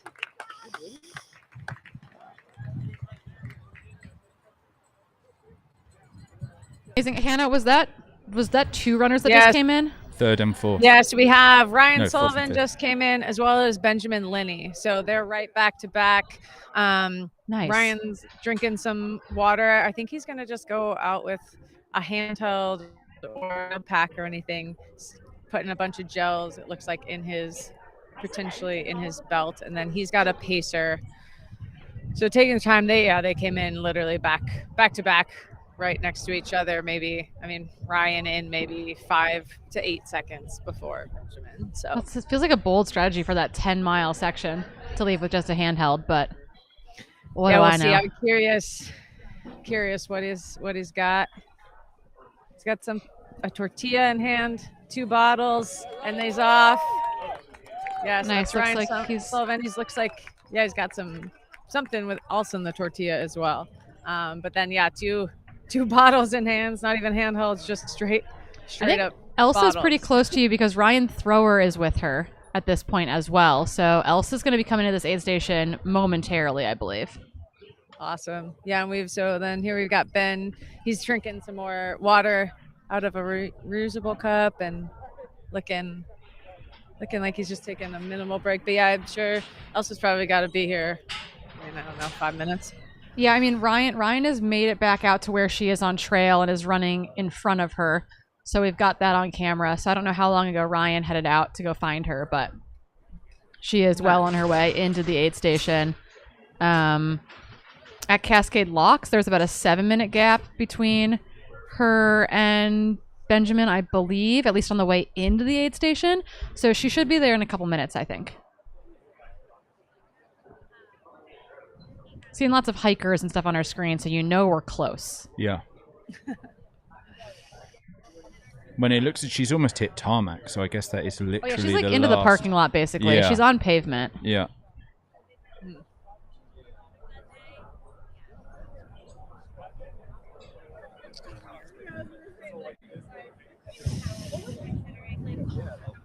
Yeah, I think she's quite close to you guys. Oh yeah, no, we're seeing Ryan Sullivan on his way out. Yeah.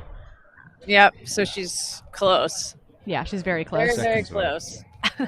Heck yeah. So she's still sitting in that 7th position though. Or I guess no, has Brandon Miller made it to you guys yet? No. We have not seen Brandon. So yet. she's moved up to 6th place then in the overall. Yeah, and Ben is still in the aid station getting some extra stuff from his crew. Looks like he's keeping his pack and a handheld, grabbing some gels. So yeah, he's still in there. So I guess giving Ryan a little bit of time in front.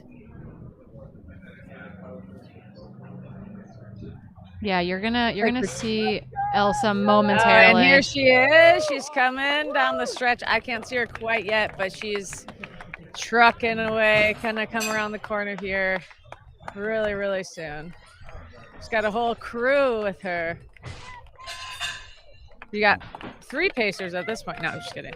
But yeah, she's looking a million good, pacers for Elsa cruising. McDonald.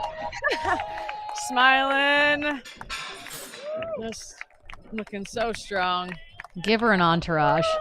Yeah, man. Doesn't even stop. Oh, there she is. Okay, I was like, is she not stopping? Yeah. Oh, taking Arden. a knee. I was like, did they ice her? Like, I was like, that's so mean. I'm glad that you thought the same. Oh, she's gonna change shoes, is what it looks like.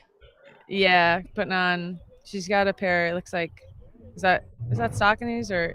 They look like Sauconys. Yeah, Sauconys. Yeah. I Yeah. can't remember the design, but yeah, Sauconys. So she's switching out. Looks like her shoes are pretty wet and muddy. Changing her socks as well. As you guys Yeah. can see, Is but that I think Arden makes Young sense. down there giving Yep. her a hand? Nice.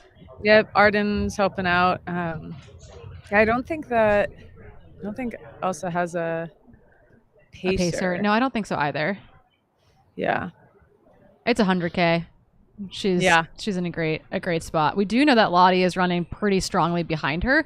I mean, the gap should still be probably, 12 to 16 minutes type of thing. Mm-hmm. But Lottie is running really well. Last we saw in that second position, and she'd opened up a pretty good gap back to Andrea and Christina, probably almost 5 minutes or so between second and then that group in third and fourth.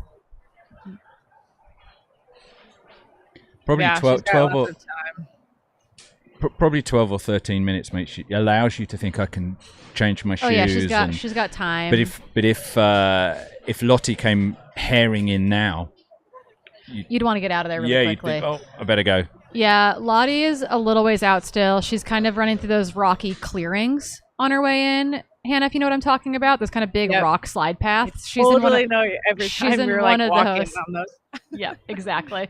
So she's running across one of those right now. Yeah, I think good to get out of those wet, damp shoes, put some new ones on, especially if you got the time to do it. Yeah. Can rejuvenate a little bit more. I love the no chair approach though. She's got some great mobility going on, Yeah, I think I would be just fully cramped if I sat down in that position. Yeah. Just for a split second when she knelt down, I thought, oh, that doesn't look good. She's like collapsed. Yeah. But it was intentional. I was like, you probably don't. Do you know what getting iced is? No. It's not something that you do in the UK. Yeah, Smirnoff Ice, I think it was a marketing campaign, but essentially we, as totally normal, functional millennial adults, we have all been known to ice our friends, basically, where you hide a Smirnoff Ice, and if you find it, you have to take a knee and chug it, which is a totally adult thing to do. Oh, yeah, so that sounds very when mature. she took a knee, Hannah and I both immediately were like, oh my goodness, did Arden ice her? Like, that's insane. There you go. High five, and off she goes. And off she goes. Yeah, it's pretty funny thing about that. I was like, that was literally the first thing that came to my mind. Also because on Thursday, it also was in my mind because we were at the airport and we were waiting to get picked up, and this group of kids in front of us, they opened the car door and there was 2 Smirnoff Ices in like the console of their car, which hopefully they finish that before they're driving. But I was like, oh man, that's brutal, getting picked up from the airport, getting straight iced Immediately. Yeah, that's Yeah. pretty rough. I'll talk to Gil. I'll be like, I've got this great crewing idea for you and Hannah. He's like, yeah, that's when we get divorced. No, I'm just kidding. You're like, how could you do this to me? Yeah. Yeah, we'll pick a low-key race for it to happen in, don't worry. But yeah, Lottie's moving really smoothly across these rocks. It's going to be, I think, still probably, a double-digit time gap between the two of them, despite Elsa taking a good chunk of time there to change socks and shoes, to drink what looked like a ginger beer, I think, which has to be pretty tasty, settling the stomach a little bit, refreshing on what's a kind of a warm afternoon for them. I mean, great. You would leave that aid station thinking, I've had some refreshments, new suit, new shoes, clean socks. You'd feel like a new athlete. You'd think, I'm just starting now. Would you say 10 miles and then 5 kilometers, 10 miles back and then a 5K to finish? So, 13 miles, half marathon, feeling good and ready to go, I imagine.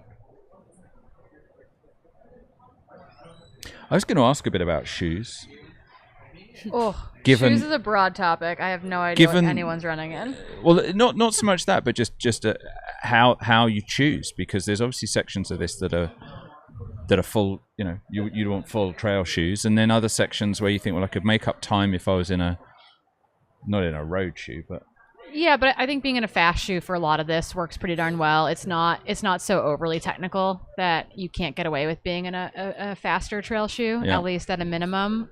Those rocky sections that Lottie actually, we just saw her running across, they can be a little bit slick, but they're very short. They're like 100 to 200 meters at most type of thing. Like you can see the other side of it. And so I think there's a bit of that type of stuff in this race. There aren't like long continuous sections of like horribly technical stuff. I will probably completely take this back tomorrow, and I will text you from the course if that is how I feel about it. Being road flats, racing flats. But just completely, I think that it allows you to run.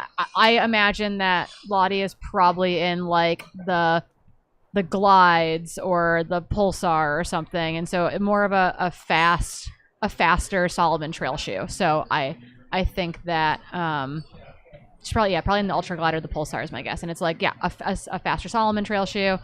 I don't know what else it just changed into, but it could be into a faster Saucony shoe, for example. But yeah, they are, I don't think it's so overly technical that you get kind of hemmed into being in a rugged trail shoe on a day like today. Last year, with the conditions, different story in the wet slop. Like you wanted something really grippy last year. Yeah, you needed a bit more traction last year. One thing I wanted to point out, someone was asking about the gap between the front couple of men. Again, Adam Loomis is about 9 minutes up on Elliot Carden. That gap has stayed pretty consistent over the last 15 miles or so. They're both running at basically an equal effort right now.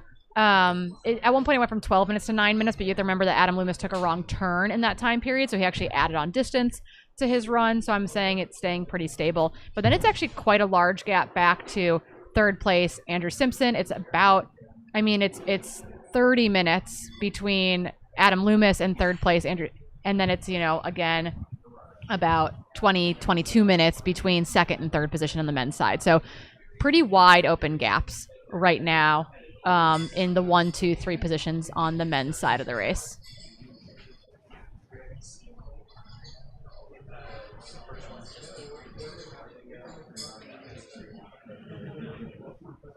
I'm kind of wondering if Lottie's going to be the next person through. So I think we just saw Lottie crossing Andrew Simpson. Oh, in the out and back. On the out and back. Yeah. So you've got on her way in, like at Cascade Locks, for example, Elsa.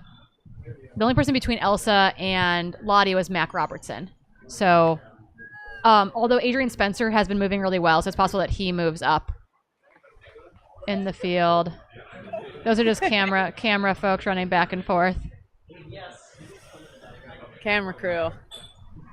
We love to see it. But yeah, so really, Mac Robertson, Adrian Spencer, and Lottie Brinks should be the next couple of athletes inbound to Hannah Allgood there at Wyeth Aid Station. Yeah, we're starting to continue. There's just more and more people showing up to this aid station. The road is getting busier, littered with cars. Lots of people hanging out, waiting for their runners anxiously around this corner. But yeah, setting up, kind of taking places, all that stuff. So hopefully we'll see some people coming in soon-ish. Yeah, well, I can tell you things are also picking up here in the brewery. We've had the place to ourselves basically all day, but we are now fully surrounded by folks just like enjoying their Saturday afternoons, drinking beer, and we're just a couple weirdos with like mics set up in the corner. People are coming up the stairs behind us. Yeah, they're coming up the stairs behind us like, and then they get here and there's just these two people with microphones. They're suddenly like, oh. Yeah, it's probably a little off-putting, but that's okay. We're here for it. The smell of food is getting... The smell private event. Yeah. The French fry smell is becoming like borderline overwhelming. Yeah.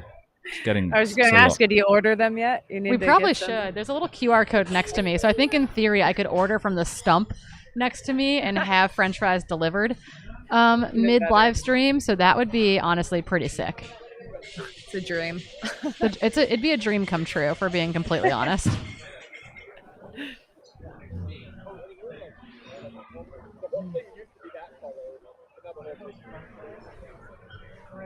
Yeah, and we've got the drone ahead of or above us as well here at the aid station. So kind of just chilling. Hopefully it's I finally feel like I need my sunnies and could potentially take off my jacket now that the wind has stopped. It's again still getting warm out here, a little less cloud coverage. But everybody, I would say, is looking like the last couple that came through, looking like they're cooling down well, just all managing heat as much as possible. So that was the Elsa McDonald Lottie Brinks changeover crossing. there. So They almost looked as though they have seen high-fived each each other. other. I mean, wouldn't surprise it. Would No. not surprise it if Okay, there was that's high cool. fives doled out between Lottie Brinks and Elsa McDonald. But we did see that official crossing of the paths. Our camera person has now jumped in behind Elsa McDonald and is running back out with her for a little ways. I'm sure they will go try to pick up our like third female, etc. Andrea, looking for Andrea and Christina, probably on their way in to this aid station. But yeah, Elsa McDonald is on her way out, having officially passed by Lottie Brinks. Or like they have officially crossed paths, so they know exactly how far apart they are from one another.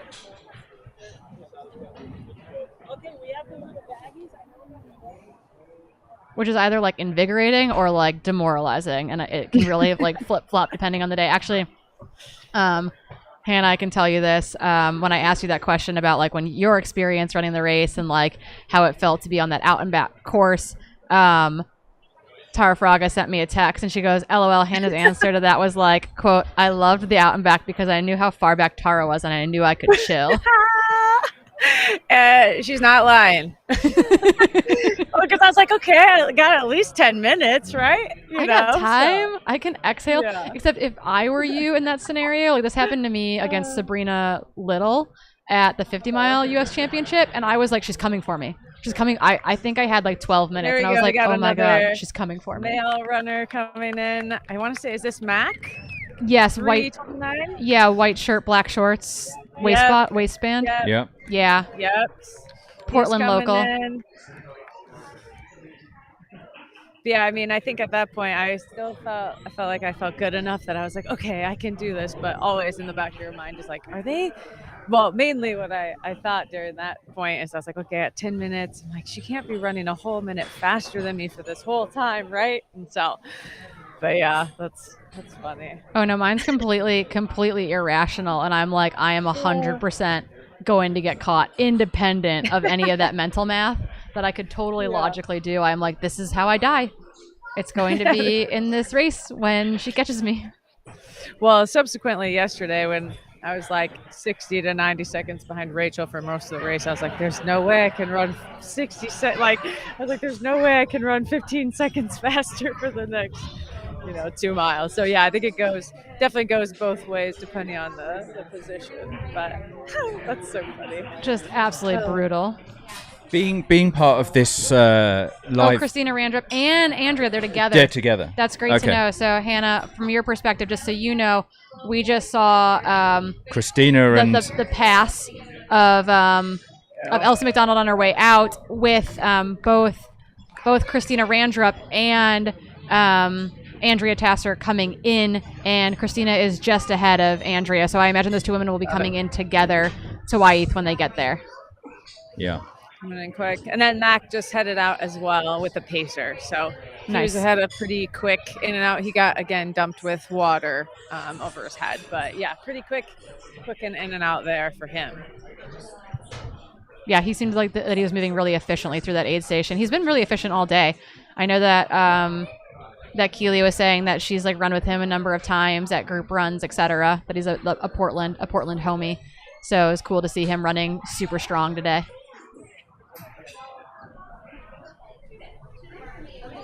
I thought right now it's also a little bit more breezy here. I bet that feels nice for everybody to cool down too, like get some water on you, cool down with the wind.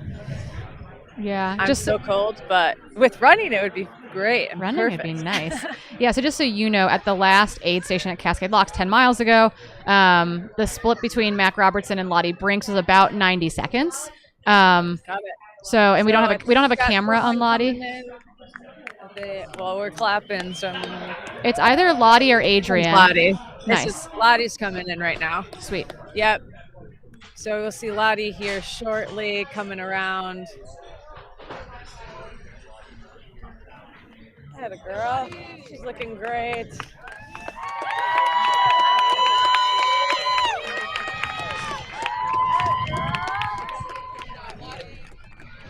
Just as these guys Christina's come in third and fourth are together, essentially. For Oh. those asking what places Christina is in, her and Andrea are in third and fourth place together. Wow. So she just dropped her Lottie- pack, ice bandana Yeah. on, out Nice. fast. Did I mean, she that have was. a handheld or anything with her? So she grabbed a handheld of water, and then she has 2 little 150 milliliters. I'm assuming have gels in them. Yeah, Wow. gels or like a super fuel mix of some sort. You can put, man, I've put close to 800 calories in a 150 ml bottle. It is possible. Yeah, she's still just walking a little bit now, starting to jog up, but sticking those, in her different pockets. I meant to look at her shoes. I didn't. I failed the task. Sorry. So I don't know. We won't know what her shoes are till the end. But yeah, she looked good, really smooth. Chuck the pack. She usually always does those pack switches, and always, if you guys follow her on Instagram, you'll know she embroiders always a fun patch on her pack. So she's got a really cool Gorge Waterfalls one today. I'm assuming it's on both of them, but she did the same thing for Grindstone when she wanted to get a golden ticket. So kind of a fun little thing that Lottie does in addition to running. Yeah, no, she is multi-talented. She fully laser cut a dress for herself that she sewed together, and I was like, "Can I get one?" And she's like, "Yeah, I've got the pattern all set up and everything." And I'm like, "Cool, I want a Lottie Brinks laser cut dress." Yeah, I've got to get in on this. I'll send her my sizes. Be like, "Hey, I need this too." Next trail event, we can just wear our matching laser cut dresses. But yeah, I saw that story and I was like, I don't even know what this machine is. But yeah, she looked really good. I mean, I'm full circle on today. When they first came down before that Multnomah climb, I was a little worried about Lottie. I was like, she didn't look super happy. She looked a little not great, and she's really turned it around and moving so well throughout this entire day. Just continue to go, do Lottie things and pick people apart. It looks like we've got someone else coming through. Another male runner, white top, white hat, black shorts.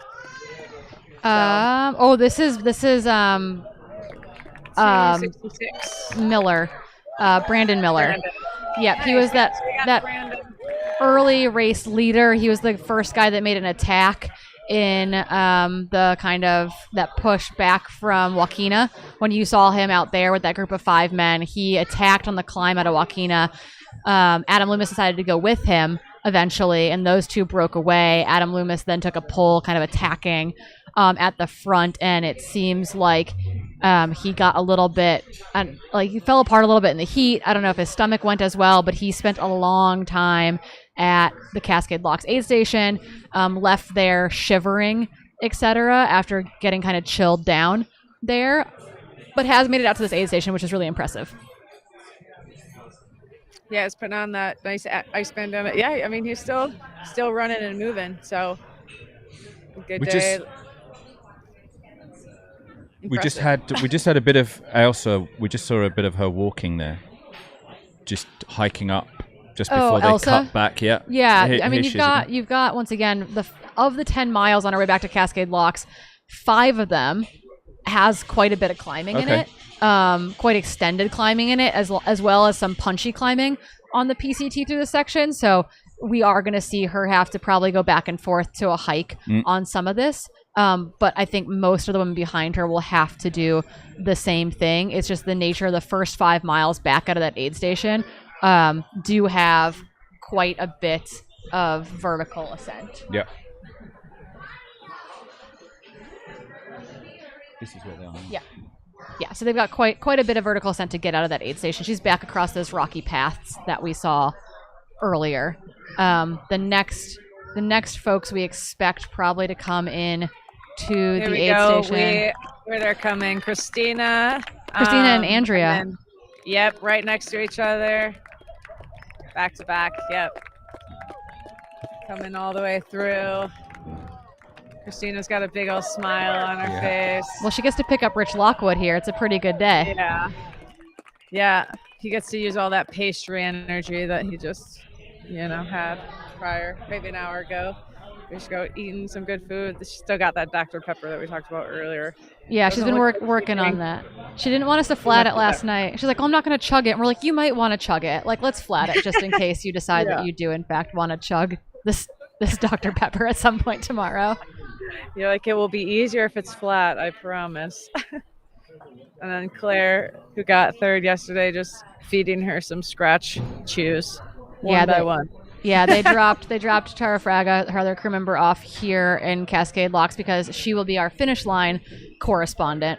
So really this team is playing triple duty as well. It looks like Andrea is getting out of the aid station, accompanied by a pacer. Christina will try to get out of here too.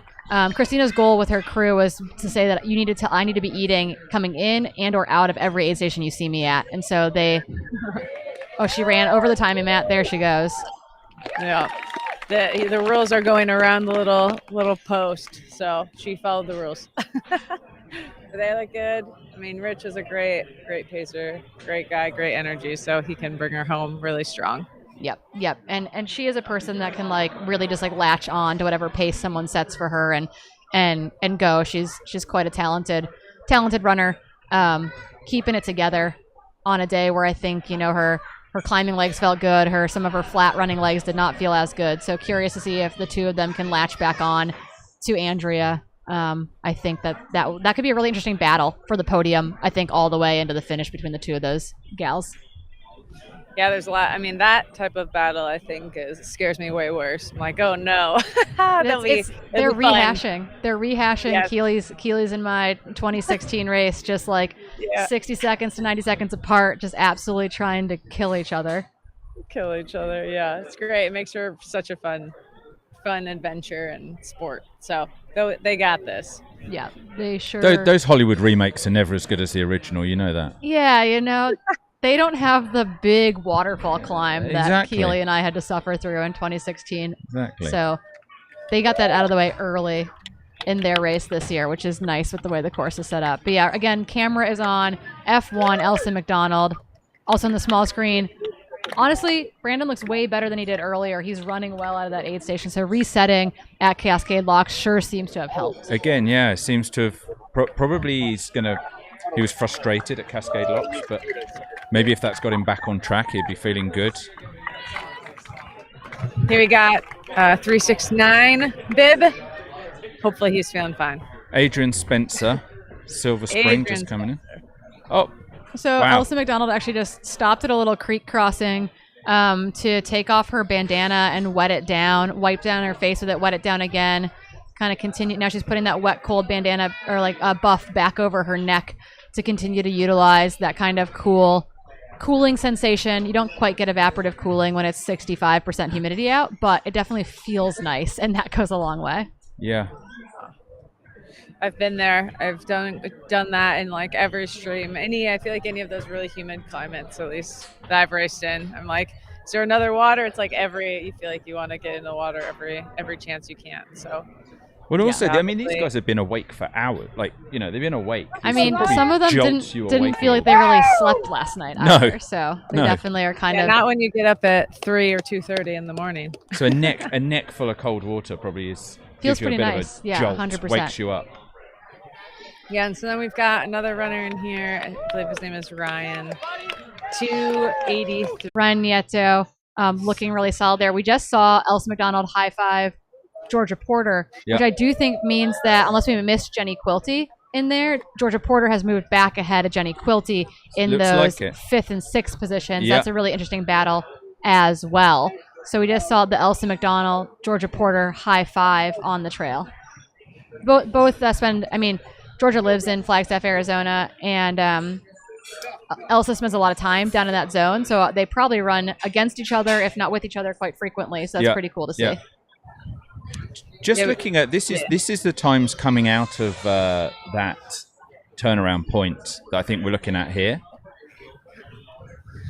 That looks like where they were, the times where they were leaving, and second, third, and fourth women were all within 5 minutes of each Yeah, other. so that gap. So coming into Cascade Locks, we had heard that Lottie had opened up a 5.5-minute gap over Andrea and Christina. It looks like that gap has stayed about the same. If Holding, anything, it's so we're solidly at 5 minutes between Lottie Brinks in second place and that chasing duo of Andrea Taras and Christina Randrup about 5 minutes behind her. But they'll know that they're close. I mean, 5 minutes over 10 miles is not huge, right? No, it's like what happens there if someone cramps, if someone has to walk, etc. That's where that time differential comes into play. Yeah. You can lose a lot of time really quickly. You can gain a lot of time really quickly, and so those gaps come down quite rapidly. But it's cool. It's still close. Elsa's been running a really strong race at the front. What was the official split between Elsa and Lottie Brinks officially? So, well, on what we're looking at, 7:38, 7:53. So 19 minutes. Yeah. No. Maths. 25 minutes. No, 15 minutes. Public math is really hard. So the gap is staying about the same. It would have gone out as far as 20 minutes. It had come down to about 16 minutes at the last aid station. So if anything, Lottie has maybe gotten about a minute back on Elsa. Still, 15 minutes is still quite a big time gap. That was also leaving the aid station, where Elsa McDonald spent a bunch of time. That's though. in. So that time probably has come down maybe to 12 minutes or so between the two of them, because Lottie dropped a pack and left, and Elsa changed shoes. Elsa changed shoes and hung out there for quite a while. Yeah. It's good. I mean, it's feels like there's a race brewing. Yeah, there is a real race brewing, which is great.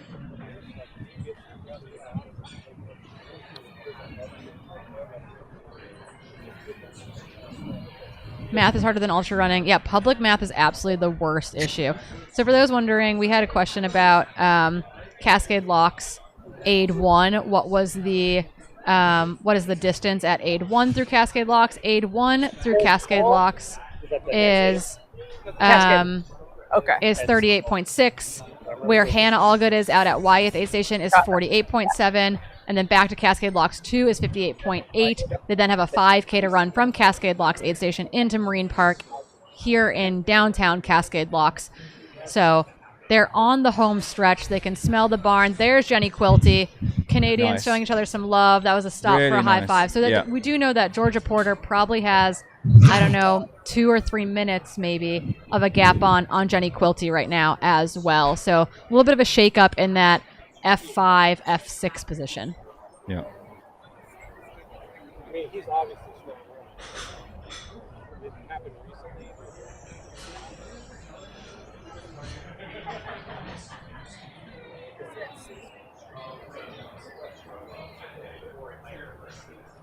Yeah, so there's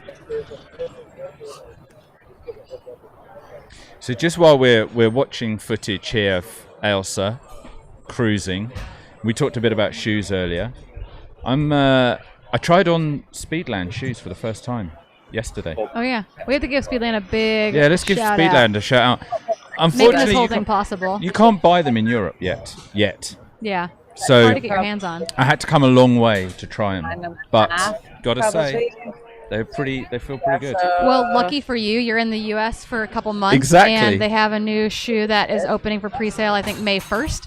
Yep. So you, too, could maybe go home with your own pair of Speedlands. I mean, it's not like I need another pair of trail shoes, but it would be What rude is not a to, need? right? Is it a need or a want? Is it a want or a need? Yeah. We have luggage limitations, so I might have to ditch like half of my clothes to fit another pair of shoes in. But who needs clothes when you can you're fine. get another pair of trail shoes? But yeah, they're pretty amazing. Lots of innovation in them, I would say. I've never run with shoes. Wearing shoes with the boa thing is really interesting. Yeah, there's a number of shoes on the market with at least a single boa. A double boa is definitely a better lockdown system, but yeah, it's a bit different unless you're used to like cycling shoes, for example, that use boas more commonly. Yeah, absolutely. But I can imagine. Again, I'm not particularly well versed in the very long distance trail stuff, but I imagine the BOA system must be great as well. Like we saw, it was Ailsa changed her shoes, right? Like the BOA thing maybe allows you to just get a different feel if you want to just, I don't know, open the shoes up a little bit if your feet are swelling. It's hot. I don't know. A lot of the athletes are feeling Wait, hot. 'cause right now one of the cameras is overheating, so we are basically going to be. Alrighty, still on your screen, we've got the Wyeth aid station down below. Hannah's going to be waiting to see, I believe, Georgia Porter and Jenny Quilty make her way into them. Honestly, they're probably in that kind of final mile or so stretch into making their way to the Wyeth aid station. Again, that is about, it's 49-ish miles essentially before they turn around and run the 10 miles back to Cascade Locks, where they will be offered again a champagne flute full of Coke or ginger ale or a chocolate fondue. Is that that is Cascade where the Locks? chocolate fondue is, but it hasn't been actually warm enough for the chocolate fondue to run properly. Oh, So brilliant. it's possible now that it's warming up enough that we'll actually have the chocolate fondue at peak potential. We'll But cut back to there, and Yassine will be just hugging it to keep it warm. yeah, we're going to be waiting actually for our lead men, for Adam Loomis and Elliot Carden, to come through that aid station, because they left. Oh. An hour 15 minutes ago or so. Yeah, So 6- honestly, we 6:55. should be seeing Adam Loomis. Okay, 10 to Okay. 15 minutes 10 we're to being 15 told for our lead men probably to come back through that Cascade. Wow, I can't say anything. Cascade Locks aid station. Again, that will put them at basically the 59-mile mark. They'll have a 5K to go from that aid station. If you guys haven't seen the course profile for the section of course that Elsa's on, it's basically vertical on the course profile chart. It's quite steep through the first 5 miles leaving the aid station before it is basically pretty quick downhill running from there into the Cascade Locks aid station. So I feel like she's actually probably moving quite well, but she's Yeah. got to have in the back of her mind, like, she knows where Lottie is, and she knows like how much time, how much wiggle room she has to work with. And the camera, whilst it's beautiful, doesn't give you the sense of how steep it is, like how much she's climbing. But when you look at the course profile, yeah, it looks really quite aggressive They don't climb. want to wait for the other. Okay. Because you're going to the finish. Yeah. Okay. All right.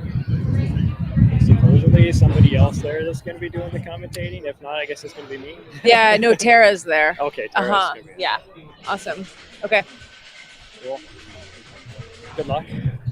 Perfect. Thank you. Oh, I have to give. So this feels like peak viewing time. We've got a lot of people. I mean, it's in great. the It's chat. 1 p.m. You've done your long run. You're Yeah. hanging out for the afternoon before maybe you've got evening stuff to do. You're watching while you do chores around your house. Oh, we got Yassine. There you go. Exactly. What more can you want after lunch? You've done your long run. You've had lunch, and now you've got Yassine. Yassine, I can't hear your audio yet in studio. Gotcha. We need to unmute on Yassine's end, and we should be able to hear him. Yeah. Yassine. Check. Can you hear me? Can you hear We me now? can. You sound great. We got you. Oh, thank you. I've got good news and bad news. Oh, no. The good news is we're expecting the leaders very shortly. The bad news is the chocolate fondue fountain motor started smoking and making funny noises. Oh, no. So even though we have warmer weather where it normally would be flowing like Aloha Falls or Multnomah Falls, unfortunately, my Amazon bought chocolate fondue fountain, I believe, is on hiatus until further notice. There's still a nice little puddle of chocolate on the bottom that we're keeping warm that you can still dip in. But anyway, we're hopping out here at Cascade Locks. This is where it really gets interesting, because now when the leaders start coming back through, we have runners coming from both directions, heading out, heading in. I changed the music from fine dining vibes to a little bit more up-tempo music, really, because there's some people really struggling. You know, it's that stage of the race. It's heating up. Ben Gibbard and Ellie just came through asking for ice to dump on them. Yeah, we're getting to that point of the run. It's heating up even in my suit here, but I don't care. I'm taking one for the team. Yeah, I know. I ran into Ellie a couple weeks ago, and he said that he was doing this. And I said, oh, you're doing the 100K at Gorge. It's so cool. And he's like, I will survive the 100K at Gorge, because supposedly he's going to do Bighorn in Okay. June. So this has got, you got to get a kick in the Yeah. pants, I think, to get ready for that 100 Yes. mile in Wyoming Yeah. in not all that long of time. This is a great Bighorn-esque type run. Absolutely. Just nice to How get are you all 100K in the doing? legs. We're doing great. We are in a fully Great. jam-packed brewery. I forgot that we had this building to ourselves basically for like most of the day, but it is definitely full-on brewery o'clock at this point, and we're just kind of like sitting in our corner running a live broadcast. I'm wondering whether anyone can hear anything we're saying over the background noise of just people 'cause having it brunch sounds and kind of breakfast crazy on our end, but I have no idea what that actually sounds like on the live broadcast. But we are like fully in like a jam-packed brewery. The garage door on the Awesome third stuff. floor deck is Yeah, open, man, good to see you. etc. Like Oh, it is a got full-on it. party in here. Yeah, glad we're shout loud and out clear. and kudos to all the volunteers all over the course, everywhere. Like, this is great. Everybody helping each other out. This is what the community, the culture is all about. I think we're doing our best to introduce people that had never thought of the concept of trail running just by being here. Yeah. People are coming in for lunch. They're like, what on earth is going on? And we're just sat here. Right. We're making trail running sound super interesting. I think we'll get some converts. Yeah, except a lot of our footage has been like a drone in the sky, really beautiful, but like a drone in the sky, like just looking for a runner, and it's like we're like the Nat Geo channel, and we're like looking for a wild animal in the woods. So it might be a little bit confusing to some that are Sasquatch. watching. But The elusive Yasin. we're Has 8 anyone hours seen and him? 15 minutes into this thing and going strong. We're watching Elsa McDonald just like cruise through that kind of sneaky hard section from the turnaround, while we wait obviously on your end for Adam Loomis and Elliot Carden to make their way into the aid station. Yeah, these amazing athletes are going to be popping out of the trailhead right behind me here.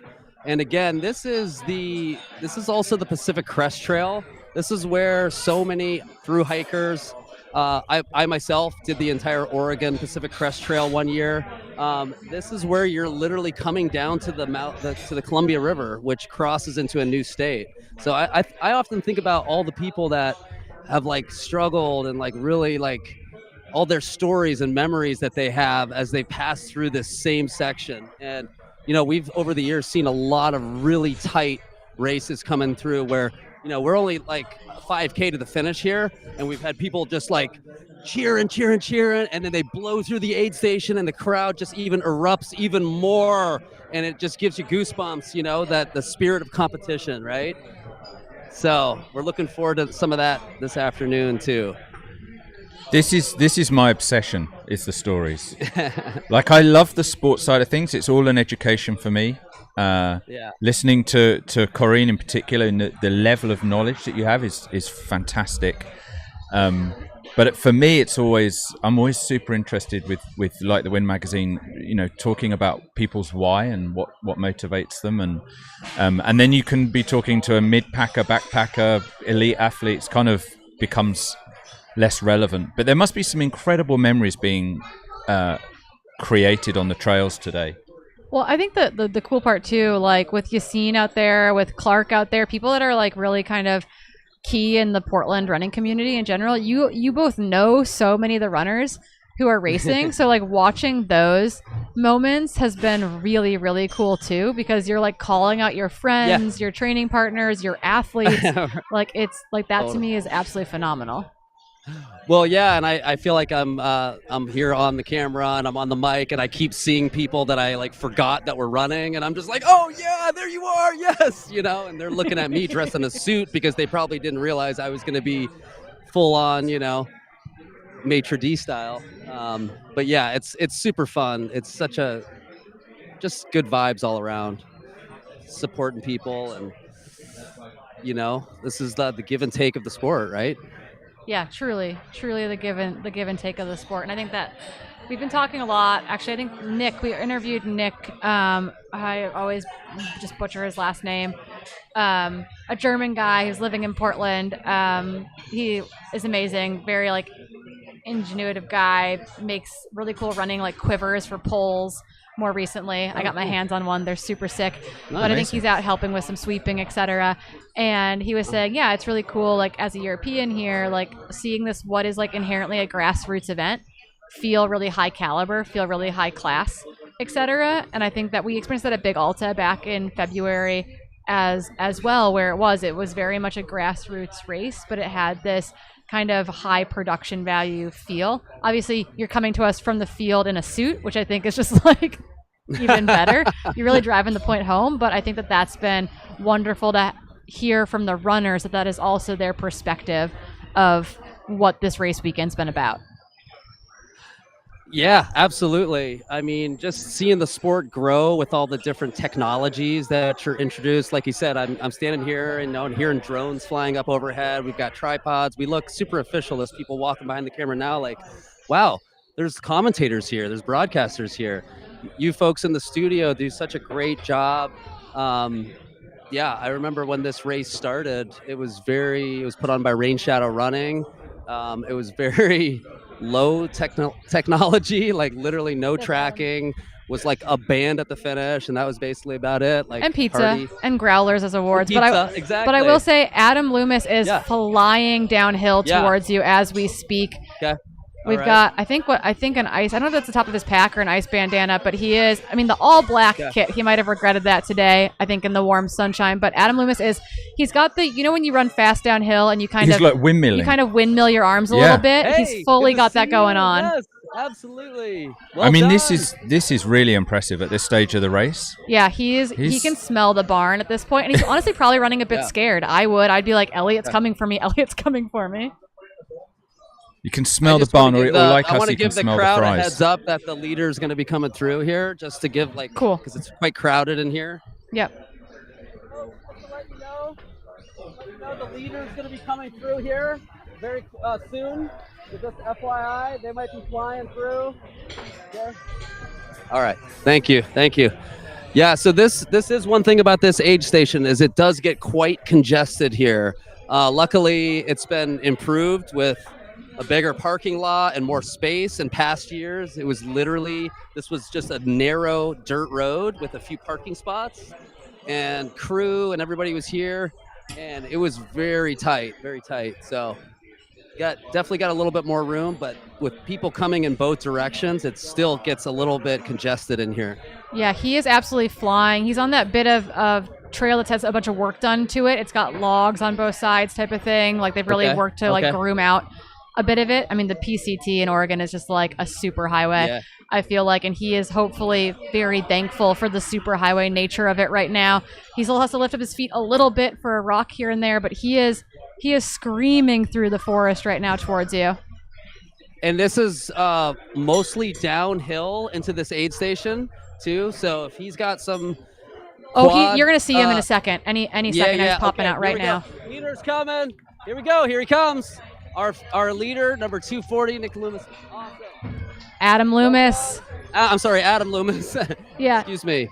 Quick transition, and there he goes. Victory lap time, 3.2 miles to go. Mostly downhill and a lot of pavement into the finish. Debo and Harmony trying to get there before he does.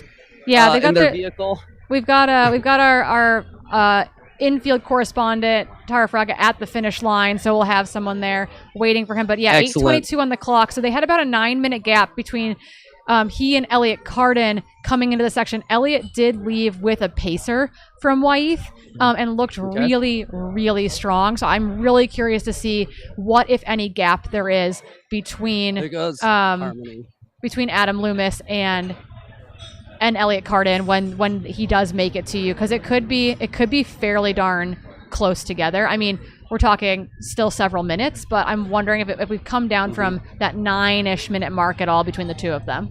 But our camera's going back up the trail, I guess, to pick go up find Elliot. him. Yep. Yeah. I think it might even be Dylan who's going back up the trail. It's no, or maybe Dylan just went past. Zeb? Dylan just went past in a vehicle. Maybe I feel like Zeb is doing hot laps out there as well. Yeah. Someone's gone back up the course. Yeah, someone's doing reps. Yeah, yes. literal reps. And hanging on to Elliot or Adam on this section of the course is no easy feat, despite the fact that they're 59, nearly 60 miles in to their day. But honestly, that second or third or eighth wind, whatever they're on, has started to kick in at this point. Really? And it's even if it's not all downhill, you can kind of make it feel like it's all downhill from there to the finish line.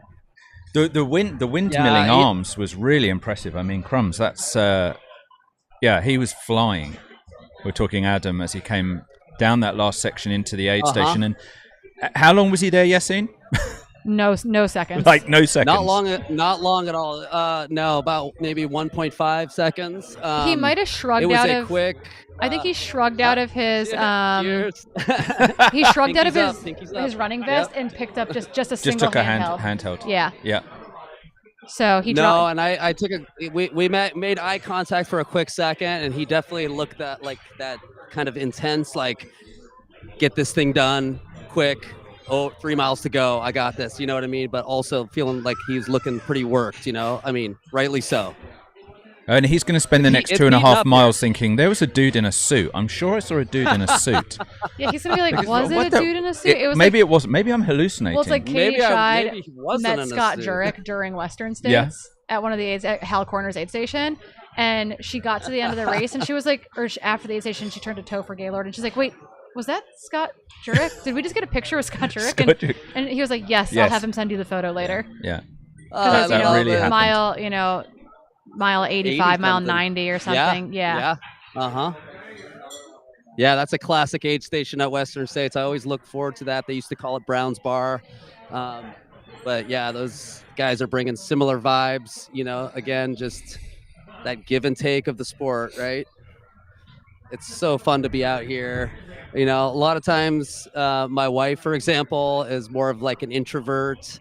She's like, you would love to just be out in the forest all day in costume cheering on runners. I would like to be in my dark room reading my book. You know, everybody's got their own thing, and you know, we just love the sport so much, and you know, especially now with the live coverage and feed and everything. And I just wanted to say to somebody that was commenting in the chat is that I mentioned watching the live stream while I was driving today. I had my phone docked safely. I wasn't like holding my phone and driving. So just wanted to clear that up. Just in case anyone from law enforcement's watching. Yes. Nice job, runners. All right. Awesome. Yeah, our camera person is actively looking for Elliot. All right, take care. It's possible that spread has grown a little bit. Yeah, It's maybe possible. Adam was scared when he saw exactly where Elliot Cardin was, and it kicked him into a new gear. The 5 miles leaving Wyeth, the first 5 miles leaving Wyeth got a lot of uphill in it, which is pretty brutal at that point in the race before they get to start descending towards where Yassine is standing right now. So yeah, but we will start to hear Adam Loomis approach the finish line. Here we go. Here's our camera runner here. Not that far from where we're sitting. Actually. No, frighteningly close.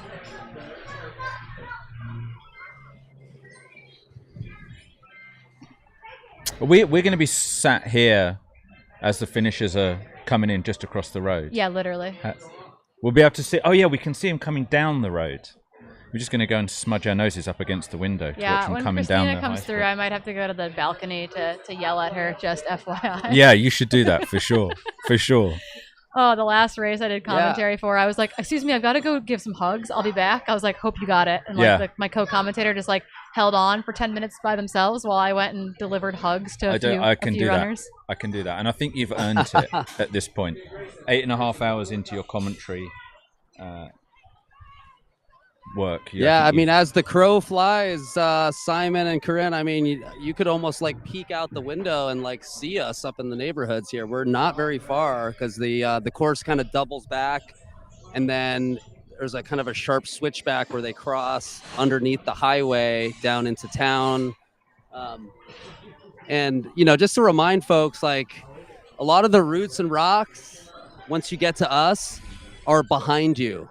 It is a little bit of a nicer finish in that you've got some pavement, some bike path that's shaded through the forest. You cross under the tunnel underneath the highway, and then you get the energy of running down Main Street of Cascade Locks.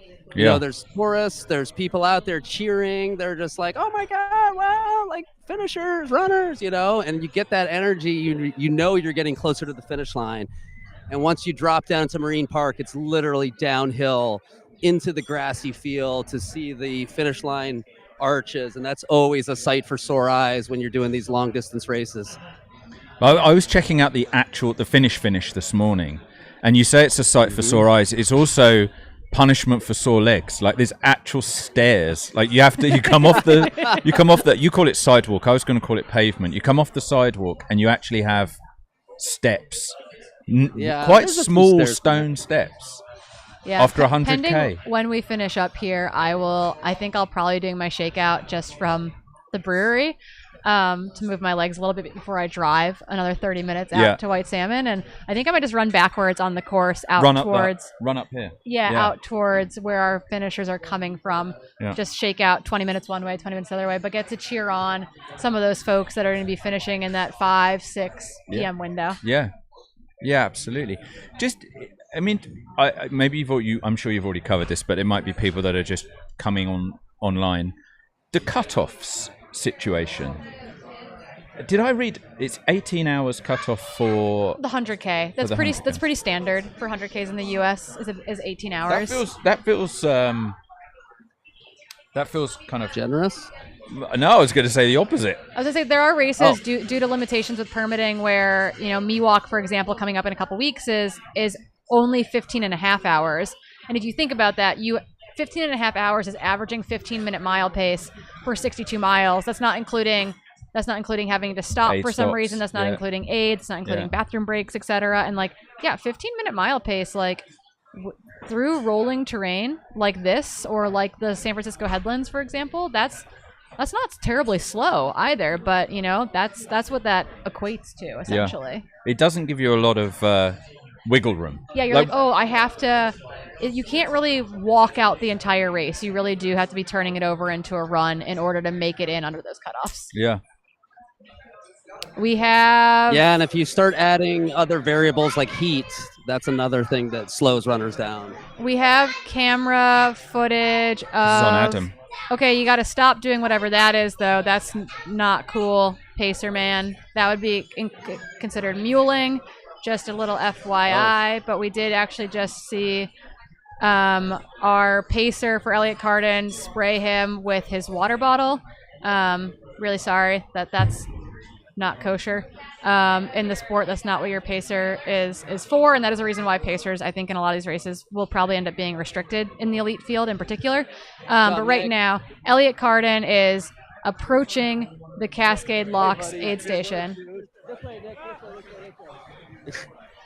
Good job, buddy. Yeah. Sorry, that was my neighbor that just came through. I had to give him a high five for his out and back.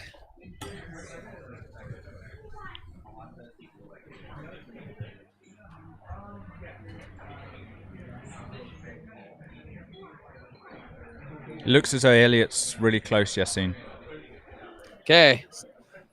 Elliott, number 2.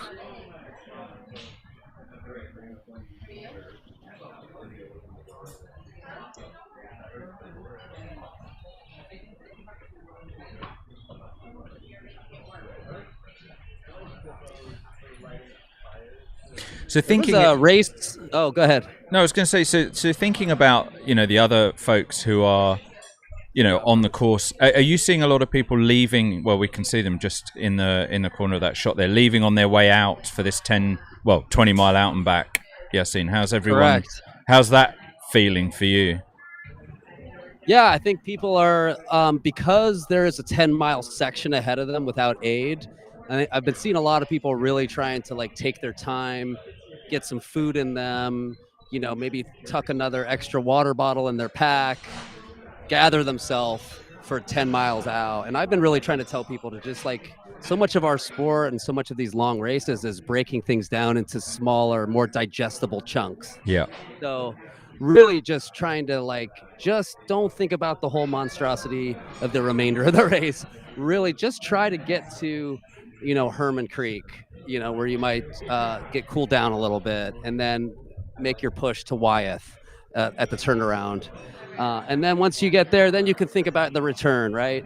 But I've been seeing a lot of people. I think sometimes I notice when the leaders come through and people are sitting here at the aid station, they're just kind of raised eyebrows. Like, Yeah. oh my God. Oh Like, my goodness, how is this superhuman athlete all the way almost finished? And I'm Yeah. just heading out. So that can sometimes be a little disheartening for some folks.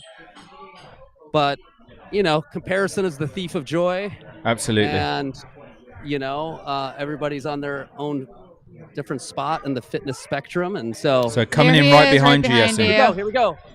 Here we go. Elliot, here we go. Down this way. Looking good.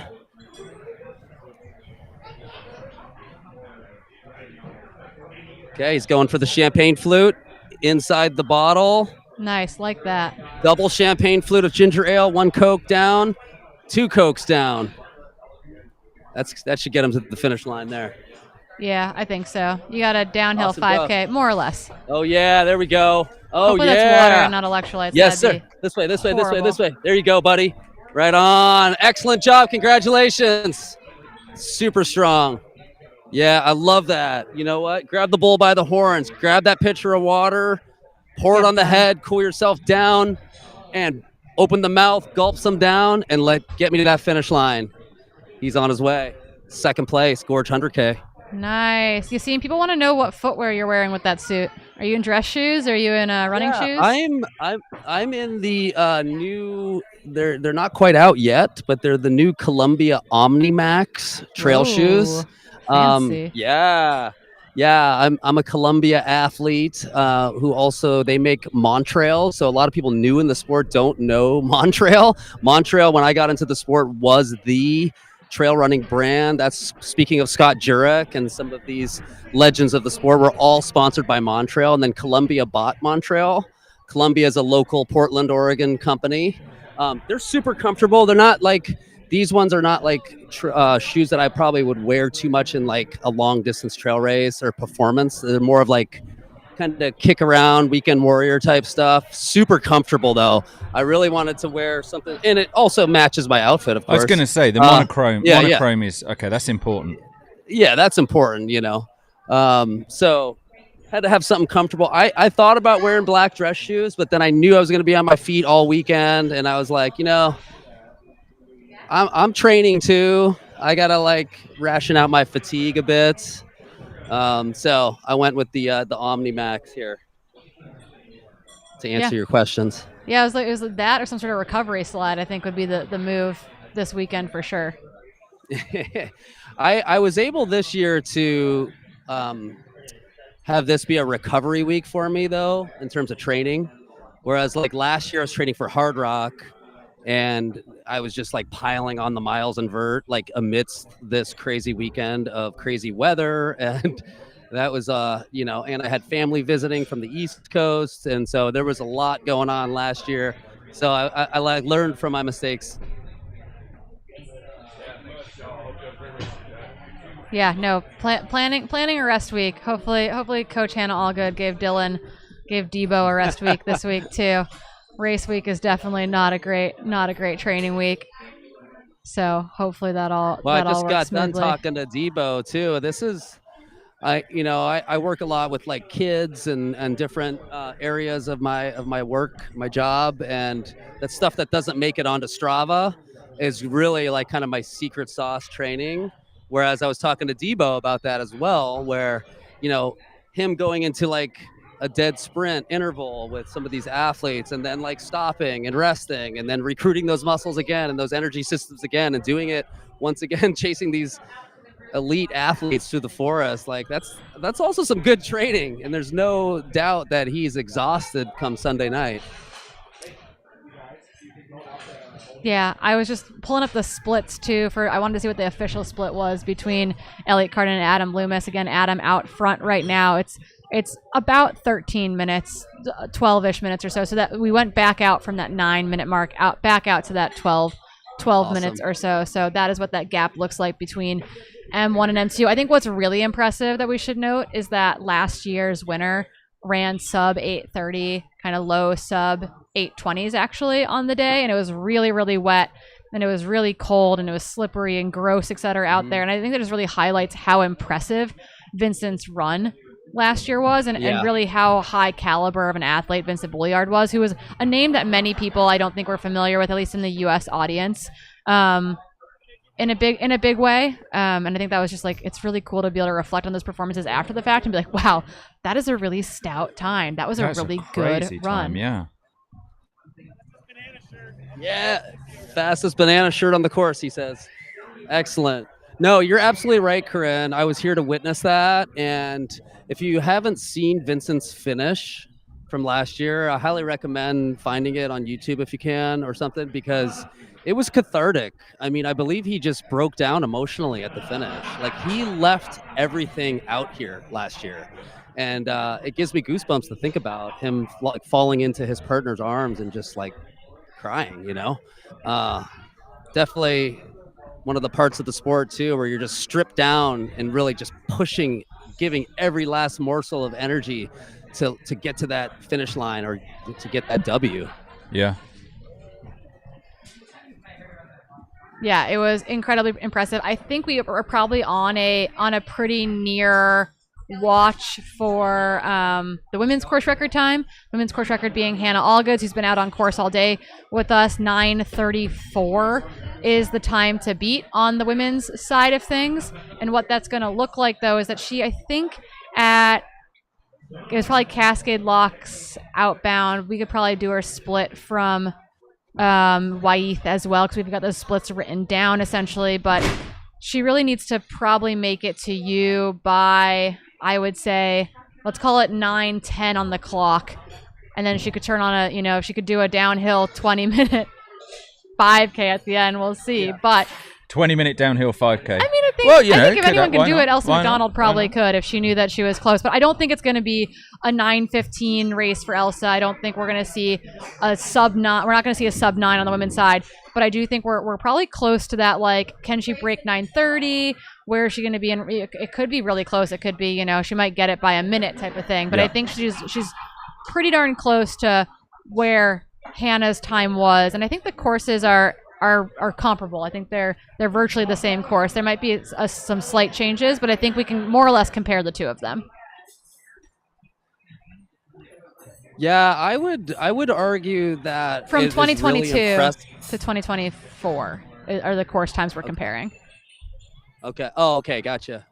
Yeah, I would argue like running close to course record today is very impressive, because I would say in the cooler temps as last year, yes, it is more like slippery and muddy because of the rain and whatnot, and it's a couple weeks earlier, so the trails might be a little more saturated. But I've had some of my best runs in the rain when it's cooler, when your body's not having to work as hard to cool itself down or to heat itself up. So that's another factor to think about. It's definitely warming up here, probably a lot more for me than the runners, being in my full suit here, but can definitely see it in the runners. I'm looking over to a lot of people having kind of bent over, having some stomach issues, pouring water on them, ice bandanas, etc.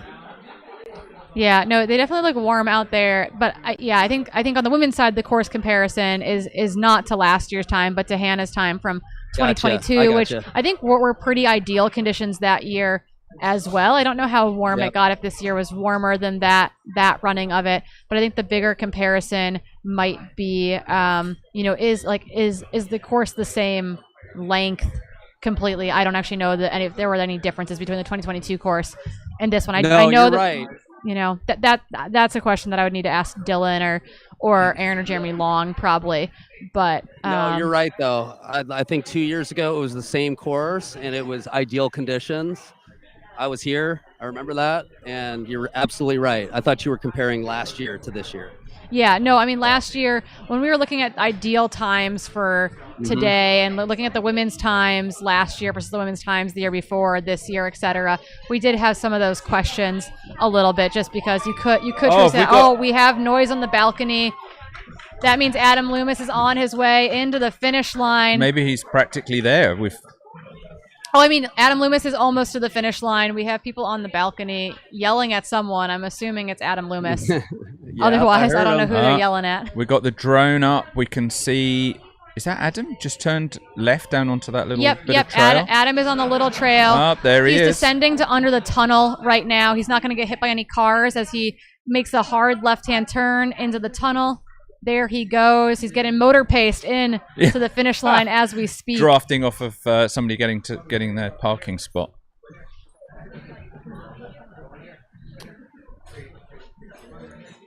Hopefully we can cut to the actual finish line.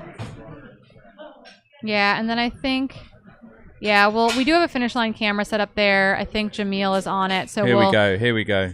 And then we'll end up, we do have an on-course correspondent down there, so we will likely go to her for a finish line interview with Adam once he makes it in. But here he is, your men's champion in the Gorge Waterfalls 100-kilometer race. Adam Loomis taking home the win in a big way, flying. cracking 8:45 on the clock. Brilliant.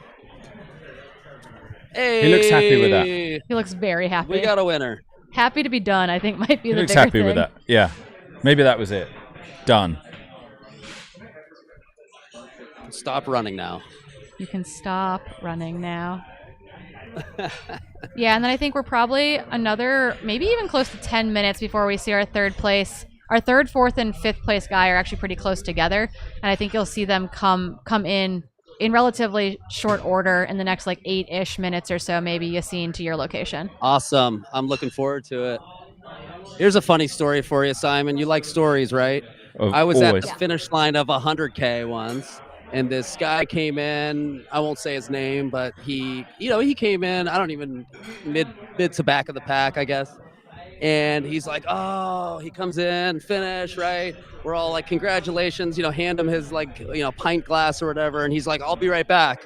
And he keeps running. And we're like, where's he going? And his girlfriend's like, he needs to see it click over to 62. So he ran all the way down, out of sight, around the parking lot. Dude, you come on. And she's like, just let him go. Just let him go. And that, that's our culture too. The numbers thing. Yeah, you gotta see that number, which is crazy because most of our watches are 10% off most of the time. So yeah, who knows? Exactly. You're ran 65 miles. Exactly. You're like, dude, you already ran the distance. Trust me. Well, numbers matter. We just published the 10-year anniversary of the Win magazine, and we publish the magazine quarterly. But for reasons that I won't go into, boring reasons, one year we missed an issue. We did 3 1 year. Which was okay. It was no big deal until I realized that on the 10th anniversary, we'd be publishing issue 39. And that kind of bothered me. Yeah, you got to fix that somehow. Yeah, so I suggested to the team, well, why don't we do a double issue for the 10th anniversary? We do our regular magazine, issue 39, and then issue 40 will be looking back over 10 years of publishing the magazine and looking forward to 10 years. Which was a great idea on paper, but I guess a little bit like that guy running around the car park. People were like, this is stupid. Why are we doing this? Yeah. Do we have audio at the finish? So we're seeing our winner, Adam, at the finish line. Yeah, we got Yassine out at Cascade Locks, about 5K from the finish. We're checking to see if we have audio at the finish. Because we do have people down there, both camera and supposedly a finish line reporter. Down here to Oregon with Bendings this weekend. Because Dylan's audio is going to be impossible to understand. Dylan is on the megaphone mic, but we won't be able to hear Dylan's megaphone mic in the live feed. Now, Adam has finally taken a seat. I think that's smart. Yeah, that's probably a good move. Oh, sweet. Thank you. Appreciate it. Oh, thank you so much. Oh, yeah. Thanks for saying that. You went to Hood River?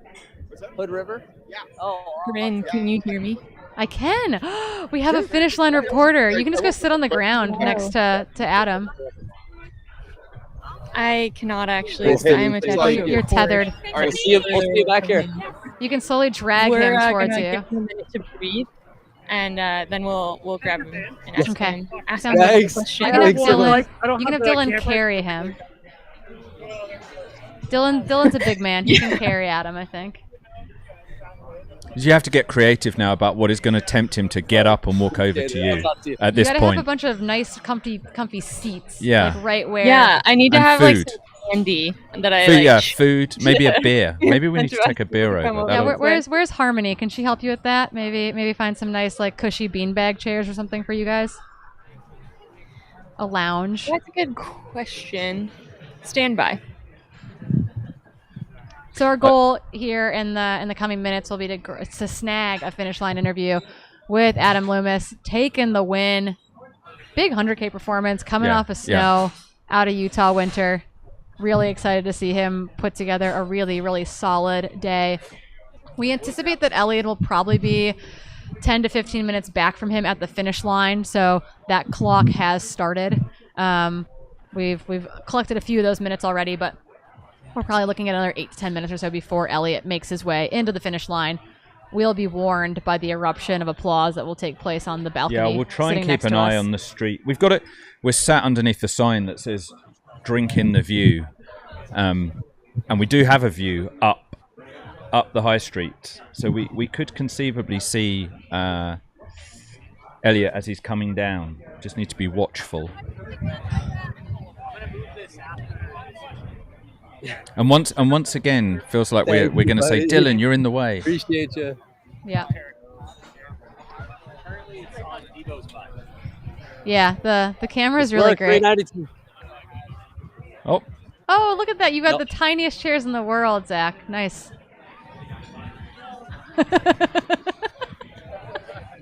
Zach, I'm going to buy you a nice big cozy like double wide camp chair setup for this. One of those ones where you can put a beer can or a drink in the arm. Yeah. Yeah. For sure. Because you're not going to get a guy that's just run 100K to sit on one of those for very long. It seems a little bit risky. Do we have a Yeah. podium? We got to sit him on the podium. Yeah. We do have a podium. I believe it's quite heavy to move. Yeah, we can't drag that. That's fine. Zach, I don't want to make you feel bad about the chairs being too small. I'm sorry. You chair shamed him. We're gonna test our friend Adam and see How he how does. long he can stand. Aw, poor guy. If not for this one. Yeah, just have them collapse closer to you, I think, is the goal for the next couple finishers, you know? You can collapse anywhere you want In this 5 meter area. Within, yeah. I think that's totally fair and reasonable and a You should respectful spray request. paint it on the grass. Like Yeah, this is it's a your target. collapse radius. Yeah, if you collapse anywhere else, Podium you're podium DQ'd, collapse so area. sorry. Yeah. Oh, he's upright. Oh, we like to see this. Something's being Jack promised to him. coaxing him over. Something's being promised to him right now. We'll get Zach you a is beer. promising We'll get you treats, food, snacks, coffee, French chocolate, fries, something. 'Cause beer. He's Glory. up and moving. Nice. When we get him over here, we'll basically just completely hand over to you because he obviously won't be able to hear us. So I hope you're prepped with some fun finish line questions. If you've got any, just whisper them. Okay. Adam, hi. Hey. My name's Tara. Tara. Nice to meet you. Nice to meet you. Congratulations. No, Tara Fraga. Tara Fraga. I Okay. wish Tara Dower's a badass. Yeah. I'm honored to get mixed up with her. How are you feeling? I'm not like.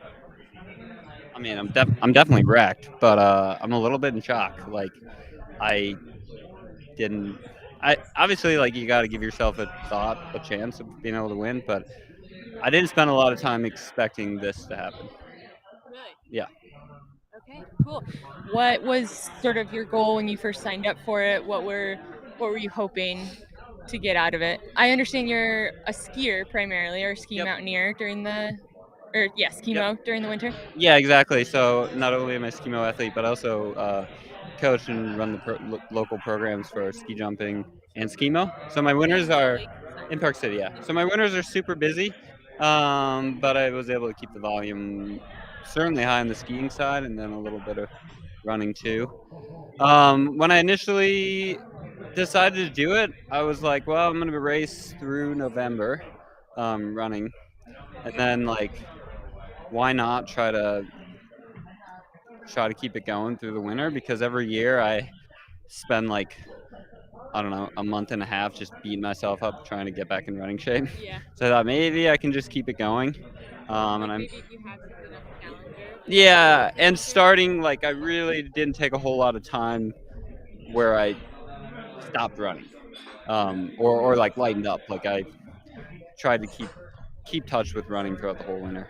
And I had like 8 weeks leading into this, where like for sure my mileage wasn't anything like most of the guys here, but with skiing like doing 20-hour weeks, I think it's enough.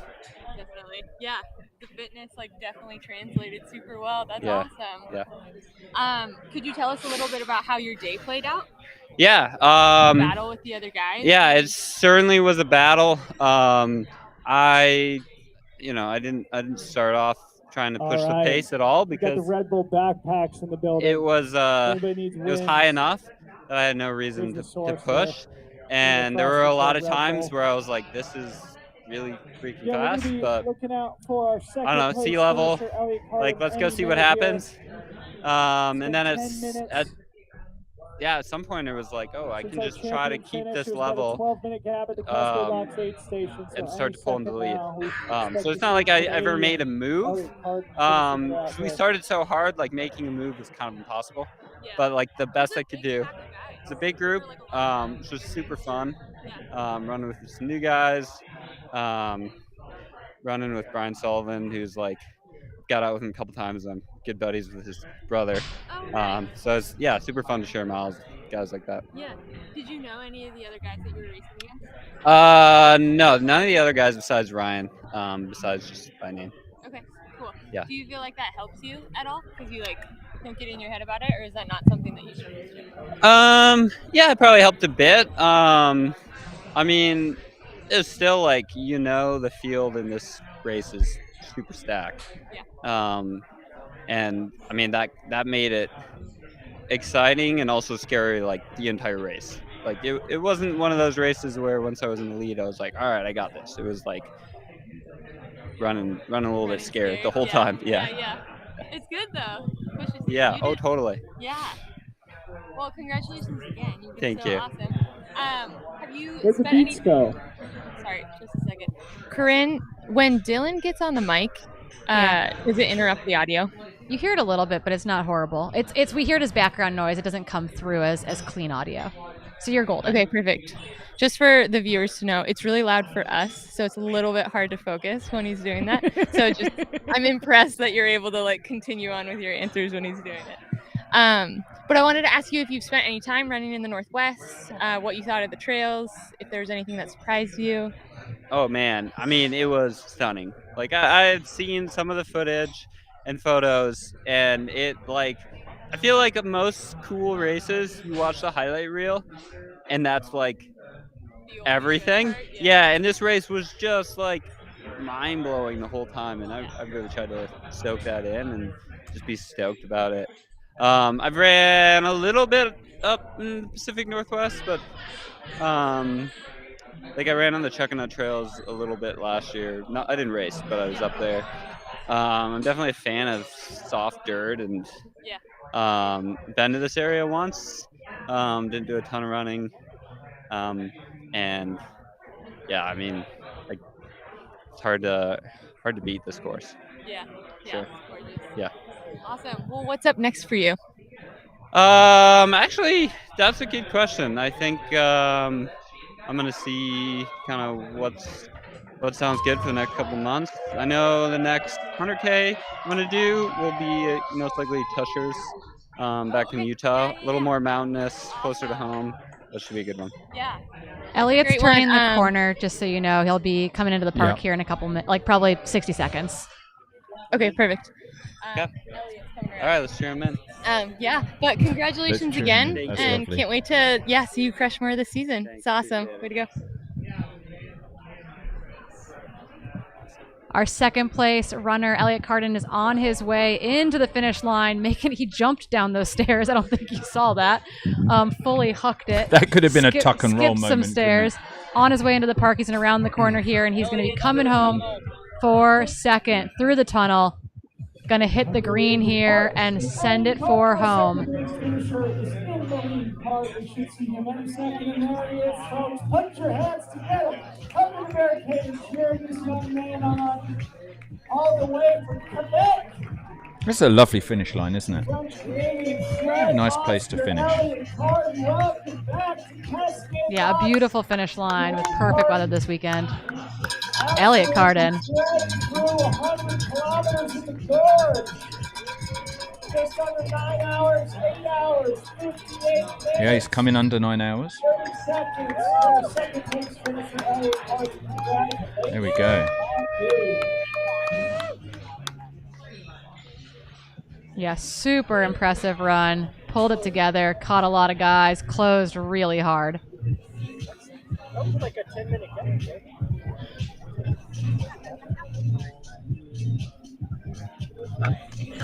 Yeah, we're ending at about 13, 14 minute gap between the two of them when it's all said and done. Super, super impressive performance. I don't think we have any of our next individuals, men or women, through Cascade Locks 2 yet. That's something that we'll be waiting for actively as they make their way down to Cascade Locks and then the final 5K into the finish line, which is what you're seeing in that aerial shot right now. Elliot Carden talking with Dylan Bowman, co-race director, our head of free trail running, down at the finish line. Pure stoke. We're all running it on vibes at this point, I'm pretty sure. It's interesting that they the first two in, Adam and Elliot, obviously executed the rest pretty similarly, but just with that 10-minute gap that was held kind of almost the whole way. Essentially. And I wonder where that 10-minute came from, if they were almost moving at the same pace. Elliot wasn't part of that initial break either. Okay. Like, I think so that was part of it. And then Adam, when he like went up to Brandon Miller and created that secondary break, that's probably like a 5-minute esque kind of split up there. Yeah. Interesting. And then ran really pretty steady. much held that gap all the way. The whole way, yeah. That broke apart early between the two of them, you know, before the 50K mark, essentially. Yeah. And then they've kind of held it through there at this point. I'm always super impressed when someone executes a race like that. You know, both of these two guys coming in control. You know, it feels as though they both just executed. You know, they did the job, which I always think is really impressive. To me, that's like the essence of endurance sports.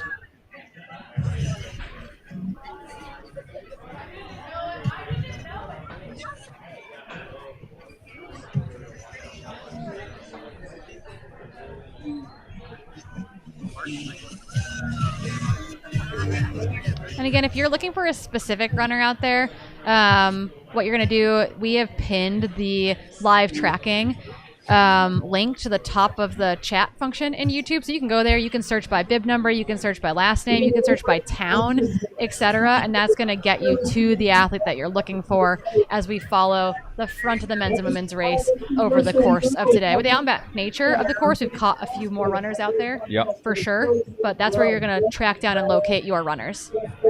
I see my first prototype sitting on the table over there. That prototype I wore for the first time at Gorge 2022. 600 miles on that baby. Let's see, a bunch of different amazing I'm obviously a blow-in, a tourist on my second time in the Pacific Northwest, but this weather is pretty good. I'm thinking that you should live here for sure. Yeah, I'm just watching everyone chilling out in the meadow. It looks pretty nice. The sun's shining. I mean, Debo's got his thick shirt on. It's not super warm, but it's not pouring with rain. I was assured by everyone that it would just be pouring with rain the whole time. I mean, last weekend was pretty wet, so I feel like we nailed the weather weekend pretty darn perfectly. I'm keeping my eye to make sure that we don't miss folks coming back through Cascade Locks again with Yassine. I think we still have a bit more time. We will have 3, 4, 5. The third place, kind of the sixth place man will come through there basically together. We'll try to see what those splits are if they haven't already come through there, and then we'll be looking for Elsa McDonald to come through there too.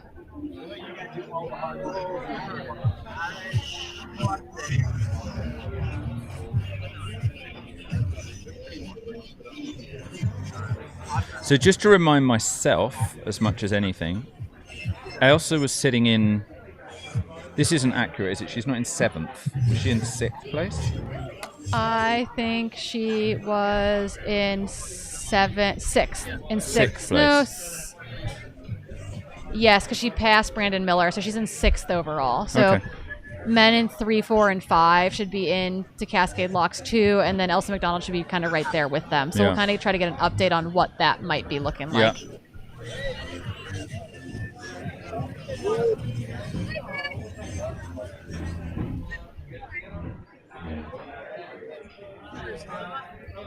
Yeah.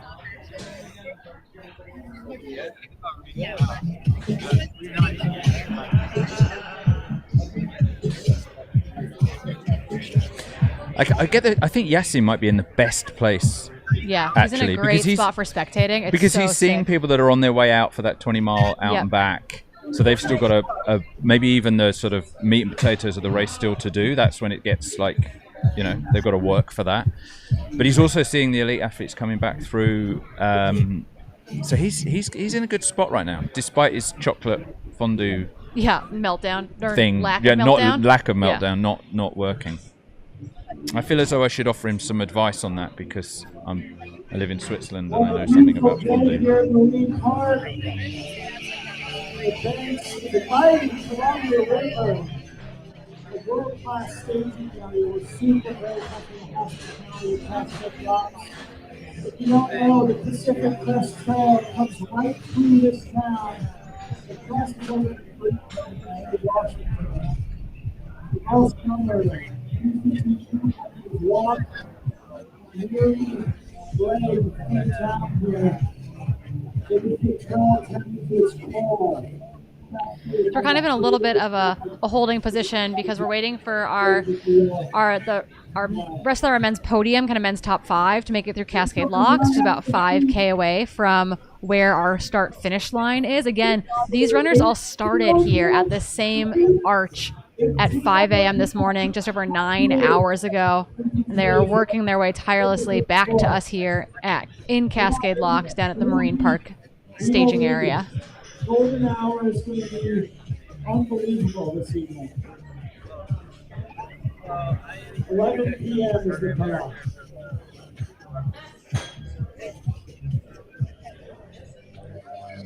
It's great to see so many people watching the live stream. You're busy on there. Oh yeah, no, we're making everything happen. Corinne is busy on there. Yeah, no, just we're trying to get everything happening all at once.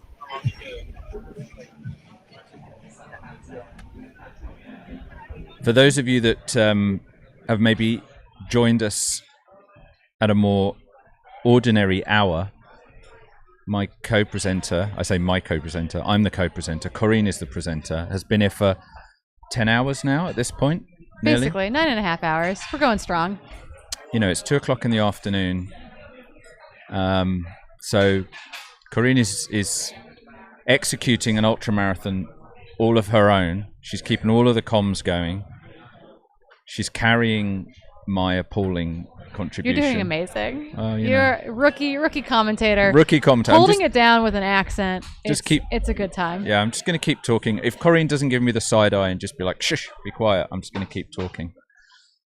But she's, you know, you're on the live chat on YouTube if anyone is looking to see what's going on. At the same time, receiving updates from the team. Yeah, I think we lost our field cam. I think this is our static cam at the finish line. So we're working to see if we're getting our field camera. Yeah, we're having problems with that, just like logging. It was like 13 minutes.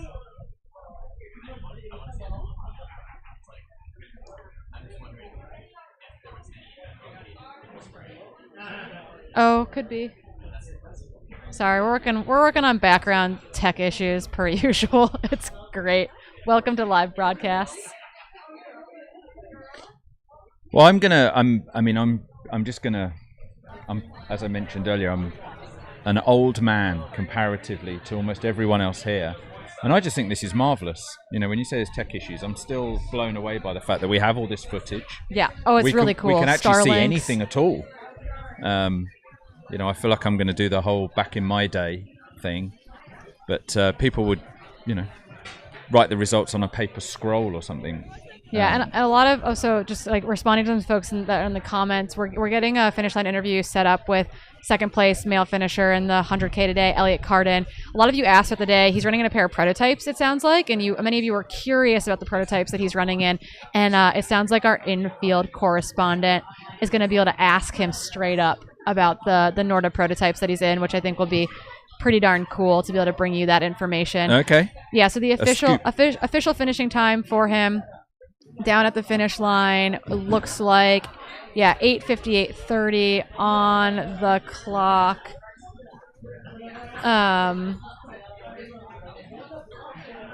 But yeah, 8:58:30 on the clock to 8:44:12 was Adam Loomis's time. So yeah, that gap kind of held steady around the 14-minute mark or so for the day. We still don't have splits through Cascade 2 from 3, 4, and 5 in the men's field or Elsa McDonald. In the women's field, we're going to see what's going on out there. So we'll be bringing you really stuff from both locations here pretty rapidly. Yeah, I think it's all going to happen in a mad rapid dash, isn't it? Yeah, it will, and it'll be like doing both things. We'll be at the finish line, we'll be at Cascade 2, we'll be at the finish line, we'll be at Cascade 2. But yeah, so it's a bit all over the place. I'm actually wondering, we can just text Yassine directly, ask him what's going on out there.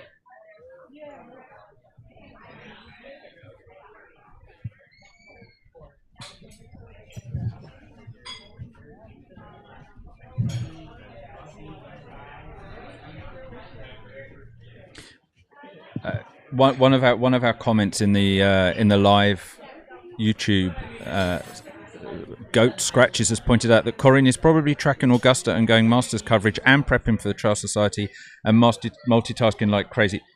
Yeah, she is. Yeah, so we're working on it. We're working on all the things. Oh, it looks like we have a new interview camera set up. Oh, in the perfect collapsing position. Nice work, team. Excellent, excellent, excellent. We're trying to confirm as well what's going on out at Cascade 2, where our men in 3, 4, 5, and where Elsa McDonald are on the course, because we haven't heard from those folks in a hot second. And the location that you're seeing on your screen, this is the finish line. This is Marine Park in the town of Cascade Locks, which we are now calling Trail Town, USA. We're sitting in the Gorges Beer Co., literally just across the street from that finish line.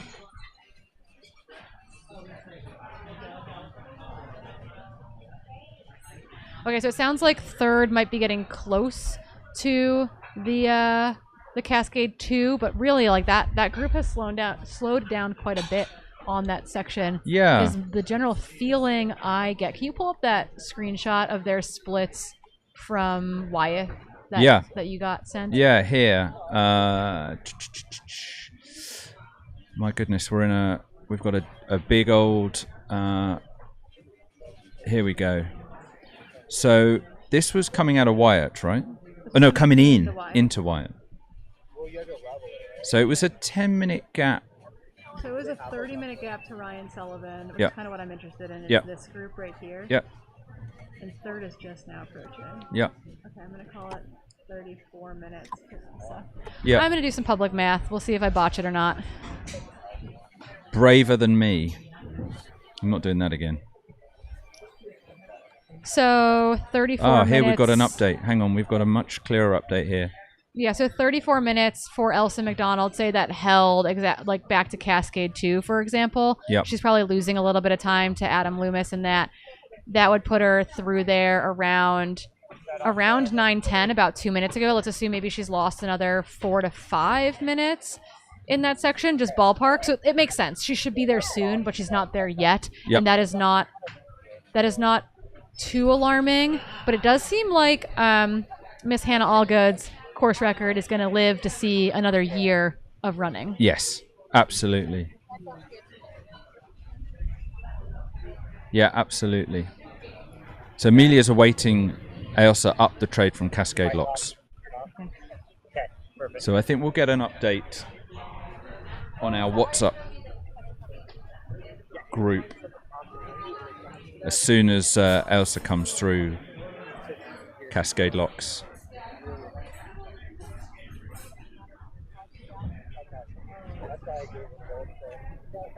here you go. I just want to go for this stuff. Like, that's it. I want to always canceling. I don't want to not cancel. I got to be here like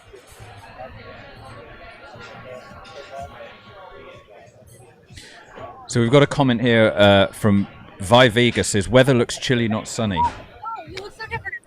Well, where we're sat, where Corinne and I are sat, it's chilly for sure. It's a bit overcast, Yeah. but it's in the low 60s, I think it's good racing weather, I would say. etc. So I think it's been good, but they have been hot all day. Oh, it looks like we are getting set up to chat with Elliot Carden down at the finish line. Quick t-shirt yeah. change. By the way, way to go. That was amazing. Yeah. Take it away, finish line team. Okay, awesome. Elliot, congratulations. Thanks. How you feeling? Yeah, feeling a little bit destroyed. It was a rough day at the end. The last 12K was super hard. Yeah. Could you tell us a little bit about like how your day played out? There was like a huge pack of guys at the beginning, and it seemed like you weren't necessarily like right at the front for like a big chunk of the race, and then you made your way up. I was leading for the first 10K. But it was not that fast, so I was comfortable to be in the front. Usually I like to be on the back a little bit and see how it goes. But at the first aid station, I just take my time to fill my bottle and everybody just go through. And I was, after that, maybe 6. And it helped me to just do my own race because I didn't see the others. So yeah, I think it's helped me after that. Yeah. At what point did you feel like you were like really starting to like move up? Did you realize like podium contention was what your day was looking like? I started thinking of it after the big climb at I think it's 30K in. I was, if I survive that climb, because I'm not a good climber, I'm gonna be able to do a good downhill and start chasing people. So I was confident at that point, but I feel confident about the podium when I passed Brendan Myler, the other Canadian. He was third, so at this point I saw everybody just fading a lot, and I was doing great. So yeah. Nice. It seemed like you were using a lot of good cooling strategies. Was that something that you were prioritizing? Yeah, I'm from Quebec, and right now it's not that hot, so I was prioritizing that because I just want to be sure to not overeat. Yeah, and I'm a big guy, so I overeat easily. So, yeah. Nice. Well, yeah, it definitely worked. We had a lot of fans in the live chat that were super curious about the prototypes that you were running in. So you're sponsored by Norda, and it looked like they were some fancy new Norda secret weapon. Can you tell us a little bit about them? Exactly. Yeah, I can tell more. Oh, you can't. Yeah, no, sorry. But they're good. They work. They're really good, and yeah, they were perfect for the race. Okay, awesome. Yeah, well, folks at home, you'll find out about them someday. But for right now, they're just for crushers like Elliot. Exactly. Awesome. What do you have coming up next? Quebec Mega Trail in Quebec. Oh, In July, exact. So it's the 100 miles. So yeah, it's gonna be my first one. So first 100 miler. Yeah, exactly. And after that, maybe I'm gonna go do the Grand Raid des Pyrénées in Europe. I think it's in August. So that's the plan for the year right now. Okay, awesome. Yeah. Well, congratulations. We're so excited for you and really excited to watch you, crush more this season. Thanks for the nice event. Yeah. That's crazy. Way to go. Thanks.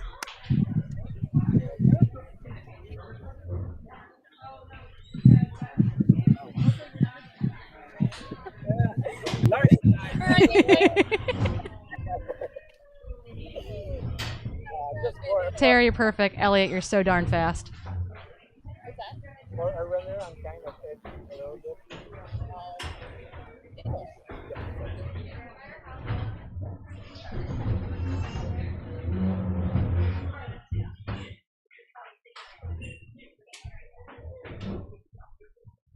Alrighty, so that was our men's second place finisher, Elliot Carden, racing out of Quebec.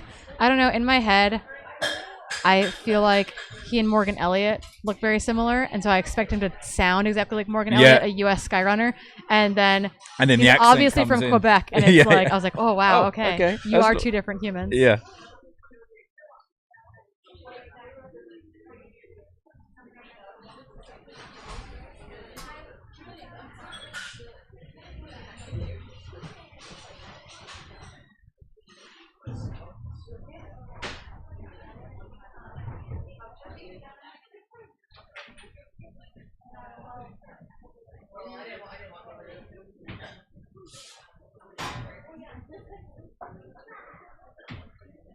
So we do have reports from Cascade Locks 2. And we do know that our third place male athlete has made it through that location. And again, that is none other than the Pennsylvania super secret silent assassin. Andrew Simpson has made it through there. So he's got about 5K between him and the finish line right now. We do think our fourth place and fifth place male runner plus Elsa McDonald, who's been leading the women's race, should be through there in short succession as well. And this last 10K is, if the first two runners throw anything to go by, really fast. Like it goes by in the blink of an eye. We see them go through Cascade Locks, aid station, and then suddenly they're here. Feels as though they're they make short work of the of that last little bit, that last little section. So we'll be back with some finish line action, I guess, very soon. Yep. So we're gonna be probably if anything, we'll probably throw to Yassine maybe out at. Do we have Yassine at Cascade 2? Yeah, because it's gonna be 25 minutes before we go to the finish line. Yassine, our man, you're back. You're live. Hi, I am back. We had our third place, Andrew Simpson, the PA represent, rolled through, gave me a thumbs up, heading to the finish line for that podium position.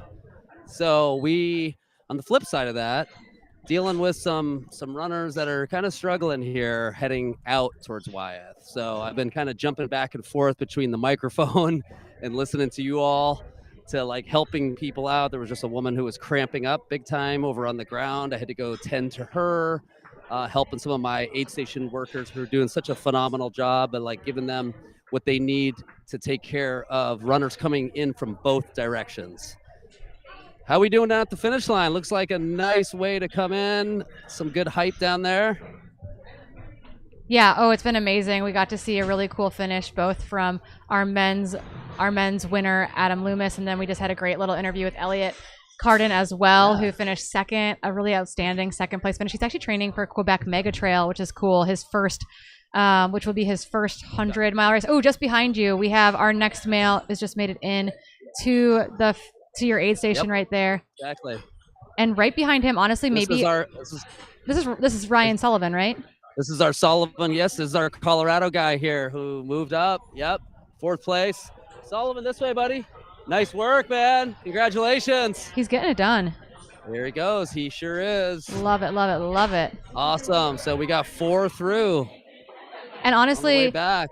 Elsa, coming up next probably is going to be Beast Coast Ben. Yep. Beast Benjamin Coast, Lynn. yeah, Ben Linney should be coming through, and Elsa McDonald should be your next two runners to that location. They're going to be Amazing. pursued, though, by Lottie Brinks is in that mix, along with... Awesome. Oh, my goodness, what's his name? Mac Robertson, Portland guy, Yes. should be in that And mix as well. Watch out for Max. He likes to close hard. I would not be surprised. It's been a couple times in races around here where all of a sudden Mac pops out and you're just like, whoa! So don't, he knows these trails. He knows where to push. He knows where he can make up time. And it feels like he loves to slam the door shut on these long races. Yeah, no, I expect him to be continually moving forward pretty expeditiously as well. But yeah, he's in a sandwich between Elsa McDonald and Lottie Brinks, both of whom are also moving incredibly well. Honestly, if Lottie can bridge to him, the two of them could really roll together, which would be a powerful duo. Love seeing these women in the top 10 just getting after it. Really fills my heart. And at Western States in the last 5 years, just seeing all the women in the top 30, top 20, coming in and just inspiring so many people. Excellent job. Way to rally.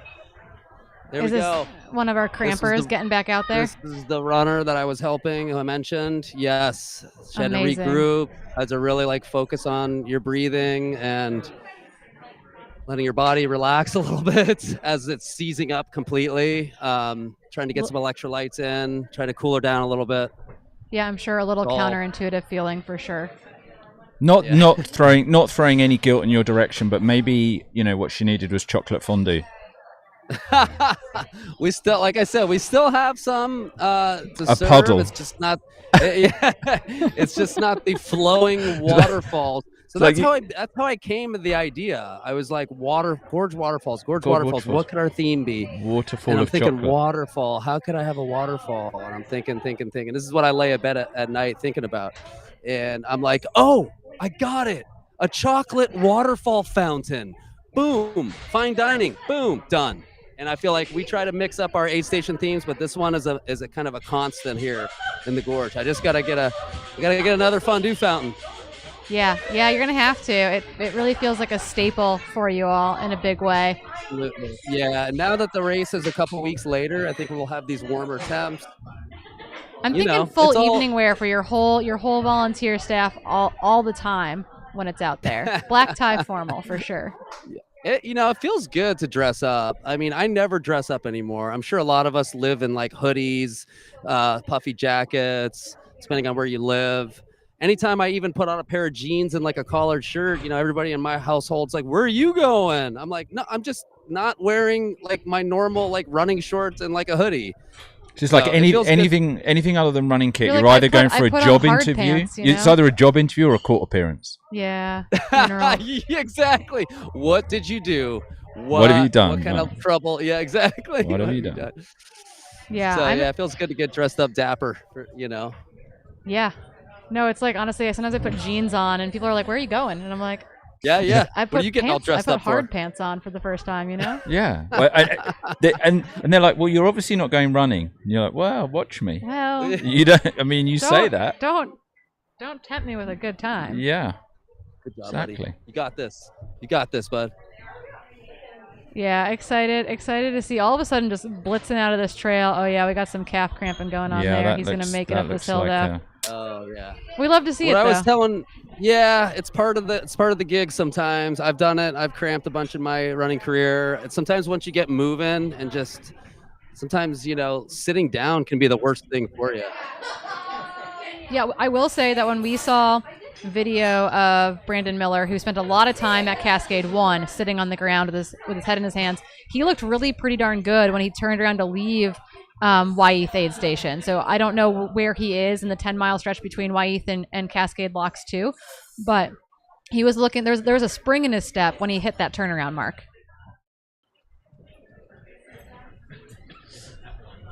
Okay. This is F1. This is Lottie Brinks.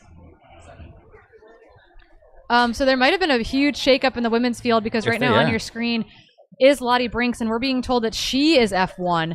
So it's very possible that Lottie Brinks is looking to move up one step on the podium. She finished second here last year, looking to maybe make it a win here today, making her way downhill towards Yassine.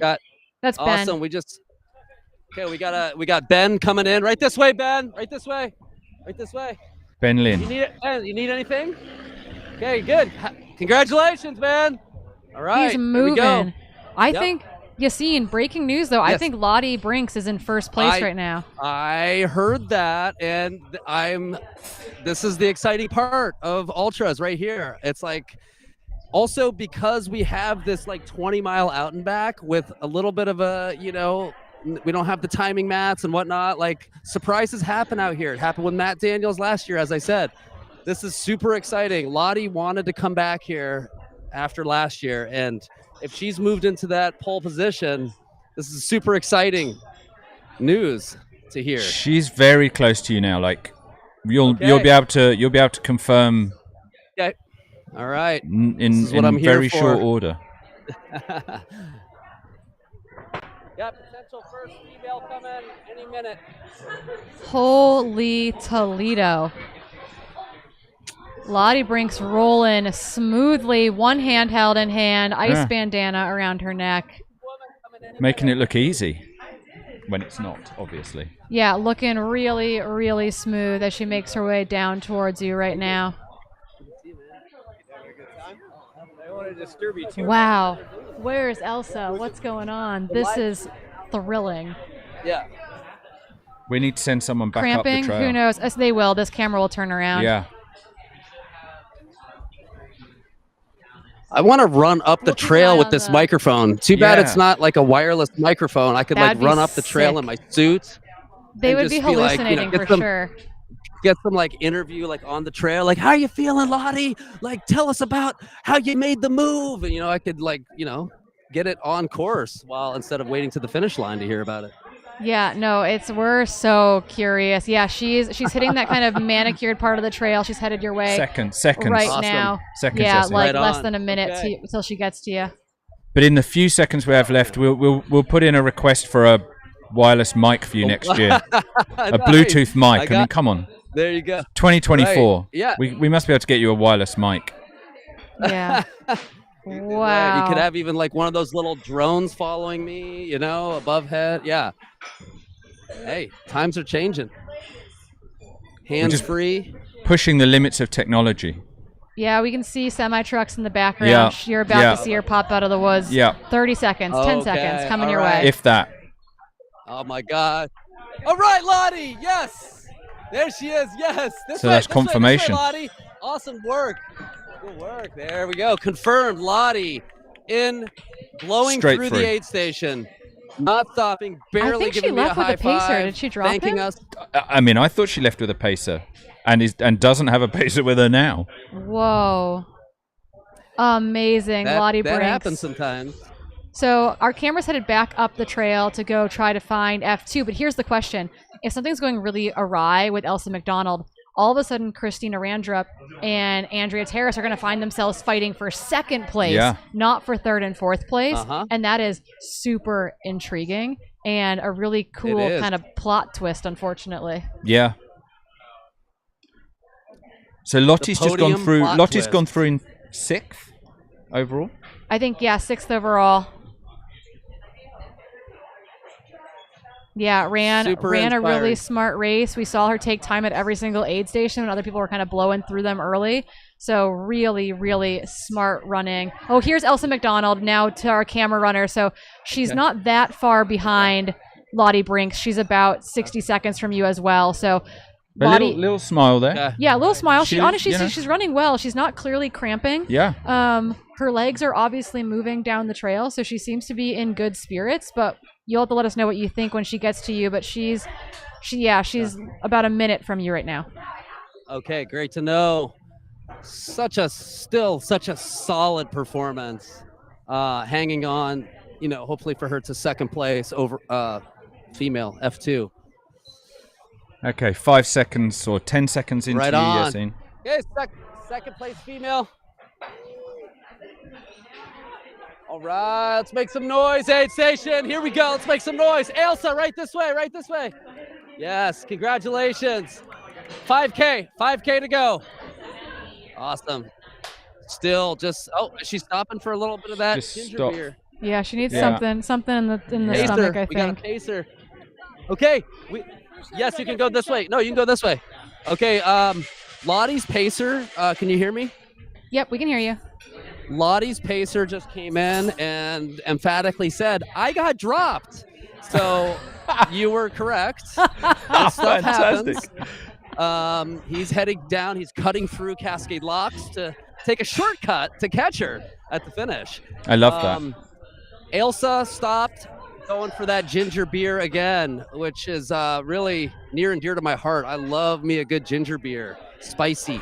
And she's finishing off what seems to be a strong second place showing female. Yep, I can see Holy Lottie's pacer cow. heading down. He had a smirk and a smile. You know, hey, this happens. That means your runner is having a phenomenal day if you get dropped. I almost got dropped by Tyler Green at Western States.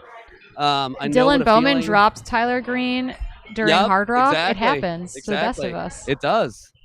It really does. And that it's a good problem to have in some ways. If you know, it's a little bit of an ego slap, but That's because you're okay. like, I'm yeah. thrilled. So Lottie Brinks was second here last year, running 10:10. She's gonna have a massive PR here today, So which happy is for her. amazing. She's gonna move one step up the podium. I asked her yesterday, no matter how today goes, would we have her here, back here again next year? And she said absolutely. Yeah. So really, really impressive running by Lottie Brinks. And Elsa McDonald, clearly something's gone a little bit awry, but she hasn't stopped. She's not walking down the trail. She's continuing to move really well. So that is mega. Between the two of them, though, between Lottie and Elsa, is one or the other of them, do you think, like, quicker on maybe some of the road stuff? Because They're both so fast on the road. Oh, they're both fast on the road. Yeah, they're both really because fast between on the road. where they've just passed Yassine and the finish, that 5K, that seemed to be super quick for the lead men that have come just in. to point out, like Elsa McDonald has a 17:46 Western States. Yeah. Before a race like last year or the year before where like 10th was 18:30. Like her time at Western States is so stinking fast. She's got a good road marathon time. She's incredibly quick on her feet. She's in a race that Courtney has not dropped out of, and Courtney hasn't dropped out of a ton of races. Elsa's I think the only person to have a recent win over Courtney in the last 6 years. Yeah. Back to the 2018 Black Canyon 100K. You're back into pre-pandemic. Yep, exactly. Ancient history. Yeah, so again, Lottie dropped her pacer. She's going to PR in a big way. She's currently running her way down towards Cascade Locks. We're going to keep our ears and eyes open for our third place male athlete who should be working his way down towards the finish line as well, while Yassine keeps his eyes open for Christina Randrup and Andrea Terrace, who should be in the 3 and 4 position, potentially very close to one another. So who do we have going for the podium? Christina and Andrea will be the two women duking it Andrea, out for third. okay. They Excellent. left Wyeth together. And so they both left with Wyeth with a pacer, and they both left there Okay. basically together. So we're very curious to see what's going on. Okay. Christina felt better climbing, it felt like, than Andrea early in the race. Not sure what that's going to look like when she gets to you. I honestly think that the last 13 miles from Wyeth to the finish is going to benefit the runner that's hitting the downhills more efficiently. Yeah. Agreed. Yeah, we're keeping our eye open for our third place male finisher as well. He'll be in a black pack and a gray top for our drone pilot who might be listening to this. But yeah, that is what we're keeping our eyes out for right now. Should be coming soon, though. Yeah. What'd you think? Thank you. Oh, there's Adrian coming in right now. Hey, here we go. 369. Yeah, that's 369 Adrian. cruising. Not even stopping. Just a handheld. Doesn't need Adrian anything. Spencer. He's been moving Here up we in the go. field all day. Boom. Very nice race, Adrian. So we haven't seen Mac come through. I think that's the one person in that top 10 group that we're missing right now. My buddy Frank just asked me the same thing. Has Mac come through yet? And I said to him he should be coming in any time now. Yeah. Don't let me down, Mac. I've been talking you up. Yeah, where are you, Mac? We're all wondering that too. Mac should be on his way towards y'all. He was kind of in that Elsa McDonald, Lottie Brinks sandwich, but who knows? Those 10 miles between Wyeth and getting back to Cascade Locks 2 is a hard 10 miles for sure. Yeah. Well, and we've just seen the first place in the women's race swap. It's clear this stuff, things can happen in that Yep. 10 miles, right? It's a big, Yep. interesting. Dog walkers on the trail.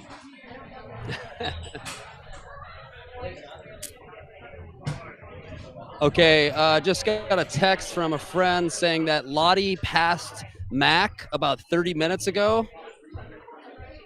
Paulie, who's pacing him, texted us.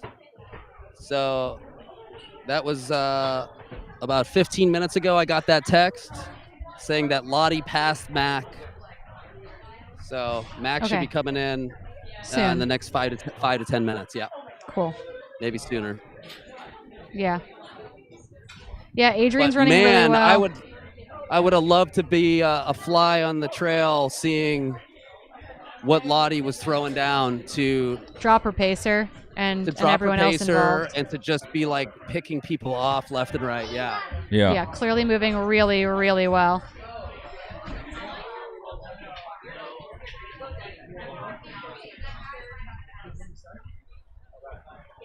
Yeah, and again, we're keeping our eyes peeled out the windows of the Gorge's Beer Co. right now because we do believe that M3 should be making his way down the sidewalk here into town. Okay, here comes Mac Robertson. Here we go. Mac and Polly. Yes. How you doing, buddy? Nice. Well done, Pacer. Excellent job. Polly was one of our super secret on-course correspondents earlier, yeah. helping provide much information for us. Hey, I gotta say, Sarah, that was an excellent head dunk. Okay, Mac stopped for a quick splash on the head, and he's closing this thing out. Congratulations. Got a solid pacer in Polly Brookings. Good friends from Portland, Oregon. Right on. Exciting stuff. So I'm just looking up the road and I can see a runner, but it's hard to tell whether it's just somebody out running in Trailtown, USA, newly minted Trailtown, USA. Yeah, someone doing a shakeout run before they're on the 50K tomorrow, etc. Could be. Or it could be our third man coming in.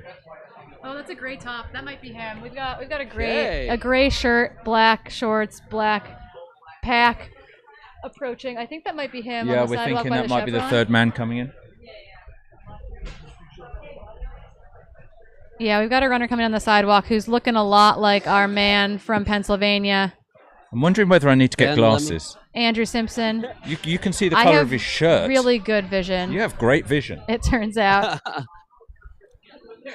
Yeah, I think our third place male is coming down the sidewalk as we speak. We're gonna see if we can. Yep, that is him. We'll get some noise from Pennsylvania. the folks on the balcony. Will start making some noise in a second. Yeah, Andrew Simpson is making his way towards us. He's coming past the buildings outside. This is gonna be your third place male finisher in today's Gorge Waterfalls 100-kilometer race. Andrew Simpson.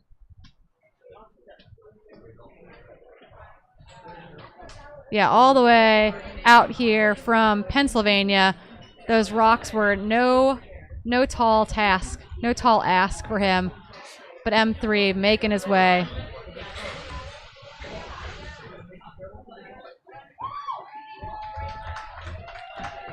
There's our balcony chorus making a bit of noise.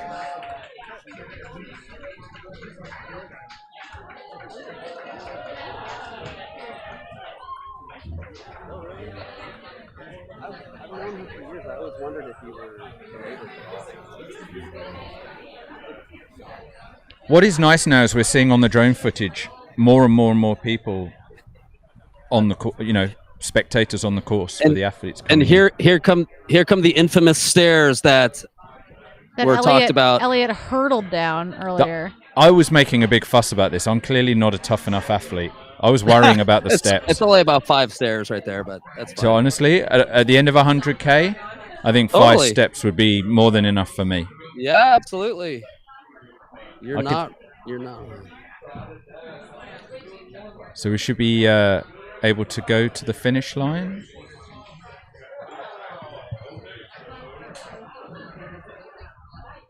So you still got people going out, Yassine? Heading out? Yeah. Yes, we do. Yassine, what's the cutoff for you for Cascade Locks 1? 4:15. So. Few hours left. So we still got some time. The way that this aid station slab has been built, there's a kind of a ledge people are sitting on. And which is kind of a blessing and a curse at the same time. So we've got our third place man now. He's got 20 meters to go. Oh, he looks tired. Andrew Simpson, you legend, you did, and a podium finisher here at the 2024 Gorge Waterfalls 100K. Dylan Bowman calling him in there. Run. Oh, Yeah. he's looking for the clap zone. Let him sit down. Yeah. There we go. Got him in the clap zone. Perfect position.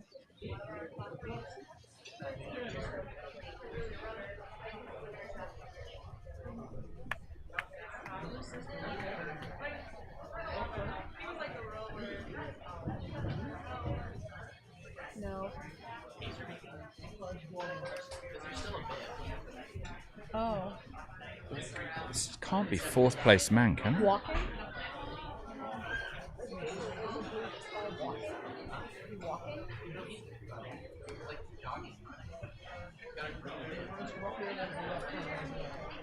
But that couldn't be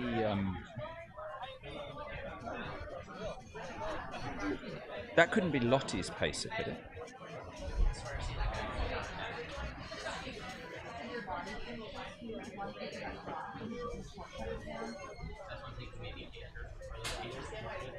Green. I think they're green.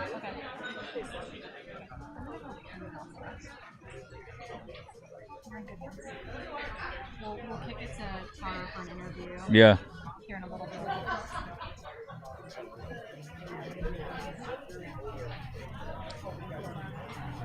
Wow. So someone's just on the chat is saying that Lottie's just hit the pavement on her way into town. That's what we're being told. Is that possible?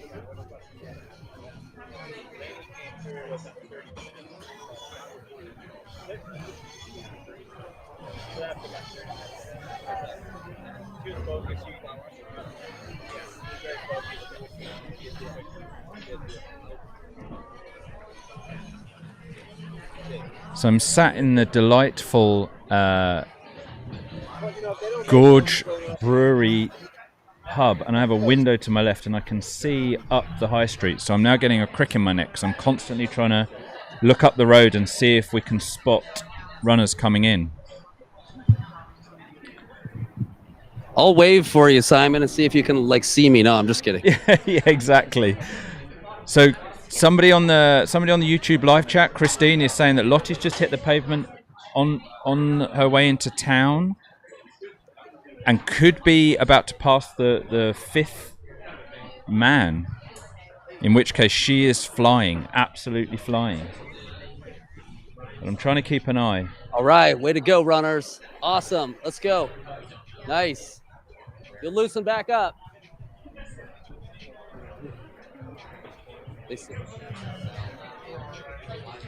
You're keeping up good energy there, Yassine. Well done. Yeah, thank you. Trying to keep the hype going here. Trying to remind people. Keep the stoke high. Keep the spirits up. Yeah, because you're definitely seeing. It's that moment too where 38. It's like you've come such a far way. Yeah, you've got a long way to go. You're kind of in this questioning your life choices moments here. So you can't go down those rabbit holes. And it's not like I'm Mr. Positive all the time. I go down those rabbit holes too sometimes, and I have to recognize that and pull myself out and kind of redirect. Yeah, absolutely. So it's great. Often it's just somebody on the side of the course just gives you a few words of encouragement. That's all you need to kind of dig deeper. All right, so we're still looking up. We've got the drone up, man.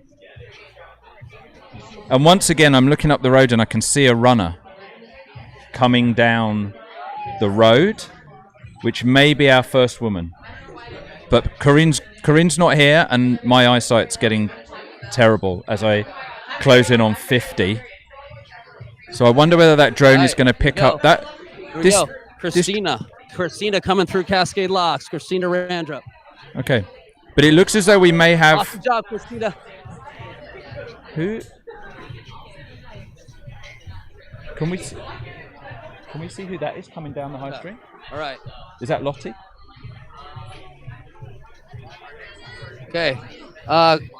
Update. Christina came through. Can you hear me? Yeah, we can hear you. Oh, okay. Christina came through a little bit panicky, saying that she didn't pass Andrea. She did not pass her, so she was just wondering how that came about. But okay, Christina is through Cascade Locks. Okay, hopefully there's no problems. So we've definitely got a runner coming in, just passing the gas station. But we're trying to. My eyesight is terrible. Karine, come on. You're the one with the great eyes. Hold on, who is this? So Yassine was just giving us an update on Christine coming through. Who is this person? Oh, it's Ryan Sullivan. Okay. Yeah, that's Ryan Sullivan and his pacer. Ryan Sullivan's our Colorado guy. Correct. And Christina is moving towards Cascade Locks. Did Andrea come through? Christina just said to Yassine. So Christina just said to Andrea- Yassine that she didn't see her. She didn't. She passed. She didn't see her, and she's not through. And so We have Andrea has reports that the not top come three through, were and all Christina through kind of Cascade was Locks aid station at this point. emphatically So saying that the she never women's passed podium Andrea. is coming to a conclusion, so don't go Oh, anywhere. interesting. Interesting. It seems, I mean, you know, people do take wrong turns here and there in races. Seems like everybody's been pretty much staying on course for the most part today. We'll keep our eyes But peeled. Stuff happens. well, I mean, our lead man took a wrong turn Yeah. on into Cascade Locks. Happens. 1. Or yes, yeah. into Yeah, Cascade I mean Locks that 1. that was a little different just because that was marked towards the finish line, so I could see how somebody could accidentally go the wrong way, but seems as though the course is very well marked here, but you know, like I said, stuff happens. You know, there's a chance that she might have been in the bushes, you know. But she had a pacer with her, so you would think that they would have seen her Yeah, true, good pacer. point. But it could be that she was off in the bushes, and Christine and Rich didn't realize that the pacer was who was standing there Good wasn't point. a guy in the Wasn't race, some random, so yeah, it's possible. But we'll keep our eyes peeled. So They'll this show is up eventually. Ryan Sullivan just coming in, Yep. who we saw drop his pack and pick up a handheld and just straight out of Yep, exactly. the aid station. Colorado guy, Ryan just said, "I've running never for Air felt that Vipa. in my life." Who wants to sign up for ultra running, huh? Best sport ever, best day ever, best weekend ever. Way to go, Ryan.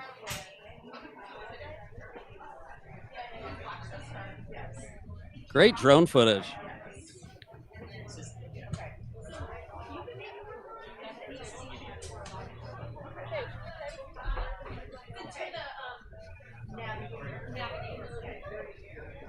It sort of somehow feels not creepy, but a bit weird. that Corinne, we're going to watching try to the sneak in drone this interview with Andrew before Lottie comes in. Yeah, let's do it. Let's do it. We're going to kick off to an interview with our third place male, Andrew Simpson, Pennsylvania native. We have another runner coming. As we keep our eyes on the next runners coming through. I think Ben Lennon's on his way, but you guys have a couple minutes to crank out an interview. You said we've got a couple minutes? Yeah. I think Ben Lennon's on his way in, but you got a little bit of time still. Okay, awesome. I'm getting Yassine yelling in my ear right now. So, just a heads up. Andrew, congratulations. How are you feeling? I'm spent. I thought I was dying for the last 25 miles, so I was surprised to hold on the third, but grateful. Awesome.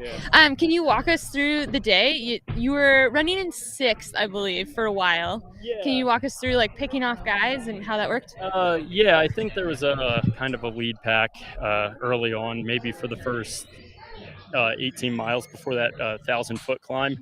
And I was running in 6th in that group. And I kind of bonked going up that climb and fell even farther back. Yeah, especially where I am in Pennsylvania, we don't have anything that's more than 600 feet, so it gets to me sometimes. So I knew I needed to hike it, so I did. And then I just kind of clicked some people or kind of picked some people off, I guess. I was surprised each time. I didn't really ever feel like I was running that well. But just kind of kept moving. Just tried to suffer through it and keep going. And then when Elliot passed me, he looked so good, so I expected more of that, but it never came, so I was able to hold on. So you might be hearing a lot of noise up here. It's because Lottie has just gone through, so she's seconds away now. A few people cheering up there. Chaos. She was really hammering. Like, she's seconds away. It's going to be a sprint finish between Ben Lennon in the neons coming at you right now. You can see him pumping his arms. He's running so fast. He's got his knees. His knees are up. Ben Linney. Okay, yep, we've got finishers sprinting in, so we're going to finish with Andrew in just a minute. Yep. Thanks, team. Here's folks. Our Ben is hammering. He's going to sneak over 10 hours. This is Benjamin Linney. All the way from Maryland, folks. Crab cakes and trail running, that's all we do. Benjamin Linney, finish of the day so far, absolutely sending it. Well done, Benjamin Linney. Congratulations. Under 10 hours. Yeah, you're going to have Miss Lottie Brinks coming in right now. Folks, your women's champion. Lottie Brinks. Idaho. Unbelievable. She was second place here last year. Here she is bringing home a huge W. The 2024 Gorge Waterfalls champion, Lottie Brinks. 9 hours, 53 minutes, 56 seconds. 16-minute PR. 16-minute PR. Yep, from last year. On this course. Amazing. Hasn't collapsed in the collapse zone. Just standing. Just Yeah, clearly unfazed. unfazed. Amazing. Yeah, we do know that F2 Elsa McDonald has hit the pavement as well. But we've got a little bit of time before she's going to make her way down in front of the buildings that we're sitting in on her way into the finish. Lottie Brinks, everyone. Unbelievable. Second place here last year. She just told me she passed Elsa with about 6 miles to go. So we should see Elsa McDonald here any minute. Performance of the day, Lottie Brinks. Don't quote me on this, but I think I heard Lottie was as much as 20 minutes behind the lead at one point today. That is race execution there, folks. Make sure you follow her on Strava. Download that GPX file. Download it into your brain. Run your next race like Lottie. I don't know what Tyler Green has her on for a training plan, but it's working. It's working. It is working for sure. Hot Lottie damn. also won the Big Alta 50K about 8 weeks ago. Another one of our races that we do with Daybreak Racing in Northern California. Lottie's off to a hot start here in 2024. Corinne, we're going to also wait for Elsa to finish. And then sweet. We'll, and then we'll just finish with churn Andrew. through interviews. Heck yeah, sounds great. I'm so psyched to talk to Lottie. Oh my goodness. What an amazing performance. We're just like completely floored and blown away and kind of collectively lost our minds when all of a sudden we saw her in first. A note from the field, we know that Christina Randrup is in third, but she claims that she doesn't remember seeing or passing Andrea. And so we don't know if Andrea was off in the woods going to the bathroom or if somehow Andrea and her pacer got lost. I don't think that seems a little bit of an anomaly, but we're keeping our eyes at Cascade Locks 2 for her as well with Yassine. But yeah, Christina Randrup is in third, and she does not recall and was adamant, like kind of worried that she hadn't passed Andrea when they told her she was in third. So we'll keep an eye on what's going on with who we think is F4, Andrea Trasser. I like competition and it's competitive, but I hate to do that. Yeah, I'd rather something like this than doing So something. impressed. I tend to explode on the turn. But it's fun. You know, it's a challenge. So Lottie was about 17 minutes faster than her finishing time here last year. I think she's actually the 6th woman to go under 10 hours here at Gorge Waterfalls.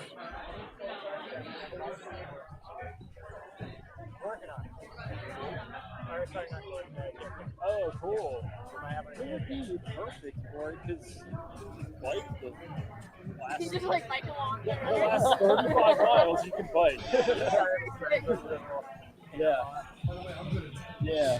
So we're talking about getting Yassine a wireless mic. I think it's a good idea. if I'm invited back, I think next year I need a telescope to look up the road. We'll get you something. It seems like we think that Andrea has now come through Yeah, 4 minutes back. So the gap between Andrea and Christina Randrup is 4 minutes at Cascade Locks 2. So we do have confirmation of that. Okay.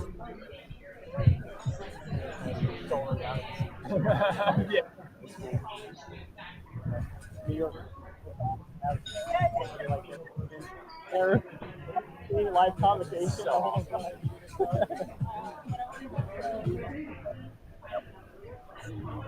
She hit the pavement. That's awesome. That was a good race. Yeah, good race. Good race. Do you see this? The note that's just come into the YouTube from Suzanne Donnelly Zila. So proud, love, mum. Yep.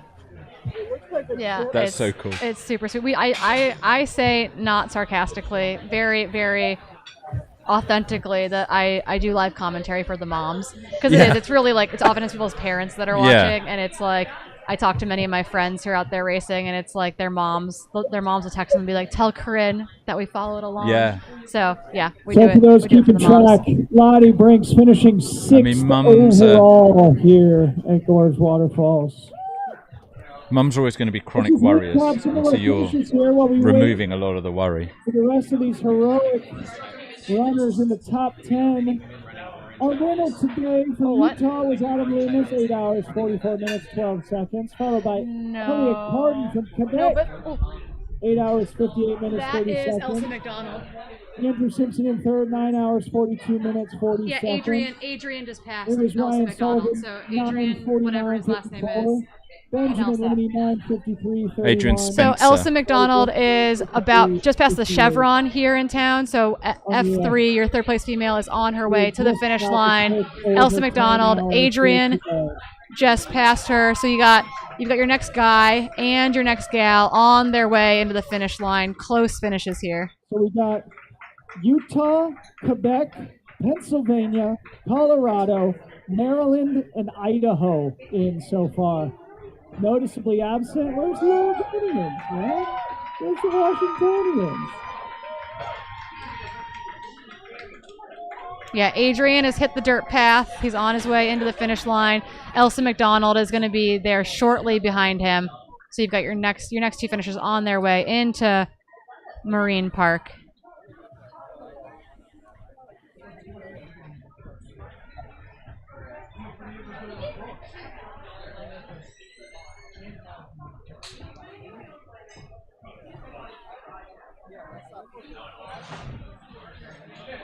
Yeah, so we'll do a string of interviews at the finish line once we have Elsa in as well.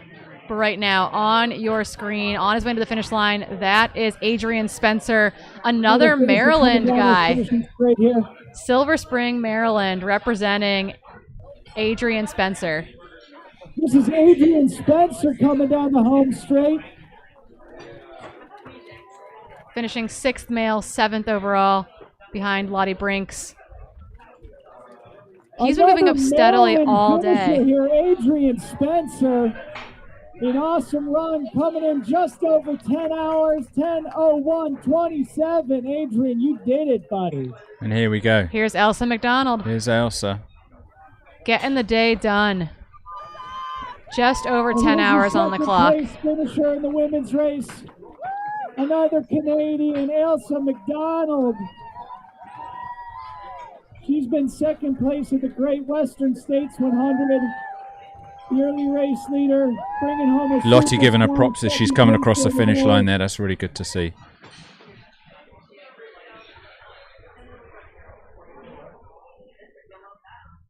So amazing. Yeah, I honestly, you could almost interview her and Lottie together because I want to hear. I want to hear about the pass. I want to hear about the play-by-play out there because what a stellar race! All of a sudden, seeing Lottie Brinks coming into Cascade Locks 2, that 59-mile mark in first position. It sounds like she probably overtook her around the 56-mile mark or so. So had 10K of having to bring it home in a safe way. Yeah, it's part of the charm, isn't it? Is as much as we've got great coverage, we've got people on the course, we've got even people within the YouTube chat who are giving us some updates, there's still these moments of real surprise where you're like, oh my goodness, someone pops out of the woods and in a different position. It's not like, you know, classic road races where the whole race is followed, you know, from start to finish.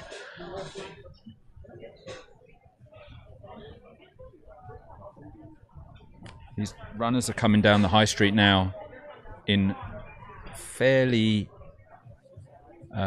quick succession. This looks like it's definitely a woman there. No, it's a female pacer with okay.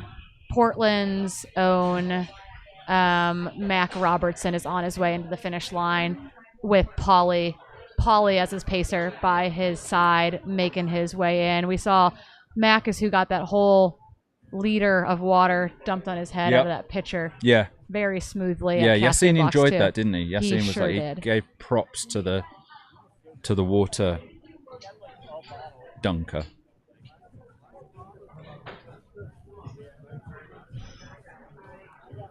Yeah, so Mac Robertson is just past the Chevron station. He's going to pass the Shell station here in front of us, and then he'll be on his way into the finish line as well. So you will have who will ultimately be in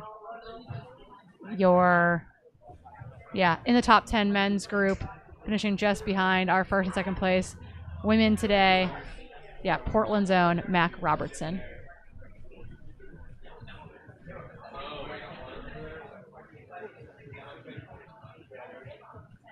Yeah, we're doing math on the splits, and it's very possible that Lottie had one of the fastest splits, including, you know, in the overall field from Cascade Locks 2 into the finish, that final 5K, which would not surprise me one bit.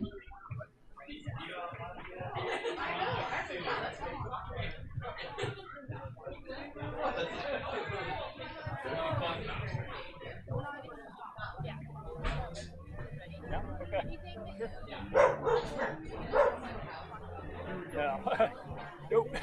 Whatever.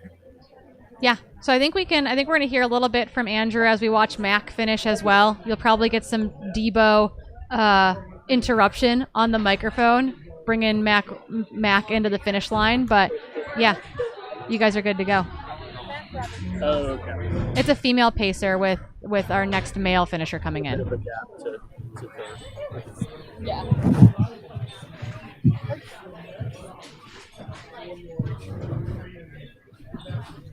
Yes, this is Mac Robertson, accompanied by a female pacer, Polly, on his way into the finish line.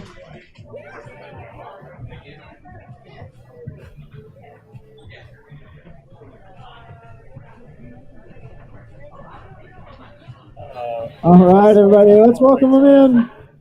Our next runner, that looks like Mac Robertson, local hero.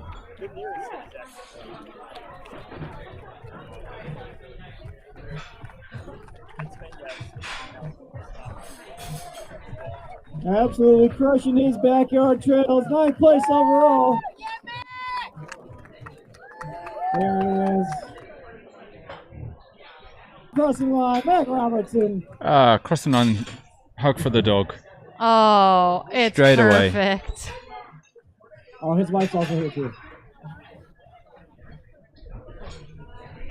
Okay. 10 Tara, hours, 6 minutes, 30 seconds. Mac, crush it. ready for your finish line interviews whenever you all are ready for them down there. Excellent, excellent. Welcome back, Hello. team. Take 2. Great to be back. Yeah. Andrew, thanks for your patience. Sorry about the many interruptions. It's been Finishers are more important than an exciting couple minutes down here at Marine Park. Okay, so you were telling me about how you're from southern Pennsylvania.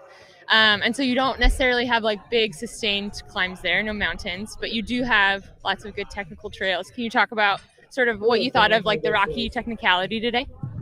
So I would say it's less technical than a lot of the trails near my house, but it was more technical maybe than I expected.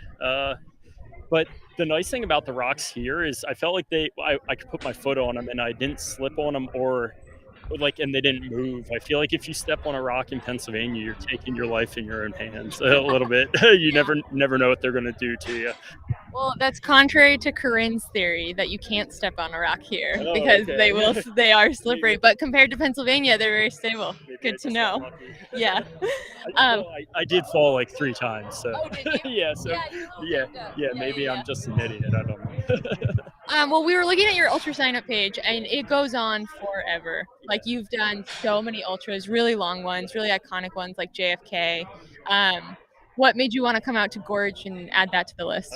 So yeah, I've been running ultra since 2013, and back then it was a golden ticket race.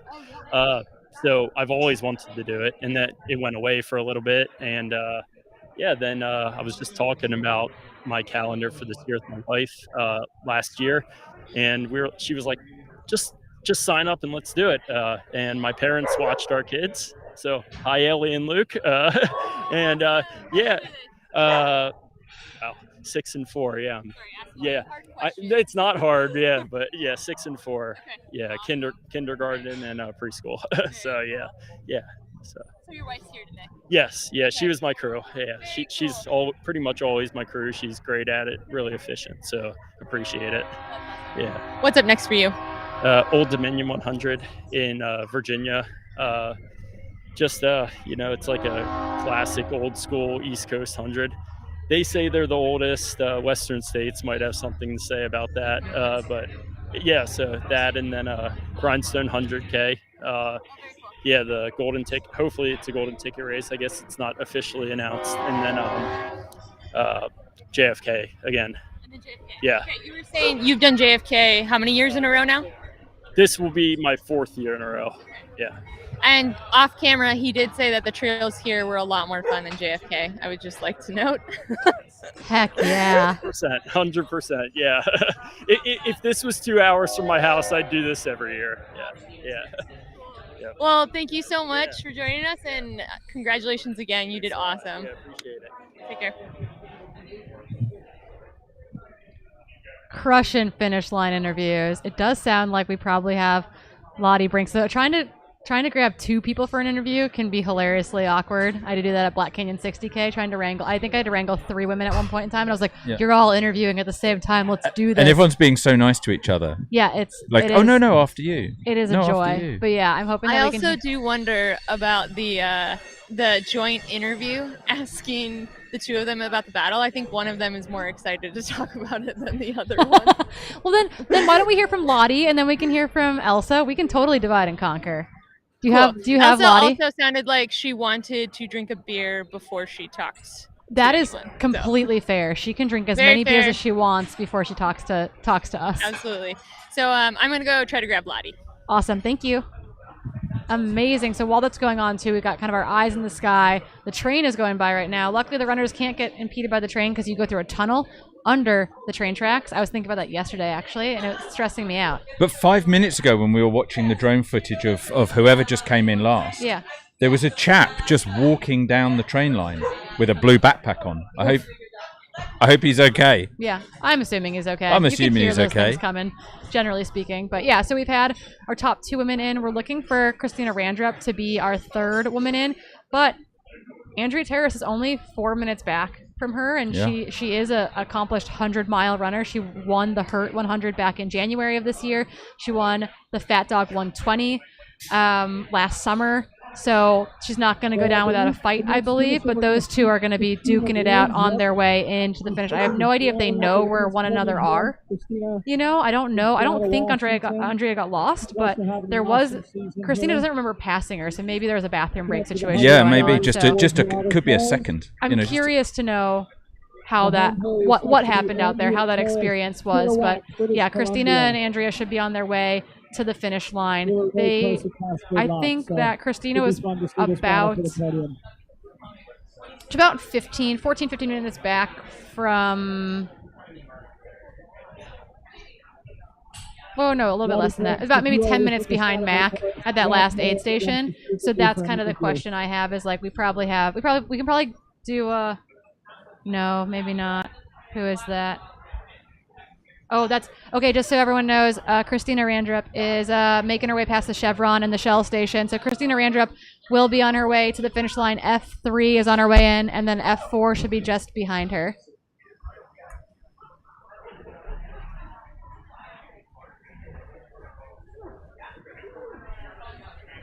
I just got a text. Christina's 2 minutes out. 2 minutes out.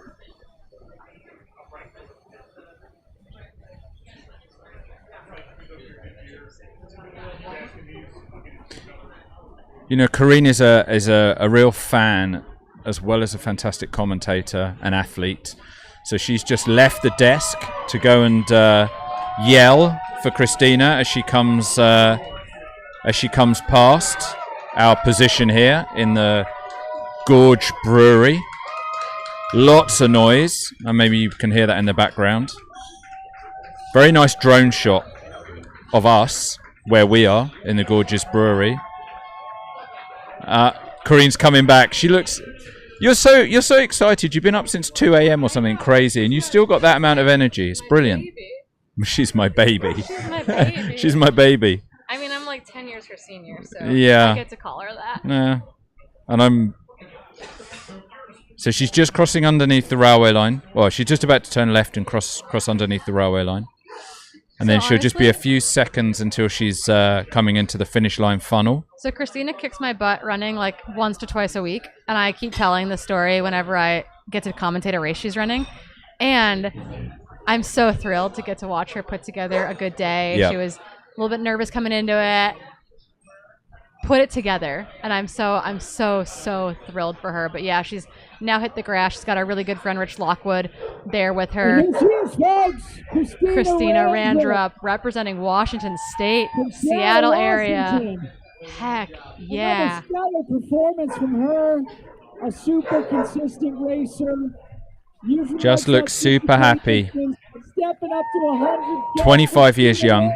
Welcome back to Cascade Locks for an incredible podium performance. I mean, that in itself is super impressive. I don't know what I was doing when I was 25, but I mean, she's been running ultras for at least as long as I have, if not longer, and she's only 25. Yeah. And I'm, 9 years her senior. Yeah. She's incredibly impressive. So she's a PhD student in Seattle, studying whales of all things. Like she's studying whales, the animal, not whales, the super country. kind. Yeah. And Terrafraga, Seattle United. Amazing. There's Claire DeVoe, Chuckanut 50K champion right there with her. Yeah. So awesome. So that's the women's podium, folks. Want to bring Elsie McDonald, Christina Terrafraga Randrup. there too, who's crewing her, she's running the 50K tomorrow. She's been our finish line interviewer. Yep. So we're all wearing a couple hats this weekend, racing, commentating, crewing. It's really cool to see it all play out. I feel slightly ashamed that I'm not doing anything more active than coming back to do commentating tomorrow. You haven't heard me say it yet. We're going to be here till 11 p.m. tonight. And as we do in the great sport of trail and ultra running, we celebrate every single freaking finisher, okay? There's the crew. If you need to go get dinner or whatever, come back around 10 o'clock. We're going to have golden hour vibes. We're going to have cold beverages, hot beverages. And we're going to celebrate each and every person across this finish line tonight with the 18-hour cutoff.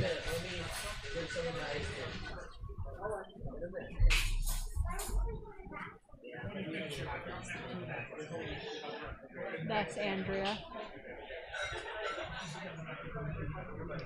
Just so those of you at the finish line know, and those of you watching know, our next female athlete, Andrea, early race leader, early race podium contender, second place for a long time today. Andrea's gonna be finishing in 4th position now. She is passing the Shell station just outside from where we're sitting. So F4 also on her way to the finish line. Moving fast. Moving really fast. Moving really fast.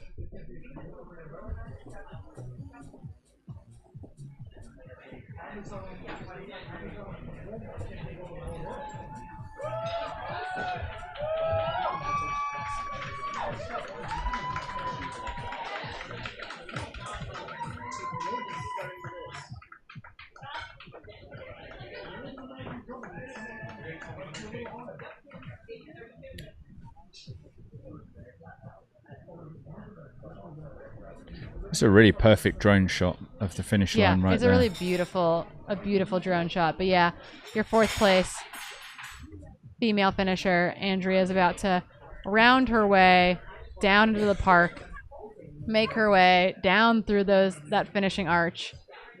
It's going to be absolutely awesome to see her make her way into the finish line. A new name to a number of us, probably not a new name to those up in British Columbia, particularly those in the Chilliwack and Abbotsford area, but yeah, mega talented. Yeah, clearly.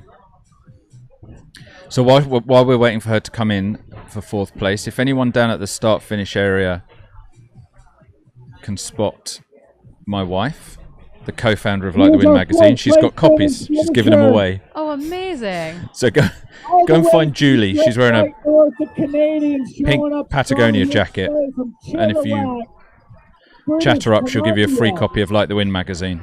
Home of champions. Here we go. Andrea Terrace, welcome back to Cascade Locks. Yeah, looks like we have got some cramping going on. Amazing finish. 10:18:56 is still a really good time on this course.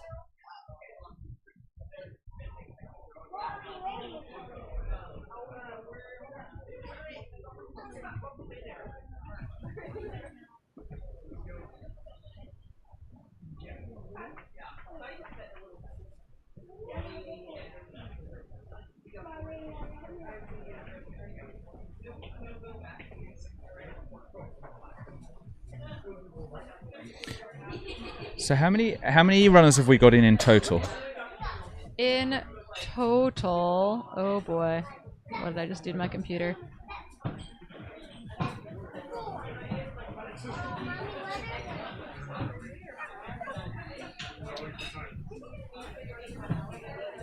I think we've got 11. In total, I think we have 11. Brandon Miller, 4 Ryan women. Nieto, Georgia Porter will be our next couple of finishers. Yeah. But there's a little bit of a gap. Like I think Georgia Porter's probably going to be in about 15 minutes or so. So we got a little bit of time as well. But it's, you know, four women in the top 11. Yeah. Four women in the top 11. Well, yeah, and they went 6th overall, 8th overall, 10th overall, 11th overall. Yeah. Super strong performances by our women's field today as well. Yeah.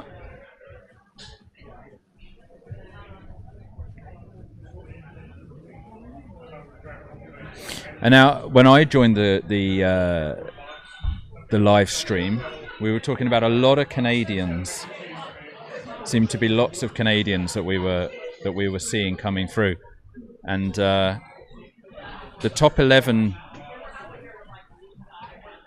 contains 3 Canadians, so it feels as though the Americans kind of perhaps regrouped. Yeah, I mean, I think you had Elsa McDonald and Andrea Treyas leading the women's race for a long time, both Canadians. You had Brandon Miller leading the men's side for a long time, Elliot Carden involved in that as well. So I think that was kind of like our race leaders for a very long time were dueling Canadians on both sides. Yeah. Indeed.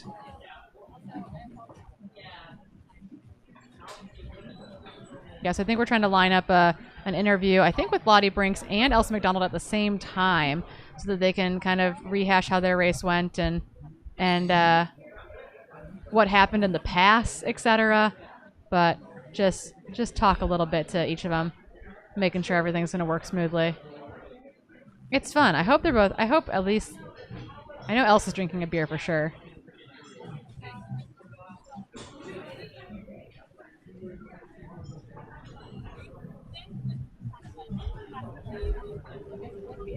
What we're seeing in the bottom corner there, it looks as though the pre-interview interview is going well. Yeah, I think we're orchestrating the pre-interview interview. The pre-interview interview is going well. Was he showing us on camera doing that? We purposely tried to do that off camera. Yeah, no, That's you're all definitely good. on It's all camera. good. You looked great.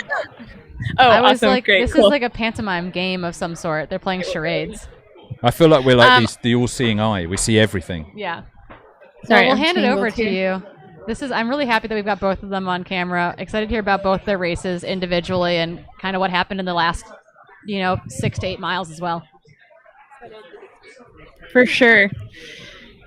Welcome back to Cascade Locks. You guys were amazing today. I'm such a big fan of both of you, so I'm just really excited to hear how your day went. And we were wondering if you could just sort of like walk us through what the battle looked like today.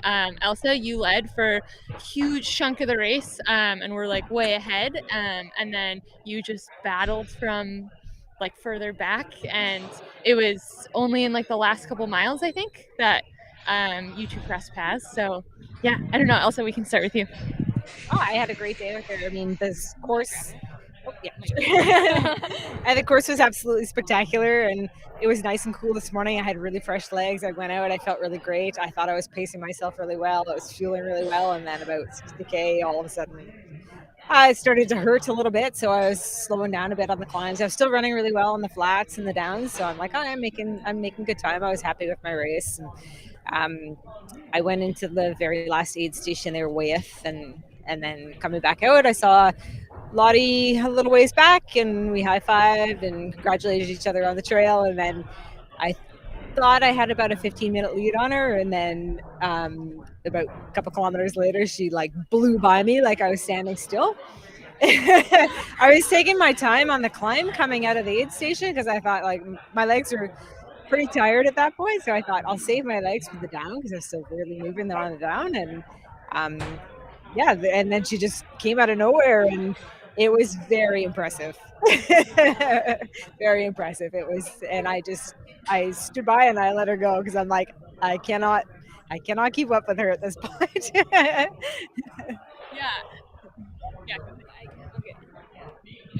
Wait, what am I supposed to answer? What was your experience like? I mean, you knew she was ahead of you all day, so like, what was your thought process? Were you thinking you could catch her? Did you? I wasn't really thinking about it much.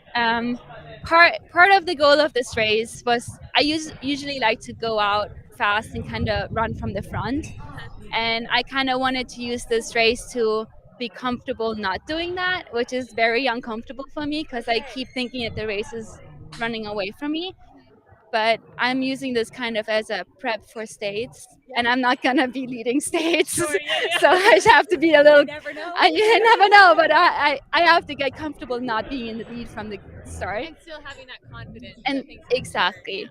So yeah, I let a few people go. I was sitting in fourth, I think, most of the day, and I made my first move probably around mile 33 or so when I passed Christina and Andrea.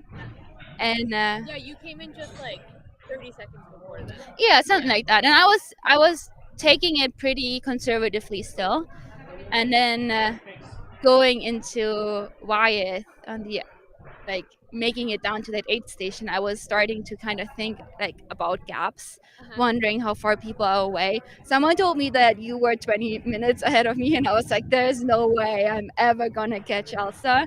But I came out of Wyeth, and Christina and Andrea were like shoulder, like is that how you say it? They were just right next to each other, and maybe 4 minutes back. So I wasn't so much trying to catch Elsa. I was just trying to get away from Christina and Andrea. And eventually that led to catching Elsa. And then I just ran. I was like literally tempoing for the past last 13 miles. Because once I passed you, I was just so scared. I'm like, she's gonna catch me again. Because I felt like I was stronger on the ups, but I felt you just breathing down my neck on the downhills. And then I was good on the downs, but the ups. Yeah, I've never ever had to work this hard at the end of an ultra. And even like coming into the last aid station, I was gonna grab water and I skipped it because I was just like, there's no, like I can't stop. You don't have the time to spare. And I got out of the aid station onto the trail, and I had like a live stream guy with me. And like I swear, as soon as we got out of the aid station, he was like, "Oh, Elsa just got into the aid station," and I was like, "Shoot, she's 30 seconds behind me." Yeah. I was just sprinting. I never tried so hard at the end of an ultra. So thank you for lighting a fire under my butt. I was very impressed. I was impressed by you. And I am totally happy to finish second. it was so cool. Like, this was definitely like the race that everyone was like the most excited about. People were losing their minds like in the live. But you guys just put on such a good show, and especially like you just like really set the tone for the day, just like making it a really competitive like women's race. So it was just so exciting to watch. No idea I was in first place. If you wanna turn this way so they can see you. I actually had no idea I was in first place, and it wasn't until like, I don't know, kilometer 40 or 45 when You didn't know you were leading the race.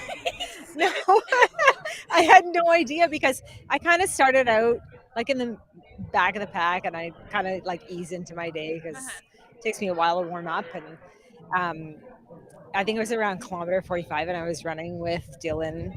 He was filming me, and he's like, "Yeah, Andrea's got about 5 minutes on you, or there's 5 minutes between you and Andrea." And I'm like, "Oh, is she ahead or behind?" And he goes, "She's behind. You're in the lead." So I was like, "Oh, okay." Like Andrea took it out pretty hot. Like, Was she leading like She during the was road sections? she was leading in the very she was leading in the very beginning. Because you passed me, I don't know, like maybe between like anywhere between like 5 and 6 miles in or something on that climb in the dark still. But Andrea at that point was ahead of all of us. Okay. And then I don't know what happened. But she was taking it out pretty fast. Okay, yeah. That's so cool. There was like so much leapfrogging happening. And the race between third and fourth, Christine and Andrea also was like, they were leapfrogging till the Yeah. very, very end. Yeah. So it was so exciting to watch the women's. It was awesome to work with Christina for a while too. Like Oh, we shared quite a few miles together, and it was really fun. She was telling me about whales and about fun facts in the gorge. There's this like giant rock somewhere in the gorge that someone wanted to blow up or something. It was like she was just like spitting fun facts. I'm like, cool. Love that. Yeah, she's Yeah. a PhD student. Yeah, so she's awesome. full of, fun little tidbits of knowledge. Yeah. Yeah, that's so cool. Well, I think it's really cool that you were like practicing a strategy that you want to use for Western states. Yeah, so so that's what I was gonna ask. So like as you get ready for Western states, and you being so experienced at that race, how are you feeling? And like what advice do you have? You're not running Western states this year, are you? Yeah. Do you have any advice for Lottie, or what do you think? Well, I think she's already got a good strategy down. She said she was gonna just not get too tied up in the competition, which is exactly what I did 2 years ago when I ran it, and it worked out really well for me. So start out slow and just let everyone else slow down, and you pass them all, because that's what you did today. So it works. You do it well. That's so awesome. And how are you feeling about Western? I'm super excited. There's so much like hype around it, and it just makes me really, really excited to experience it, because I've never raced it. I've never really even, like, I went last year, but I just did the little escarpment hike, and then I had to go to a wedding, so I never which I love the wedding, but like I've never really experienced a day there. So I'm really excited to just be there and try my best and see what I can do on the day. That's awesome. We're so excited to cheer for you. What's up next for you? I am doing the Leadville Marathon in hopes of getting a point. Very cool. Heck yeah. Awesome. Well, we're so excited to cheer for both of you. There were a couple of us who were commenting that if Daybreak itself was a series that like awarded, you would win it by miles, because you were like undefeated on the Daybreak. I have so many of those. They're awesome. They're also indestructible. Like, I've dropped this on concrete and it was fine. All right, that's a good ad. Come run a Daybreak race and you'll get an indestructible mason jar. Everyone should run these races. They're so great. Yeah, they're awesome. Okay, well, thank you both for taking the time to chat. It's getting really windy, so I'll let you get your jackets back on. But congratulations to both of you. Amazing performances.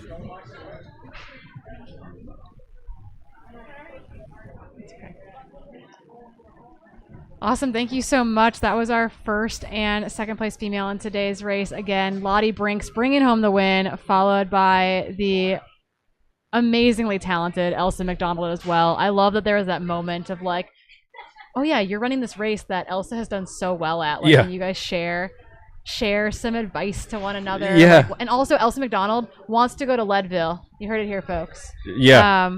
Which is really exciting. Getting a ticket, getting a coin so that she can be at the Leadville 100. that Leadville 100 field right now is shaping up to be like pretty high quality. It really, and it's races like this that are acting as feeders, right? I mean, there's quality in this field that is really going to raise the bigger, more high-profile races, which I think is really exciting. Yeah, it is. It truly is, and it's good to have these kind of very, once again, community-oriented, grassroots-oriented events that are really just incredible, like produced in a really high-quality manner. Yeah. But are giving back to the community, are part of the local ecosystem, etc. So this partnership between Freetrail and Daybreak Racing has been really cool to be a part of. Yep. To see their vision come to life, to see this race get brought back after the Eagle Creek fire shut it down for Yep. 4 years.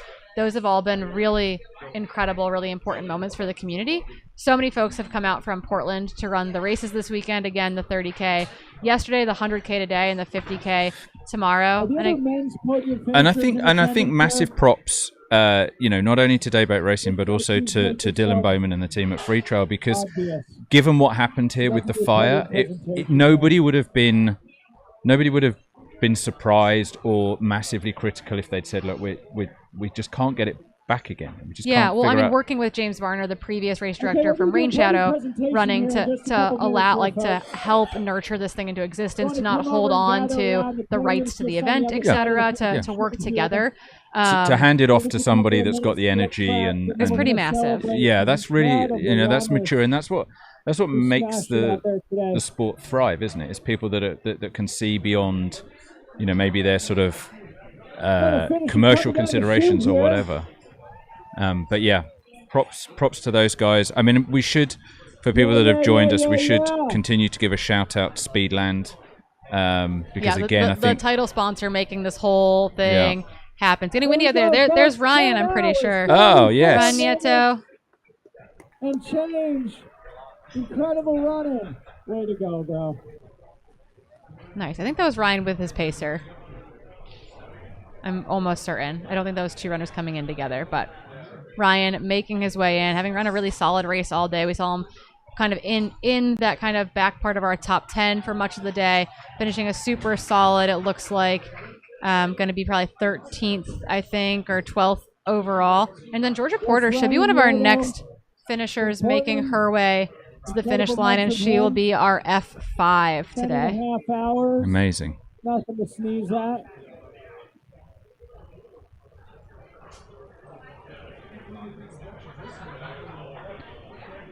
I think as we sort of heard Dylan on the mic down at the finish line, announcing, there's going to be people at the finish line until 11 o'clock tonight. Yeah, that 18-hour cutoff starting at 5 a.m. this morning. We're in for a long pull. The live broadcast itself will end long before that terminus has concluded, but there will be people making their way through the dark. Yeah. Where we've been seeing Yassine today at Cascade Locks, both the 38-mile mark, or basically the 39-mile mark and the 59-mile mark. He and his team will be out there for a long time. Yeah. Yeah. So that's, there'll be a warm welcome, a warm and, by the looks of things, windy welcome for those people that are coming in as it starts to get dark. Brandon Miller making his way into the finish line. Early race leader on his way into the finish. Suffering at the Cascade Locks aid station. Canadian, put it all out there today. Good for him for sticking with it. We thought he was going to drop, I think, at one point. Brandon Miller, you did it, bro. Making it happen. That's Cascade Locks 100Ks in that's the almost bag. as impressive as Too winning. easy. Just deciding you're going those hard days. to grit it out, gut Incredibly it out. important. Yeah. Yeah. And he's gonna nail it. It wasn't today. Yeah. But he's gonna nail it, and when it does, it's gonna be really, really cool. Jen on the YouTube comment: the wind is blowing people into the finish. Well, you're not wrong. It's pretty breezy, but I think At least it is. It's not a headwind going into the finish line, which is nice. They do have a bit of a tailwind coming in, which is the most ideal scenario for a breeze down the park for sure. From Calgary.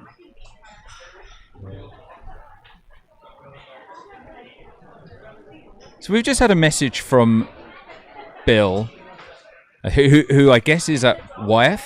at the aid station there. Mm-hmm. And Bill's reporting that one of the 50-year-old runners who's just come through the aid station told him that's the first orange I've ever eaten in my life. Come on down. I'm surprised he hasn't had scurvy before now. What does he normally eat, Bill, in Colorado? That's quite impressive in itself. Get your Instagram profiles dialed. Where is said runner from that they've never had an orange? I mean, my brother's a picky eater. A couple years ago, he was like, "Have you guys tried strawberries? Strawberries are pretty good." And we're like, "Yes, Ian, we've had strawberries for decades." Yeah. He's like, "Yeah, strawberries are pretty good." I do believe I'm seeing Georgia Porter in front of the Chevron. She's going to be our 5th place female runner today. She's going to make her way past us on the Main Street drag, past the Gorge's Brew Co. on her way into the finish line. So they're doing the podium awards now. We're going to cut to that. We said on last night's pregame show that the women's kind of behind 100K where this was camera the race actually of is the at. weekend. It certainly played out that way. In 3rd place from Seattle, Washington, running a silly fast time of 10 hours, 14 minutes, 55 seconds. Christina Randrup in 3rd place. Shout out, Christina. Christina almost fell over on her way to the podium. Only one more step to go up today, Christina, we promise. She's jogging to the podium. That's impressive. Yeah.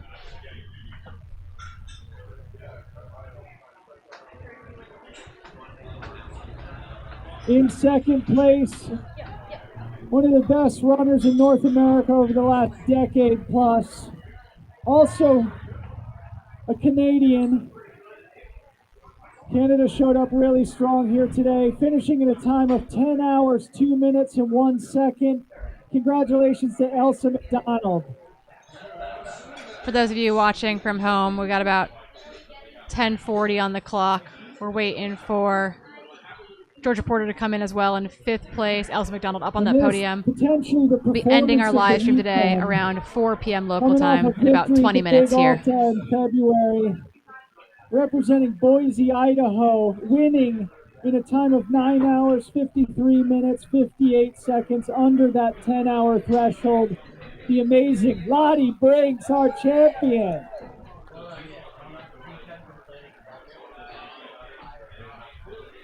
All right, we got some photos to take here, folks, and then I'm going to make Lottie give a speech.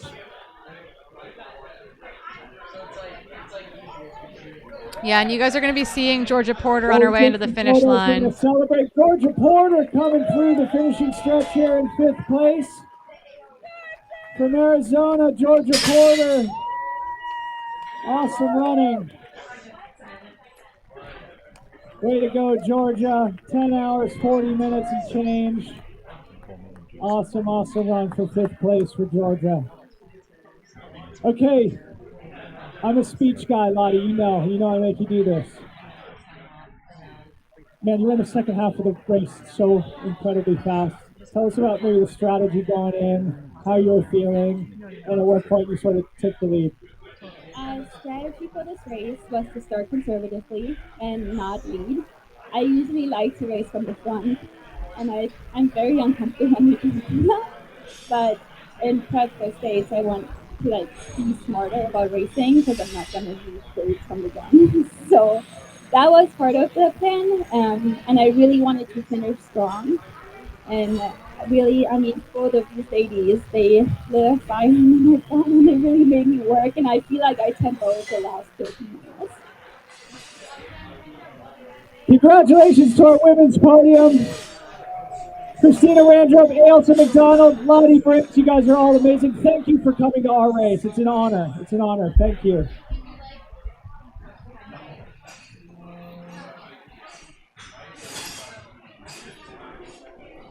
Okay, now to the men. Another incredible race here. And a really awesome cast of characters here who we, again, are honored to come here to Cascade Locks, take part in our event. In 3rd place, all the way from Pennsylvania, the Beast Coast, as they call it, Finishing at a time of 9 hours, 42 minutes, 40 seconds, Mr. Andrew Simpson. Way to go, Andrew.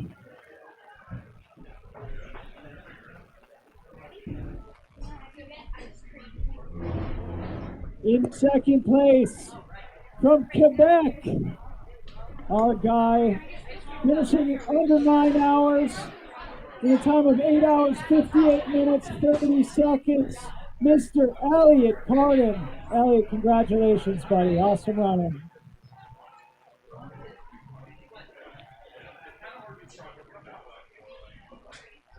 And our champion here at the 2024 Gorge Waterfalls. This dude spends most of his time in the winter months on skis. He told me he did a little extra running this year to get ready for Gorge. Finishing in a time of 8 hours, 44 minutes, 12 seconds. Big round of applause for our champion, Mr. Adam Loomis.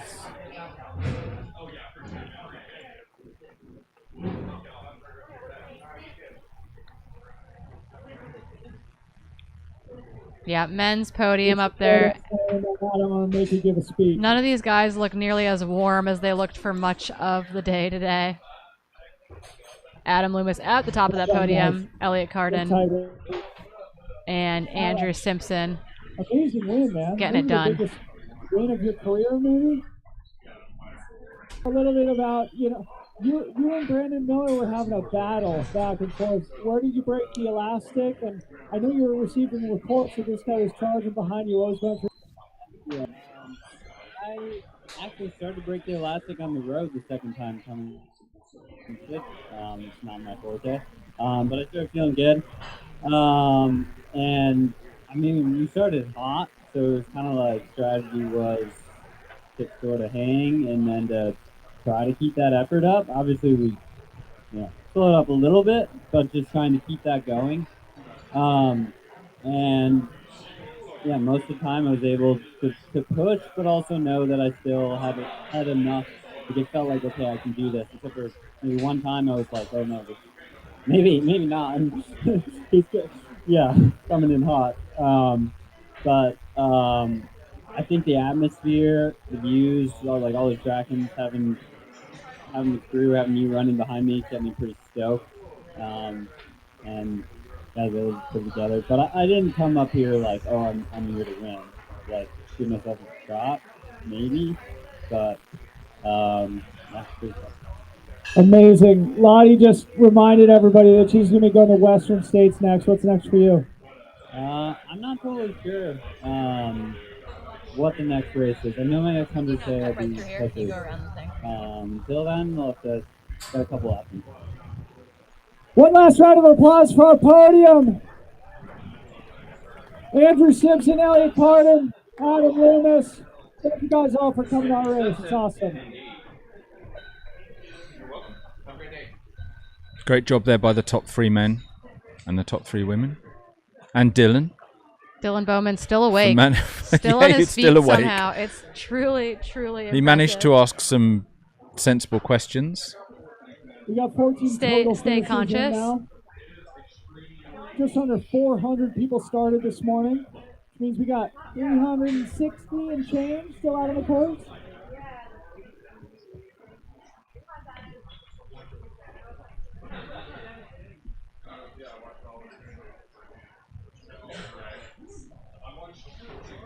Still lots and lots and lots of runners to come in.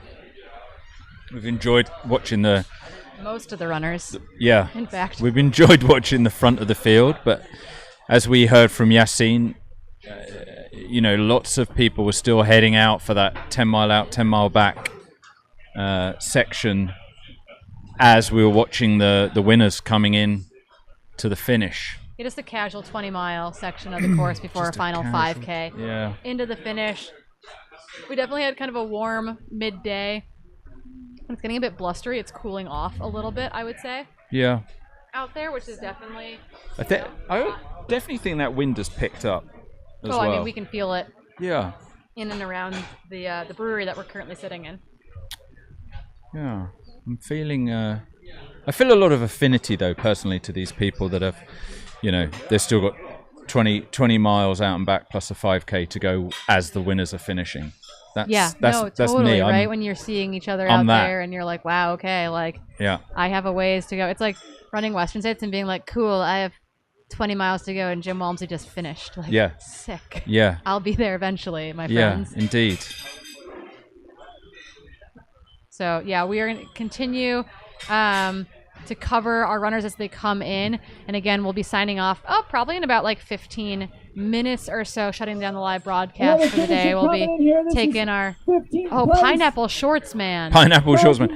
Was he the guy from Hawaii? Yes, he's from Honolulu. Oh, Honolulu. This is the guy from Honolulu.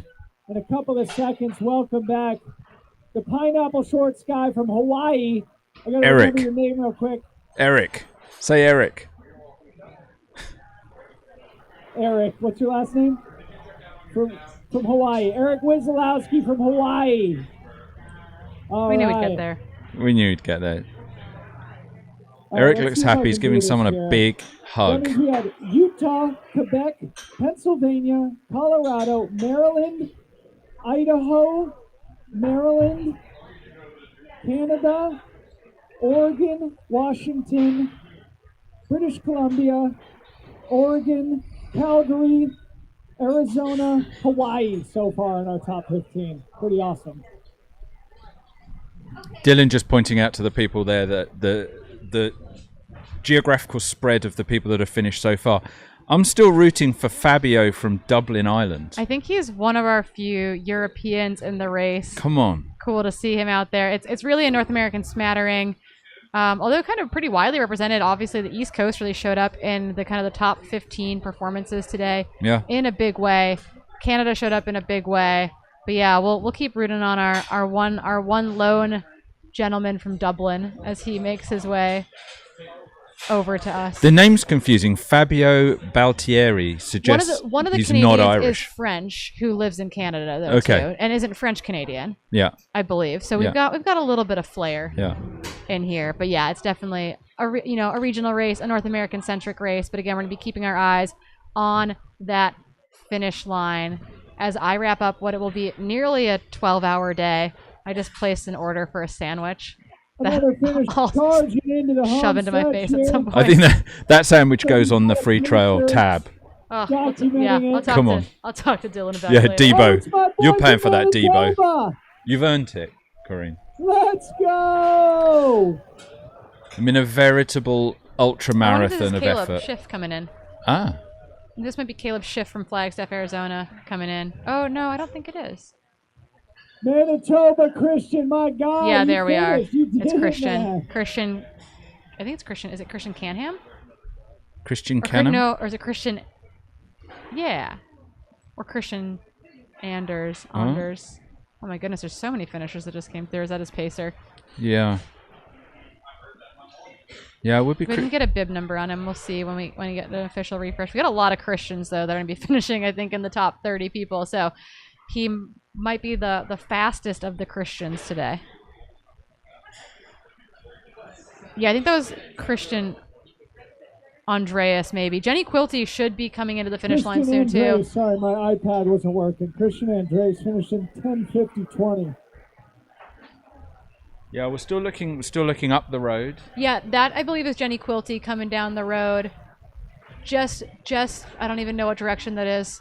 I was gonna say just north of the Chevron, but I don't actually think that's north. Up the road from the Chevron. Up the road from the Chevron. Up the road from the Chevron. Looks like Jenny Quilty to me. Could be. Making her way in, Solomon pack, white top, ponytail, Honestly, and a little bit of a ponytail bounce. Your eyesight is unbelievable. I think that's Jenny Quilty. Well, I used to do biathlon shooting and skiing, and I had a really bad biathlon race where I missed a bunch of targets, and so my dad made me get my eyes checked, and I had better than 20/20 vision. Yeah. Best day ever. And so that was not my excuse for missing all the targets. No, unfortunately, Speedland that Check you out couldn't the be best put down to footwear that. products in the game. You can meet the two co-founders, Dave Dombrow, Kevin Fallon, and also the director of brand experience, Clark Morgan, who finished 7th place in the 30K yesterday. And then was our on-course correspondent. If you heard Dylan talking about Clark there, the Speedland folks have been carrying a heavy load this weekend, making everything happen. Now we can't keep He was getting people to try out the shoes here in the Gorge. He was fixing Brewery. people's shoes during the race today. Yeah. This guy's everywhere. Yeah, doing everything. Super impressive. Yeah, shout out to the Speedland guys. Yeah, Clark was one of our on-course correspondents earlier today and did just like an amazing job making it all happen. But I do believe our next finisher is going to be Jenny Quilty from Abbotsford, Canada. Her parents and family is usually in the chat. I don't know if the Quilty fam is watching today, but Jenny Quilty is on her way into the finish line here, bringing home what I think will be 6th place in the women's race. Yep. Jenny Quilty's 6th women. Yeah. Which is no mean feat. Yep. I'm gonna say. Super solid performance. She's going to come in under 11 hours, making her way in to the finish line as we speak. We'll see her around that corner here in just a minute or two.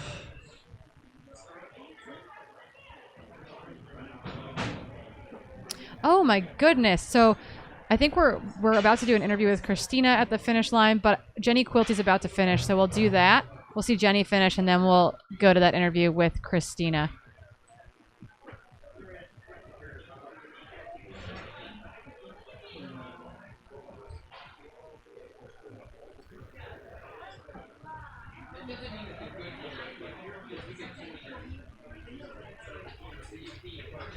Yeah, kind of slowly wrapping up our day here of the 3-day Gorge Waterfalls weekend. But on your screen, that is Jenny Quilty making her way into the finish line. Another Canadian. Abbotsford's own Jenny Quilty. 11-hour mark. This is Jenny Quilty. Jenny Quilty, welcome back to Cascade Locks. 100Ks. Yeah, Christina's jumping up and down. She still has legs in her. She was complaining about her quads early, but that girl still has legs, clearly. There's no excuse for that level of enthusiasm at the end of a 100K race. I mean, I would be doing that from a horizontal position, I think, if I was Christina. Yeah. But, you know, to each their own. Absolutely crushing it.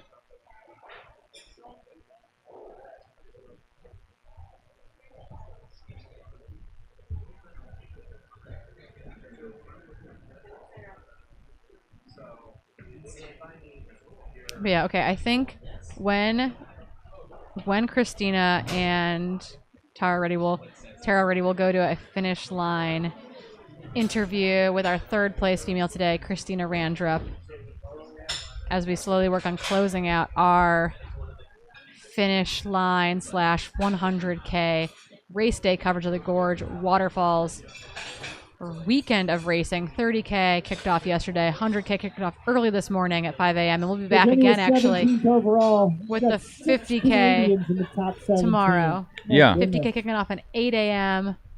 out from the Joaquina Day Use area. So we'll be shuttling out to the start tomorrow. You'll be on the mic with Zach Marion for much of the morning. For those who haven't had enough of my stupid British accent, I'll be back tomorrow.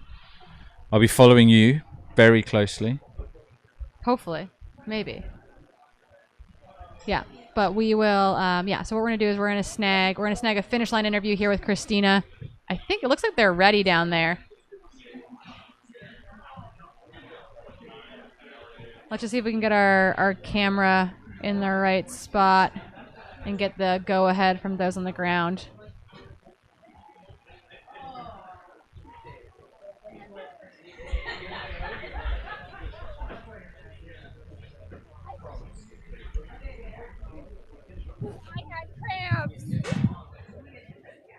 Okay, here we go. Oh, it's getting cold out there. We got extra layers on our interviewer at this point. I can hear her. So sorry, I can hear Corinne in my ear. Hi, Christina. Congratulations. Corinne says congratulations. Hi, Corinne. I want hugs. I cheered really loudly from I left the commentary booth and leaned over the banister to yell at you from the Gorge's Brew Co. as you and Rich. She wants you to know that she left the commentary booth in Gorge's and leaned outside the window to scream for you. She blew you a kiss, Corinne. I loved it. I loved it. So it should be Yeah, we'll just be transparent for all the viewers at home. I crewed Christina. We are friends in Seattle. Corinne also is staying at the house with us. She was sort of like crew removed, crew from the commentary booth. I run Corinne a lot. Yeah. We're all buds. So anyway. 10:57 and change. You did it, buddy. Nice. Okay. Anyway, without further ado, Christina Randrup, congratulations on your podium finish at the Gorge Waterfalls 100K. How are you feeling? I'm tired and hungry, but I'm really, really happy. Good. Can you walk us through your day? There's a lot of leapfrogging going on in the women's field. You went from second back probably to like fourth or fifth and then back up. So walk us through, did you have a strategy? What were you doing? I wanted to start, I wanted to feel good, as good as you can for as long as possible. So I went out and just kind of like tried to cruise the first 50K and like, if I felt good, push a little bit, but not like stress too much about place. I ran with Lottie for a long time and we were sitting in third and fourth. And then I kind of put a little bit of a gap on her right before Multnomah. And then that climb up Multnomah, I caught up to Andrea and then she like bombed it downhill. And then I was sitting in third for a while until leaving Lakina. I passed her and was ahead of her, but then I had to go pee. So then she ended up ahead of me for a while. And then Lottie passed us at some point and moved into second. Oh, Lottie passed us that first waterfall when you're on your way out. Yeah. She passed us right there. Or she passed me and then she passed Andrea. And then I caught Andrea I'm in short, Tara's like year, but 5 they miles might cut us before off at Wyeth, 4. and then we were running like Just together FYI. down Wyeth. And then So on in the a way minute. back, I had Andrea in my sights, and then all of a sudden, like I didn't see her, and then all of a sudden, and then I found out I was in third. I assumed she was like way ahead of me, but I somehow like got ahead of her. And then once I knew I was in third, I was like, okay, I need to like push and stay in third. Yeah. So I was kind of toggling between second and third, or second and fourth, but I was sitting in fourth most of the day with sights on third. Nice. Well, you pulled it off. So excited for you. Unfortunately, we are going to get timed out here. We've got about 30 seconds left. So the question everyone wants to know, you made some interesting nutrition choices. First is Dr. Pepper, which is diabolical in a race.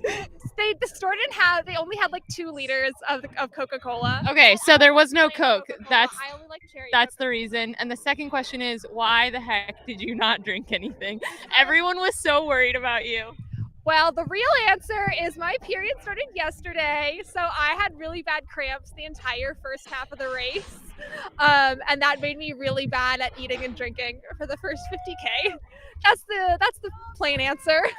Got it. But she still pulled it off, and yeah, you made it back in one piece. Mostly, there was some blood. She was the bloodiest finisher so far, but yeah. I don't know. Georgia had blood down her leg. Oh yeah, that's true. Okay.